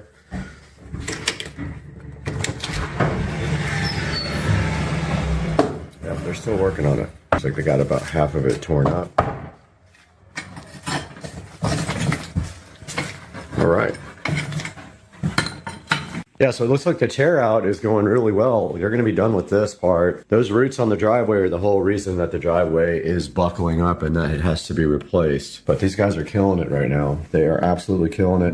We were supposed to have pavers today. I don't know what happened. I let the company know that they didn't show up. So I don't know what's happening with that. But yeah, this looks like they'll be done within the next hour. So Little update, they are tearing out the garden right here. This is all coming out. This will be a sitting area. So they're getting rid of all these plants and getting rid of all the lights, and the sprinkler heads will be capped off and all that. So yeah, that is next on the list. You can see them here.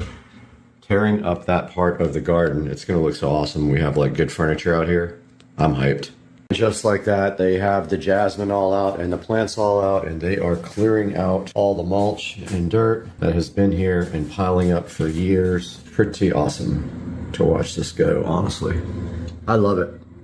The purge.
Alright, the pavers just got here, so they are offloading them right at this moment.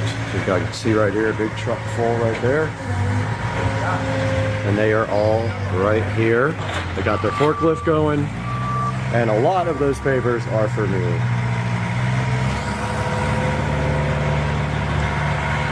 We'll see what it looks like when they get done. We were out here, got all the pavers done, unloaded, and they are on the lawn, ready to be installed tomorrow. Let's go.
All right, I got back from my trip this morning and this is what I found.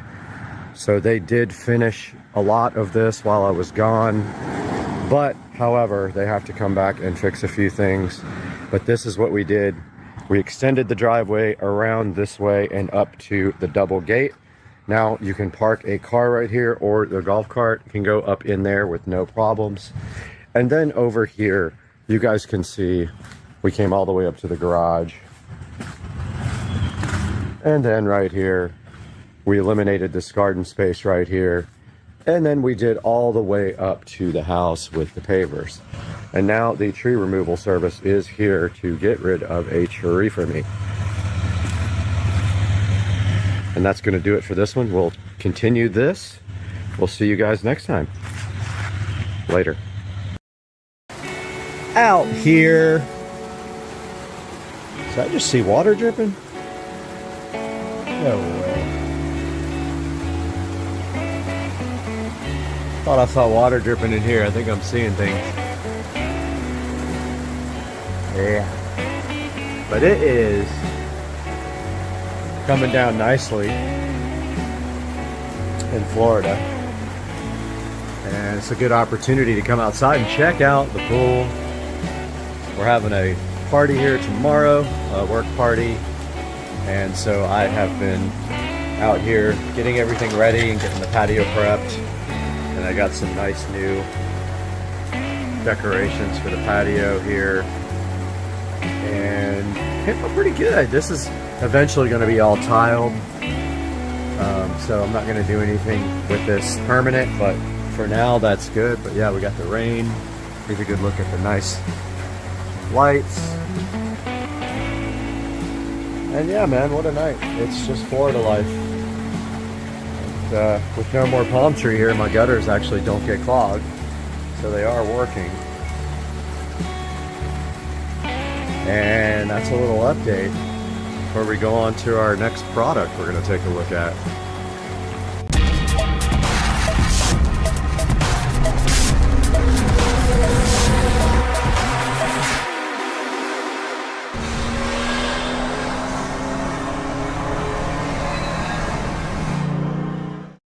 Are you guys enjoying the pool in the rain?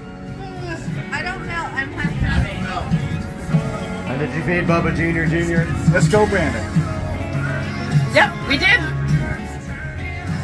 Thank you again, Brad. I can't post this because it's got music in it. Guys, welcome to the channel. And we got some good mood lighting here. But today we are taking a look at a wireless USB Type-C microphone that I bought off of Amazon. And the determining factor of whether this thing is going to be kept or not is the sound quality compared to the stock microphone. And as you can see here, this is about a $30 microphone that I've been putting off getting one, and I wasn't sure whether I wanted a wired or a wireless, but here's a look at this. And you can see here, it is a Chinese made brand. It's supposed to be rechargeable as well. And so I like the box design a lot. See if I can get it out with one hand. May have to like put the phone down. Yep, gotta put the phone down, I think, to get this box out, and I'll be right back. Here we have the ALW Quali wireless USB Type-C microphone, and we're going to crank the lights up a little bit here to see this. I just realized how cool this bathroom is. It's just the best bathroom ever. Anyway, got the ALW Quali. These guys have the funniest names on their products, really. It's hilarious. I was actually expecting it to be a little bit bigger than this, but now when I think about it, it literally is just two small pieces like that, and one of them is for the phone and the other one is for your lapel mic. And they stressed a lot how it's a basic starter, you know, it's just made for like podcasting or whatever. And it looks like we have a recharging cord in here. That's another thing that's difficult to get out, so I will get that out and be right back.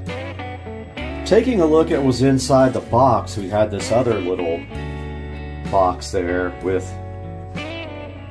this lightning adapter, which we're not going to need. We don't have a Apple product, never have, and so we don't need that. That's a USB Type-C to lightning adapter, and also have a nice little USB Type-C charging cable, and some instructions here, which probably are ridiculous because they're always don't know how to hire translators to write them. But we have here some basic instructions on some how-tos. Sorry for the shadow. We've got some overhead lighting here, but it's just little basic instructions. I mean, there's not much to it. We have this charging case, and we have this little adapter thingy that goes on the bottom of your phone, and then we have the lapel part. So I'm guessing both of these charge. Well, no, you can't charge that in here, I don't think. Now I don't remember which way it was in the box, but I think it was like this.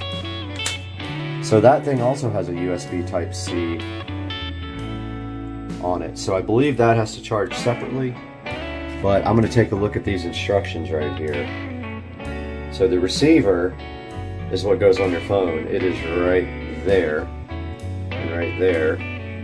This goes on your lapel, and this is the charging box. I'm guessing that you can't charge the receiver in the charging box, only the microphone, but I'm gonna find out real quick because I'm gonna plug it in for you guys.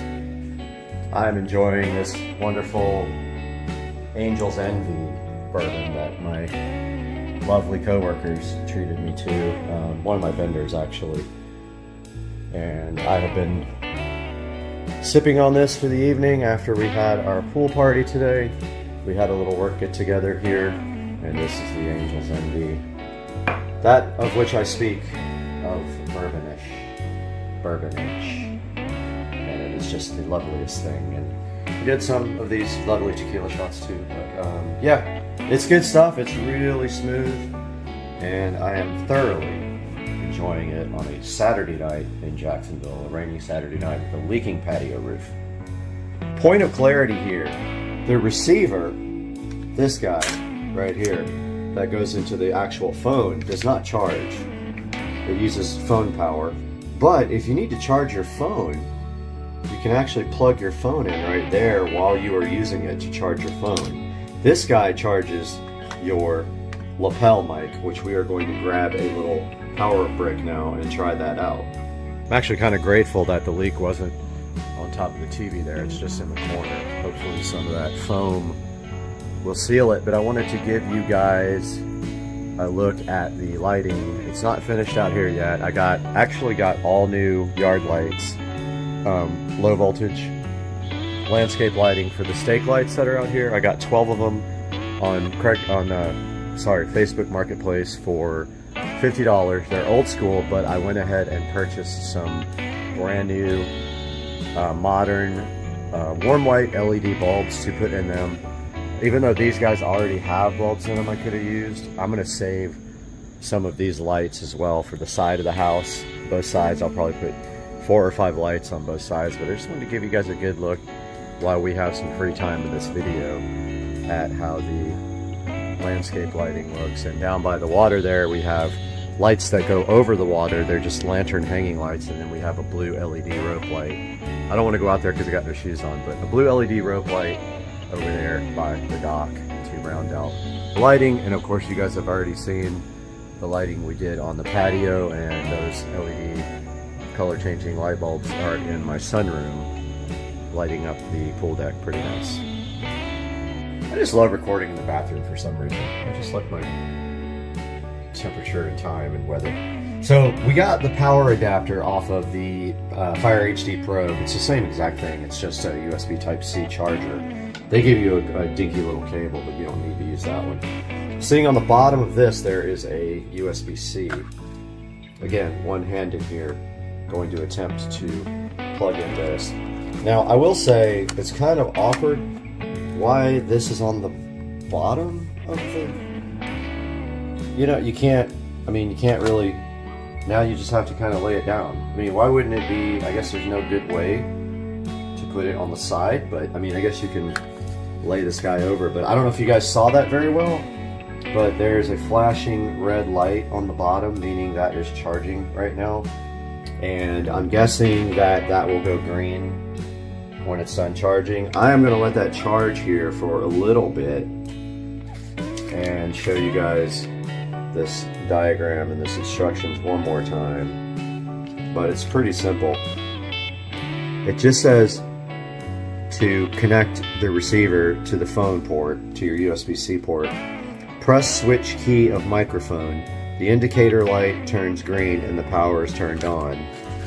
The indicator green light of receiver keeps always on.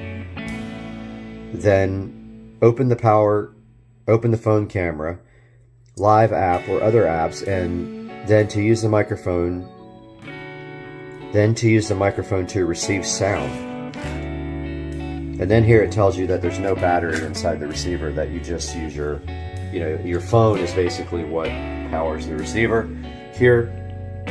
And then you can plug your charger into the side of this to charge your phone if your phone is running on low power, or if you want to keep that phone charged the whole time that you are doing recording. So I'm going to let this guy charge up for, I don't know, maybe 30 minutes, and then we'll be back and we'll give this thing a try. Test the range, test the sound quality compared to the phone, and make a determination on whether this thing is going back or not.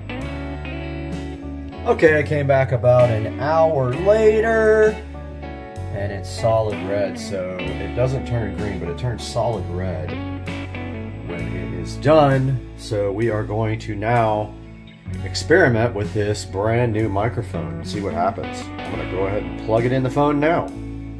Actually, I take that back. We haven't even looked at the actual product. And here is the lavalier microphone. So you're supposed to plug in this part to the phone first. Then it says to push this button. So let's give it a shot. We'll turn off the camera and get it plugged in.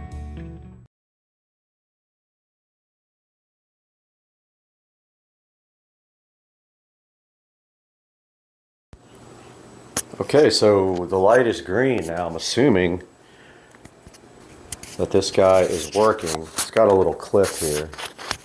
Hoping this audio is working. Not really sure. So this is me giving a product demonstration. Here we have the lovely Echo Show 5 sitting here in the wall, and I just woke it up, and never mind. So here we have this lovely product here, and we're testing out the new lavalier microphone so we can start doing nice presentations. But first of all, I do have it dark in here on purpose because the light switch doesn't work anymore. So here's what we're going to do. First, we're going to walk to the kitchen about 20 feet, give it a test. Okay guys, we are now in the kitchen. Hopefully this audio is coming through loud and clear. We are now walking into the guest bathroom. We are now probably about 100 feet away from the microphone. We are now heading from the guest bathroom to the bedroom, maybe 150 feet away. We're in the bedroom now. Can't wait to see if this actually works. And we are walking back towards the lovely camera now, which is in the office. And we're about 20 feet away. And here we are, and we are gonna see how that worked out. All right, guys, we are back in the bathroom here with the lovely smart mirrors, and we do have our brand new wireless microphone on, and it is quite a nice product, I have to say. I'm kind of impressed by this for the price. It is not a professional microphone by any means, but it does the job quite adequately, and I think with some slight tweaks to the audio in Premiere Pro, like maybe a little equalization on the high end, we can make this actually work for our video. So this is staying in the Supercar Street Racing family. I do recommend this product if you do blogs or any other type of recording on your phone, even day-to-day recording, making videos. This thing seems like a really nice addition to have to your collection here. Reminder that it does come with a short white cable like this, and I was using my Amazon charger for my Fire HD 10 Plus, which is not a super fast charger, but it is a higher current than a normal USB 5-volt charger. This, again, this is the charging station for the microphone itself. It does not charge the receiver on the phone because you don't need to charge that guy. Remember, the receiver on the phone does have a USB-C jack on the side, so that if you decide you want to charge your phone while you're recording, you can do it through the microphone adapter. So it's got this nifty little charging case with a USB-C, which means you can't stack it like this while it's charging. You will have to put it on its side, and it doesn't want to stay on its side, so it'll probably have to be on its back like that. Again, here is the presentation. It is in Chinese, but it has English writing as well on the back. That says it's plug and play.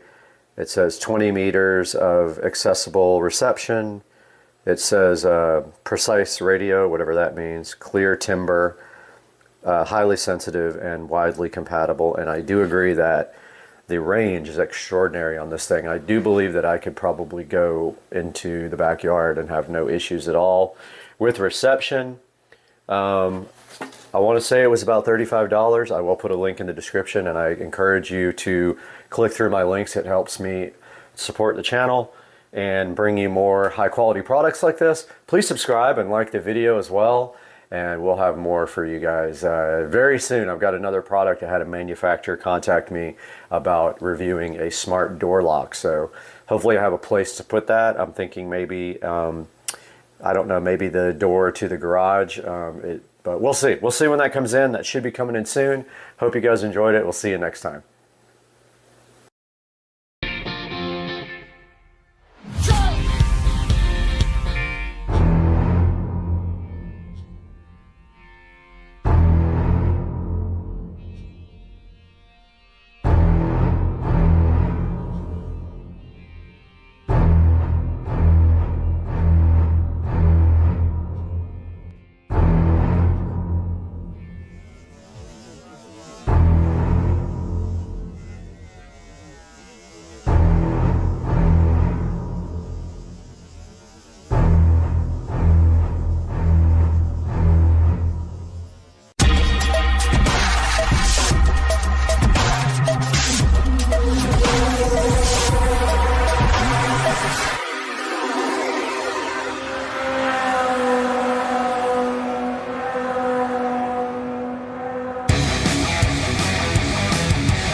I don't usually play these tees either.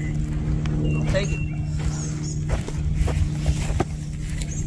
I want you to don't film me, please. All right, buddy, make it happen for a video. No pressure, right? Nope, no pressure at all. Live, Zero. right? Yeah, we're live. We're streaming live. That's not loud. Sure we.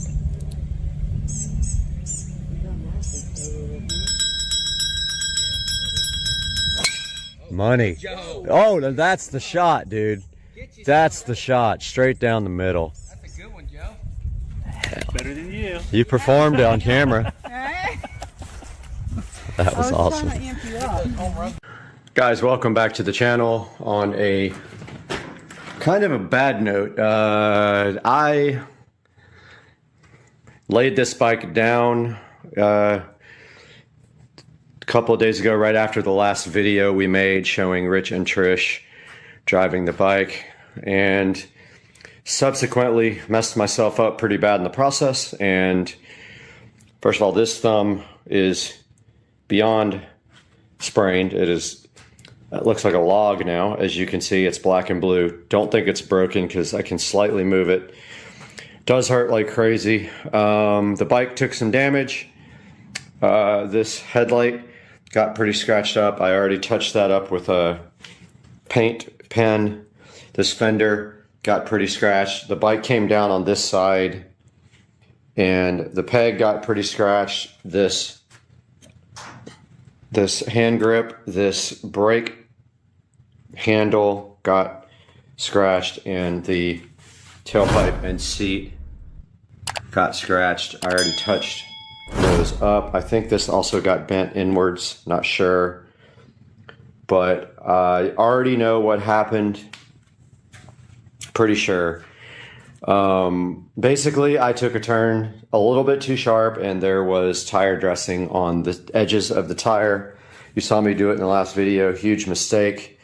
These tires are slick on the edges, and when I took the turn, there was some dressing on it, and the bike came right out from underneath me, and the resulting picture I will throw up here on the screen. You guys already see this thumb is jacked up, and yeah, so put the bike down. So my first Easy Rider experience, and now I have to work on fixing the bike. I ordered a new handlebar, brake lever for it. I ordered a new grip.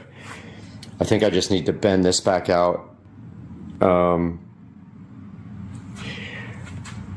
And yeah, that is all. And then next I will tell you what the next modification is for this. Okay, so we have this battery, and that is going to be the next thing that we are going to install on the bike. I think it will fit nicely right there up against the motor with some zip ties. And I bought a switch for the handlebars with a little LED light. And then the plan after that is to basically charge the battery when I'm not using the bike with a battery tender. And I don't think I have one anymore. I think I gave it to the guy that bought the cart. Let's see.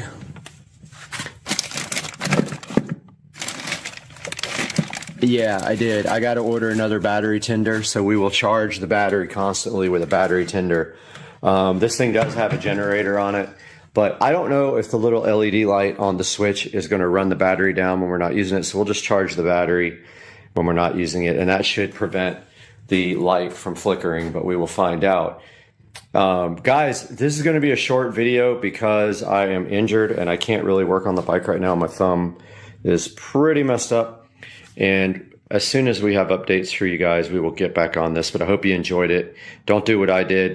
Do not armor all your tires and then take a turn too sharp as the bike slides right out from under you.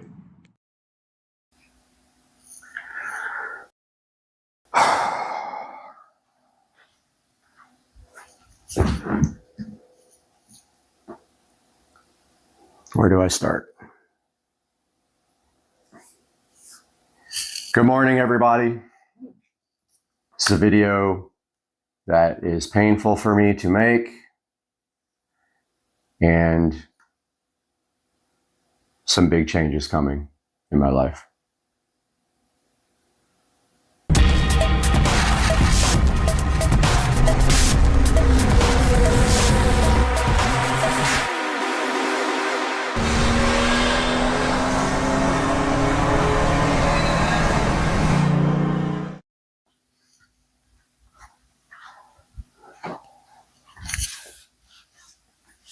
Hey guys, welcome back to Supercar Street Racing, and today I've just got a couple things I have to talk about going on in my life right now. So as you guys all know, my channel all started with car. It was all about my Toyota Supra, which regretfully years ago I sold. Probably the largest mistake I've ever made in my life. The biggest mistake that has happened is selling that 1993.5 Supra hardtop, which I bought brand new, by the way, almost. It had like 13,000 miles on it, not a scratch. And I modified it and ended up selling it. And I did make money on it, but after all the mods and stuff, I actually lost money, of course. Which brings me to the current situation that we are in right now.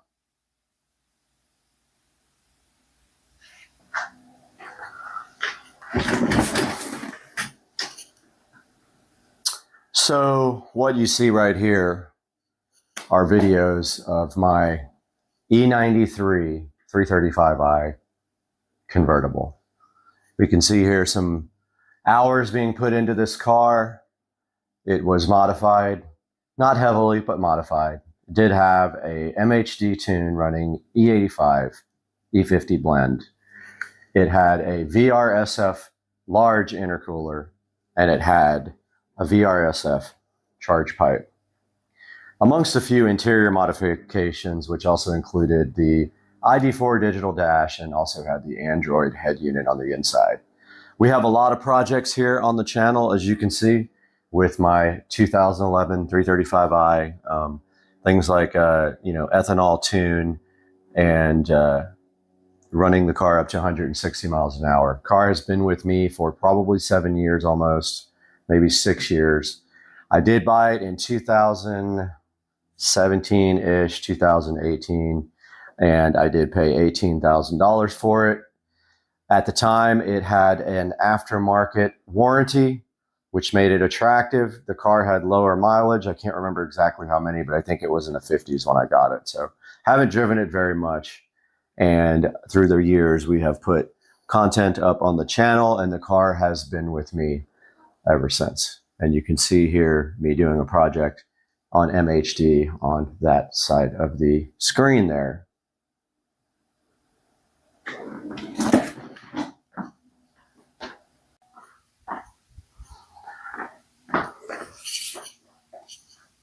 And here we are next to the Supercar Street Racing channel.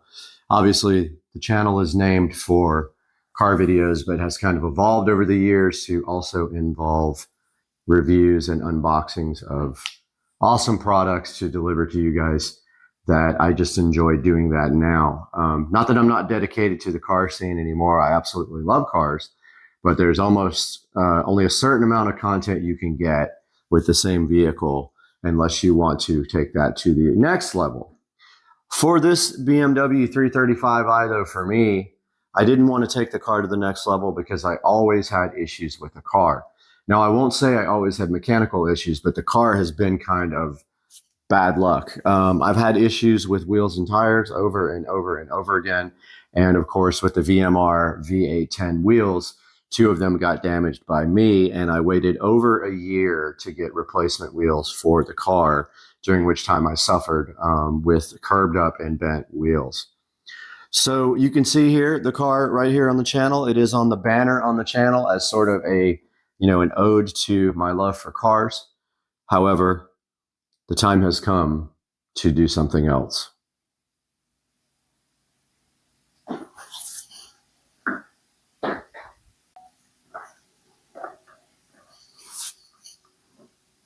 And here we are standing next to my Epiphone Les Paul Goth bass here that matches my Epiphone Les Paul guitar, and thinking about all the good times that we had in the BMW and a lot of the bad times we had in the BMW. I have been stranded on the side of the road in that car probably 15 times.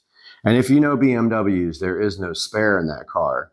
They encourage you to run flat tires, but of course the first thing everyone does when they get new wheels and tires is they ditch the run flat and they go with Michelin Pilot Sport 4S's, which in my opinion are the best street tires made, unless you get the Pilot Cups, which don't last very long. They're super sticky, but just don't last very long.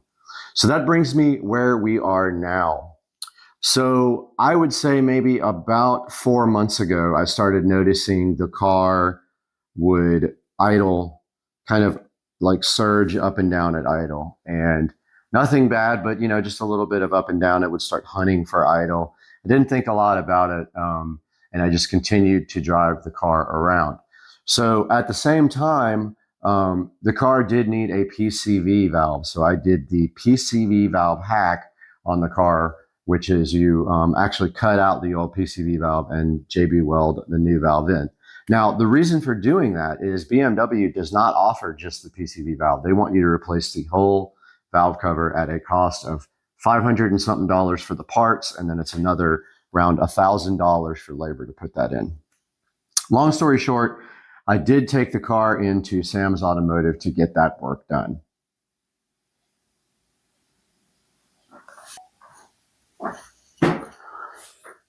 So Sam's Automotive took my car in about 4 months ago, and We made a point while we were in the car doing the valve cover replacement to go ahead and do the plugs and the coils on the car because you're already in there and there's no labor.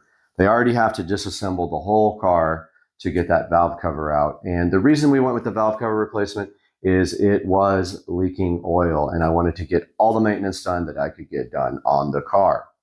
So long story short, we put the car into Sam's Automotive and we asked them how much that was going to be. And it was going to be around $1,800 to get the valve cover replaced, do the plugs and coils, and that is with parts and labor for everything out the door. So we put our car in Sam's Automotive.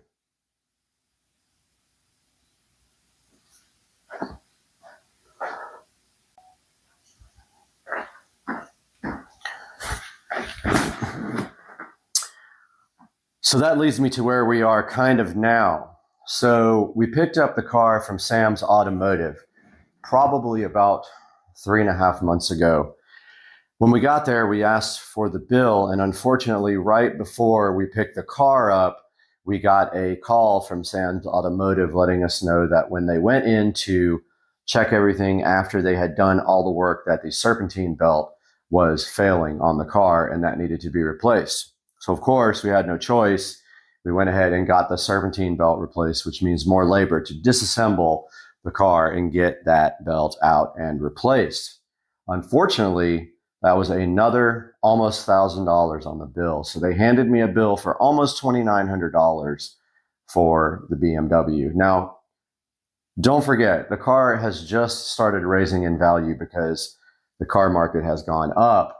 However, the car at that time was probably worth in the, I would say, $10,000 range. They don't hold their value very well. And even before that, they were worth $9,000. So the car has lost almost half its value in the 4 or 5 years that I have owned the car. So here we are with a $2,800 to $2,900 bill from Sam's Automotive, which we had to pay to get our car out at that time. So here we are with our BMW freshly repaired out of Sam's Automotive. I just spent $2,900 on the car, and then we started having issues with the wheels again.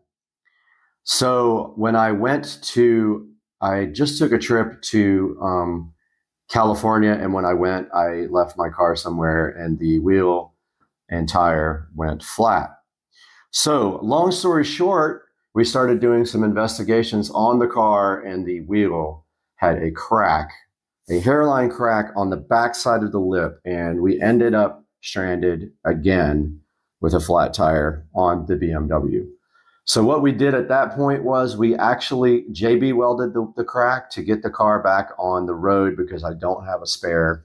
And then we ended up taking the tire and wheel to a repair shop, and they actually repaired the wheel 100% the right way, and also said the wheel was bent, which didn't make sense to me because I had never hit anything with it. Maybe it was bent from VMR. And then we got the car fixed and back on the road temporarily.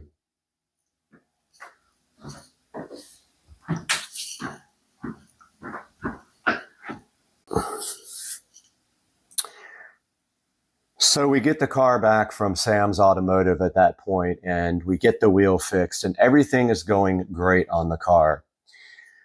At that point, I started noticing some weird sounds coming from the car, and I wasn't sure what it was, but I was a little worried about boost leaks. And also the car was throwing codes when you would get on the throttle more than 25 or 30%. It would throw a code related to, it thought that there was a pressure difference in the turbo, between the turbo and the intake valves. So at that point, I made the probably not so smart judgment to race a very fast Audi. I believe it was an RS6, I'm not sure, with a good amount of power. Probably felt like it probably had 600 plus horsepower to the wheels. On the freeway, raced him, did very well in that race, and after that, the car was running absolutely terrible. So after that point, we did have some issues, more issues with the idle stumbling. But other than that, the car was still running okay. And we kept driving the car because I wasn't ready to put it back in the shop yet. But eventually we had to put the car back into Sam's Automotive.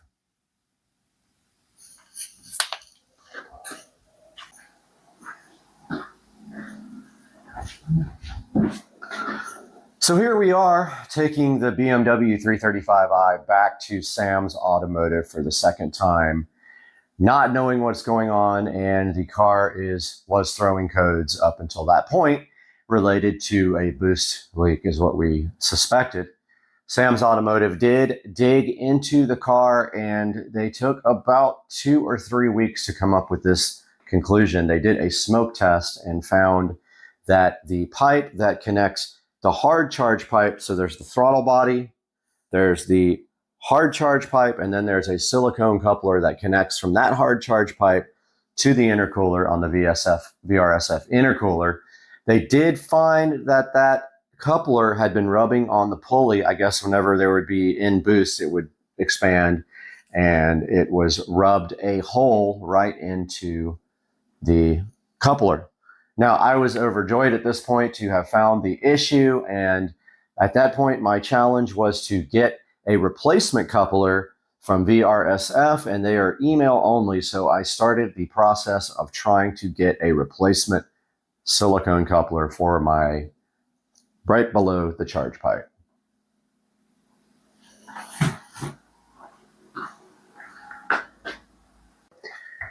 So let's back up a little bit. When we took the car to Sam's Automotive with having just raced the Audi, the car was running poorly, but not terrible. But however, on the way to take the car back to Sam's Automotive to get that part looked at, the car was running terrible. It was backfiring. I could barely keep it running. And that was before he found the silicone coupler had a hole in it. So he did find a hole in the coupler, fixed that issue, but then called me and said that he could not figure out what was going on with the car not running properly. It would start and idle fine and then start hunting up and down the rev range. And I think I have a video I'll throw in here to show you what the car is doing. And then when you actually drive the car, you can't go over 5% throttle and the engine just completely cuts out. Feels like someone cut the fuel to almost none.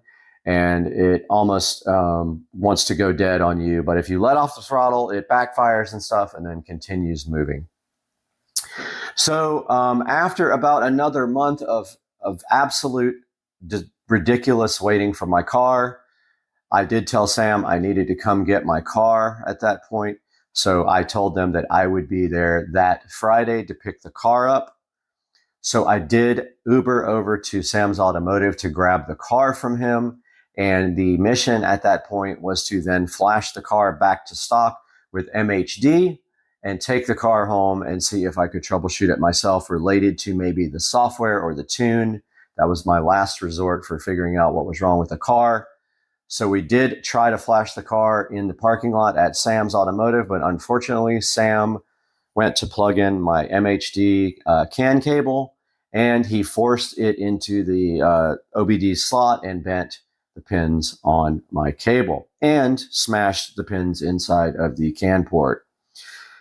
Then we began another 3-week process of getting the actual CAN, the OBD2 connector in the BMW repaired by Sam, and it did take 3 weeks' time to get that done.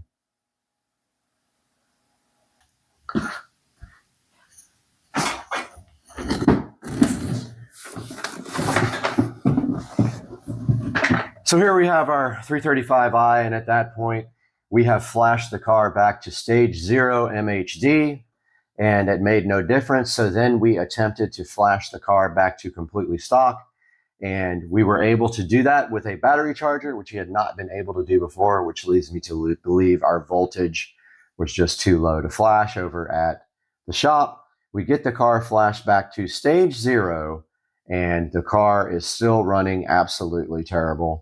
So at that point, we weren't sure what to do. I started thinking about maybe selling it or taking it to the actual BMW dealership to see if they could figure it out. There is also another high performance BMW shop here called Bavarian Rennsport. So we thought about taking it to them, but I made the tough decision to sink some more money into the car and bring it to the actual BMW dealership.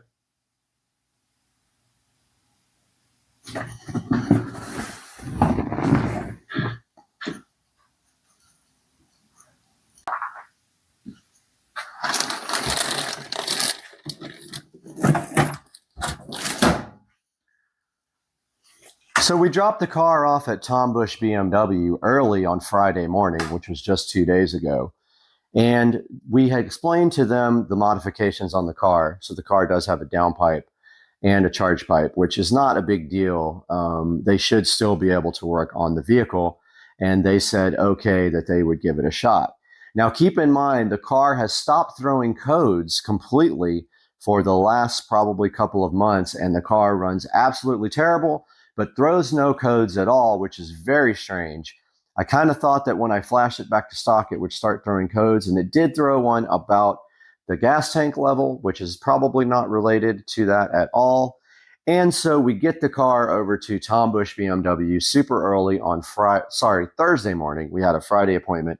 They let me drop it off early because of Hurricane Nicole. So we got the car to them, dropped it off, barely made it over there. It was a very difficult drive because the car was cutting out the whole time. And we left the car at Tom Bush BMW here in Jacksonville on Atlantic Boulevard.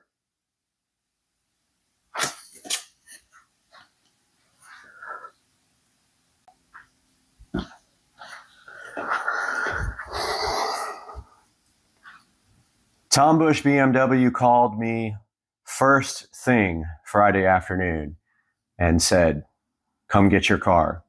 We don't want to work on it, and we have no clue what's going on with it. It doesn't throw any codes. Can you please come pick it up? So that leads where we are right now.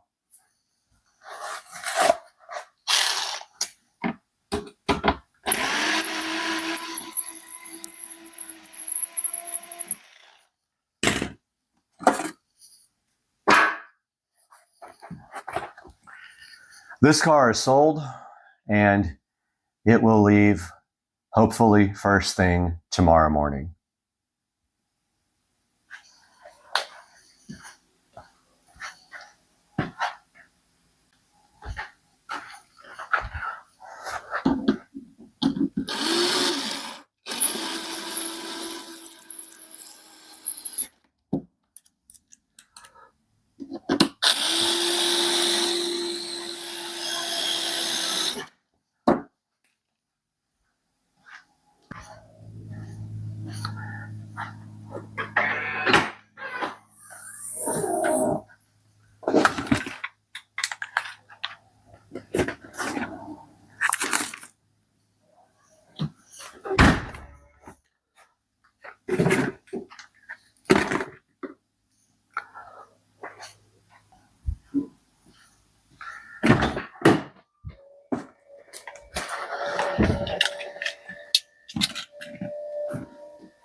Already removed the ID4 digital cluster. This is for sale. If you guys know anybody who is interested, I will let it go for probably $600. It is for the E90 BMW. Right here in the box, ready to be shipped if anybody is interested in that device.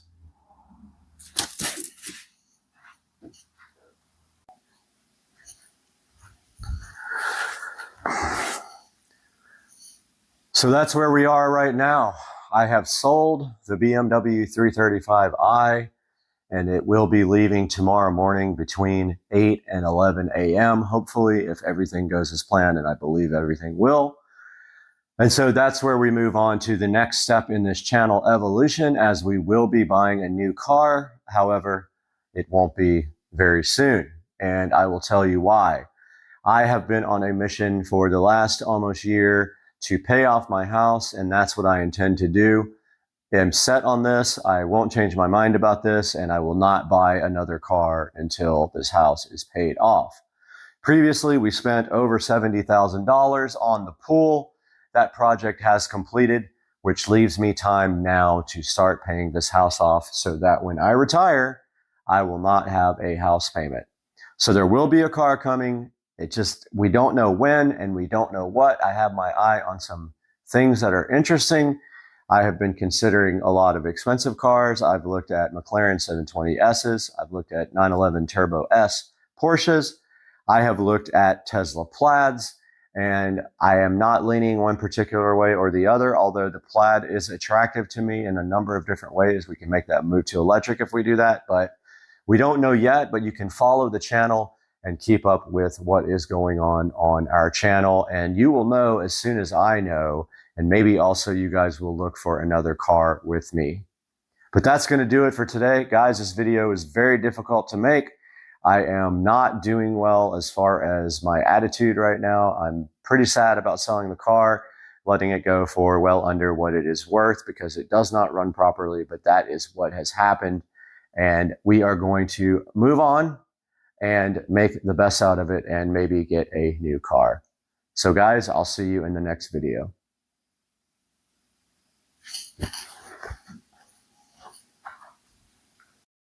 Hey guys, welcome back to the channel. I'm giving another studio update today, and today we got a lot of work done in the studio, probably another 5 or 6 hours worth of work, so I kind of wanted to go over what I did and what I'm about to do. So I got the TV mounts fixed. So what I did is I spanned across these joists, or actually studs, and I made mounts for the TV that look just like that mount. And so basically on the outside of the foam insulation, the TV will mount directly to these boards, and they are bolted to these boards, and the TVs really don't weigh that much anyway now. So I've got like 4 screws in each one. That should be fine. I've got them bolted to the studs on the side. So I got that done today. I got more Ethernet run.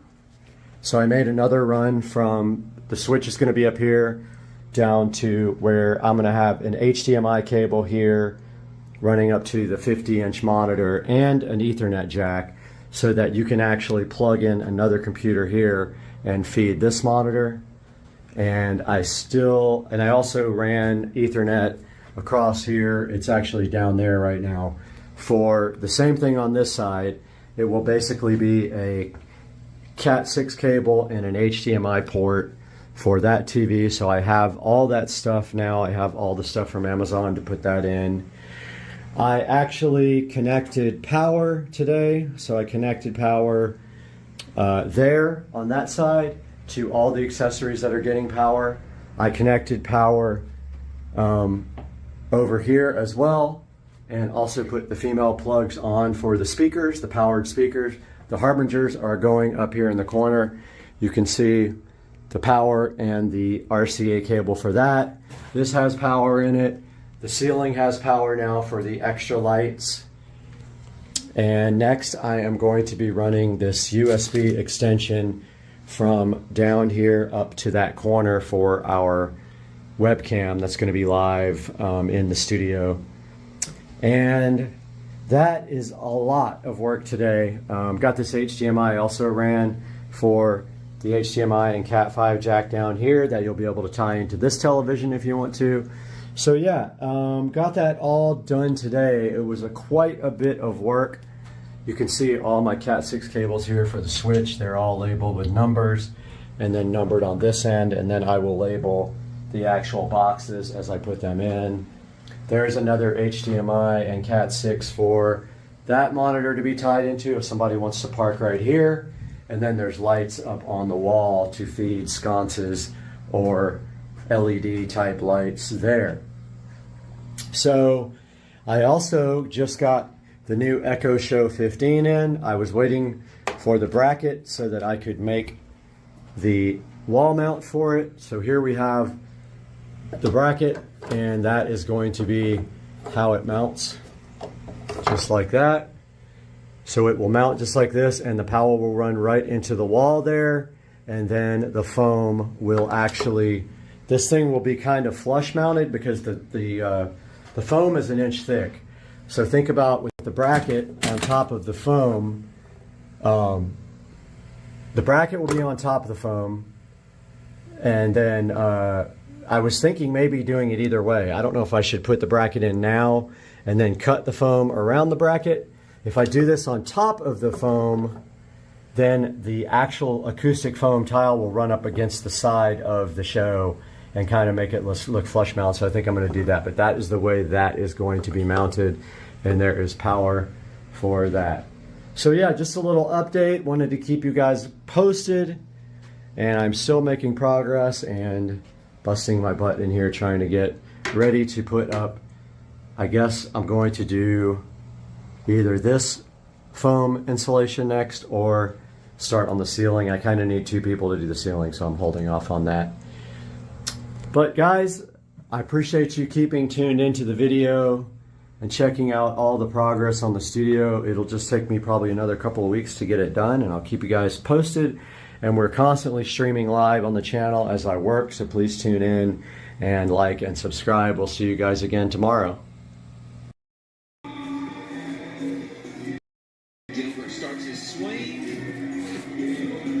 Key, what are you doing? I don't know again. I mean, You're crazy. Such a tough angle for us to see right now. Here's your baby. Here's you. Had the best view since he wore it off.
Come from here.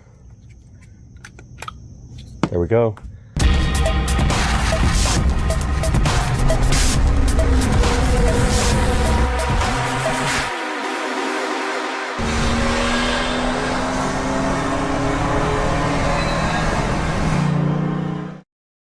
Good morning, guys.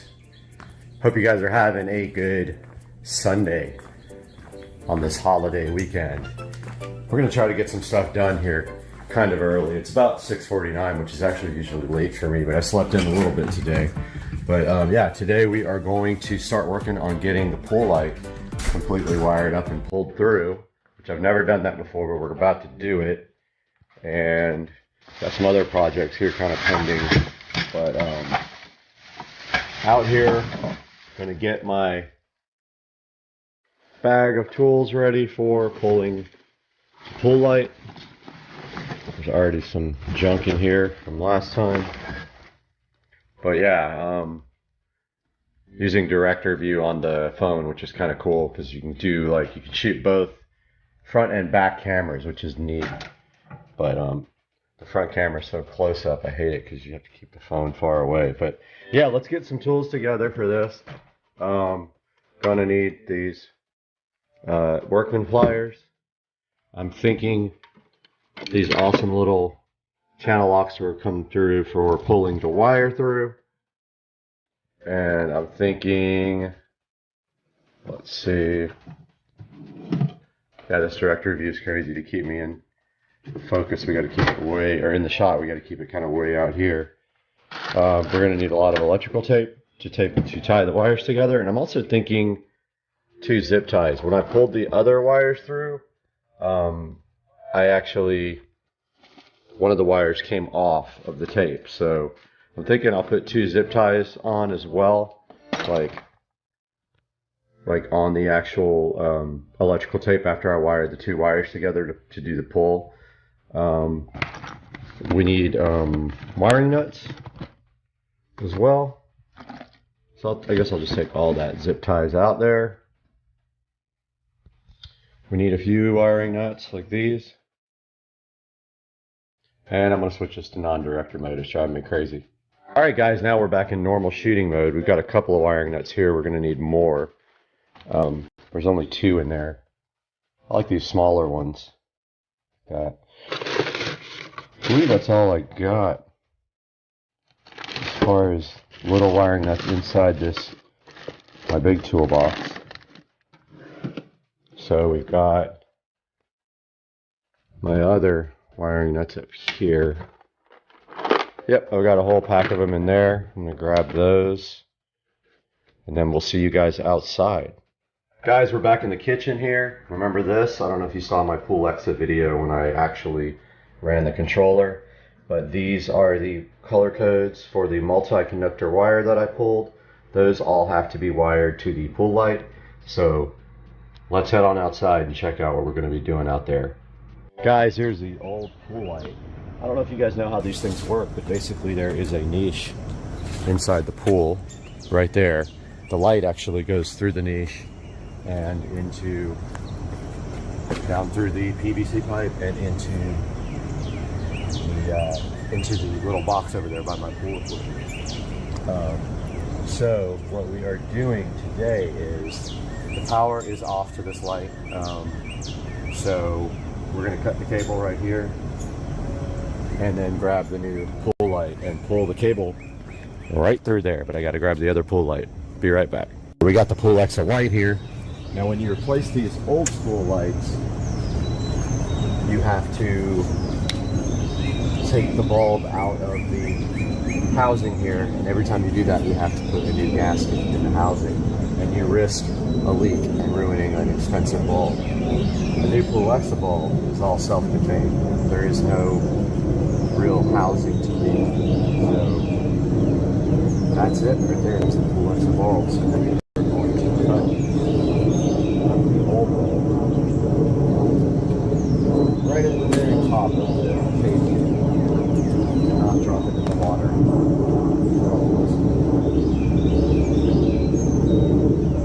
And we got plenty of cable in our new bulb.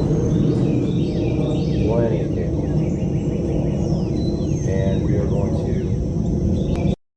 electrical tape this guy to the old wire and pull it right through the niche to the pool equipment box over there and do the wiring.